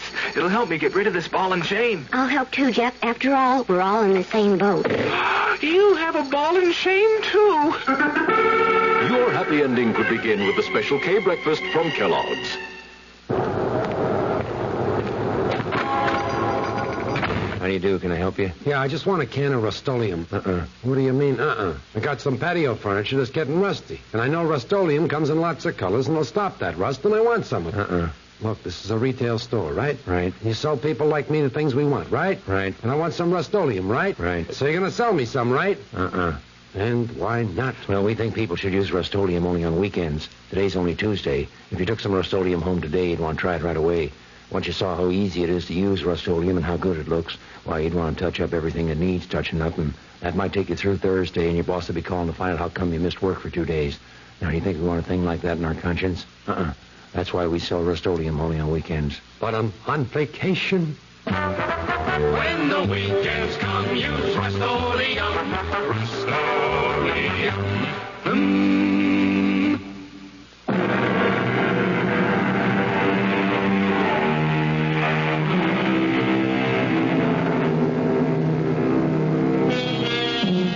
Consider Napoleon.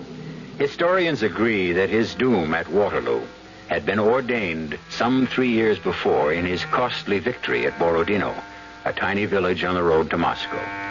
They say that at Borodino, he lost the flower of his army. And why did he lose so many of his best soldiers? Because he was unable to think clearly. The reason? He was suffering from a severe cold. Why? Well, we know that his orderly had gotten drunk the day before and thus neglected to have a pair of dry boots ready for the great general. And so, in a very real sense, this unnamed, unknown, obscure military servant changed the course of history. Those are the facts. We may ask, why was the orderly drunk? Did it just happen? Or was it all part of a plan? Is every single action on the part of every living thing prescribed, ordained, decreed? We don't know. We're just asking, as will some of the people you're about to meet. All Area 4 units proceed to 160 South Benton. Reported holdup in progress. Repeat. All cars to 160 South Benton. It's an antique shop. Suspected holdup in progress.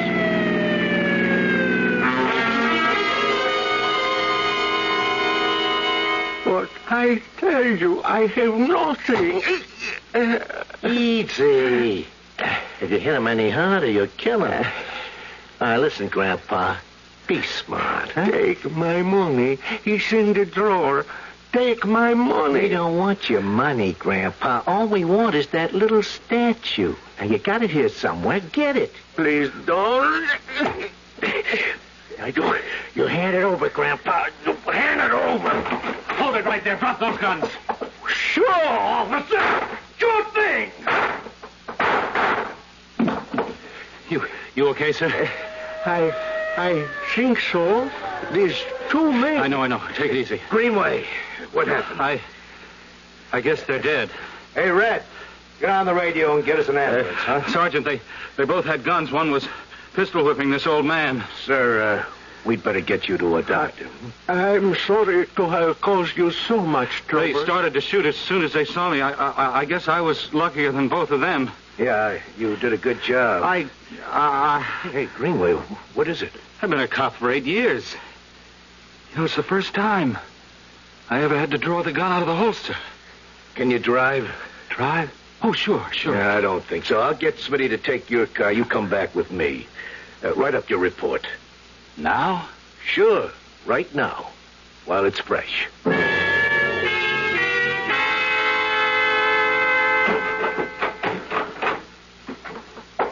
Don? Yeah, it's me. I heard about it. It was on the radio. Yeah, it's going to be on the TV news, too. Before we could even get out of the place, everybody was there. Microphones, cameras. 2 men are dead, and what? Well, nobody seems to realize that... Don, everybody knows they're dead. Look, honey, I can't explain it. These 2 men, they're dead. Their lives are finished, see? I ended the world for them.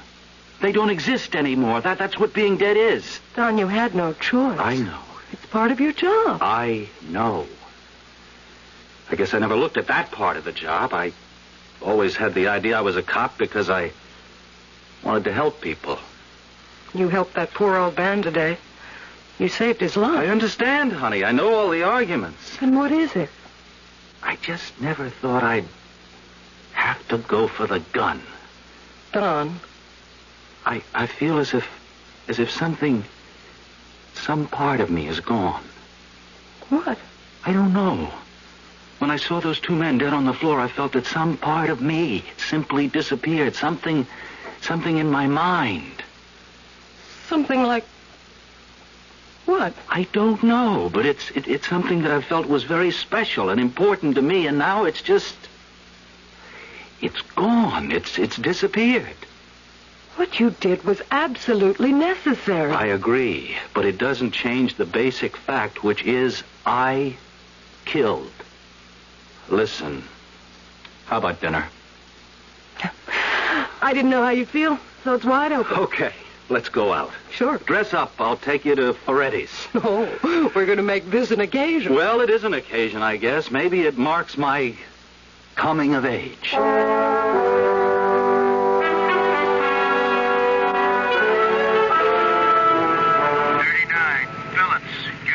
4816 South Torrance Drive. Report a man is beating up his wife. Oh, talking about wives. 21, Greenway. You with us this afternoon, Don? Yes, Sergeant. Your wife wants you to call her on your coffee break. Something wrong, Sarge? Why don't you take your break right now?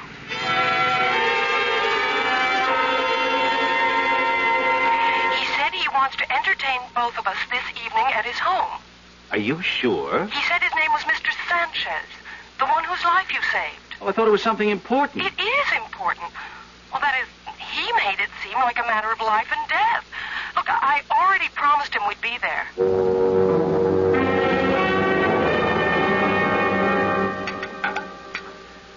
May I pour you some more wine? It's delicious. My dear friend, I am so sorry I could not thank you earlier. Look, it's not necessary to thank me. I did my job, nothing more. Unfortunately, I have been in the hospital for the past week, so I have been unable to show my appreciation. And tomorrow my business takes me abroad for an indefinite period, and so it must be tonight or never. Well, what do you mean? Consider this tiny statue.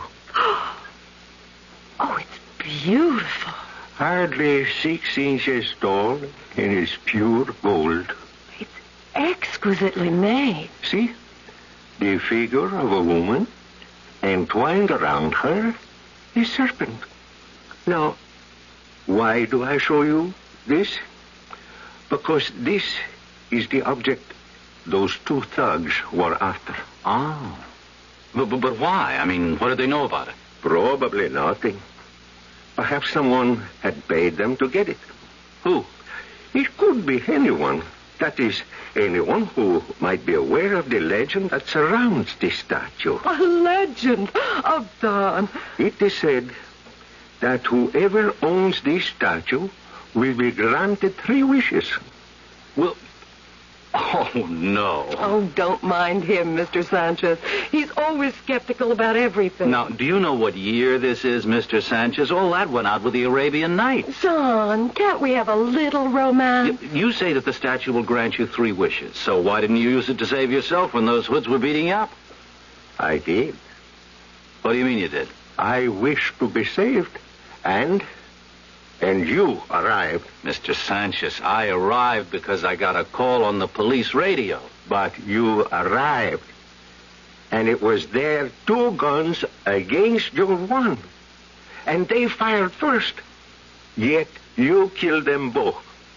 How? What are you getting at, Mr. Sanchez? Everything or nothing. Now, I wish to make you a gift. Oh, no, I couldn't. Of this statue. Don! No, please, that's out of the question. Besides, why would you want to give it away since you seem to be convinced that it works? Because when I asked to be saved, that was my 3rd wish. Mr. Sanchez, I appreciate what you want to do, but it's illegal for me to accept payment for performance in the line of duty. This is not payment. It is a token, a gift. Look, I am leaving the country for an indefinite period. I am an old man. I cannot make any long-range plans. I may never see you again. There is no way to slice this to make it come out differently, Mr. Sanchez. Are you saying that there is no way I can show you my appreciation? No way beyond the thank you, and I've already received that. Ella, look, it's getting late. But, Don, Mr. Sanchez is very sincere. I know he is. It's still getting late. Before you go, consider. In the ordinary way, I should be dead. That was the obvious way. Fate was working. However, by means of this statue, I changed it. In doing so, I also changed your life. You're a different man because of me. I'm the same man I always was. You don't realize it yet. So, take this statue. Look, I'm very sorry, sir, but You may need it. You may even now be headed for a fate that you may wish to change. Mr. Sanchez, thank you for an excellent dinner and a very pleasant evening. Ella, tomorrow's an early day for me. Then there is nothing I can say to you? I'm afraid not.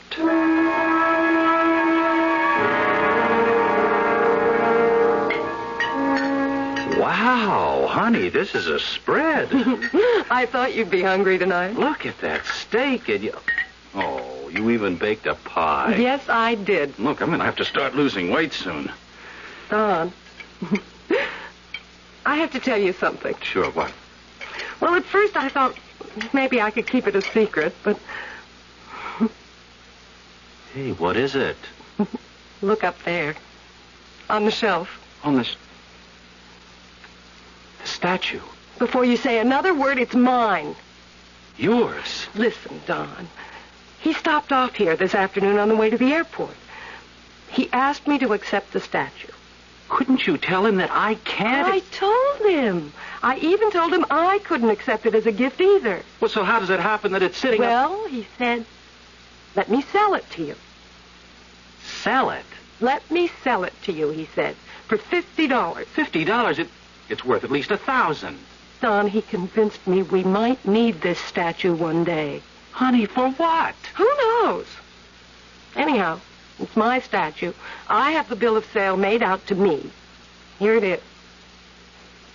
Now, what would you like me to wish for? Nothing. Nothing? Nothing.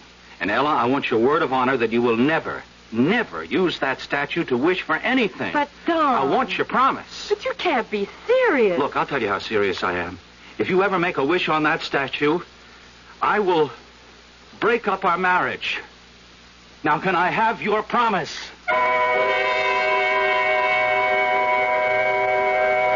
Why is Don so upset? Is it such a bad thing to have a wish come true? Well, it is, according to both Aesop and James Russell Lowell, because both of them said, granting our wish is one of fate's saddest jokes. Even so, and with all due respect to those two great men, wouldn't most people jump at the chance to get a wish gratified? The proposition will be tested when I return in a few moments with Act Two.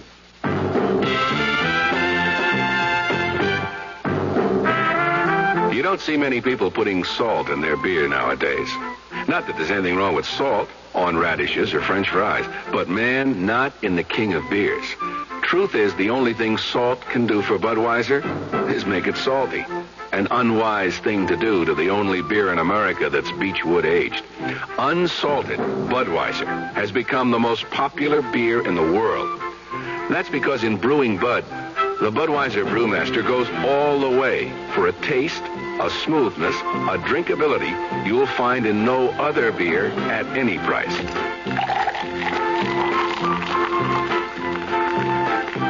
And something else you can take without a grain of salt.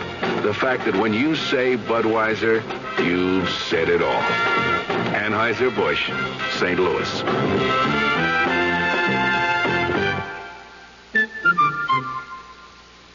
I never thought I'd admit it.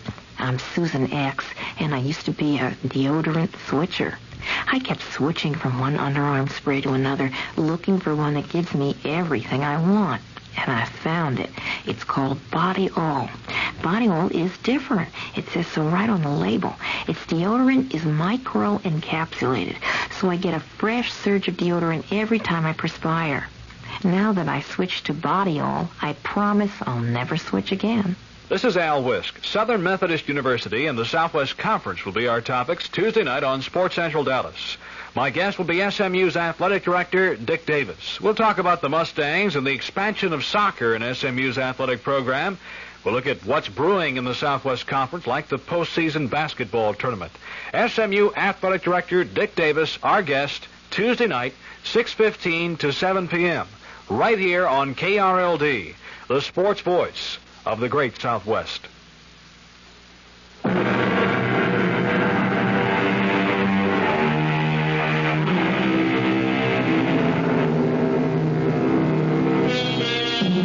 It's a tiny statue, perhaps 6 inches high, made of the purest gold and the finest workmanship.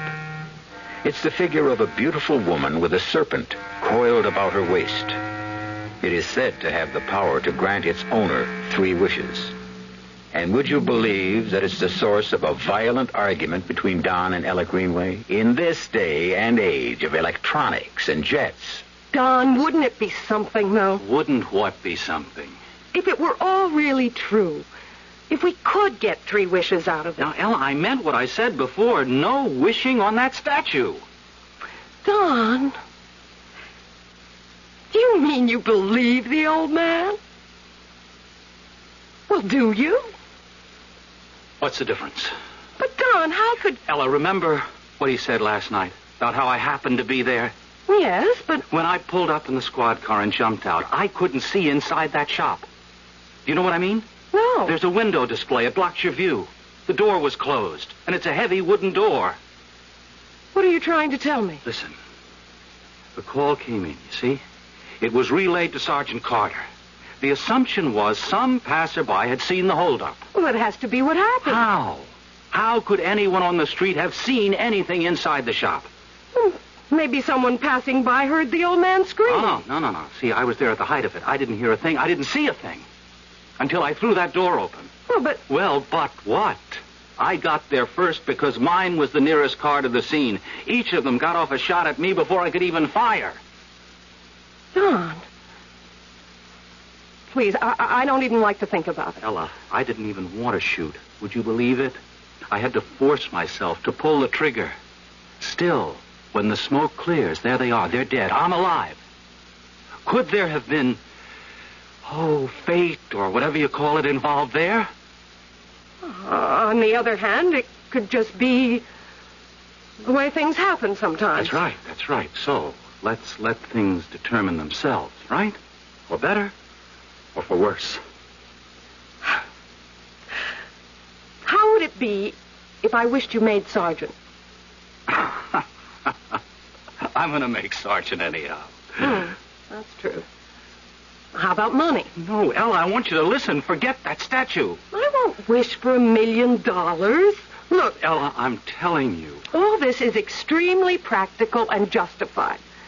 Look, we owe $12,000 on the mortgage. Ella. $1,500 on the car. I don't want to go into all this again. That's $13,500. We owe $400 for the new roof, and you'll have to have that dental work done. That's another $600. And we've been promising ourselves an air conditioner for the bedroom. Honey. And our washing machine is 10 years old. Comes to, say, $15,000. I don't want to hear any more, Ella. Don, it's my statue. Please, Ella, What is it, Don? All right. Right, I'll admit it. I'm scared. Of what? I don't know. Ever since that shootout, I've had all kinds of crazy ideas. Crazy ideas? Well, not crazy so much as mixed up, and I don't even know if they're ideas. They're more like feelings. Can you? No, I can't describe them. Honey, just please, listen, don't do anything right now to upset me, okay? You need a vacation. I'm all right. Let's just let everything sit for a while. Hey, what time did it get to be? I have to sign in at 5. Goodbye, honey. Bye, darling. Ella, just humor me, will you? I mean, promise.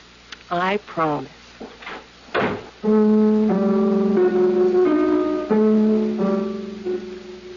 I promised. And I probably would have kept that promise. But I was loading the dishwasher. I turned the knob, and nothing happened. I kept clicking the knob, and nothing happened. I was so angry, so frustrated, I finally kicked it. And nothing happened. All we wanted was to live nicely, comfortably. It would take $15,000 to put us ahead of the game. Would that upset fate? I looked at the statue. I remembered the words that Mr. Sanchez had spoken when he left here. You look at the statue. You say to the statue, I wish for...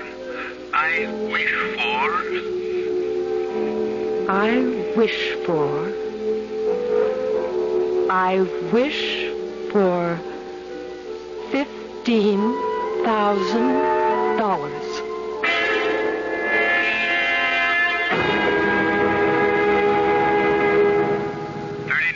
Phillips, go to 45 Stuyvesant. Lady complaining about a streaker. 86 Heatherton. Some drunk is annoying people. Cancel. Area 4, stand by. Checked in 86, 39, 14, 21. 21. I'm at Collins and Walker. It's a holdup. Merchants Federal, North Main. Perpetrators escaping in blue station wagon headed toward Interstate Highway. At 21. 21. Head south to Washington and cut them off. All cars toward Washington and Interstate Highway. 21. 21. You turn east on Washington. Blue wagon headed toward Collins intersection. 21. If alleyway's open past Jefferson, I can shortcut through there. 21. I'm in the alley, coming out on Washington. 21. They just went by me. 21. They turned left into Turnbull. I'm following. All units west on Turnbull. West on Turnbull. 21. He's trying to swing around. He's crazy. 21.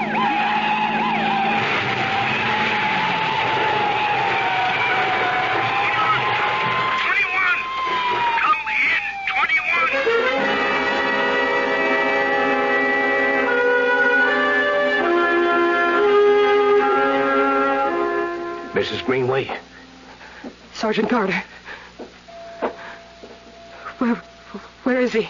Oh, they just brought him down from the operating room. Just tell me. Don't try to break it slowly. I have to know. Well, as of right now, he's still alive. Oh, thank God. We had him trapped. They tried to turn around and get by him. It was a head-on crash. I want to see him. Sure. Come inside with me. Come in. I'm Dr. Morris. Doctor. He's still unconscious. But why? We're doing everything we can. He's surrounded with intensive care. But really... Mrs. Greenway, there are different methods of handling a thing like this. I could build up your hopes, or you can tell me the truth. I can tell you what appears to be the truth. To us, at this time. He's not going to make it. The outlook is not good. Why is the outlook not good? There's been an unbelievable shock to his system. Yes. There's been some, not very much, but a little brain damage. Nurse, maintain the indicated levels of fluids and oxygen and report even the slightest changes immediately. May I stay here for a while? I promise not to get in anybody's way. Of course. Excuse me. Mrs. Greenway, if there's anything any of us can do... Thank you, Sergeant. It's guys like him. Yeah, what's the use? It's usually guys like him who get it. You know, it's funny. He might have had a premonition about it. What are you saying, Sergeant? Oh, I don't know. I was just thinking aloud. No, tell me. Tell me what you mean by a premonition. Well, it's just how things work out, you know. A couple of months ago, we got this new Benevolent League special insurance, and Don never paid any attention to it. But this morning, before going on duty, he said to me, "Hey, Sarge, hand me a form. I'll sign up." He signed up for special insurance this morning? Yeah. How much insurance? How much? Well, let's see if I can remember. Oh, sure. It was the same as mine. $15,000.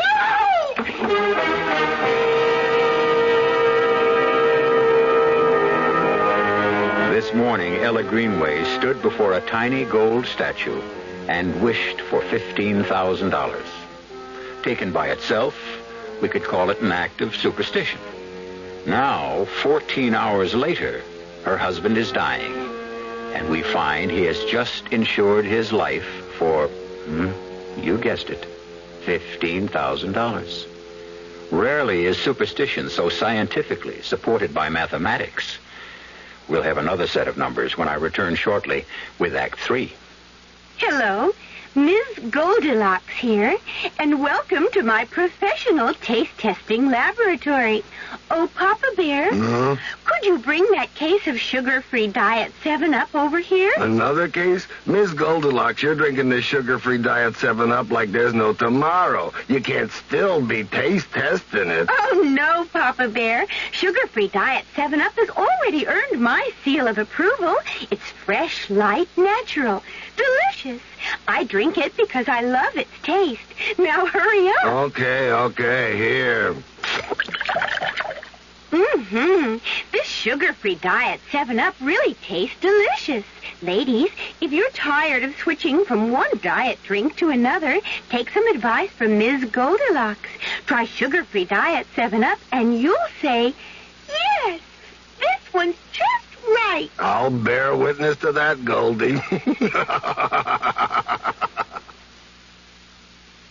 You know, if we didn't have the name The Gentle Sound, I honestly don't know what we'd call the music. We try to create an environment, sort of an environment for living, you know. And naturally, we want it to be comfortable. You are the words I am the tune playing. And not so oddly, I guess, we've ended up with a unique sound. The music, the little comments we add, the news. I can't take environment, because that's really what it is. A great place to live.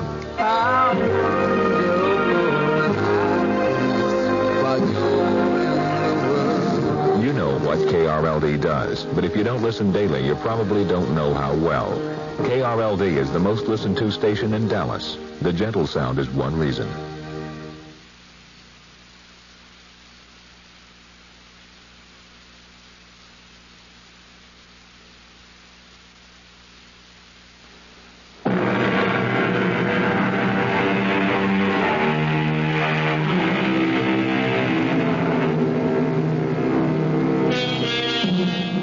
If you could have 3 wishes, would you take them? Ella Greenway was warned. Stay with what fate has planned. Accept destiny. Don't improvise. But all she wished for was a modest sum of money to keep up with the cost of living. However, it turns out the price she must pay for the money is her husband's life. 1 wish down. 2 to go. I don't want the money. I don't want that. Mrs. Greenway. Huh? Mrs. Greenway? What? Oh, where am I? Are you all right? Are you all right now? Oh, I had a dream. I dreamed I was called to the hospital because Don had been killed. And no, it wasn't. It isn't a dream. Don is dying, and I'm here in the hospital. Doctor. You fainted, and I can understand why. It's been a terrible shock. Dr. Morris? Oh? Very well, I'll be right up there. Doctor, that was about Don, wasn't it? Yes. I can tell by the tone in your voice. It's not good. I never told you it was good, Mrs. Greenway. But now it's worse. He's getting worse. He's sinking quickly. It could be a matter of minutes. Well, Please tell me. Yes. He could die at any time. Sergeant Carter, take me home. But don't you want to Take me home. Take me home as quickly as you can. Take me home.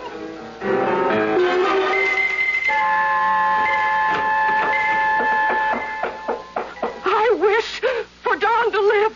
I wish for Don to live. Mrs. Greenway? Oh, Mrs. Greenway. Oh.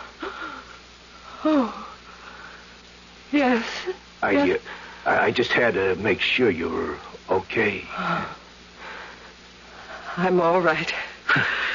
You had me worried the way you were. Yeah, I'm fine. And about Don, well, maybe the doctors don't know everything, you know? Maybe there will be something to... Don will be all right. Just remember, if there's anything at all... Well, Mrs. Greenway, aren't you going to answer it? Answer? The phone. Okay, don't bother. I will. Hello. Is that you, Sergeant? Yeah. Could you bring Mrs. Greenway back here right away?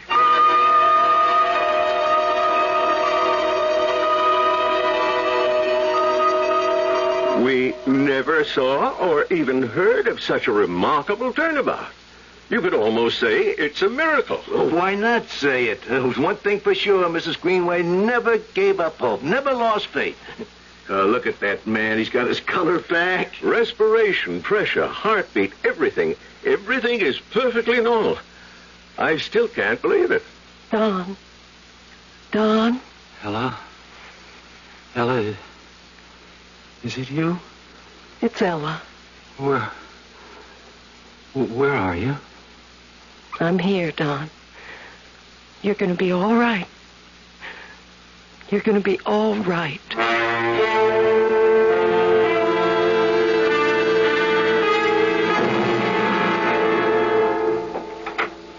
Hi, honey. Don! Tell me, how was it? Well, I'd been away for a while, you know. I was kind of nervous that first day back. But how did it go? Oh, it just went. I was worried about your going back so soon. Well, it's been more than a month, honey. Besides, the doc wouldn't have held still for it unless I checked out 100%.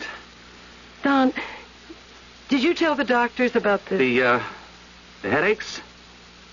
Well, Did you? Honey, everybody gets headaches, and these just come and go. But yours can get very severe. If they don't stop, I'll talk about it next time I see it. Listen, what would you like to do tonight? How about a movie? Sure. Don, what's that on your blouse? Where? All over your sleeve. Was it blood? Blood? What? How would blood get on my sleeve? Well, it looks like blood. I can't imagine. Maybe it's paint or some kind of stain or something. You know, I might have brushed up against something. I better send it to the cleaners first thing. How could it have... If you haven't started on dinner yet, let's eat out, huh? All right. Hey, you know what you forgot to do when I walked in just before? What? You forgot to give your old man a kiss. Oh, Don. Yeah, that's better. Well, you've got to shape up around here. Can't let you get into bad habits. Don, you still have a headache? Headache? No, it's gone. Completely gone. Maybe it'll never come back.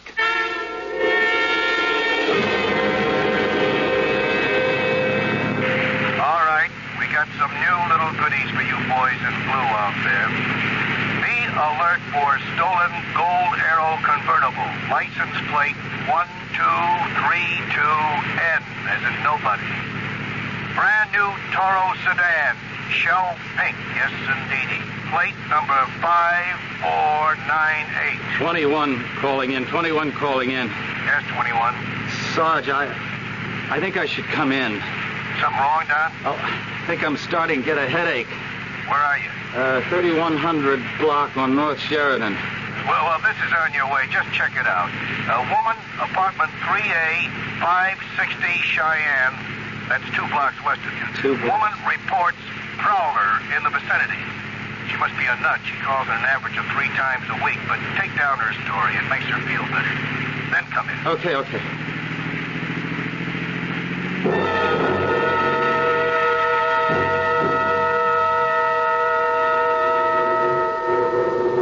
Oh, what am I going to do with this headache? Oh, let me see. 3A. Yeah. 3A.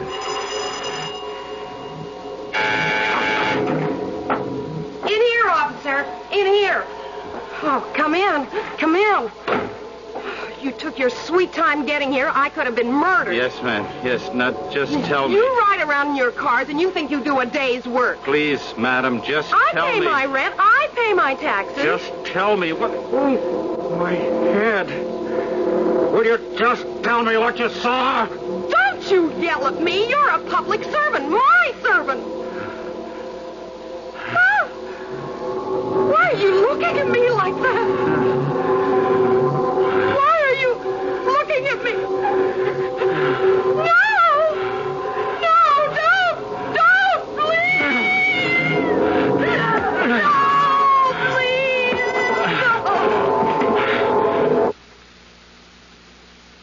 My head. What a relief. I never want to have another one of... Wait a minute. What am I supposed to be doing? Yeah, I go to apartment 3A. 560 Cheyenne. Woman saw a prowler. I'm here. What the... Lady, are you...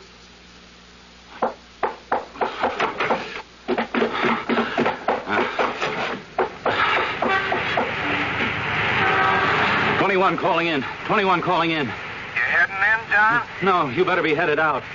The prowler was there, all right. She's dead.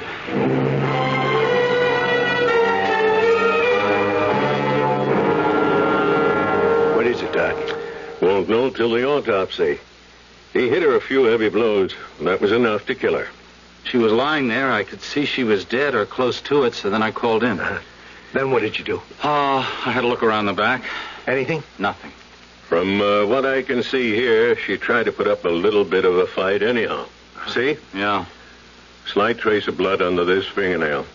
She might have scratched him. Well, Don, write it up. Okay. Then you can go home. Home? Yeah. Didn't you ask to come in because you had a headache? Oh, yeah, but I don't have one now. I feel great.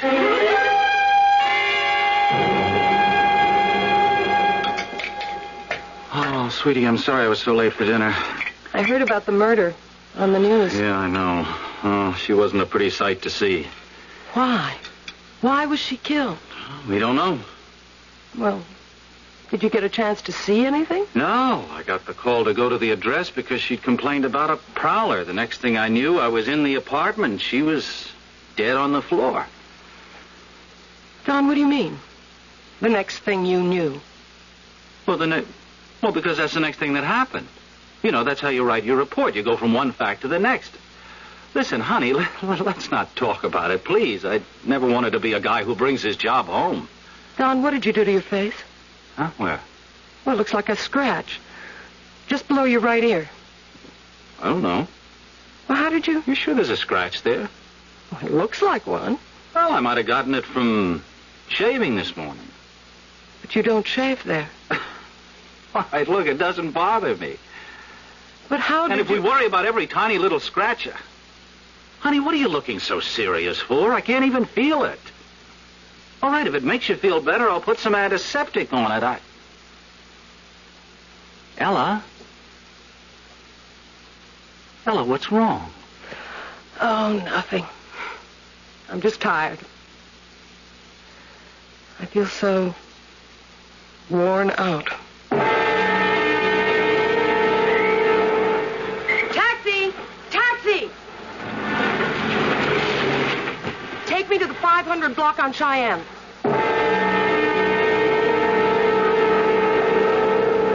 554, 556, 558, 560. Outside entrance. Inside door, and it's locked. Locked. Why, hello, Ella. Sergeant Carter. Oh, what are you doing in this neighborhood? Oh, just shopping. There's some very fine shops. Ella.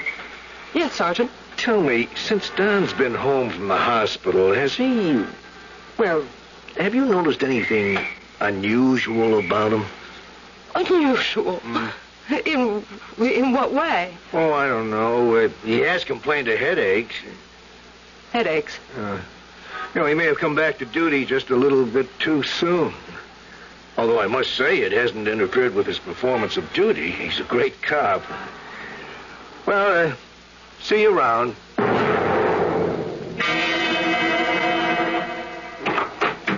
Ella, hey, where have you been? I've been home for about 2 hours.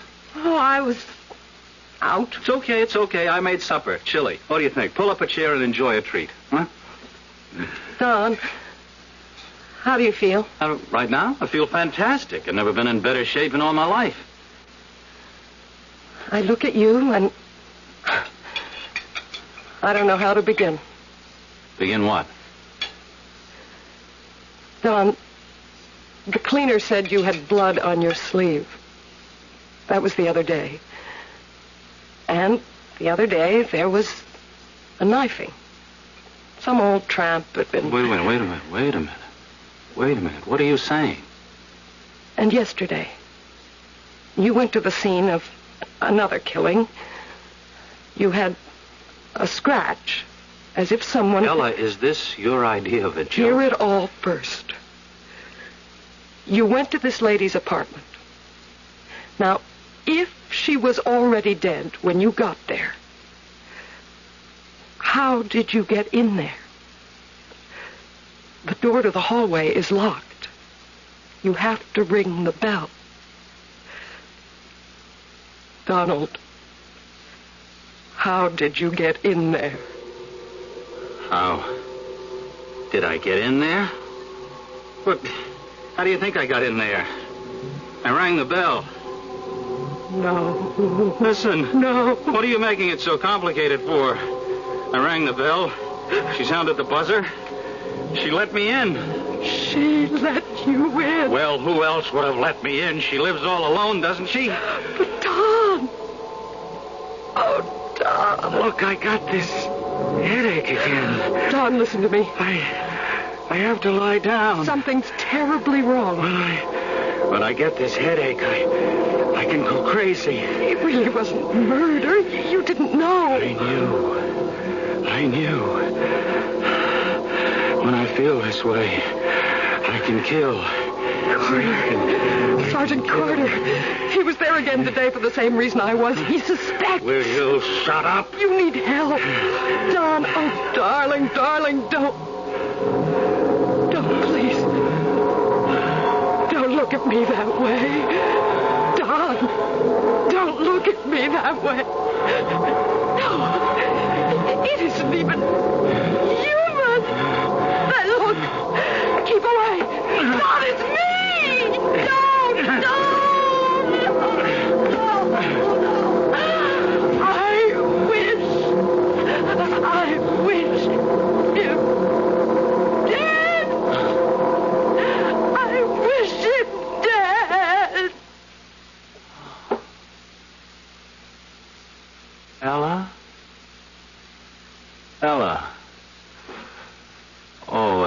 Everything hurts so much. I just want to sleep. Never wake up. I just want to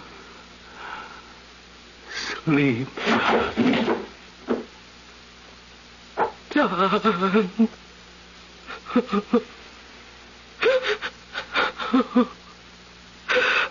Oh, Don.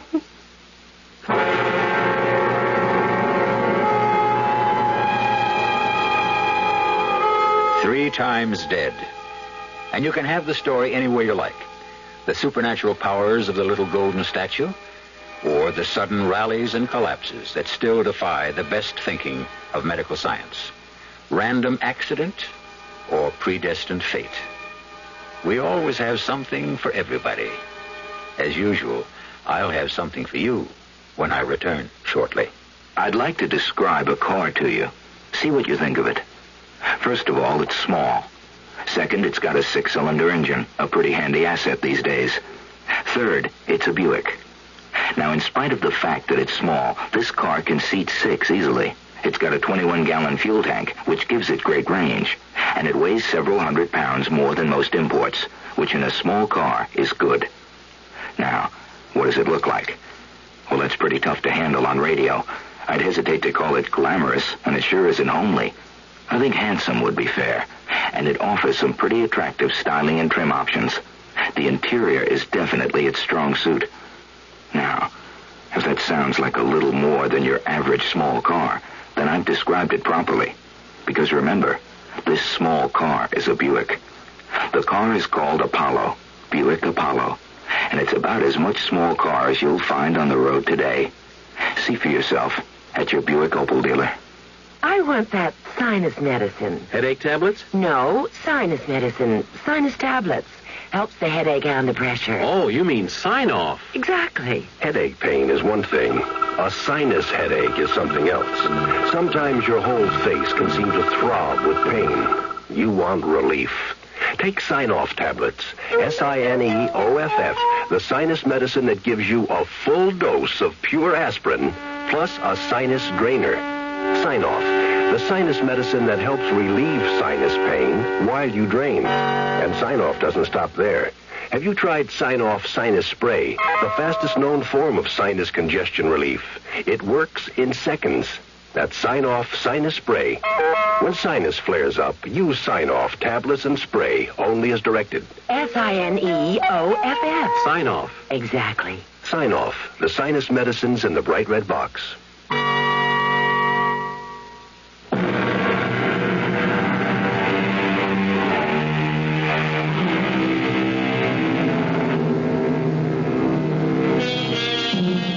I wish I could tell you what happened to the little statue, but I can't. Ella Greenway's house was robbed a few years ago, and the little statue was part of the loot. It may have been stolen by someone who knew its powers. On the other hand, it may be kicking around some antique or gift shop. Remember, if you see it, it's a beautiful lady with a snake twined about her waist. And if you should see it, would you buy it? Our cast included William Redfield, Suzanne Grossman, Sam Gray, and Dan Ocko. The entire production was under the direction of Hyman Brown.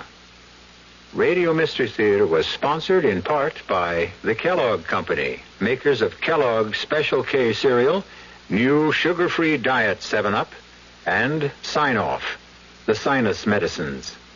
This is E.G. Marshall inviting you to return to our Mystery Theater for another adventure in the macabre. Until next time, pleasant dreams.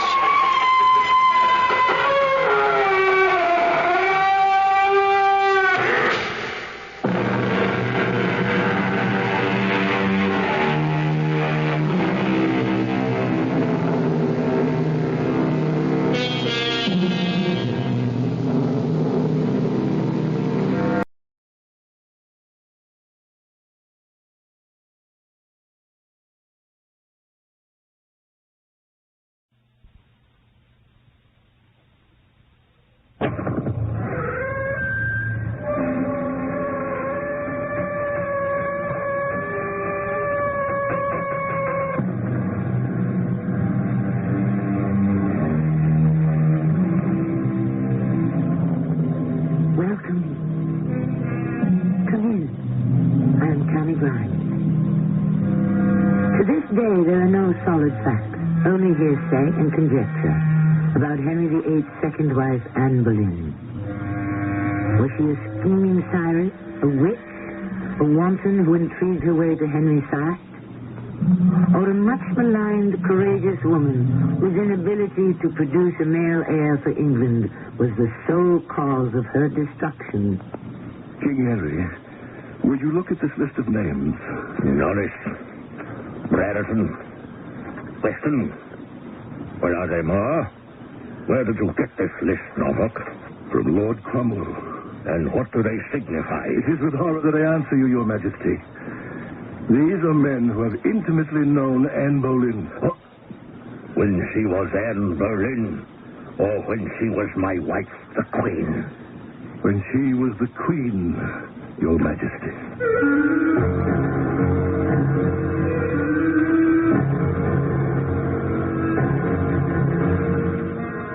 Our mystery drama, Murder by Decree, was written especially for the Mystery Theater by James Agate, Jr. and stars Marion Selby. We have changed some historical names and kept others to protect both the guilty and the innocent. I shall return shortly with Act One.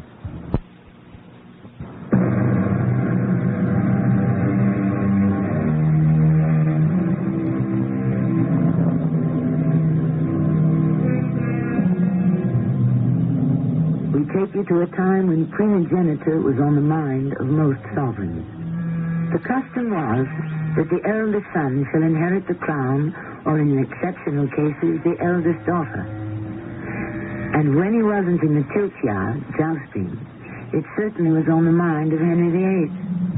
It is January 1536, and his second wife, Anne Boleyn, is about to give birth, she hopes, to a son. Her old and valued lady-in-waiting, Lady Rosalind, enters the royal bedchamber. Good morning, Your Majesty. It is cold without, but the sun is shining. You are up and fully dressed. Good day to you, Rosalind.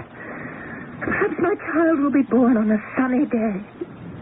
I hope. Oh, I hope. It was a difficult night, Your Majesty. All of England prays for the child of Anne Boleyn. It will have much meaning for the court. And for me? To endure so many miscarriages. If I fail again, what will Henry say? What will he feel? Disappointed, but no more than you. Oh, Rosalind, you accept so much. But how can I explain my fears? Henry becomes more and more anxious with each passing day. That's why I arose early this morning. I wanted to talk to him, to assure him that all was well. But he had already left for the jousting.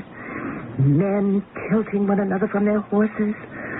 Oh, it worries me. I wish he wouldn't. Men are like children when they put on armor and climb on horses. But he's jousting with men half his age, who've trained for long hours. It's really much too dangerous for a king. He's 45. How long may he expect to live? He acts like 20. But he's not. At the most, he'll live to 55. His father, Henry VII, died at 52. Henry VI, 50. Why hasten death with that silly sport? Oh, and Henry V died at 35. It was the battle against the French that killed him. And it will be the battle against swordsmen quicker than Henry. Half his weight. Your Majesty shows much concern. Oh, I love that man. I love him dearly with all my heart. And I regard those tournaments of men on horseback with lances as all stupid sport, proving nothing, risking everything. You know those lances can catch you anywhere, and one can take a terrible fall and be crushed inside one's armor. My dear, the king does not believe the Lord will permit any harm to come to him. Yes, but supposing at the moment Henry is charging his adversary. But the Lord happens to be looking the other way. And that's not possible. The impossible happens always in England. The Pope excommunicating Henry for divorcing Catherine. Why, in the eyes of Rome, I'm not even married to Henry. Do you think our Lord approves of such goings-on? What I'm saying is, killed before my child is born. And you are a widow without having become a wife. Or at least a mother. If Henry dies first, I'd be set aside. And his daughter by Catherine would inherit the throne. Not I. But she, a woman, has never been king in our history. Well, there's always a first time. I can see England ruled by a queen in the future. Why not? Oh, my lady, I think it is time. No, it's just a twinge. But could it be the start of labor? Pray for me. Pray for me and my child, Rosalind. And pray he's a boy. I'll go to the chapel this afternoon. Perhaps I should go with you and say prayers for Henry's safety.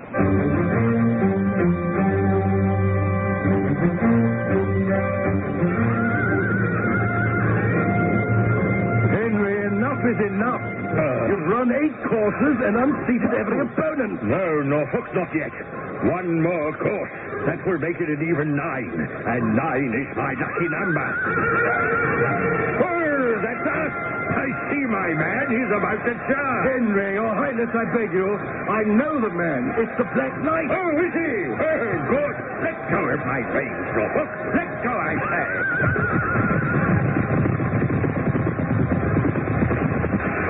Come, help me. The king has been thrown from his horse. He's not moving. His helmet's been knocked off. He's staying wide. Well, I'm really seeing him by the shoulders. You follow me, and we'll have him out of the course. I have him. Slowly now, slowly. There. Why did I let him run this course one more time? Why did you, Your Grace? Henry insisted. He said 9 was his lucky number.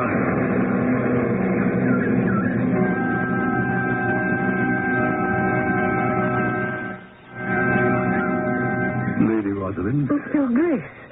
You startled me. I am sorry. I learned you and the Queen for an afternoon prayer. Where is she? Inside the chapel, still at prayer. I've just come out to make certain the carriage was ready to take us back to the palace. How is she? Yes.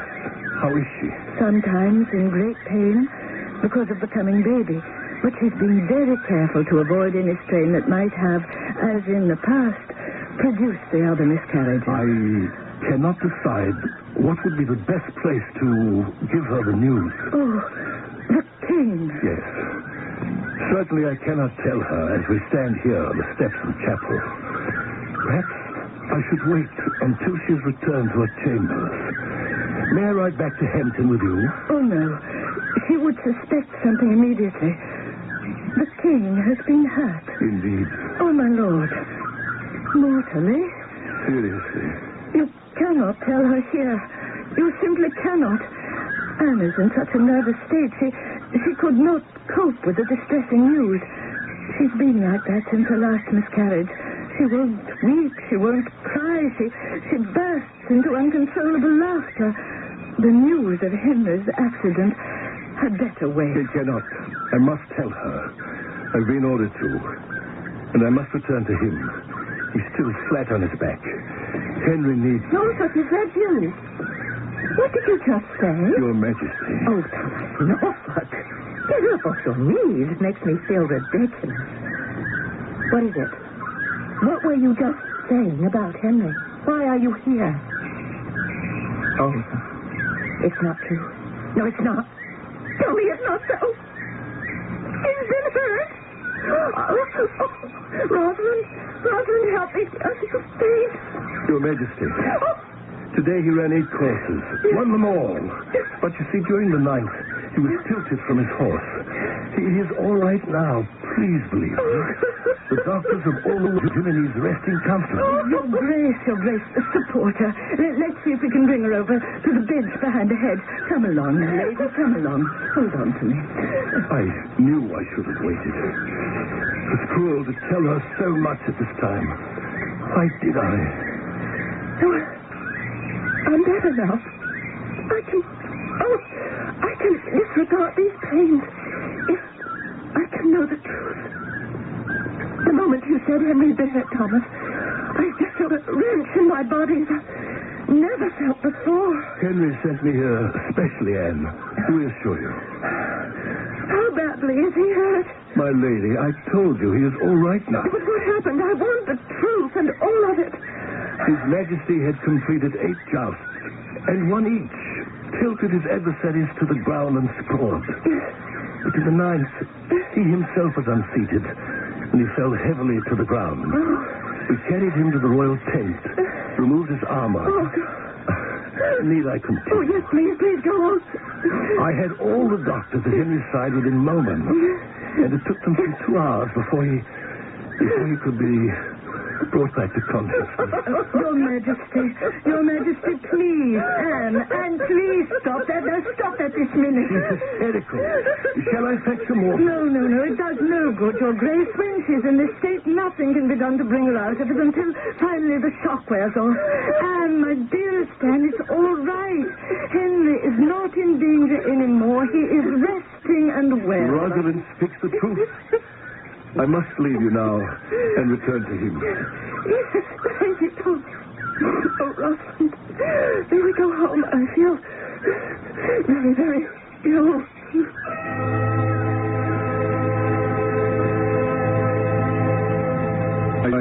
Rosalind, grieve not. It is the Lord's will. Your Grace, how could he be so cruel to her? When did labor begin? Yesterday, after you left us at the chapel. Was the infant actually born? Yes, born dead. The 4th try. It is cruel. I hope she will have the courage to try again. If she's permitted to. Permitted? What does that mean? Aren't you aware of the youngest lady-in-waiting here? Oh, Jane Seymour. The king isn't serious about her, is he?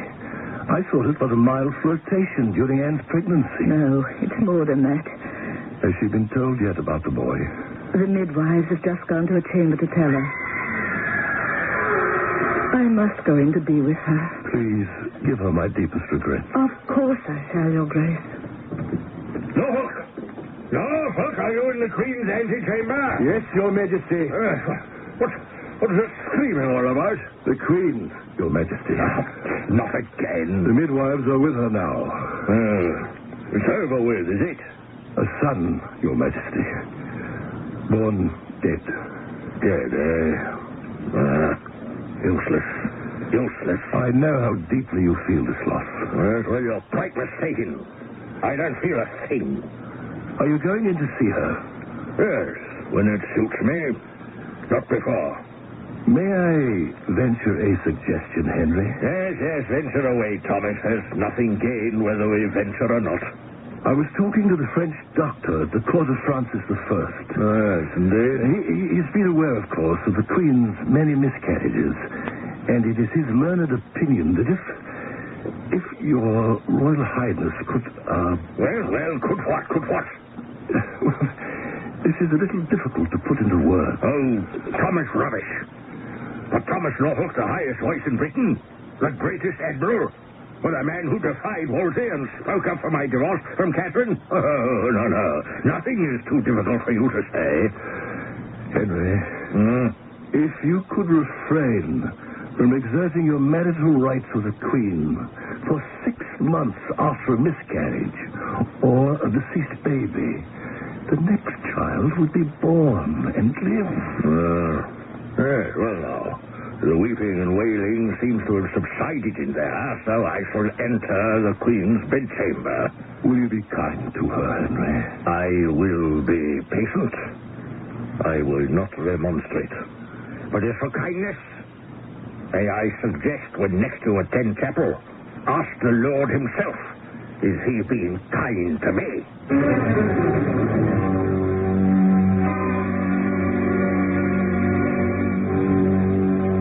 Handing the reins of a kingdom from father to son was as crucial to all of Europe as it was to England.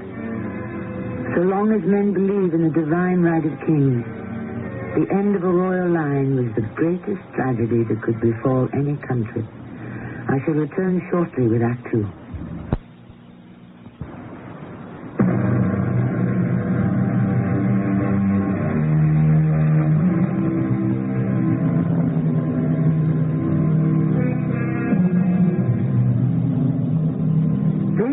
the saddest day in the life of Anne Boleyn. Once again, she has been unable to give birth to a child that lives. See her face, tear-stained upon the pillow, embroidered with the crest of the falcon. A bird whose wings are clipped even as those of Anne. The second, but not the last wife of Henry VIII. You may leave us, Lady Rosalind. The king and I wish to be alone. Yes, indeed. The Queen and I seem fated to remain alone. Somewhere in this castle, someone is giving birth. I hear the cry of delivery as I mount the stairs. One of the ladies in waiting, perhaps, or the wife of a groom, a scullery maid. But not the wife of a king. Lady Rosalind, you may leave us all alone. If there is anything you desire, I am outside the door, my lady. Then please do not listen. I have no need to listen, Your Majesty. I understand your grief and would not intrude upon it.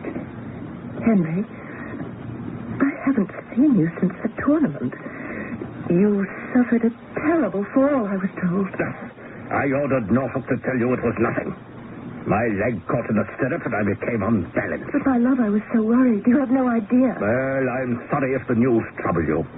Norfolk told me immediately he left you went into labor. I suffered a great deal. For how long, I don't know, a day, a week. I don't know why the baby was so hard to deliver. Yes, indeed. I had lucid moments, then I'd fall asleep, and then the baby and you all came together in my thoughts. I'd see you lying on the jousting field or in the tilt yard with no one to help you. Oh, come now. It was not that bad. 2 hours, unconscious. Not that bad. What would I have done if it had been your last breath? Return to what you were. Anne Boleyn, daughter of Sir Thomas, gentleman of the bedchamber. Well, not every woman can remain a queen. But I am a queen. While I live. Your voice is so peevish, Henry. No, is it indeed? I waited years for a son. Is it too much to ask that the Tudors be allowed to reign? And is that all I am? A breeder of Tudors? And an unsuccessful one, yes. What happened to us, Henry? What happened to the love we shared? Well, we still share, my dear. We still do. No, I don't mean at public functions. I hear about you and others. Well, I like women. I have never denied it. Oh, it's hard for me to talk to you when you're like this. But a child, a boy, that would bring our love to life. That's soothsaying, and the soothsayers have been wrong 6 times. But I'm as sorry as you are. Well, I am sorry, too, yes. I am disappointed, yes. And I am angry, yes. All about me, other kings are preparing their sons to do battle against the day when England has no male heir. I swear to you, Anne, that day will never come. If I have to wed and beg every woman in this land. I am told you have already begun. And I have never stopped you, she-devil. Well, I see clearly that the Lord does not wish to give me a male heir by you. You make me say things, Henry, that were better left unsaid. I lie here in shame and disillusioned, unrealized hope, and my heart breaks, knowing that you love another. I have no more to say.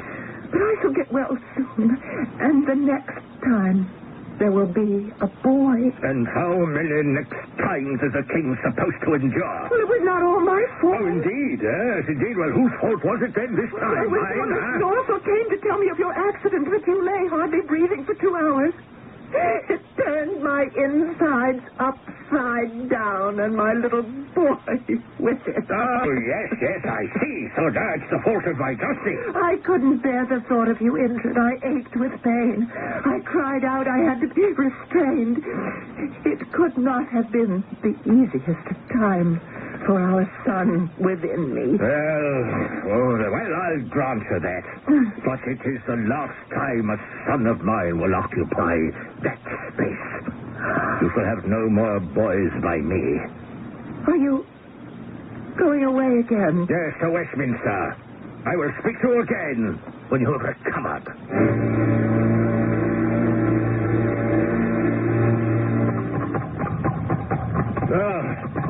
women, Norfolk. You know what Anne had the nerve to say to me? Henry, calm yourself. To put it mildly, les majestés, huh? I made that woman, and I can break her. I was forced to marry her. You'd have me believe that. Yes, her sorcery bewitched me, but it's all over. Over and done with. It's because of young Jane Seymour, isn't it? Well, might be. She's a charming creature. I won't be punished if I marry her, I can assure you of that. Your Majesty, who has punished you? Who would dare? For a wise man, you talk like a fool. A man is denied a son. Is that not the Lord's displeasure and anger? Well, I shall marry a third time and please him and myself. To be realistic, Henry, do you think a second divorce is possible? It had better be. I shall consult Cromwell. He did very well the first time. I've got responsibilities. I must marry a woman who can produce a son.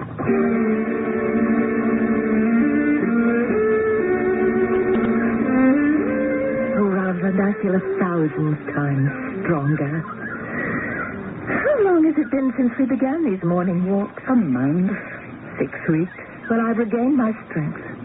And thanks to you, I've stopped feeling sorry for myself. What's that? Shining up there in the path?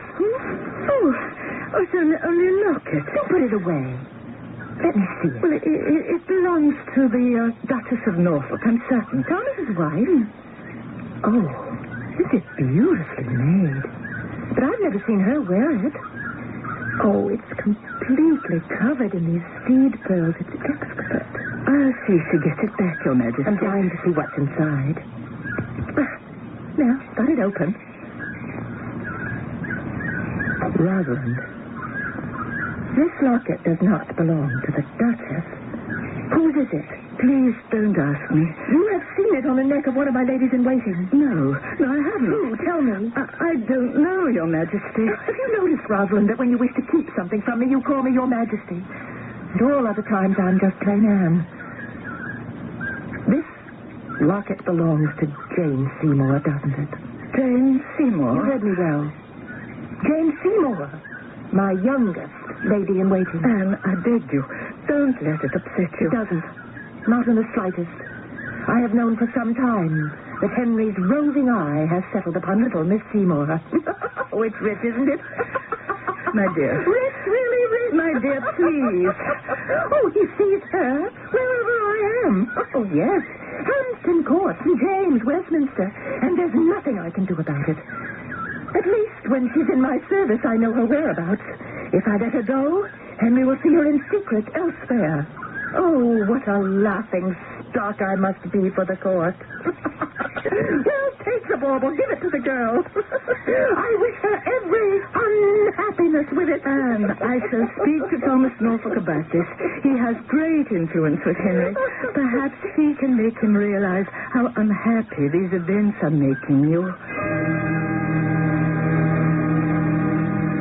I hope I haven't come here, Your Grace, at an inopportune time. Rosalind, you're too old a friend for it to be inopportune. Maybe our conversation will have to be brief. I'm expecting Thomas Cromwell momentarily. This locket, it was picked up in the gardens at Greenwich. It belongs to Jane Seymour. It was found by Her Majesty, and it is a gift to Jane Seymour from the King. What do you wish me to do? Could you call this overt indelicacy to his attention? What? Remonstrate with His Majesty because he chooses to give a gift to the Seymour woman? What in heaven's name could I say? That it distresses the Queen. Oh, no. He'd regard that as lèse majesté. High impertinence. In fact, were I you, I would caution her not to press Henry too far. He's already asked me to consult Cromwell to find grounds for an annulment. I will tell her so, and warn her to be wise and hold her peace. Here's the locket. Will you return it to Jane Seymour?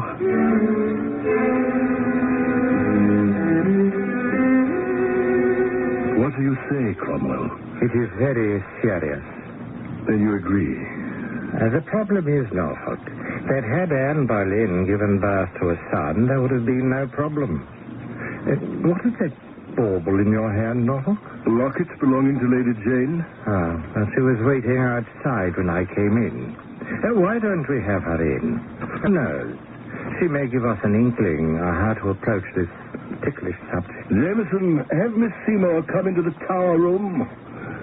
No, Norfolk. There is no way for Henry to obtain another divorce.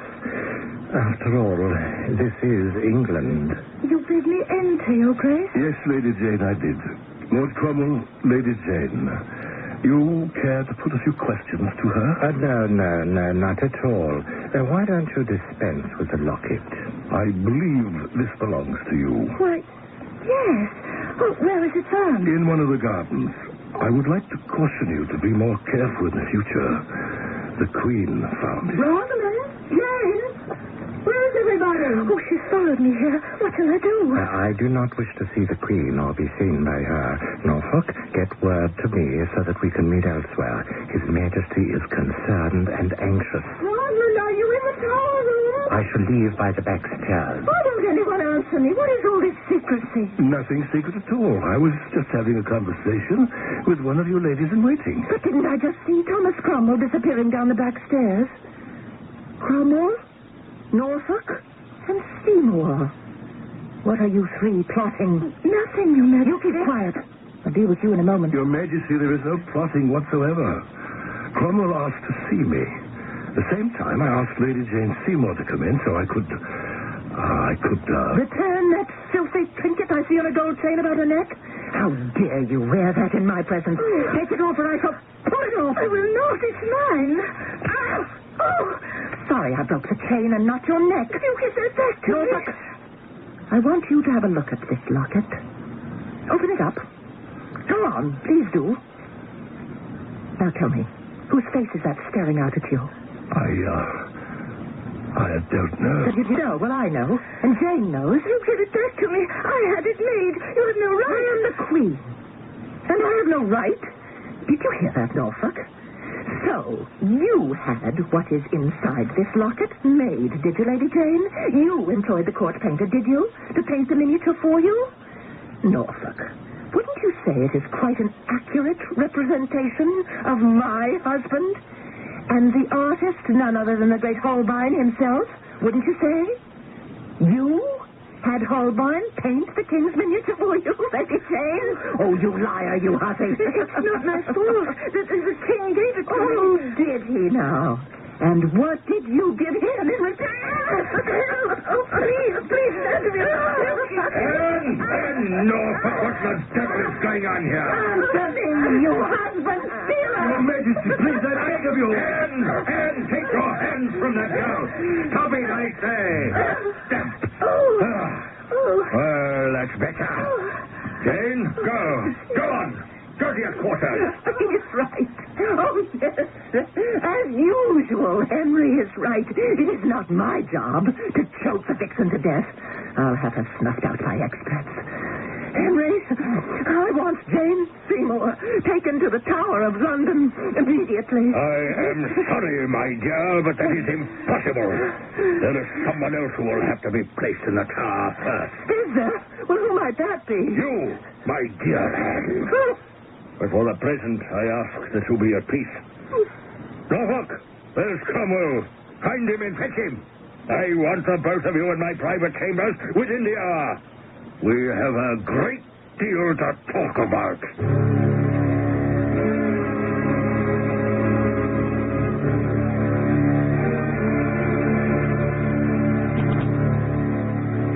Henry and Cromwell did have much to talk about. For it was Cromwell who circumvented the Pope by establishing the royal supremacy over the Church and advancing the Reformation. But on the way to help Henry, heads will have to roll. Lives forfeited to the whims of the times. More when we return with Act 3.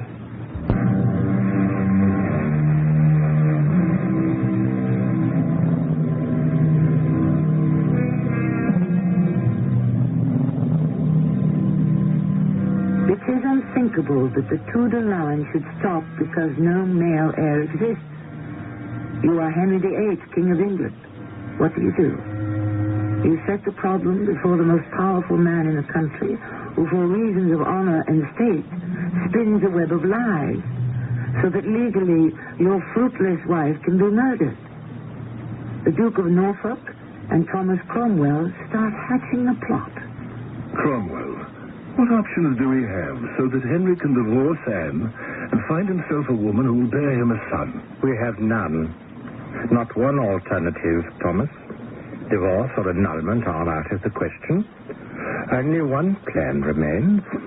Anne must be discredited, found treasonable, and die under the axe. Then Henry, a widower, can marry whom he pleases. Which means Jane Seymour, for she is the only woman who pleases him.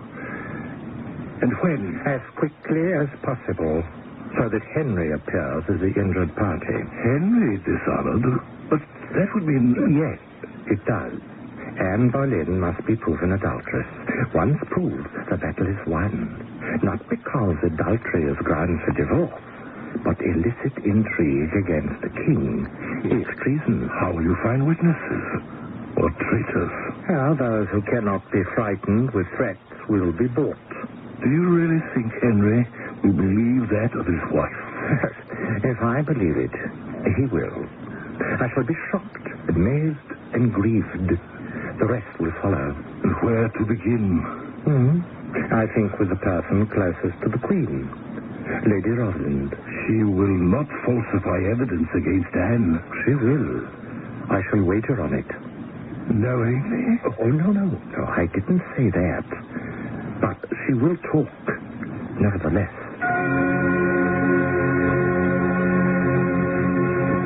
Lady Rosalind, it has come to my attention that the Queen has not always been as circumspect about her behavior as propriety would demand. That's untrue. She has always been meticulous in her treatment of those at court, carefully avoiding those who would make overtures. Well, have you been present when such overtures were made? Sometimes. They may be the same names offered to me, the ones you speak of. Harmless overtures, of course. Which ones would you single out? I don't think it's my place to name for you those who the Queen may find troublesome. Yes, true, but still... It seems to me, Lord Cromwell, you would do better by asking Her Majesty directly if anyone has given her offense. Well, if indeed the intentions were as harmless as you would have me believe. I find it strange you refuse to give me their names. Now, why are you being secretive, Lady Rosalind? Whom are you protecting? If this were not so ridiculous, I should be angry. Who, indeed? Do you wish me to name every foreign ambassador who has ever complimented Her Majesty? Only those of our court, if you please. Sir Henry Norris is an admirer, and has said so quite openly. The King encouraged him. Norris is the King's favorite. Sir William Brereton, Sir Francis Weston. Shall I go on? All admirers of the Queen openly expressed. Norris, Brereton, Weston, and what of those who are perhaps not peers? I simply do not understand the purpose of all this. Lady Rosalind, may I have the answer to my last question? Nobleman or not so noble? Who else?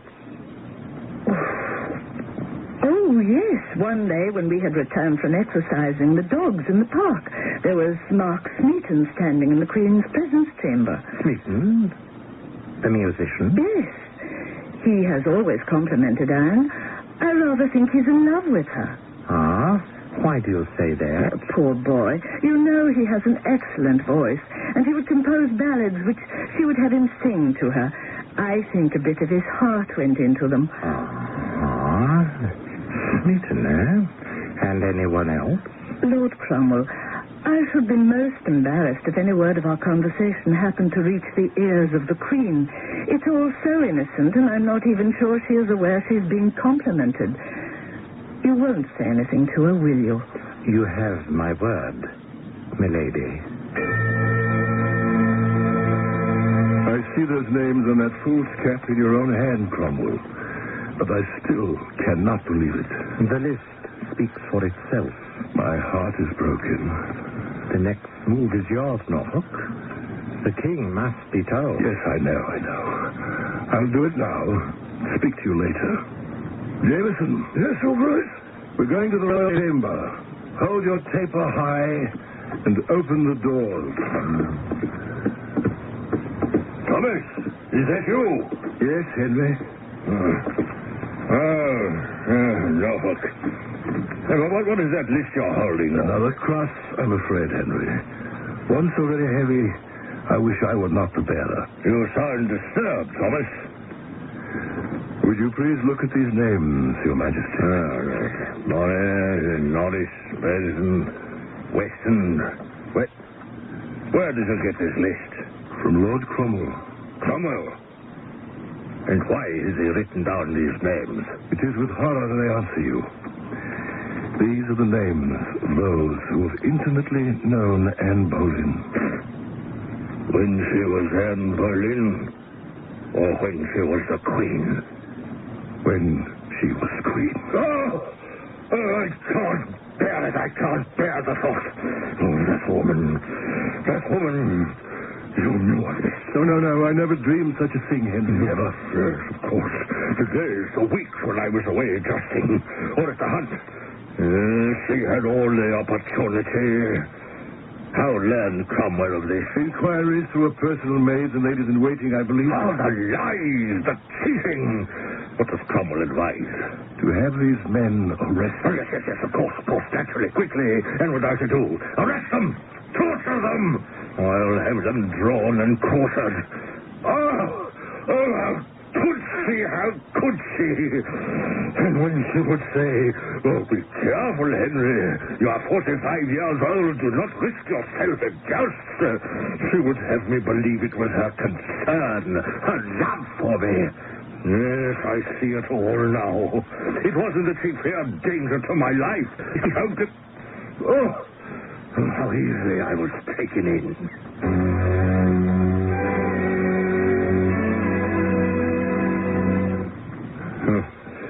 I'm a broken man, Thomas. Who is my friend anymore? They all deny it. But they are now in the tower, thinking it over. Yes, all of them, every single one of that list, huh? What of Anne? She has not yet been told. Not a whisper, not a rumor. She knows nothing, huh? It's the talk of all London. What the Queen may have overheard, I couldn't say. Yes, well, you and Cromwell will break the news to her today. Charge her with adultery and have her taken to the Tower. Today. This minute.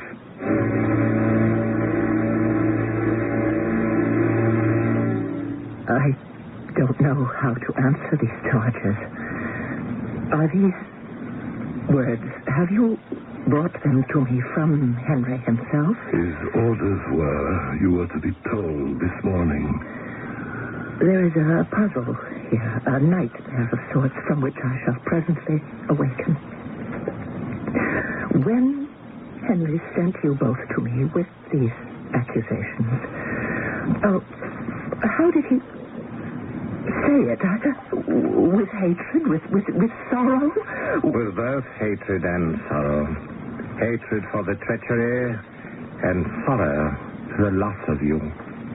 But it's some kind of a trick to test me. Henry doesn't believe this, and I shall be vindicated. I know he doesn't believe it. We've been through too much together, side by side, against the church, against Catherine of Aragon, against false courtiers. Oh, Cromwell, I beg you, carry this message back to my husband. No. Carry nothing back. Take me to him. Take me now. I'll go to the Tower as soon as I have talked to him. Your Majesty, that is not possible. But he's my husband. I am the Queen. Dearest lady, you are the Queen. But we are faced with English law. We must bow to it. But there is no law more powerful than the King and Queen. They are the law. Let me explain, Anne. Those accused of high treason cannot be received by the king until their innocence is proved. I will speak to your ladies-in-waiting, and at 2 o'clock you will board the barge to take you to the tower. Oh, Lord. Dear Thomas. And you, too, Lord Cromwell. Will I be placed in a dungeon? No, madam. You will go to your lodging in the tower. The same you waited in before your coronation. Oh, no. The same room. The same for coronation and beheading. Oh, good friend. I drop to my knees. My old friend. God help me, as I am not guilty. I pray, I beseech you, to beseech the king to be good to me. I was ever the king's truly wedded wife.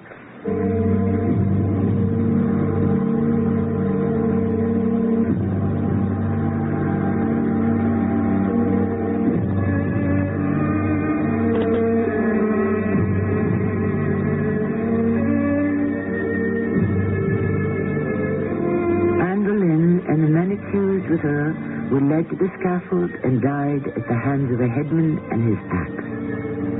To the end, Anne protested her innocence, as did all the accused but one.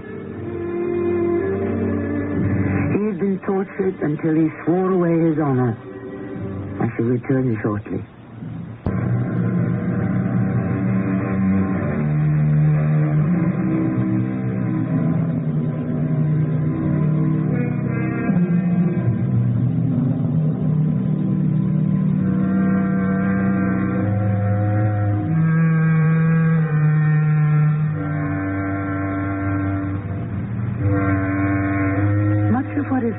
Today has been based on available histories, word of mouth, handed down with hearsay. Actual proof, documents, confessions, names of supposed lovers, dates, facts, were all destroyed during the reign of Queen Elizabeth. However, if one pieces together the existing knowledge, Anne Boleyn is vindicated. We are left with the inescapable conclusion that for reasons of state, the second wife of Henry VIII was murdered by decree.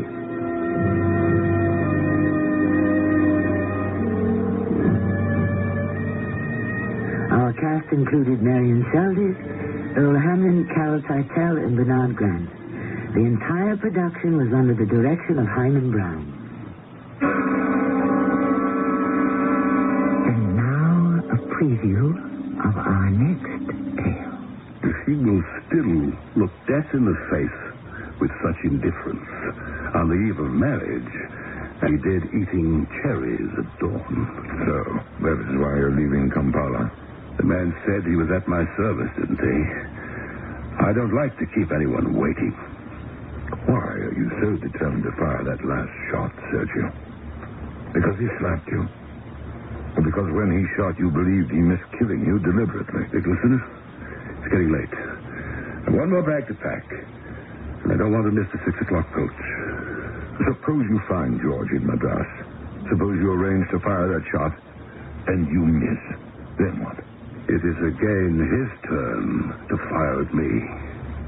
And if this time he does not miss, remember it is the eve of his wedding. He risks more than breakfast. Sergio, forget the duel. This is Tammy Grimes inviting you to return to our Mystery Theater for another adventure in the macabre. Until next time, pleasant dreams.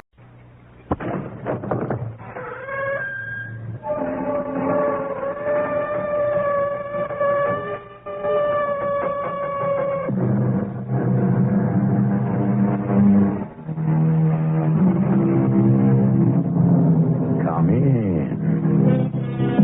Welcome. I'm E.G. Marshall. Why does a mother awake the instant before her child starts to cry? Why do lovers anticipate each other's wants? Why, for that matter, does a family dog raise his head and growl a warning when a stranger approaches noiselessly in the dead of night? No one knows precisely why. Lacking a better explanation, we call it something in the air. Max? Are you there? Max! You don't open the store. I'm going to call the police. No. They'll break it down. No. Go away.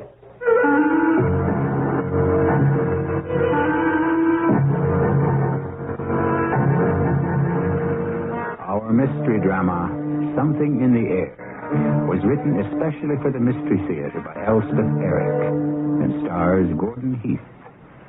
It is sponsored in part by Buick Motor Division. I'll be back shortly with Act One.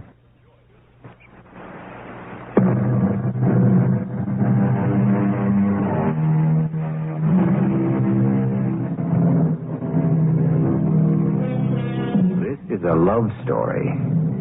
It's about love, about lovers, about loving.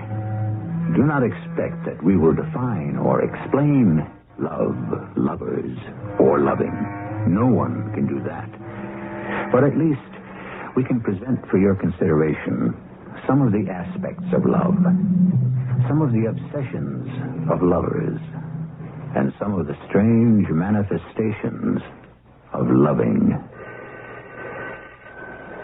Max? Max, are you there? It's Hester.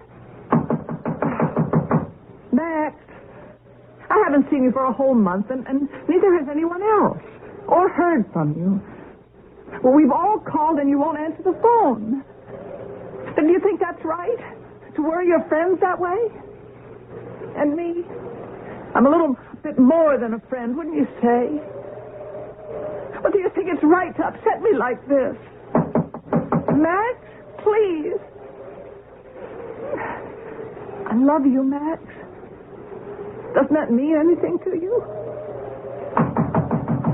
Max, damn it, answer me. Max, if you don't open the store, I'll get the police and have them break it down. You hear me? I'll get the police. No.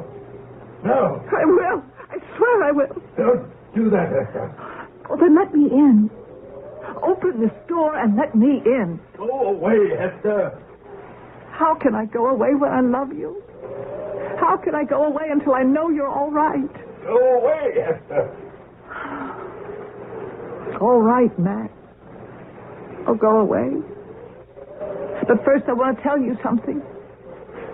I've sent a cable to your daughter. Did you hear me, Max?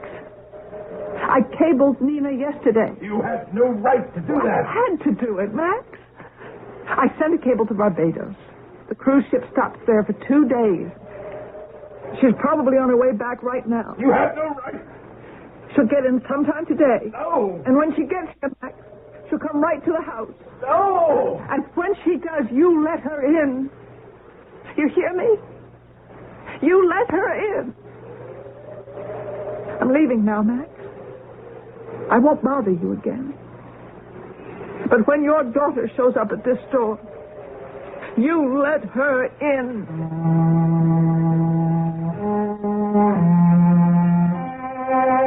That was a year ago. I'm Max Avery.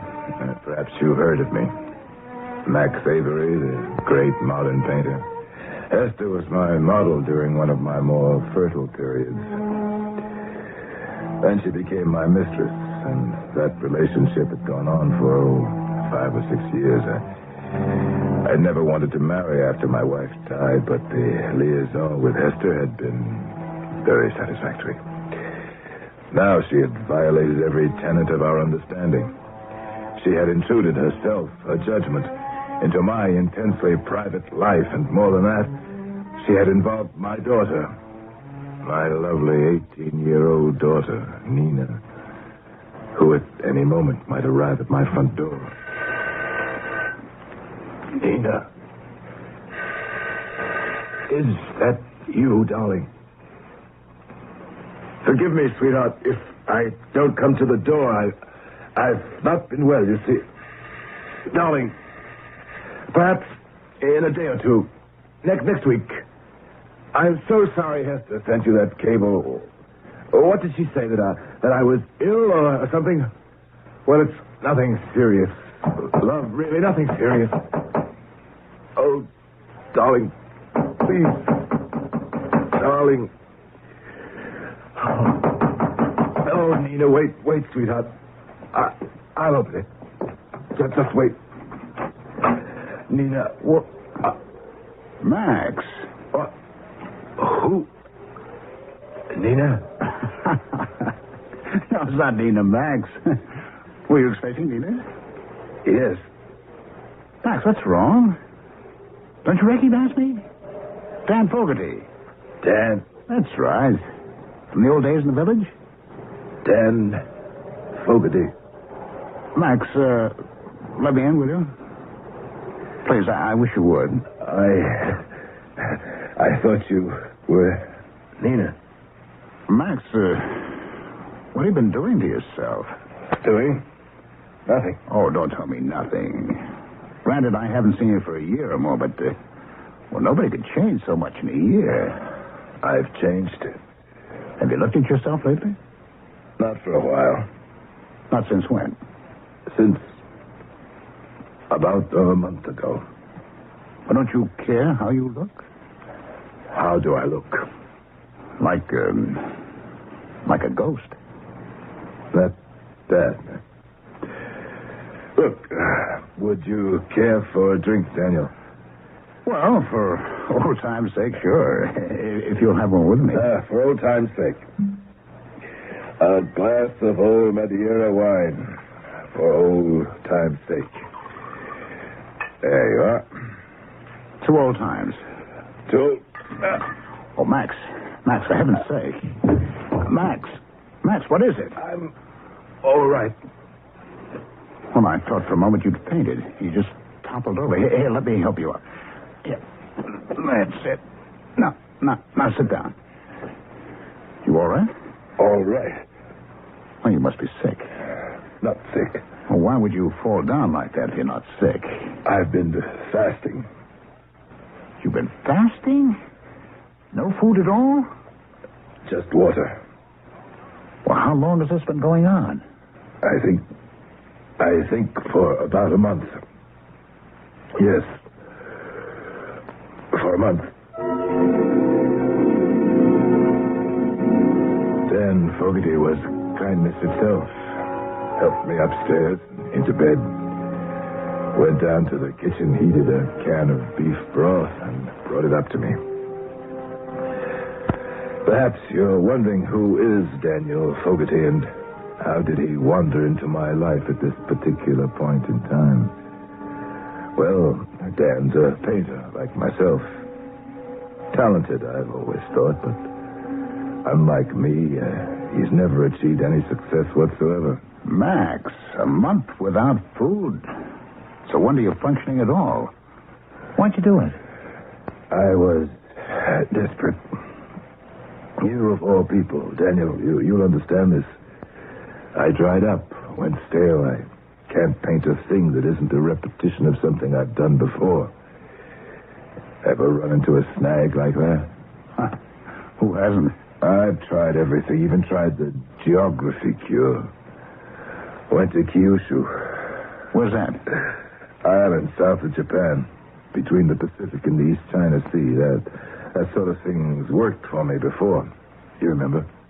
10 years ago, when I'd gone dead, stale, flat, and unprofitable. Took Nina with me. She had a wonderful time. I damn near died.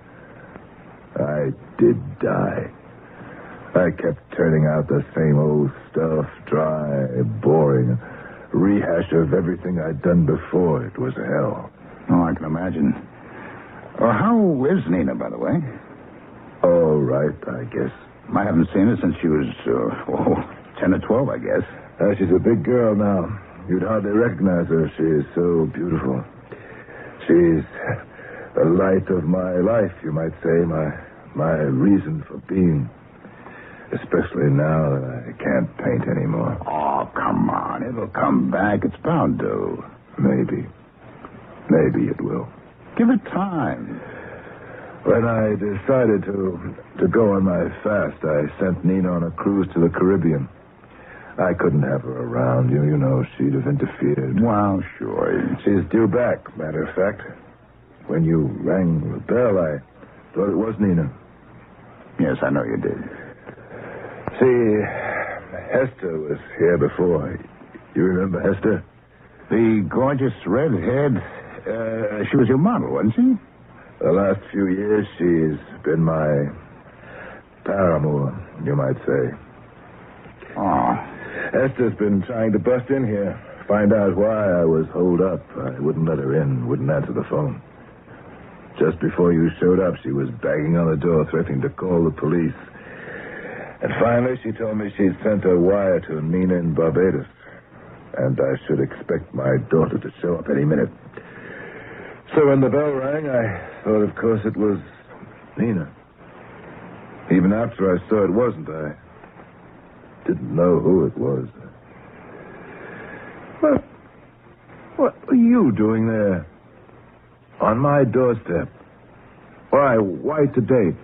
Why at that precise moment? Why haven't you called me before or come to see me? Oh, I don't know. You're a big man. Important painter. We don't travel in the same circles. You live in this big old town house. I live over at Chinese Laundry on East 14th Street. You eat in all the big restaurants. I still take my meals in Joe's Beanery. Well, there's no reason, really, why I should look you up. Or you me. But you looked me up tonight. Why? Why did you? I just did. No particular reason. Anybody tell you anything about me? Hester? Any of the old gang? Oh, I haven't seen Hester in years, or the old gang either. And why did you show up when you did? I don't know, Max. You came all the way over here from East 14th Street to see me, and you don't know why? I really don't, Max. That's crazy. Crazy. That's your doorbell. Want me to answer? Would you? It must be Nina. Oh, sure. You stay right there. I'll let her in. I'll tell her you're a trifle indisposed. Yes. Tell her that.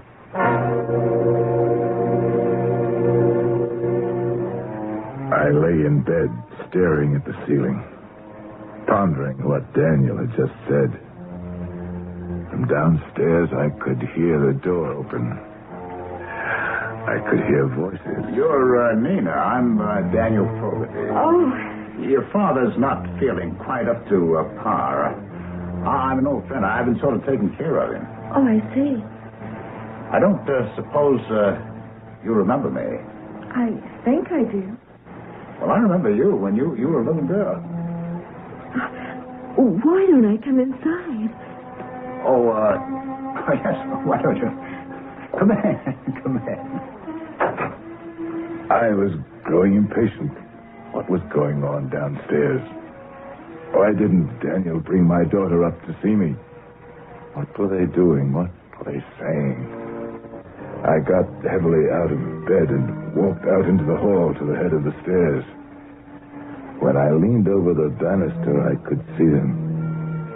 His head was bent over hers. She was looking up into his face. Their voices were low and tender.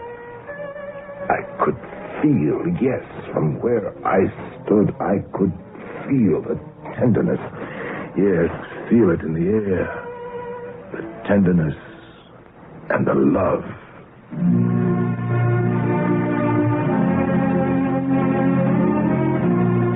You think such things don't happen?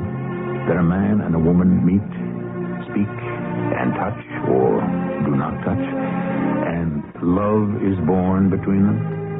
Of course it happens. Not often, perhaps, but it happens. But how often is it that a third person, observing but unobserved, with no forethought of ever witnessing such a thing, suddenly knows with certainty that it has happened, that the man and the woman he gazes upon have, on the instant, fallen in love? We'll return shortly with Act Two.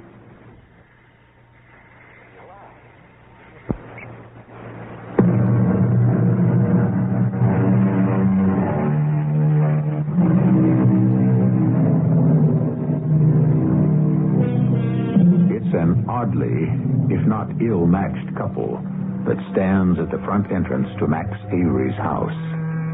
The exquisite young girl, elegantly dressed, and the slightly unkempt and very shabby man, definitely in his middle years.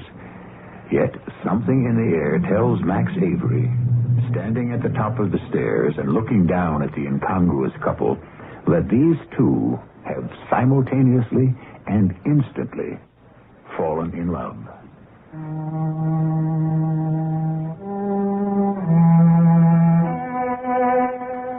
I knew it. I knew it.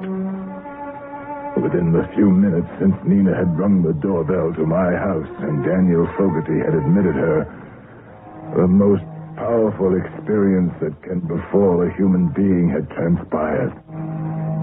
From where I stood, still trembling from the weakness brought on by my month of fasting, I gazed down upon them. Both horror and rage swept through my body, and the next day I sought out the only person I could confide in.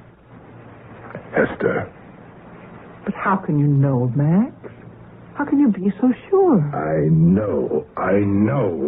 And when they came up to your bedroom, how was it then? Oh, they were conventional. They dissembled.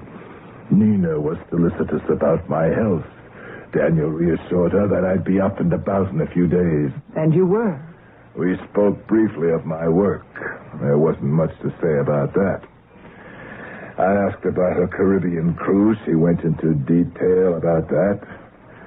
Daniel spoke of olden times when he and I were young, struggling artists, how we had drifted apart until he passed my house and had the sudden impulse to ring the bell. Max, what about his impulse?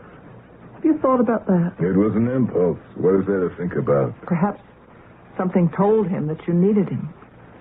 Something in the air. I wish to God he'd stayed away. Max, you don't mean that. I do mean it. With all my heart. Look what his meddling has led to. My daughter loves him, and he loves her. You don't know. I do know it. As sure as you and I are sitting here, I know it. Don't argue with me, Hester. I know it. All right. We won't argue. But if you are right, there's only one explanation. And what might that be? You are clairvoyant. Clairvoyant? You have second sight. That's utter nonsense. That's balderdash. I'm not clairvoyant. I don't have second sight. I don't believe in those things. Then how did you know? What you say you knew. I mean, with no real evidence. I knew because I knew. Because I loved my daughter. What concerns her concerns me. What touches her touches me. They do say that clairvoyance is often limited to a single fleeting vision, provided, of course, there's a personal element involved. Such as what? Well, such as danger to someone much beloved. That's it. I saw danger. Nina's in danger if she loves this man, if he loves her. Well, why is it dangerous? Hester, Nina is 18, on the brink of womanhood. Daniel is my age. She's the daughter of a successful artist. She's received everywhere along with me. Received, accepted, and welcomed. He's nothing, a nothing who goes nowhere, is accepted nowhere, welcomed nowhere. To bind herself to him, to sink down to his low level of existence, it's unbearable. It's unthinkable. It's got to be stopped. How was I to stop this burgeoning love affair? I had no idea. But days passed, and I grew even more certain of what had been certain from the first. Strange things began to happen, and my horror grew. Marvelous dinner, Nina. You make it all yourself? All but the dessert. I bought that. Damn good. Whole thing. Seen Daniel lately? This morning. Where are you going? I'm going to answer the phone. The phone didn't ring. It's Daniel. How do you know? Hello, Daniel. Things like that. They drove me wild. Like the night there was a knock at the door. Want me to see who's at the door? You might as well. It's probably Dan Fogarty. I don't think so. He usually stops by about this time. Not tonight. Well, see who it is. Probably someone to see you. Hello. Hello, Hester. Come on in. She seemed always to know where he was and what he was doing, how he was feeling, how his work was progressing or not progressing. When he would call or come to the house, when he was thinking of her, when his mind was on other things. I never felt free to accuse her of this obsessive preoccupation with Dan Fogarty, for I dared not tell her that I knew, that I had known from their first meeting, and that the two of them were in love. Until one night, she and I were alone after dinner. And, where's Daniel this evening? No phone call, no knock at the door? You think he's forgotten you? Oh, no. Then where is he? He's looking for a job. Job, you said. We need money. We? You said we need money. Yes. Not he needs money, we need money. I'm going to live with him, Father. What? You are what? Daniel and I are going to live together. No, you are not. You are not going to live with that man. Yes, Father, I am. I think he'll find a job very soon. I won't let you leave this house. You understand? My suitcase is all packed. It's in the hall closet. As soon as Daniel is sure of a job, I'm leaving. Perhaps tonight. You don't know what you're saying. Now. Yes. Now. What are you doing? Where are you going? Daniel's found work. I'm going to him. How do you know? How can you know? Why, I just know. And it was true. She did know. At the very moment she spoke, Daniel had signed on as a bartender at one of the village pubs. Nina took her suitcase from the hall closet and left my house. And me. It would seem that you're not the only one who's clairvoyant, Matt. What am I to do, Hester? Let them live. Let them be happy. How long can she be happy with that nondescript little man? I've seen some of his paintings. They're not at all bad. He's 50 years old, maybe older. What can happen to him? Well, success came early to you, Max. Perhaps it will come late to him. Hester, let's not argue about this. I have to get her back. Get her back? But she won't come back. Then I'll abduct her. Abduct her? Are you mad? I don't know. It doesn't matter. I shall abduct her and bring her back. I forced Hester to join me in my plan to kidnap my daughter. She and I would drive together in my car to the dismal place where Dan Fogarty lived. We would park the car in front. We would wait there till we saw Nina approach. Then Hester would slip behind the wheel of the car, and I would seize my daughter and drag her into the automobile. The very next night, Hester and I sat in the darkened car and waited. Suppose she screams. Suppose she does, no matter. Well, what about the police? It'll be over and we'll have driven away before any police can get there. The police don't look kindly on kidnappings, even by fathers. She's my child. Max, she's 18. Even so. Well, what do you propose to do with her once you've got her home? I hadn't thought about that. Wait. Here she comes. Yes, it's Nina. Now, after I get out, you open the rear door, and when I've got her, I'll put her in the back seat. Max, I wish... Quiet. Nina. It's all right. Father. It's all right. Here's the car. Get in there. It's all right. Don't be frightened. I'll get in with you. Don't be frightened. That's it. Just to start the car. Nina, forgive me. I had to. Don't be frightened. I'm not frightened. It's just that I love you so much. I know. I can't let you waste yourself on that man. I know you think you love him, but you have to trust me, my darling, to know what's best. Oh, Father. You stay home with me. Perhaps I'll start to paint again. We'll have parties at the house. Ask lots of people. Wonderful people. You'll meet a young man, one with prospects. A man your own age that you can be happy with. You see, darling? You see how it will be. I see very clearly how it will be, Father. We'll have good times. Lots of good times. We're there, Max. Oh, yes. Nina, we're home. Let me help you out, sweetheart.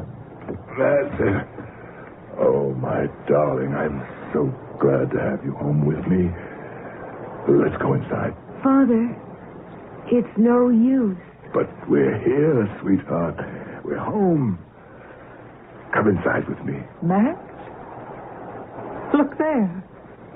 Behind you. What? Where? But by the steps. Hello, Max. Daniel. Is it you? Nina, is that Daniel? Of course. I knew he'd be here. How did you know? Why, I just knew.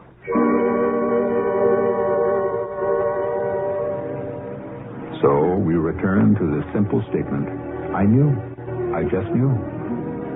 Perhaps it sounds too simple, almost foolish, almost fatuous.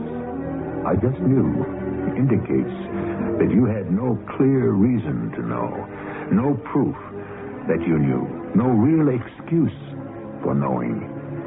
Yet isn't it the most profound things of your life, the most significant? Aren't these the things that, without proof, with no excuse, and for no reason, you simply knew? We'll return shortly with our final act. Somehow you fought the temptation to buy a new Buick Century until now, because you figured that along about this time, your Buick dealer just might be as anxious to talk to you as you are to get a Century. Well, you shrewd rascal, you were right, which means you and that Century can get together now with a deal that may surprise you. Buick Century. Yes, you can. At your Buick dealers. Yes, you can.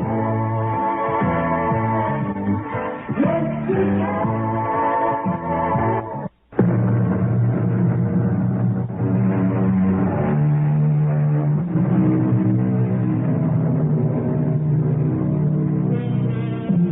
Desperate in his desire to separate his daughter, Nina, from the man she so obviously desires, Max Avery has resorted to abduction, only to find, when he forcibly returns the girl to his own home, that her lover is awaiting her there. As our last act ended, we heard, Max? Look there. Behind you. Where? By the steps. Hello, Max. Daniel. Nina, it's that Daniel. I knew he'd be here. How did you know? Why, I just knew.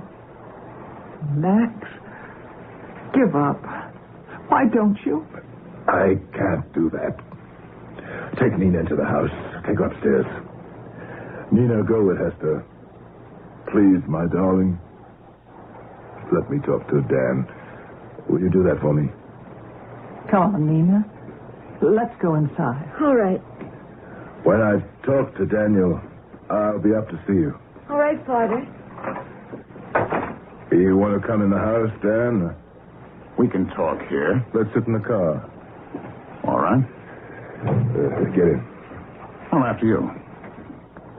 I won't run away. All right. Dan, it must be pretty clear to you what I did. What's not clear is why you did it. I love your daughter, Max. You think you do, and she thinks she loves you. Dan, I can speak frankly to you, can't I? I think you'd better. I've known you two were in love with each other right from the start, and I just can't have that, Dan. No? After all, I'm a failure. I'm poor, I'm without influence, position, prospects. Not without talent, I hope. Well... And I'm no longer young. You do understand. I knew you would. Well, of course I understand. Only what's to be done about it? I thought if I could get Nina away from you for a while, keep her away from you by force if necessary, see to it that she met some people, a lot of men. Young men with prospects. I got the idea of kidnapping her. I knew it was wild and desperate, but Dan, I was wild and desperate. I can understand that. Hester tried to talk me out of it, but I had to do it. And it might have worked. But when we pulled up here in front of the house and found you standing there, I knew it wasn't enough. No, it's not enough. How in the name of heaven did you get there? What possessed you to come to my house instead of going home? I don't know. But you must know. I was on my way home. I knew she'd be waiting for me, and then... then my feet simply took me into your house. That's all. Dan, will you leave town?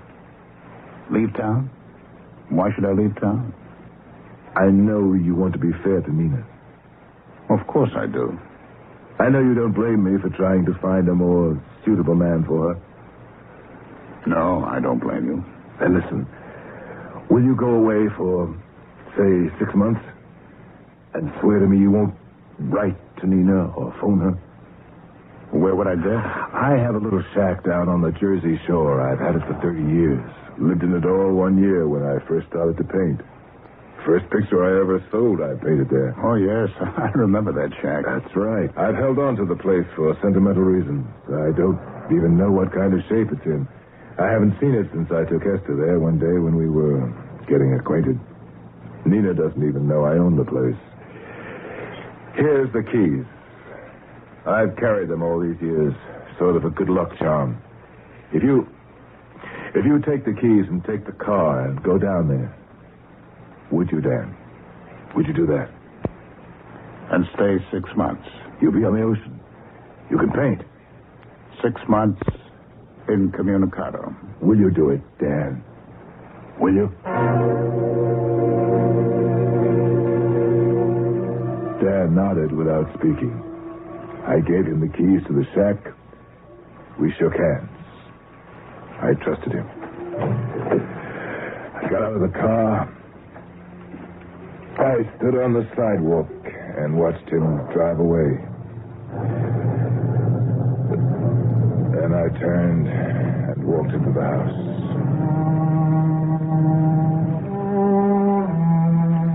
I trusted him to do exactly as I had requested. Go to the Jersey Shore, hole up in my old shack, and stay there for 6 months without making any effort to contact my daughter. Now, all I had to do was somehow to explain what I'd done to Nina. I dreaded it. But when I told her, she was amazingly calm, even receptive. He's gone away, my dear, to a place you know nothing about, or one you've never seen, even heard about. I understand. It's for 6 months, my love. Surely you can be separated from him for 6 months. Of course. He'll be perfectly safe where he is, and comfortable enough, and he'll be able to paint. He's there. What? He's there. He's arrived. Where? Arrived where? Wherever you sent him. He's there, and he's unpacking his easel, and his paints and brushes. Almost immediately, I began to worry that the two of them would somehow communicate. That my drastic actions had accomplished nothing. That I could in no way prevent these two from reaching each other. What had been true the first time I saw them together at the door of my house was still true. There was something in the air. That something was love. Weeks passed, and Nina seemed calm and content. One morning at breakfast... You look very pretty this morning, Nina. Do I really? You look pleased about something. I am pleased about something. Daniel has started to paint again. How would you know that? Why, I just know. And a few weeks after that, again at the breakfast table, with creeping fear in my heart, I saw that Nina looked not only calm, content, and pleased with life, but radiant, exuberant. Dan has just finished a new picture. A beautiful picture. A great picture. He's very happy about it. And so am I. I was mad with rage and frustration. There seemed to be nothing in this world that I could do to save my child from this man. Only half sensing what my intentions were, I rented a car and started to drive to the shore. Once there, what would I say? I said it all, and nothing had changed. Yet I must do something. Yes, do something. What? Cold, paralyzing fear seized my heart and squeezed it. For I knew what I meant to do. I meant to kill him. I left the car on the road and walked down to the beach. I could see Dan Fogarty. He had just finished work for the day. He was packing up his paraphernalia, giving a last look at the painting he'd been working on. Then picked it up and started to walk to the shack. I gave him 5 minutes or more after he went inside. Then, drawing a long breath, I started down the beach, stopped at the door to the shack, and entered without knocking. Well, Max. Well, how wonderful to see you. Come on in, sit down. Thank you. Here, sit here. I was just going to have a glass of wine. You'll join me? Thank you. I've been having a glass of wine every day after work. It's the salt air, I think. Hey, you won't mind drinking out of old jelly glasses? We've both done it before, haven't we? All right. Now, how about a toast? To your very good health. No, that won't do. To Nina? That won't do either. Well, then to what? To art? To murder. To... Did you say murder? I'm here to kill you, Dad. Oh, now, Max. You've been in touch with my daughter. Max, I haven't. I haven't phoned. I haven't written. But you've been in touch with her. She knows all about you. She doesn't even know where I am. She knows you've been painting. Well, I'm always painting. She says you just finished a very great painting. Well, that would be the one on the easel there. You want to look at it? No. No. Max. Max? Mother heaven, what are you going to kill you? Oh, Max. Max, don't. I'm going to choke the breath out of your body, you... Max! No. Max! What are you doing? No. Let go of him. Take your hands off his throat, Max! I killed him. Oh. Did I kill him? Get out of here. No. Go back to the city. I'll take care of everything here. Now go on. I should call the police. I'll do that. Go back to your daughter. She needs you. Nina? She's beside herself ever since you left. She's been babbling about sea air and waves and ocean. She had me frantic with worry. Then I remembered the shack. Oh, thank the Lord I found you. Is Daniel... I'll take care of Daniel. Go, Max. Please, go. Your daughter needs you. All right. I'll go. And Max, when you get there, Nina will probably be asleep. I had to give her a couple of pills to calm her down. Go on now. I'll take care of everything here. And I'll phone you. Yes. All right.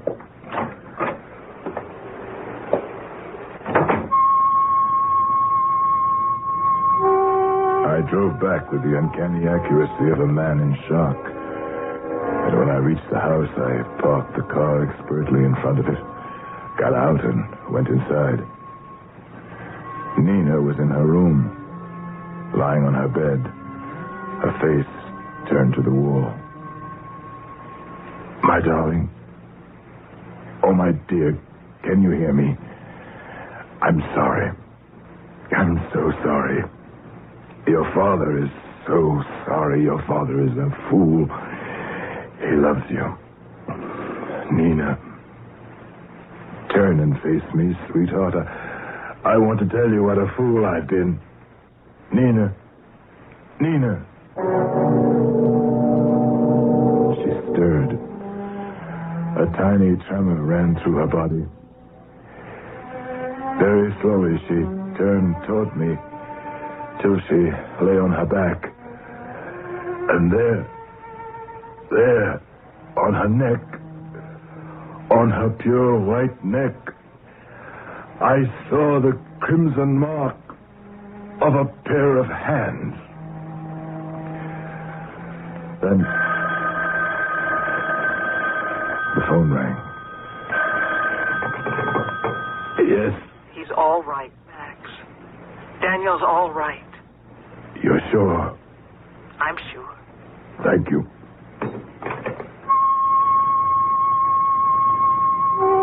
I went back to the bed where my daughter lay. Her eyelids fluttered a little, and her lips parted slightly. I bent over to kiss her sweet face, and as I did so, I saw the bright red mark of a pair of hands on her throat slowly begin to fade.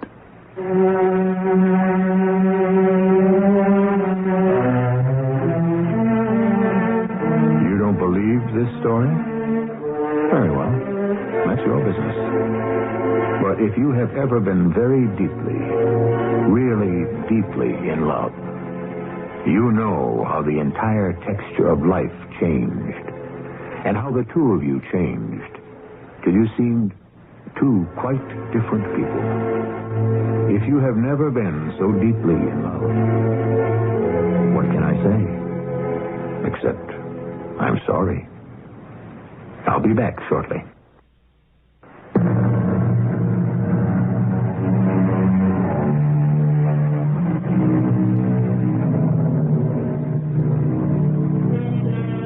How does our story end? What is the final outcome? Does the oddly matched pair join together and live out their lives in harmony and bliss, telepathically exchanging thoughts and feelings? I do not know. And to tell you the truth, I do not want to know. And neither, I think, should you. Our cast included Gordon Heath, Ralph Bell, Ann Williams, and Corin Orr. The entire production was under the direction of Hyman Brown. And now, a preview of our next tale.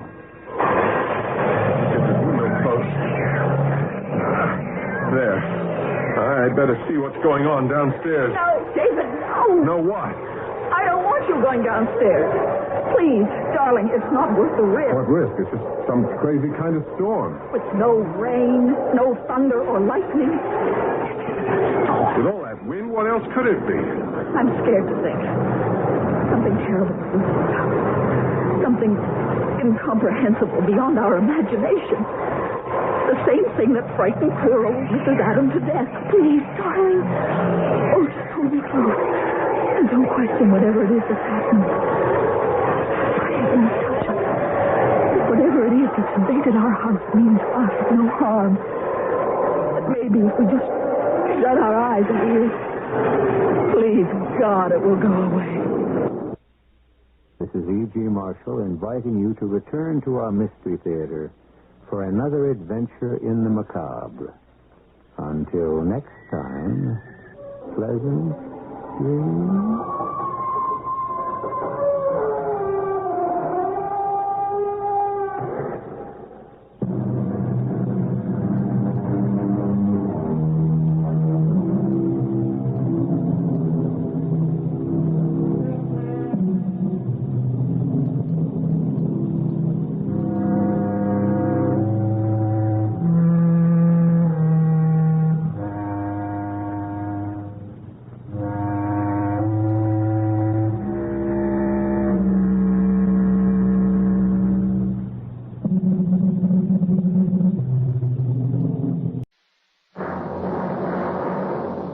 The National Broadcasting Company presents Radio City Playhouse, Attraction 25.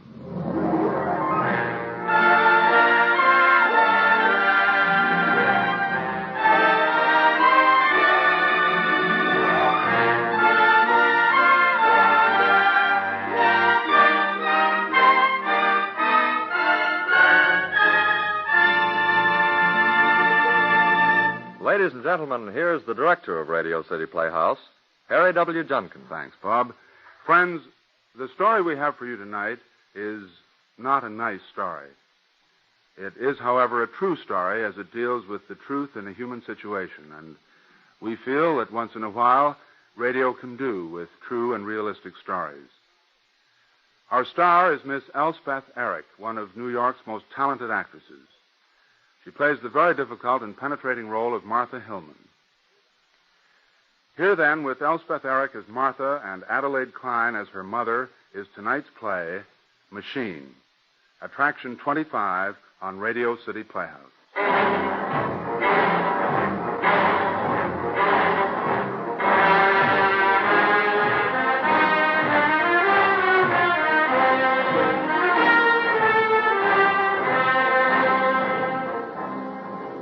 Martha Hillman works in a factory.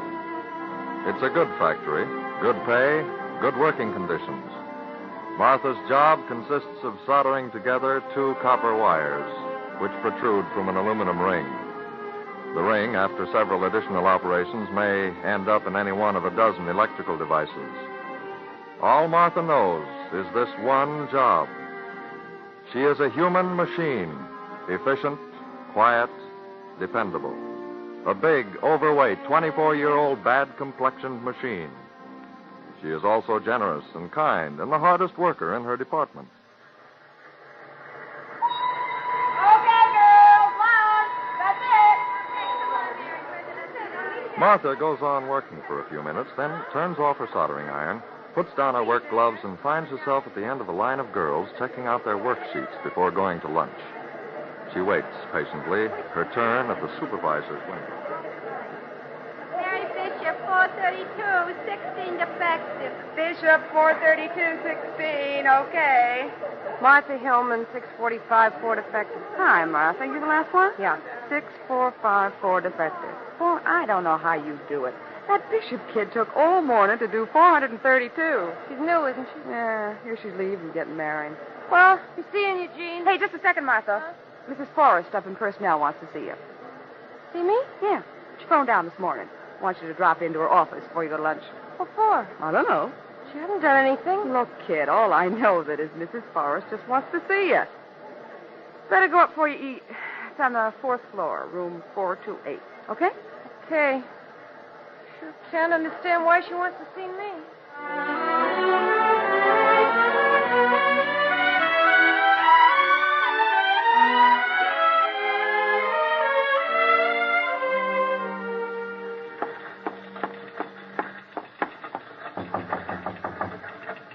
come in? Oh, hello, Martha. Come in. Sit down, Martha. Thanks, Mrs. Forrest. Martha, we've some news for you. Some good news. Good news? We're going to promote you. Promote me? Don't you think it's about time? Well, I don't know. We're planning to send you up to the 34th Street warehouse. You'll be working under Mr. Ralph up there, traffic and shipping. We'll have 5 girls under you, and there's an increase of $7 a week. 34th Street? Yes. Well, don't look so sad, Martha. It's a promotion. Would that mean I'd never get down here at all? Not unless you visit the night shift. I can't go, Mrs. Forrest. What did you say, Martha? I'd rather not take the other job, the promotion. My dear girl, you're not serious. Yes, I'd rather not. But I don't understand. This is a promotion, a raise of $7 a week. We've liked your work here. You've been steady and reliable and punctual. Just don't want to go up to 34th Street, that's all. But, Martha, it's closer to where you live. It's a shorter ride in the subway, better pay, nicer work. It's a promotion, Martha. Don't you understand that? A raise of $7 a week. I don't need the money. But, Martha, why? I thought you'd be delighted. I thought you'd be thrilled. You've always been very nice to me, Mrs. Forrest, but I don't want to go. Is it some personal reason? Yes. At home, perhaps? Is there some trouble at home? I don't mean to intrude, Martha, but it's so, well, it's such a good chance. I hate to see you just turn it down. Do I have to go? You don't have to, no. But I'll be very disappointed in you if you let me down. You wouldn't fire me if I didn't go.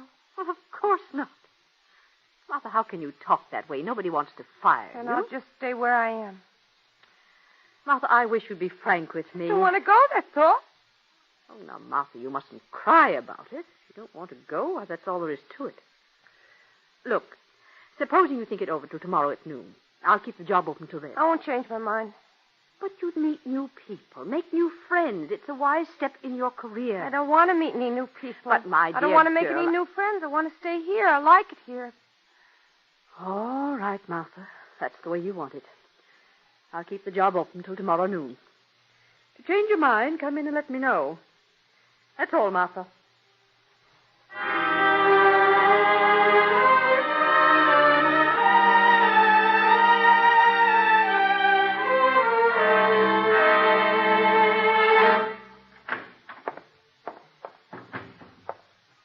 That you, Martha? Mama.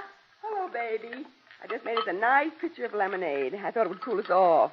Boy, does it ever feel good to sit down. I'll bet. Gee, what a day. Was it ever hot?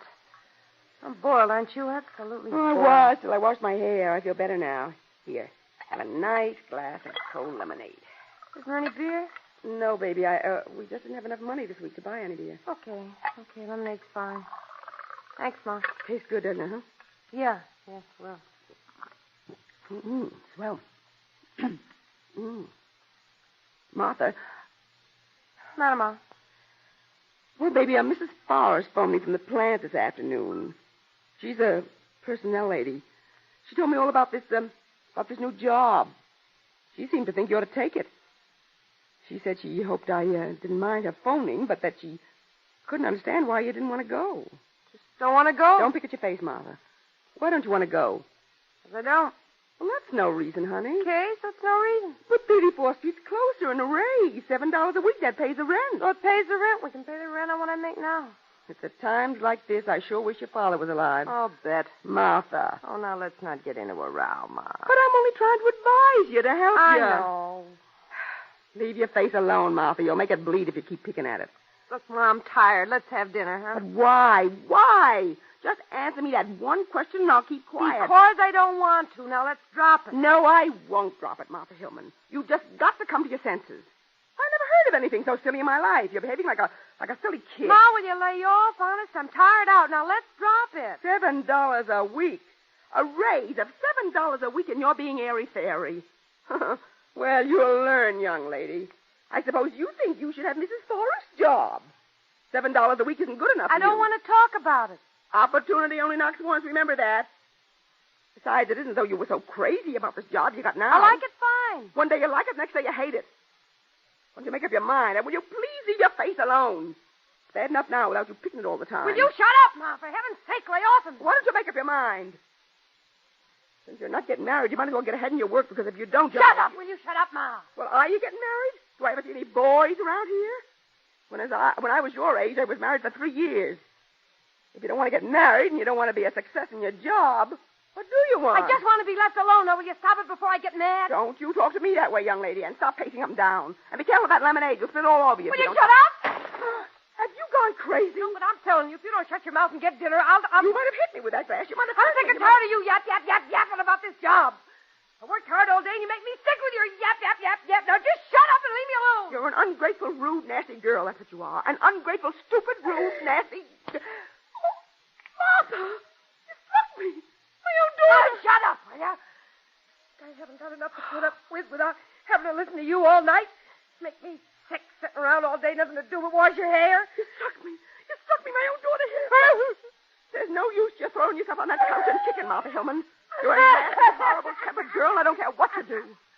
You can stay in that job until you rot for all I care. Leave me alone. Leave me alone.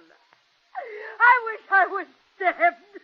Well, I should think you would. Please, Ma, please leave me alone. Oh, what's the use anyway? I wish I was dead. You shouldn't talk like that, Ma. Well, I do. I hate that job. I hate the factory. I hate Mrs. Forrest. I hate this stinking hot flat. I hate everything. Now go away and leave me alone. You make your face all red if you cry. So what? So what if it's red? So what? Does it make any difference if it's red, blue, or green? Oh, Martha, please stop it. Stop crying like that. Well, I do. All the time it goes on. Sure, I go to night school. So what? Sure, I work hard at the factory. What good does it do me? What good does it do me when I'm like this? When I'm so fat that I... pimples all over my face. Martha, please don't. Please, baby. Creams and stuff all the time. They ever do me any good? It's because you're so nervous. That's what the doctor said. Wouldn't you be nervous? Always looking like he had the measles. I just can't stand it anymore. That's all. I just can't stand it anymore. I'm going to go away someplace and never, ever come back here again. Baby. I'm just going to go away somewhere. I'm not going to go on working with never anything to show for it. Never. And I never get any thinner. If I stop eating altogether, I never get any thinner. Baby, please don't go on so it's bad for you. Dates, never go to dances, never do anything. I want to go out. I want to have dates. Why can't I be like June McCauley? Baby. Why can't I? Because I'm fat and I've got pimples and I'm too tall and too big. Martha, baby, please stop crying, please. Well, you just don't know what it's like. So one time, I went to the company dance. I sat all night. All night long, I just sat there and had to be good-natured and pretend like I was enjoying it. Baby. Sure, they think I'm good-natured, just like an old cow. And nobody danced with me. Nobody. Not one of those dirty, mean, nasty, stuck-up guys would ask me even once. Not one of them except Bob. Bob? He's a guy in shipping. Oh. Just because he lives on the same street and he's sorry for me. Oh. He was the only one with enough decency and enough common ordinary. Oh, dear God, I wish I was dead. My poor baby. Oh, go and make up for Maud, leave me alone. Baby, it's not as bad as that, please. You're not so fat. You're big boned. You're just a big girl. Will you stop it? I can't stand it. Will you stop it, Ma, please? Honey, this Bob fella, you like him? Well, of course I like him. Uh-huh. Oh, I don't like him that way, if that's what you mean. I don't care if he... Ma, please get supper and lay off him. You got nice hair, baby. Yeah. So naturally curly. And you're a good girl, Martha. You're kind and good and smart. Yeah. Don't you care about those dances and everything? You're just the kind that if he had any sense at all, he'd pick for a wife. Oh. Okay. I'm sorry, Ma. I'm real sorry. I don't know what got into me. That's all right, baby. You're upset. Let's have supper and maybe go to a movie. We'll talk about it in the morning. In the morning, huh?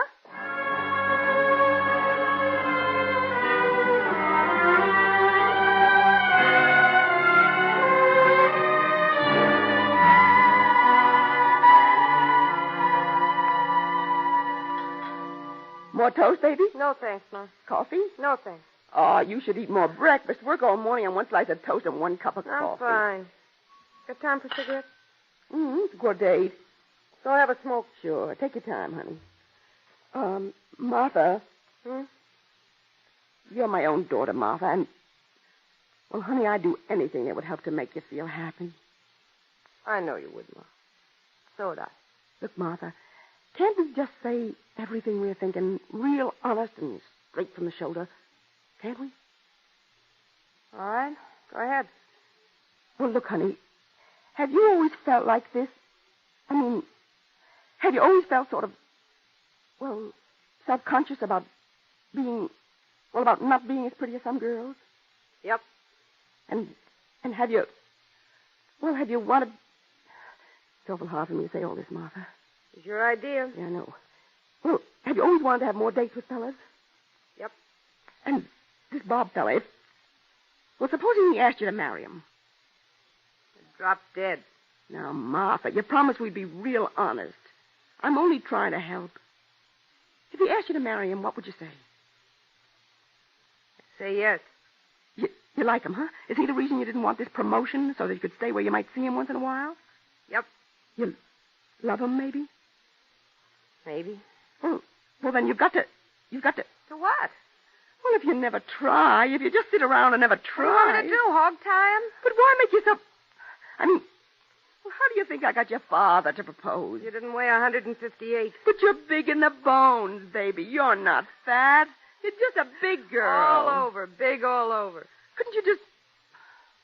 You say he lives here on Cremont? That's right. Couldn't you just kind of meet him accidentally some night? Accidentally is right. And maybe ask him in for supper? In here? Oh, why not? Why not? I'm a good cook. We use all the best china. Supper, he'd think I'd gone nuts. Well, at least you could try, baby. I'm only trying to help. My mother doesn't like to see a baby miserable. I'm not miserable now, Ma. That was last night. I'm fine. Forget it. But couldn't you try? Couldn't you just kind of happen to meet him on the way home from work and just casually ask him in for dinner? I'm not going to look at the subway every night for a month and pounce on him, if that's what you mean. But you'll try, huh, baby? Please? It's nearly 8 o'clock. Goodbye, Ma, and thanks for... Well, thanks. But you'll try, baby? Sure, Ma, I'll try. Maybe I could ask him to supper some night. Maybe I could.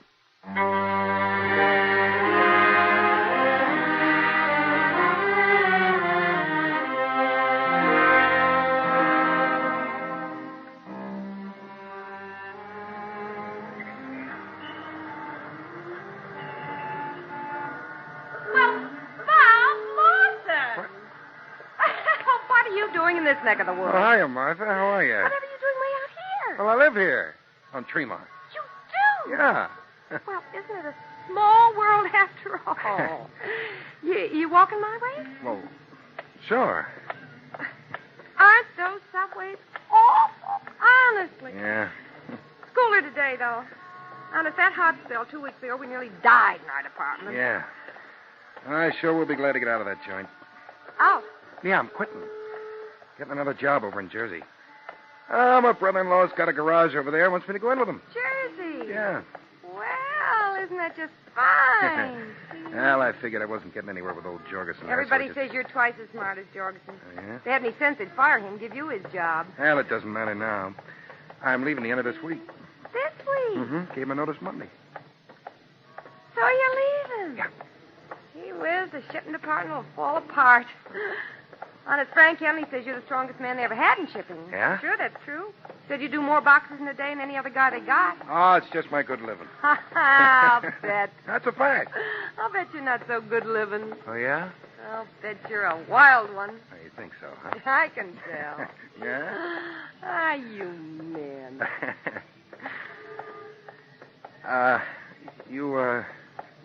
You live around here, Martha? What? Now, doesn't that beat everything? I've walked clean past our place. It's your fascinating conversation. Oh, yeah? Well, the least you can do is walk back with me. It's only half a block. Well, look, I sort of have Come to... on, it's only a step. Well, okay, Martha. Gee, women sure are queer. Nothing ever make me forget where I live. That's what you get for being so attractive. Well, me? Well, you are. Jean Milton, that's our supervisor. She thinks you're the best-looking guy in the plant. Jean Milton, who's she? She's our supervisor. I don't know her. She's a nice girl. Gosh, I'm hungry. Yeah? Ma always has swell dinners. I always say a good home-cooked meal tastes better than anything you ever get at the Waldorf Astoria. Oh, you go there? Oh, not for weeks and weeks. There's this guy from out of town. He always takes me there, but honestly, he's such a jerk, I nearly died. Yeah? I'd rather have one of Ma's home-cooked meals than anything. You eat out much? Yeah, all the time. Must get tired of it. Oh, I don't mind it. Don't you ever get real anxious for a good old-fashioned home-cooked meal? Oh, I go to my sister's in Jersey's on weekends. Say, Bob, I got a swell idea. What? Why don't you come in and have supper with us? Why don't you? What, tonight? Sure, why not? If you leave in the plant, I won't ever get a chance to ask you again, and, Gee, Martha. That's nice of you, but I sort of have a previous engagement. I was thinking... Well, I'm busy later myself. What? Not anything I couldn't break, but I did promise a guy that I'd go to a show with him Yeah, but... tonight, so you could come in and eat and leave just as soon as you want to. This is our place here. Yeah? What do you say? Well, I guess it'd be all right. I can't stay, though. Well, fine. I mean, not fine that you can't stay, but I've really got to go to the show with this guy anyhow, so it'll be fine, won't it? Come on. Okay, Martha. Ma'll be tickled to death. She never gets tired of me bringing guys home for meals.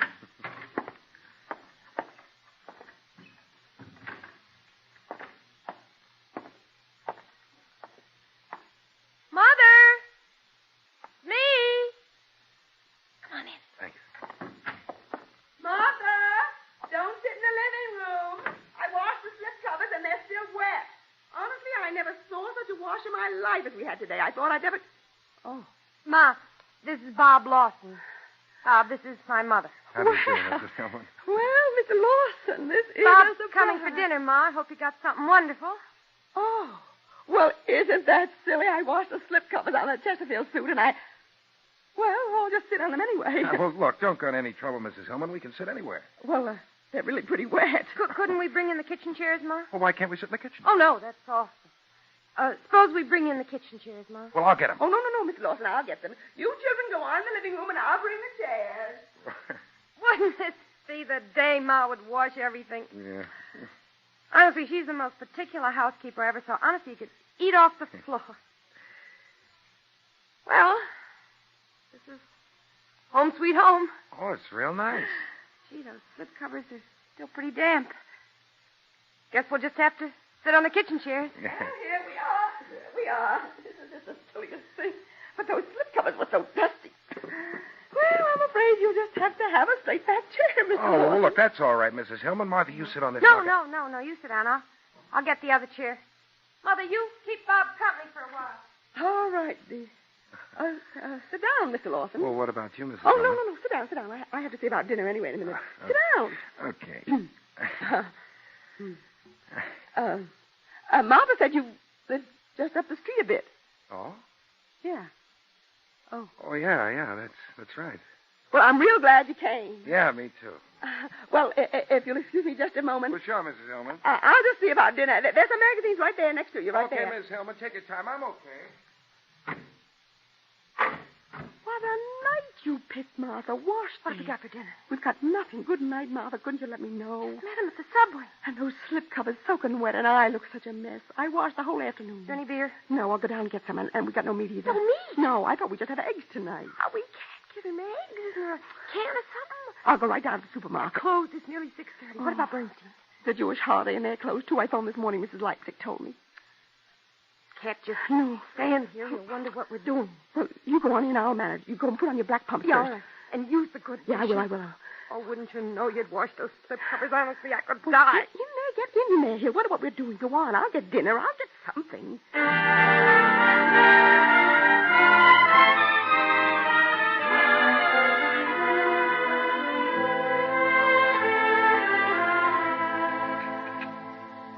Some raspberries, Mr. Lawson. Oh. I put them up myself. Oh, well, no thanks, Mrs. Hillman. They make my eyes swell up. Say what? Yeah, isn't it silly? I'm allergic to raspberries. Oh. I've got a friend who's allergic to dog hair. Yeah? Yeah, honestly, every time she comes within a mile of a dog, she gets sore eyes and sneezes. It's awful. What about coffee, Mr. Lawson? Well, no, but I tell you, I'd sure like a glass of milk if you have it. Sure, Bob. Mother, would you get Bob some milk? Well, I'm afraid I used the last of the milk in the scrambled eggs. Well, look, that's okay. I'll have some water. All right, pass your glass. Okay. Not very cold. I'll get some ice. Oh, no, this is fine. Honest, I'm fine. Maybe the slip covers would be dry. No. We can take these chairs back to the living room. It's cooler in there. Well, look, honest, folks, I got to be going. I got another previous engagement. Why don't you go then? You might as well. Martha. He's got a date. He's got a date. I know, but you shouldn't make him hurry. Well, I do have to go. And, well, it's been swell. Thanks very much, Martha and Mrs. Hillman. Really, I'm sorry about the wine. I don't know what happened to it. It was wonderful when we had it last Christmas. I guess I must have fermented too much, huh? Yeah, well, look, I guess I better run along now. Guess you had. I certainly enjoyed those scrambled eggs. That's good. And I certainly was pleased to meet you, Mrs. Hillman. Same here, Mr. Lawson. He's going to go. Papa. Why doesn't he go if he's going? Well, so long, everybody. Don't bother Miss Hillman. I can find the door. Oh, that's all right. I'll show you to the door. It's been real nice having you, Mr. Lawson. I hope you'll come again. Bye, Martha. Goodbye, Mr. Lawson. Bye.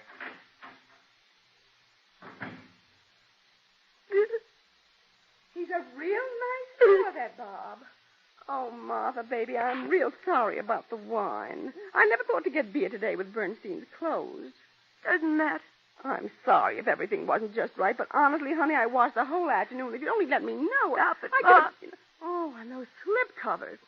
If I'd known, I could have washed them any day. Honestly, I nearly died when you both came in because I thought right away about the slip covers and that it would be awful all sitting on straight chairs and everything. Stop it, Ma. Will you stop this? But eggs, honestly, tomato soup and eggs. Some dinner. And no milk and no beer and wet slip covers. Honestly, I'm so ashamed. It doesn't matter. Can't you understand that? If we'd had turkey and pudding, can't you get it through your head? It doesn't matter.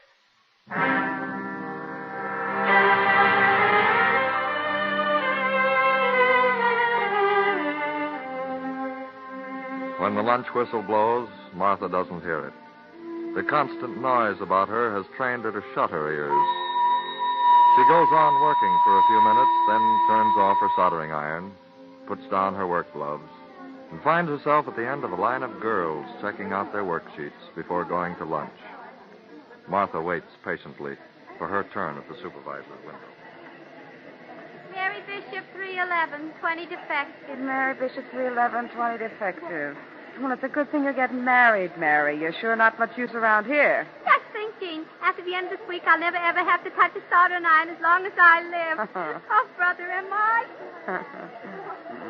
Martha Hillman, 702, no defective. Hi, Martha. 702, no defective. Boy, Martha, at the rate you work, it's a wonder to me you're not president of this joint. Yeah. Yeah, sure.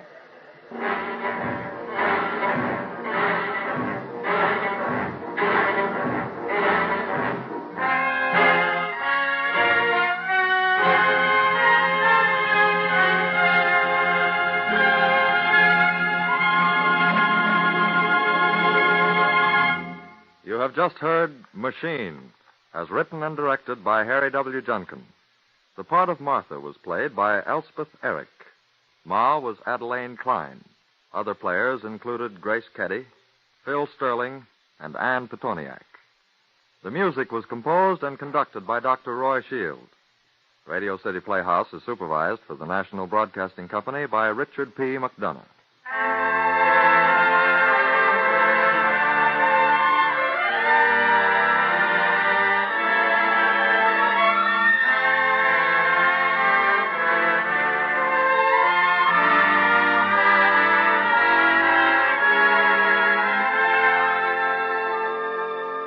This is Harry Junkin again. Next week on Radio City Playhouse, Stephen Vincent Benet's great story, Elementals. It is the story of a young man who made a bet of $10,000 that love was stronger than hunger. Be with us next week for Elementals, Attraction 26 on Radio City Playhouse. Good night, everybody.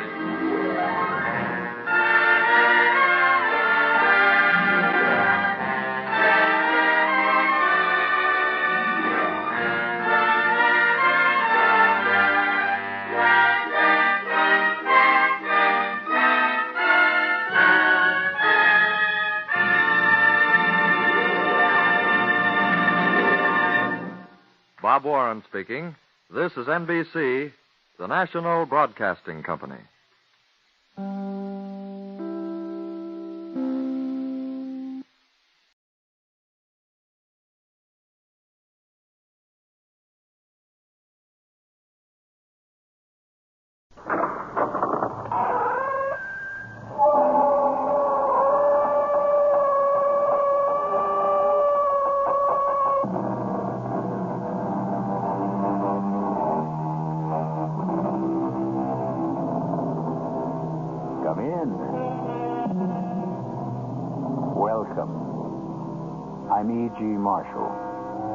Welcome to the world of terrifying imagination. The fear you can hear. Just mention the word swamp, and cold settles in the bones. The dampness runs through the veins like slime. And the thoughts of the brooding, cloying miasma lingers in the nostrils, fetid, decaying, conjuring in the mind visions of things that slide and slip and slither in the night. Who's that?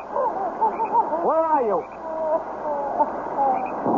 What is it? Where are you? Stay away! Stay away! I'm trapped! Out of the quicksand. Out of the devil's cauldron. Whoever you are, don't struggle. Try not to move. You'll sink faster. Stay away. The smoke man has me. He'll get you too. It's too late for me. Save yourself.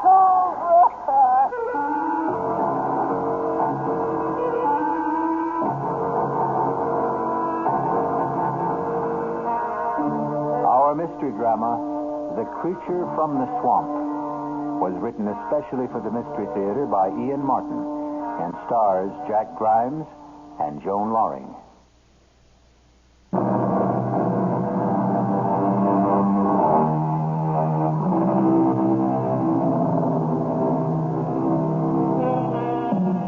A young game and fish warden named Larry Drake, who for reasons of his own lived an isolated hermit's life in the heart of the great swamp, was returning after dark in a wild thunderstorm to his lonely cabin. Just as he approached the cup-shaped body of quicksand and swamp water called... since this is his story, and he left a painfully careful and detailed record, why not let him tell it for himself? I'm typing this before I do what I have to do, because I know the sheriff must be on his way for me by now. This is the end of what began, seems a lifetime ago, but I reckon it's only a few days. The weather was foul, and as I started to skirt the edge of the Devil's Cauldron, I heard the sound of a woman crying. I broke through the undergrowth, and in a flash of lightning, I saw her for the first time trapped waist deep in the slime and sinking fast. Try to stay still. The more you flounder, the more you sink. Leave me. Save yourself. I'm not in any danger. Now, neither are you if you do as I say. Yeah, grab the end of this tree branch. You feel your soul, too. Let's not fuss over me. Concentrate on you. Grab the branch. That's it. Now, pull it towards you till you get the main stem. All right, now listen. I'm not worth your saving. We'll talk about that later. Now, go on. Grab it. You pull me down. Who? The swamp man. That's just old country talk. Have you got the branch? Yes. Okay. Now, don't you move, you hear me? I'm going to pull you in to me. Don't try to help. You can't do anything without sinking deeper. Just trust me. Trust me. Trust me.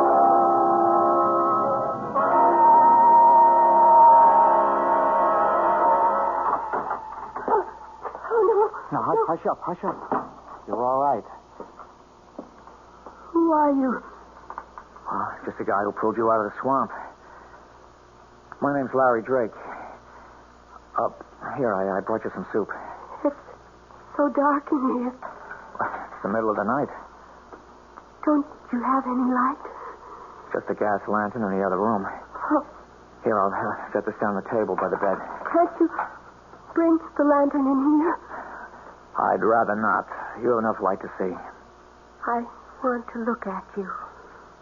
Why? I want to see the man who had enough courage to risk his life for me. I don't really think you would. Does it matter all that much? No. Who are you? I told you, Larry Drake. What were you doing by the Devil's Cauldron? Coming home? You live here? Yep. If you call it living. Why? I mean, what do you do? Oh, I'm a fish and game warden. You see, right here smack in the middle of the great swamp is the last colony of great whooping spoonbills in the world. It's my job to try to keep them living.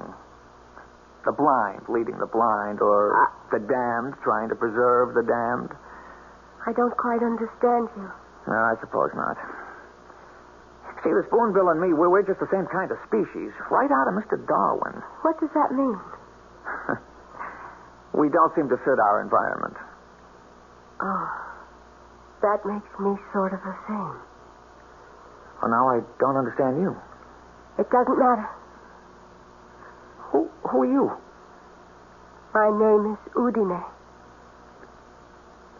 That's all? Just Udine? I like the way you say it. That's all. Okay. I don't want to pry. What were you doing way out here at the end of the world? I was trying to escape. Run away? If you want to call it that. From whom? The swamp man. The who? He lives at the bottom of the Devil's Cauldron. There are only holes where his eyes ought to be. And his hair is made of Spanish moss. His shoulders are knotted with muscles, and his hands can span a wagon wheel. He has no legs. Only a great long trunk with one huge foot like a giant clam that grips the rock at the bottom with a suction no one can break. And he lives on those who are foolish enough to walk the swamp by night. With his hands he draws them down, down beneath the green slime and shifting black sand. Oh, you've had a bad scare. You need to rest. You should have left me. Now you're lost, too. Oh, what a storm. Devil's out walking tonight. Evening, Sheriff. Ain't had a spring like this since 53. Who's that there stretched out on the cedar side? Oh, that Bubba James and some riffraff friend of his running for still with him. Pass out cold. But they brung in some powerful tasty corn liquor. Could you use a shot against the cold? You wouldn't have to twist my arm, Jeb. I always said you run the best store in Carteret. Well, the only one. Guess you ain't doing much business today, Jeb. No, powerful slow. Oh, damn, I meant to tell you right off. Guess who blew in again just before dark? Who? Larry Drake. Larry? Thought you said he come in yesterday to stock up for the month. Oh, he did. Ain't come back again today, all the way from the swamp? He did. Well, how come? Well, he wanted some more supplies and a female dress, other such things. What? You think he's finally getting over Barbara Jane? Well, figure it out for yourself. Well, how'd he look? Well, that's hard to say. No different, I guess, than he ever will. But why didn't he stay in the hospital and have that face fixed? Oh, I reckon after what happened, he just plain didn't care. Looks like maybe he might now. You mean old turtle-skin Drake's got himself shacked up with some woman? Why, doggone, Bubba, I thought you was cold turkey. You only got to mention woman around old Bubba, and he's away. Now, you lay off, Larry Drake. He's had enough trouble for his lifetime without having to carry you on his back. I'd just like to see what kind of woman old bacon-faced Larry Drake could get to look at him twice.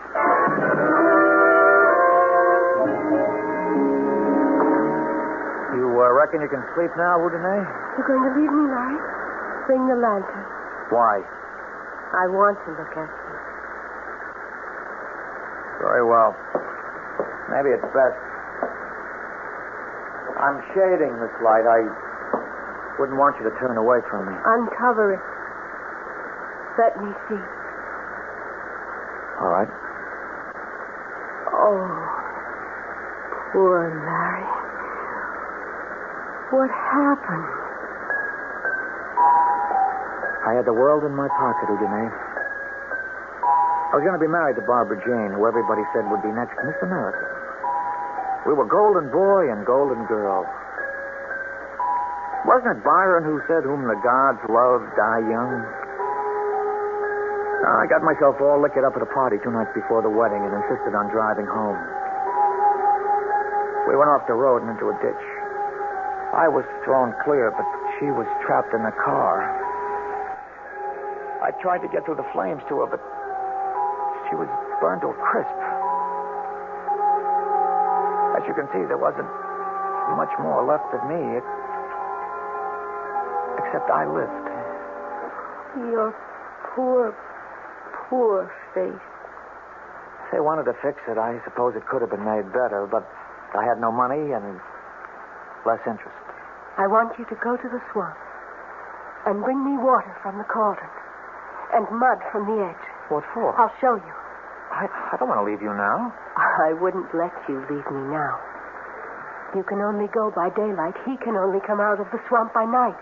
The swamp man? Yes. I'm not afraid of him. I'll go now. No, please. Larry, don't. Stay with me. Stay with me. Come. Hold me in your arms. What is it? Are you ill? I'm afraid, Larry. I'm only afraid. He came for me once before on a night like this. Before I was... You see, he needs the dance and the wet because he can't walk. He has to crawl like a snake.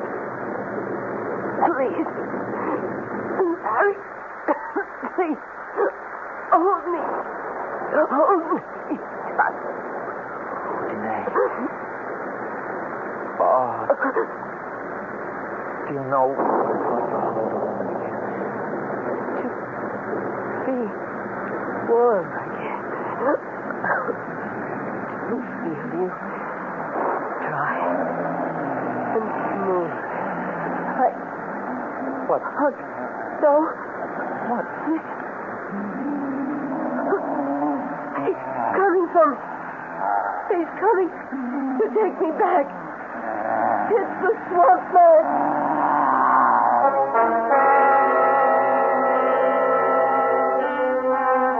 What creatures of the night the mind can form. What faceless horrors that creep and crawl and drag themselves out of the imagination into the world we think safe. Is the sound Larry and Udine strain to hear some unimaginable creature born from the murky deeps of the rotting swamps? Or does he exist only in the forest of the mind? I'll return shortly with Act 2.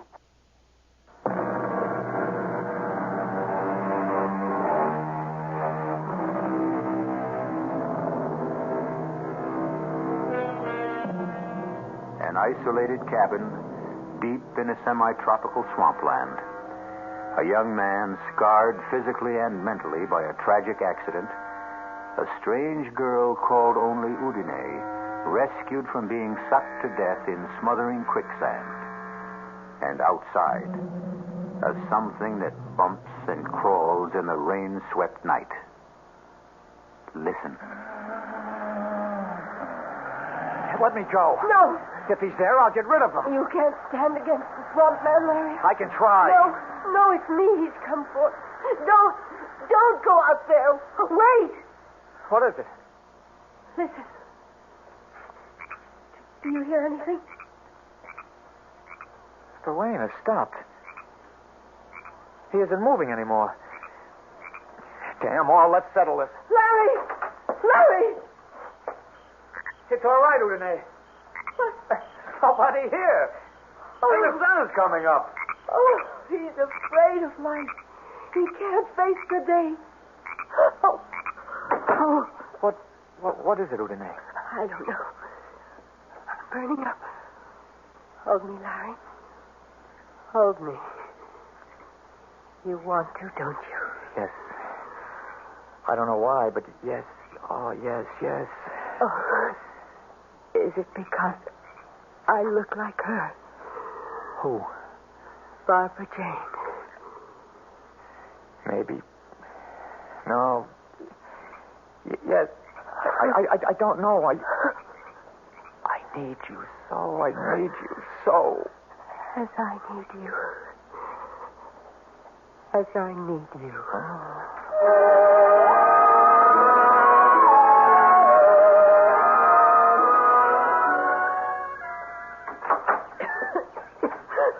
Who is it? It's Larry. It's all right. I went out to get the mud in the swamp water. Give me water, please. I'll get some fresh. No. From the swamp. I have a glass here. Yeah, but it's stagnant. It'll poison you. No, like medicine. Give me, please. Are you sure? Please. Okay, here, Udine. Thank you. Oh, that's better. Oh, I feel much better now. I'm worried about that cough. It's nothing. I'm just very dry. You look so flushed. Bring me the other pail. You did bring mud. Looks more like slime to me. Oh. You sure? Of course, I'm sure. It's marvelous, Larry. You'll see. It soothes the skin. Look, I rub it into my skin, and I can feel the muscles relax, and then become renewed again. It smooths away every wrinkle. Come here, Larry. Kneel beside me. Don't look at me in the light. Don't be afraid. I see behind the mask. And I'm going to gentle that poor, charred skin.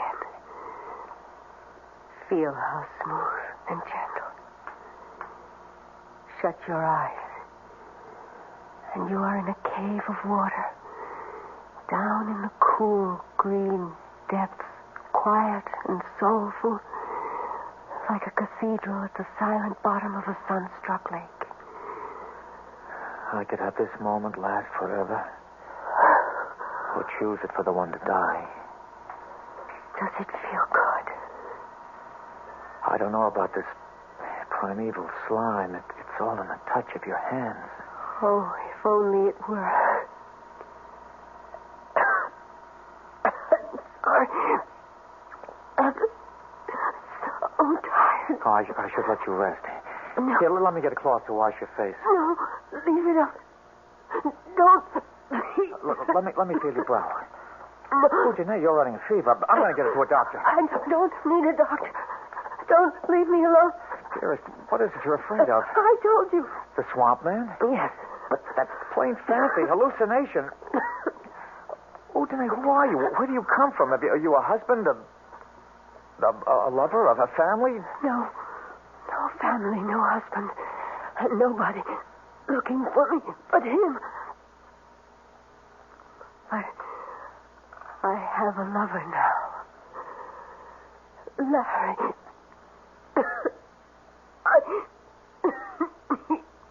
Rest.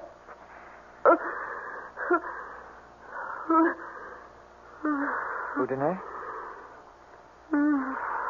Udine? She must be running 100 at 3 or 4. I've got to get a doctor. A doctor!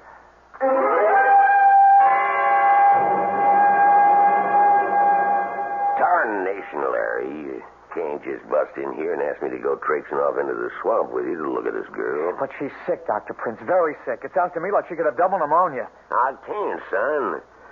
There's only one of me. Bring her in here. I'll be glad to examine her. I'd have to carry her out of the swamp. You know there's no road into my cabin. Yes, I know it. It's why I can't spare the time. You think this antibiotic will bring her temperature down? Well, I can only hope. I don't dare prescribe anything else sight unseen. Of course, if I knew for a fact that it was the swamp fever, You need a blood test for that. Yeah? All right, Doc. I'll bring you back a blood sample myself. That's right. You were fixing to be a veterinarian, I forgot. Yeah, a lot of things I was fixing to be once, Doc.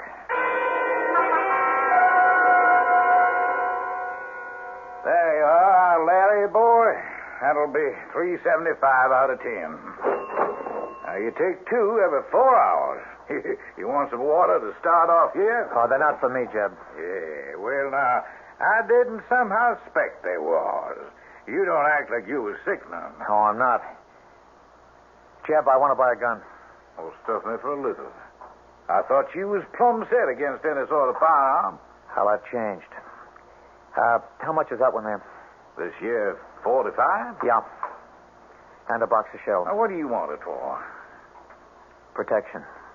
Oh, well, I reckon, living as deep in the swamp as you do, you need it. All right, that'll be, let's see, $85 and $5.20 for the state. That's $90.20 altogether. Okay, here. Is there enough here? A lie, boy. Where'd you get money like that? Well, I've been saving it since I went into the swamp, Jeb. Nothing much to spend it on there. Up until the last few days, huh? What does that mean? Oh, come on, son. Here's a change. I know from the other day that you got yourself a woman out there. That's none of your business. Larry, you ain't got nothing but friends around here. I ain't poking into your chicken coop. I just hope she's someone who'll treat you right. And I'm right sorry to hear she's poorly. Well, she got herself caught in the devil's cauldron. I had to pull her out. You don't say now. Local girl? I don't know. Any missing hereabouts? Well, not as I've heard tell. Can I ask her name? Udine. Udine. Well, that's kind of foreign like, eh? What's she look like, Larry? She looks like the spitting image of Barbara Jane. And you found her in the devil's cauldron? Half buried in the quicksand. Larry, boy, you sure she's what she seems to be? Come on, Jeb. Get in out of the rain. Hi there, Jeb. Got some smokes for me and my buddy? Well, here's an unexpected pleasure. Mr. Larry Drake, the happy hermit. I'll be leaving, Jeb. Good night. Didn't you hear me talking to you, old buddy? Hello, Bubba. Ain't you going to say hello to old Jess here? You remember Jess Guilford? Hi, Jess. Oh, there, Larry. Excuse me, I was... What's your hurry? Don't you want to visit for a while? There isn't much left to be said between you and me. That's damn right. Not since you killed my sister. It was an accident. Barbara Jane got killed. You escaped. Come on, Barbara. Stay out of this, Jess. What you wearing, Larry? Little black paint to hide that pretty face the fire chewed up? Let me pass, Bubba. Maybe you're smart to cover up now you got a new woman with you. You might turn her stomach. Get out of my way. Blindside him, Get Jeff. free. All 3 of you. Now Don't any of you move a whisker. Now, you shut up, Bubba, and you just stay out of what's none of your affair. And Larry, you don't use your hands for nothing more than letting yourself out that door. Go on now. Well, the going's good. I'm going, Jeb. But why did you tell Trash like Bubba about me? I didn't mean to, Larry. He overheard by accident. Okay. Now, Bubba, you stay away from me. I've taken all from you. I'm going to.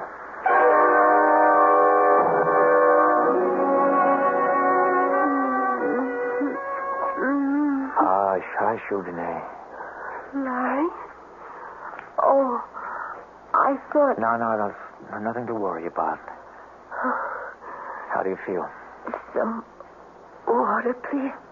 Oh, it's right here. Thanks, Larry. That feels better.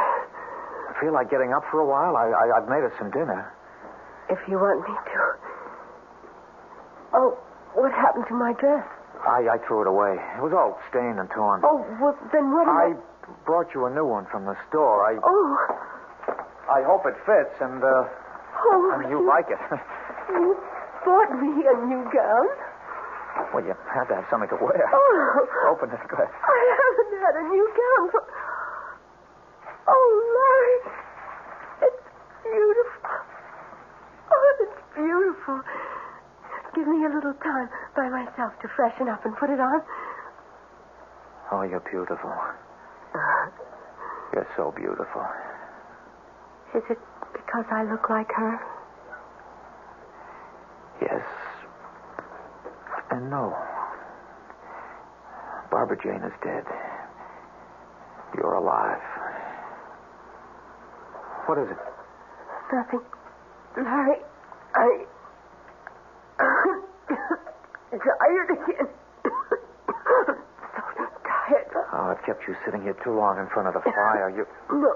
Oh, you sure cast a spell over me. I didn't realize it had gone out. I'll get some fresh wood. No, darling, I don't need a fire. I just need... Is it still raining? Yeah, cats and dogs. Oh. So heavy you can't see. It's pitch dark out. Well, it's been a black day. Night came early. Then, so will he. This time he won't wait too late. Udine, listen to me, darling. You're here with me. You're safe. There's no such thing as a swamp man. He's coming. I feel it. He's coming. It's just superstition and folk. No, listen. You see, there's nothing. Listen.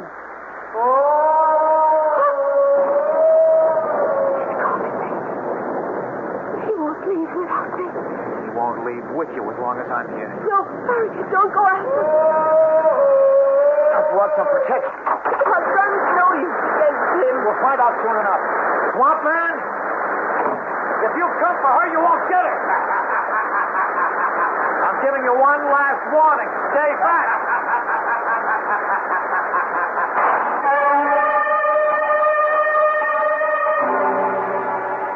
An eldritch wail, an eerie cry out of the night, and a shot in self-defense. But what good is a gun against a ghoul or a hobgoblin?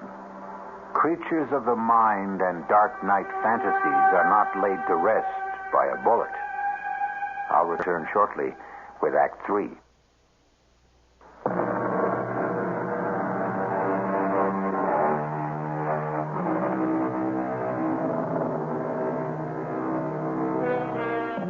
What a host of strange, blood-chilling monsters the human imagination has dredged up from the depths. The Loch Ness Monster, mermaids, sea serpents, the merciless Lorelei, the inexorable sirens, the poet Keats' immortal La Belle Dame Sans Merci, the lovely lady without mercy who lured kings and princes to a watery grave. But in this story, which is the true menace from the swamp? The swamp man himself, or his escaped captive, Udine? Let us return to Larry Drake's confession to find out. I didn't mean to shoot, but I couldn't help myself. Then I saw the shadowy figure stumbling towards me. After the shot, the crazy laughing stopped. I moved up on it very carefully. I could see that it was no swamp man, since there were legs dressed in jeans and field boots. Oh. Who are you? Bubba James. Oh. God almighty, Larry, you killed me. What were you doing here? Oh, just a joke. I wanted to see what kind of woman would give you the time of day. The joke's on me. Kill me just like you killed my sister. It was an accident, Bubba. I told you. Oh, you know what, Frogface? You better take yourself out of circulation. You're plumb accident prone. Where's Jeff? Nothing more I could do for Bubba. He was dead. I got a tarp from the lean-to by the cabin and covered him up against the rain. And then I went back to the cabin. Udine? What happened out there? Nothing. Forget about that. All that matters right now is to get you to a doctor. No. I'm too weak, Larry. I couldn't make it in this weather. Then I'm going for the doctor. No. Don't leave me alone. Okay, Udine. With the river cresting and all the rain, I probably couldn't get across anyway. Oh. But tomorrow morning, come hell or high water. Let tomorrow wait for its time. Tonight we're still together. Let time wait on us. I never closed my eyes. But all the time we were together, Udine slept a troubled sleep. Her skin hot and dry, her breathing shallow. I took her pulse and her temperature, and what they showed me sent me off at dawn for town.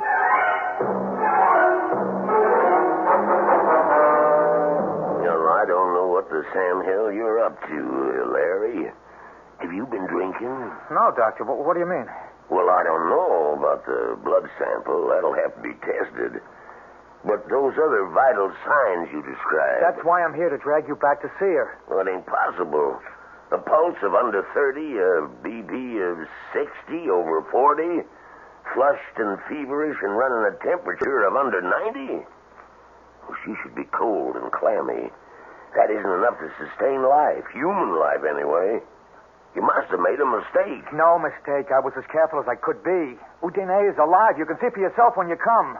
I shouldn't give in to you, but you got me intrigued. Can we get across the river? If we leave right now. Okay. Hello? When? Well, can he be moved, Sheriff? Yeah. Now, look here. You have him lift him in a blanket and handle him like he was partridge eggs. Yeah. Right to the office. I'll be waiting. Well, Larry, I can't go with you now. Now, wait a minute. You said you were... That was the sheriff down to the levee. Toady William got trapped under a sandbag slide. He's in bad shape. They're bringing him here for me to operate on. How long is that going to take? It could be well on to most of the afternoon. I'll come out to your place as soon as I'm finished. You don't understand. I understand, son, but I got to take first things first. But you'll surely come. Yeah, I promise. How are you going to find your way into the swamp? I'll pick up Jeb Scanlon to guide me. He knows this country like the back of his hand.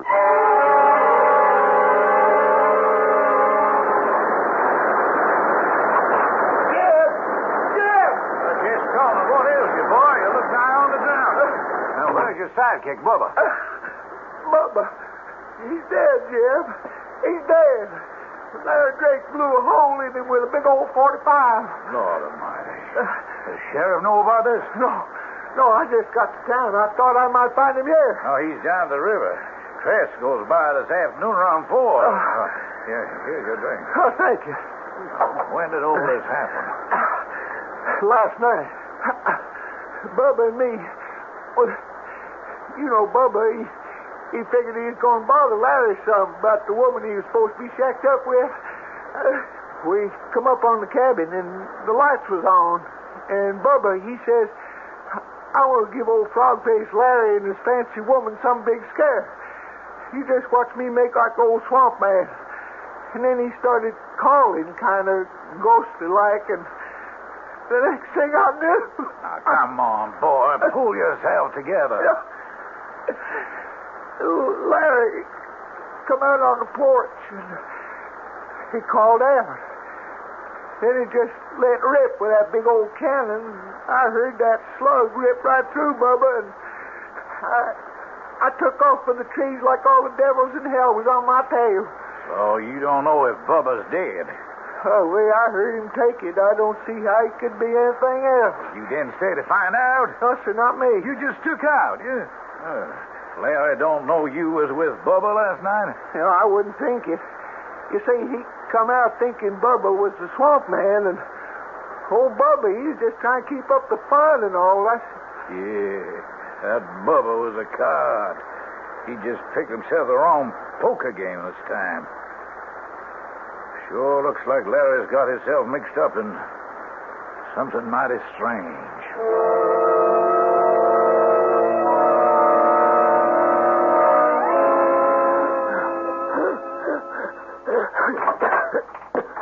Udine? I'm in bed, Larry. I'm sorry I was gone so long. Can I get you something? Water from the swamp. No more poison. The doctor's coming to see you. The doctor can't help me. Just give him the chance. I haven't time. Listen to me, Larry. He's won. I know that now. Who? The swamp man. I can't live in the air anymore. That's ridiculous. That's sheer nonsense. Look at me, Larry. I'm dying. I'm out of my element. Your element? It isn't air anymore. It's water. I have to go back or die. If only you could come with me. But he'd never let you. I'd fight him for you.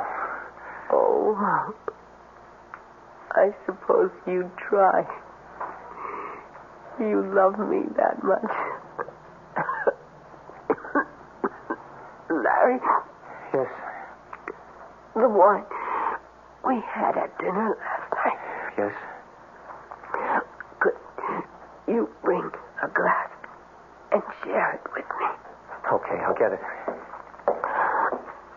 But this is no goodbye toast. I'd never let you go. I know. Okay, this is to drink to your staying here till Dr. Prince gets here and has a chance to prescribe for you and make you well. So that you and me can live forever afterwards. Drink deep, Larry. My love. To you.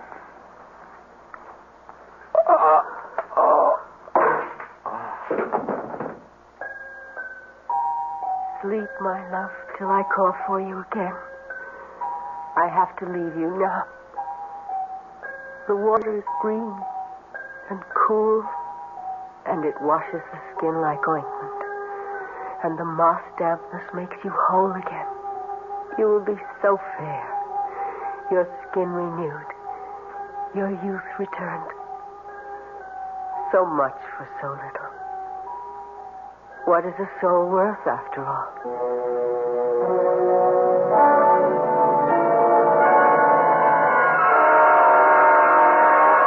Well, quite frankly, I think my patient is much more Larry than this mysterious woman. What's that mean? Well, from all the evidence, no one, save Larry, has seen her. Oh, you don't mean she don't exist? So physiologically, as a doctor, I don't see how she can. In addition to the impossible figures on her vital signs, I got a report on her blood sample. And? I don't know where our veterinarian game warden got it, but that was no human blood. What kind, Ben? Not a biologist or a hemopathologist. Reptile, fish. Not a warm-blooded animal, and certainly not a primate. You think this is some kind of a hoax? Well, I think a boy I loved very deeply because of what he once was is obviously broken psychologically. I think we'd better get out to that swamp and see what tatters of them remain that might be pasted together. If Jess Tomlin's testimony is right, there ain't many tatters remaining.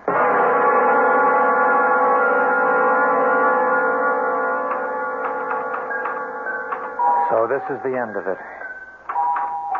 I don't know what Undine put in that wine, but I just woke up and she's gone. I intend to follow her now once I finish this. I don't know what I shall find in the Devil's Cauldron. A fight to the death with the Swamp Man. Reunion with Undine. Peace at last. Or eternal damnation. I only know that a moment ago I looked in the mirror and my face is no longer twisted or scarred. The skin is as young and unwrinkled as it was that night so long ago when Barbara Jane and I left the party 2 days before we were to be married. I will step into the sand and wait to sink while death smooths me over. Maybe there's still time. We better head back for the swamp.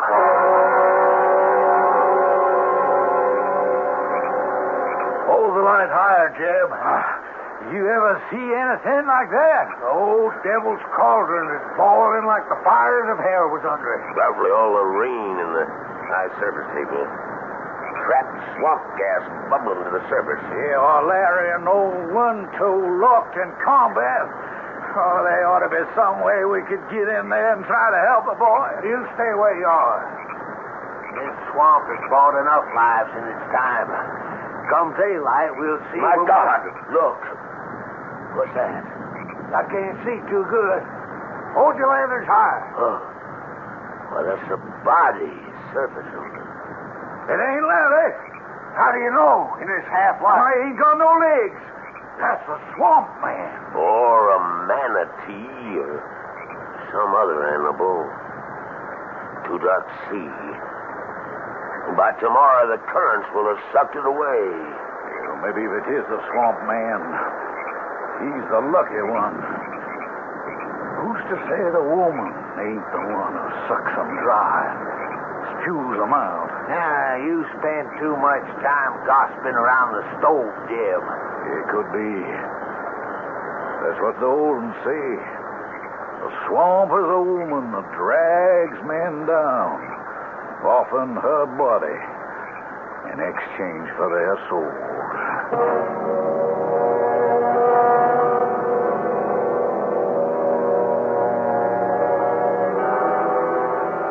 The way the legend goes. But then, there are so many legends. The classic fabled water sprites called Undine, who could receive human souls by marrying a mortal La Belle Dame Sans Merci who stole men's souls in exchange for love. Their numbers must be legion. And for that matter, since no one but Larry ever saw her, perhaps Undine was only a figment of the imagination. I'll leave you to make your choice. I'll be back shortly.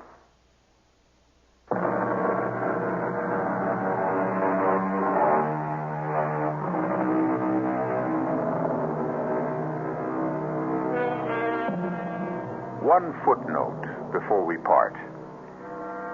The word of this story having gotten around, the Okefenokee Swamp is avoided by hunters these days like the plague. And as a result, the wildlife, left in peace and quiet, breed happily and prolifically once again. So, like Larry and Undine, let's allow them all to rest in peace. Our cast included Jack Grimes, Joan Loring, Ian Martin, Robert Dryden, and Leon Janney. The entire production was under the direction of Hyman Brown. This is E.G. Marshall inviting you to return to our Mystery Theater for another adventure in the macabre.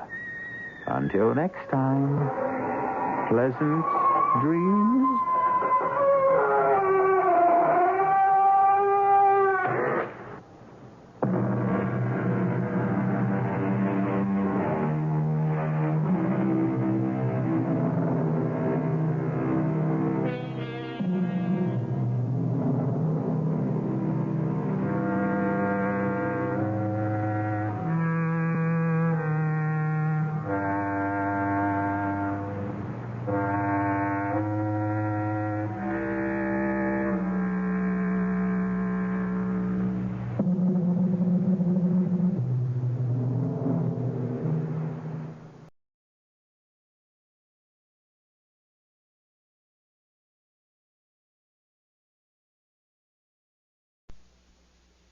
From the Mutual Studios in Washington, I'm Fulton Lewis, and that's the top of the news as it looks from here.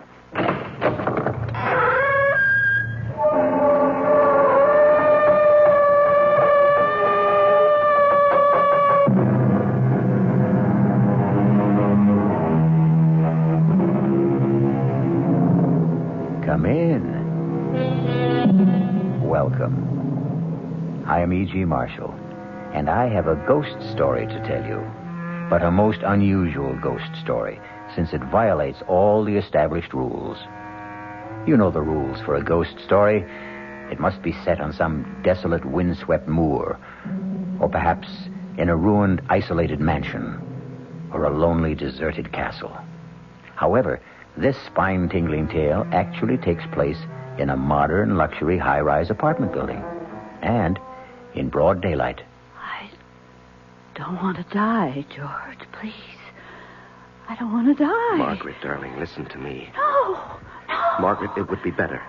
Better for who? For you, dear, for you. I have very little left, George. Please, just let me live a little longer. Margaret, life means nothing to you now. I know, but just let me live a little bit longer. I can't, Margaret. I can't.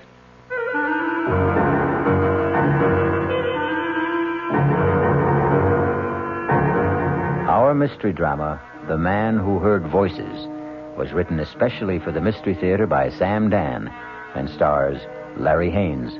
It is sponsored in part by the Kellogg Company, makers of Kellogg's Special K cereal. I'll be back shortly with Act One. Hi, son. Hi, Mom. Hi, Dad. Hi, Junior. Kellogg's Special K presents Junior Gives Up.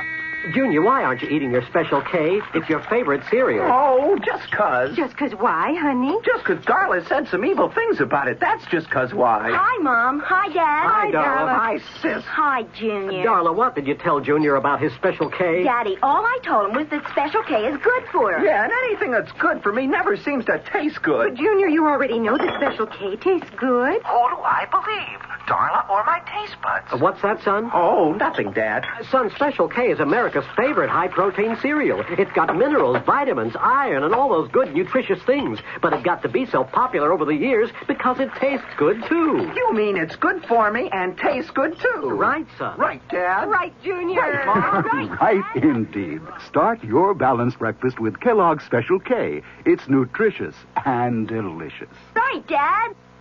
This is WOR New York, your station for the Mystery Theater.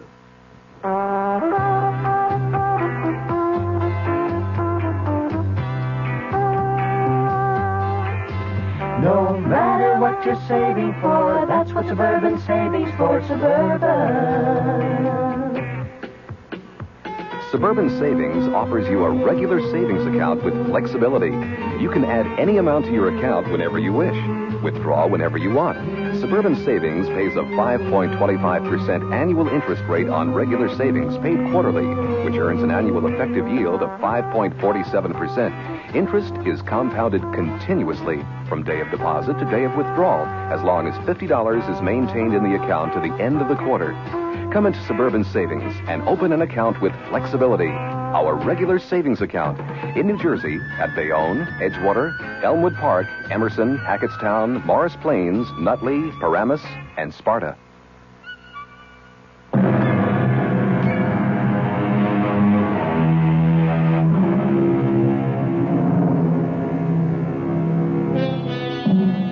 At 42, George Wesley Sanderson is handsome, intelligent, and wealthy. He is married to a most beautiful woman. He is a partner in a prestigious law firm. He has a host of friends because he is gracious, considerate, sensitive, and obliging. And so, you look at him sipping his morning coffee in his luxurious apartment in New York City, and you say to yourself, here indeed is one of fortune's favorites. How wonderful life must be for George Wesley Sanderson. But we have invaded his privacy. We have caught him alone and off guard. And so we see a look of terror in his eyes. And no wonder, because George Wesley Sanderson hears a voice. A woman's voice. It's time for my pills, George. The voice is clear and distinct. May I have my pills, George? But George is alone in the room. My pills. George? Not only is George Wesley Sanderson alone in the room, but the voice belongs to a woman 10 years dead. Margaret. Margaret. George, you must give me my pills. Oh, no. George. George. I understand. I forgive you, George. I forgive you.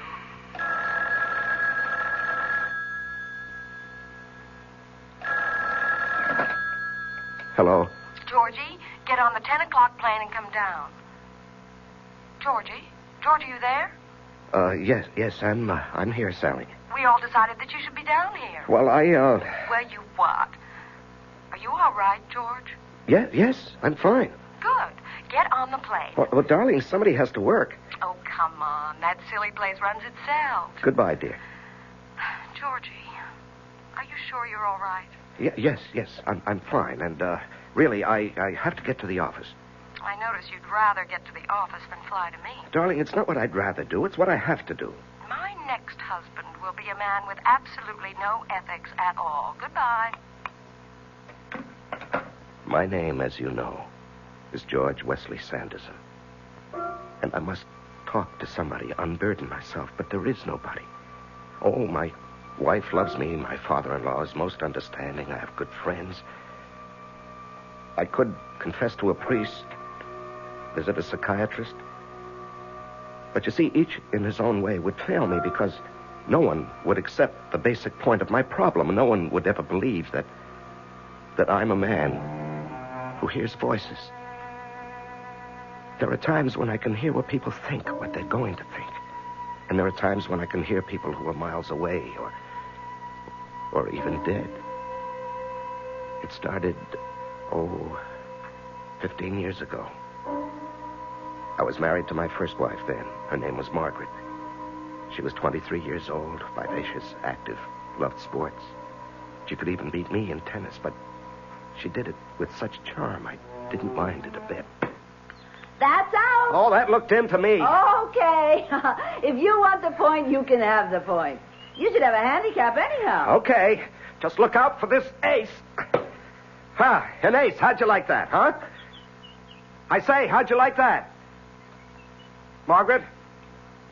Margaret, is something wrong? No. I'm fine. Well, you had a funny look on your face. Did I? It's just...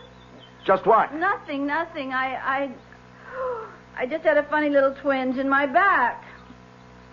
But it's gone now. Your serve. Then and there, I heard a voice. It was the voice of our doctor. You both should know the truth. We don't know what's wrong with Margaret. She won't be able to walk. She'll have to stay in bed. For a while, anyway. These pills will keep her alive. Exactly 1 year later, The doctor spoke those very words to us in the hospital.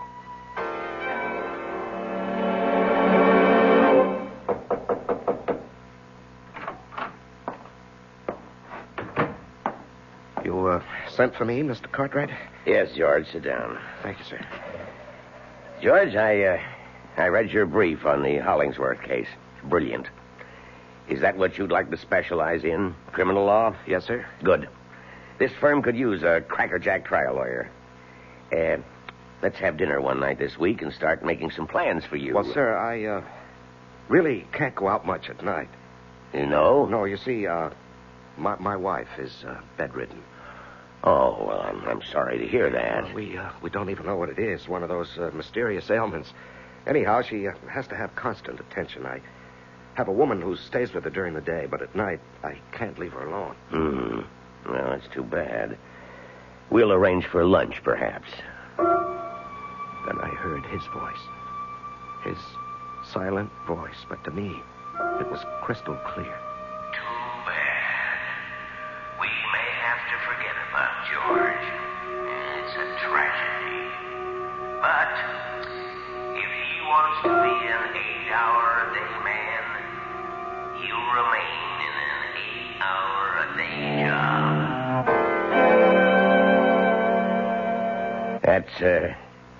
That's all for now, George. I just wanted to let you know how pleased I am with your work. And the other partners are, too. Well, thank you, sir. Hi, Dad. Your secretary said you were busy, but I'll only be a minute.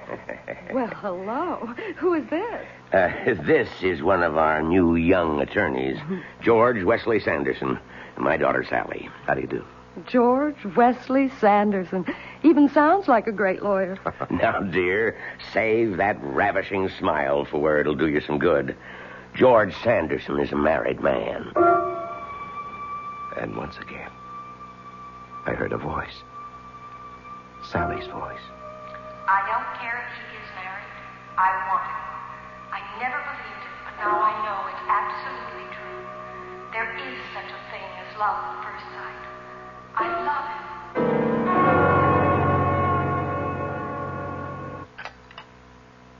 Thank you, dear. But I don't want any more.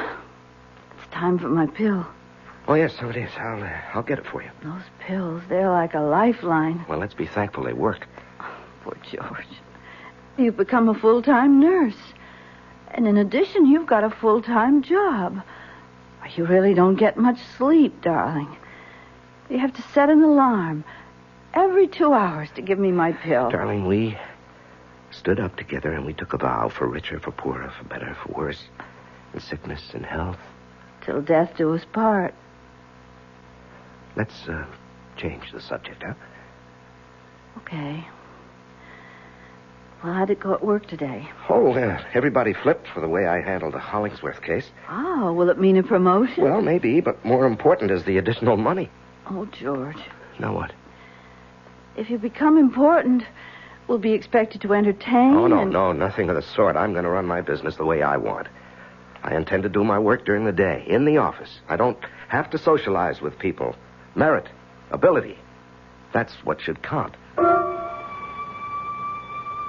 And for the third time that day, I heard a voice. This time Margaret's. Oh, Lord. I want to live. I'm not much use. I can't do a thing.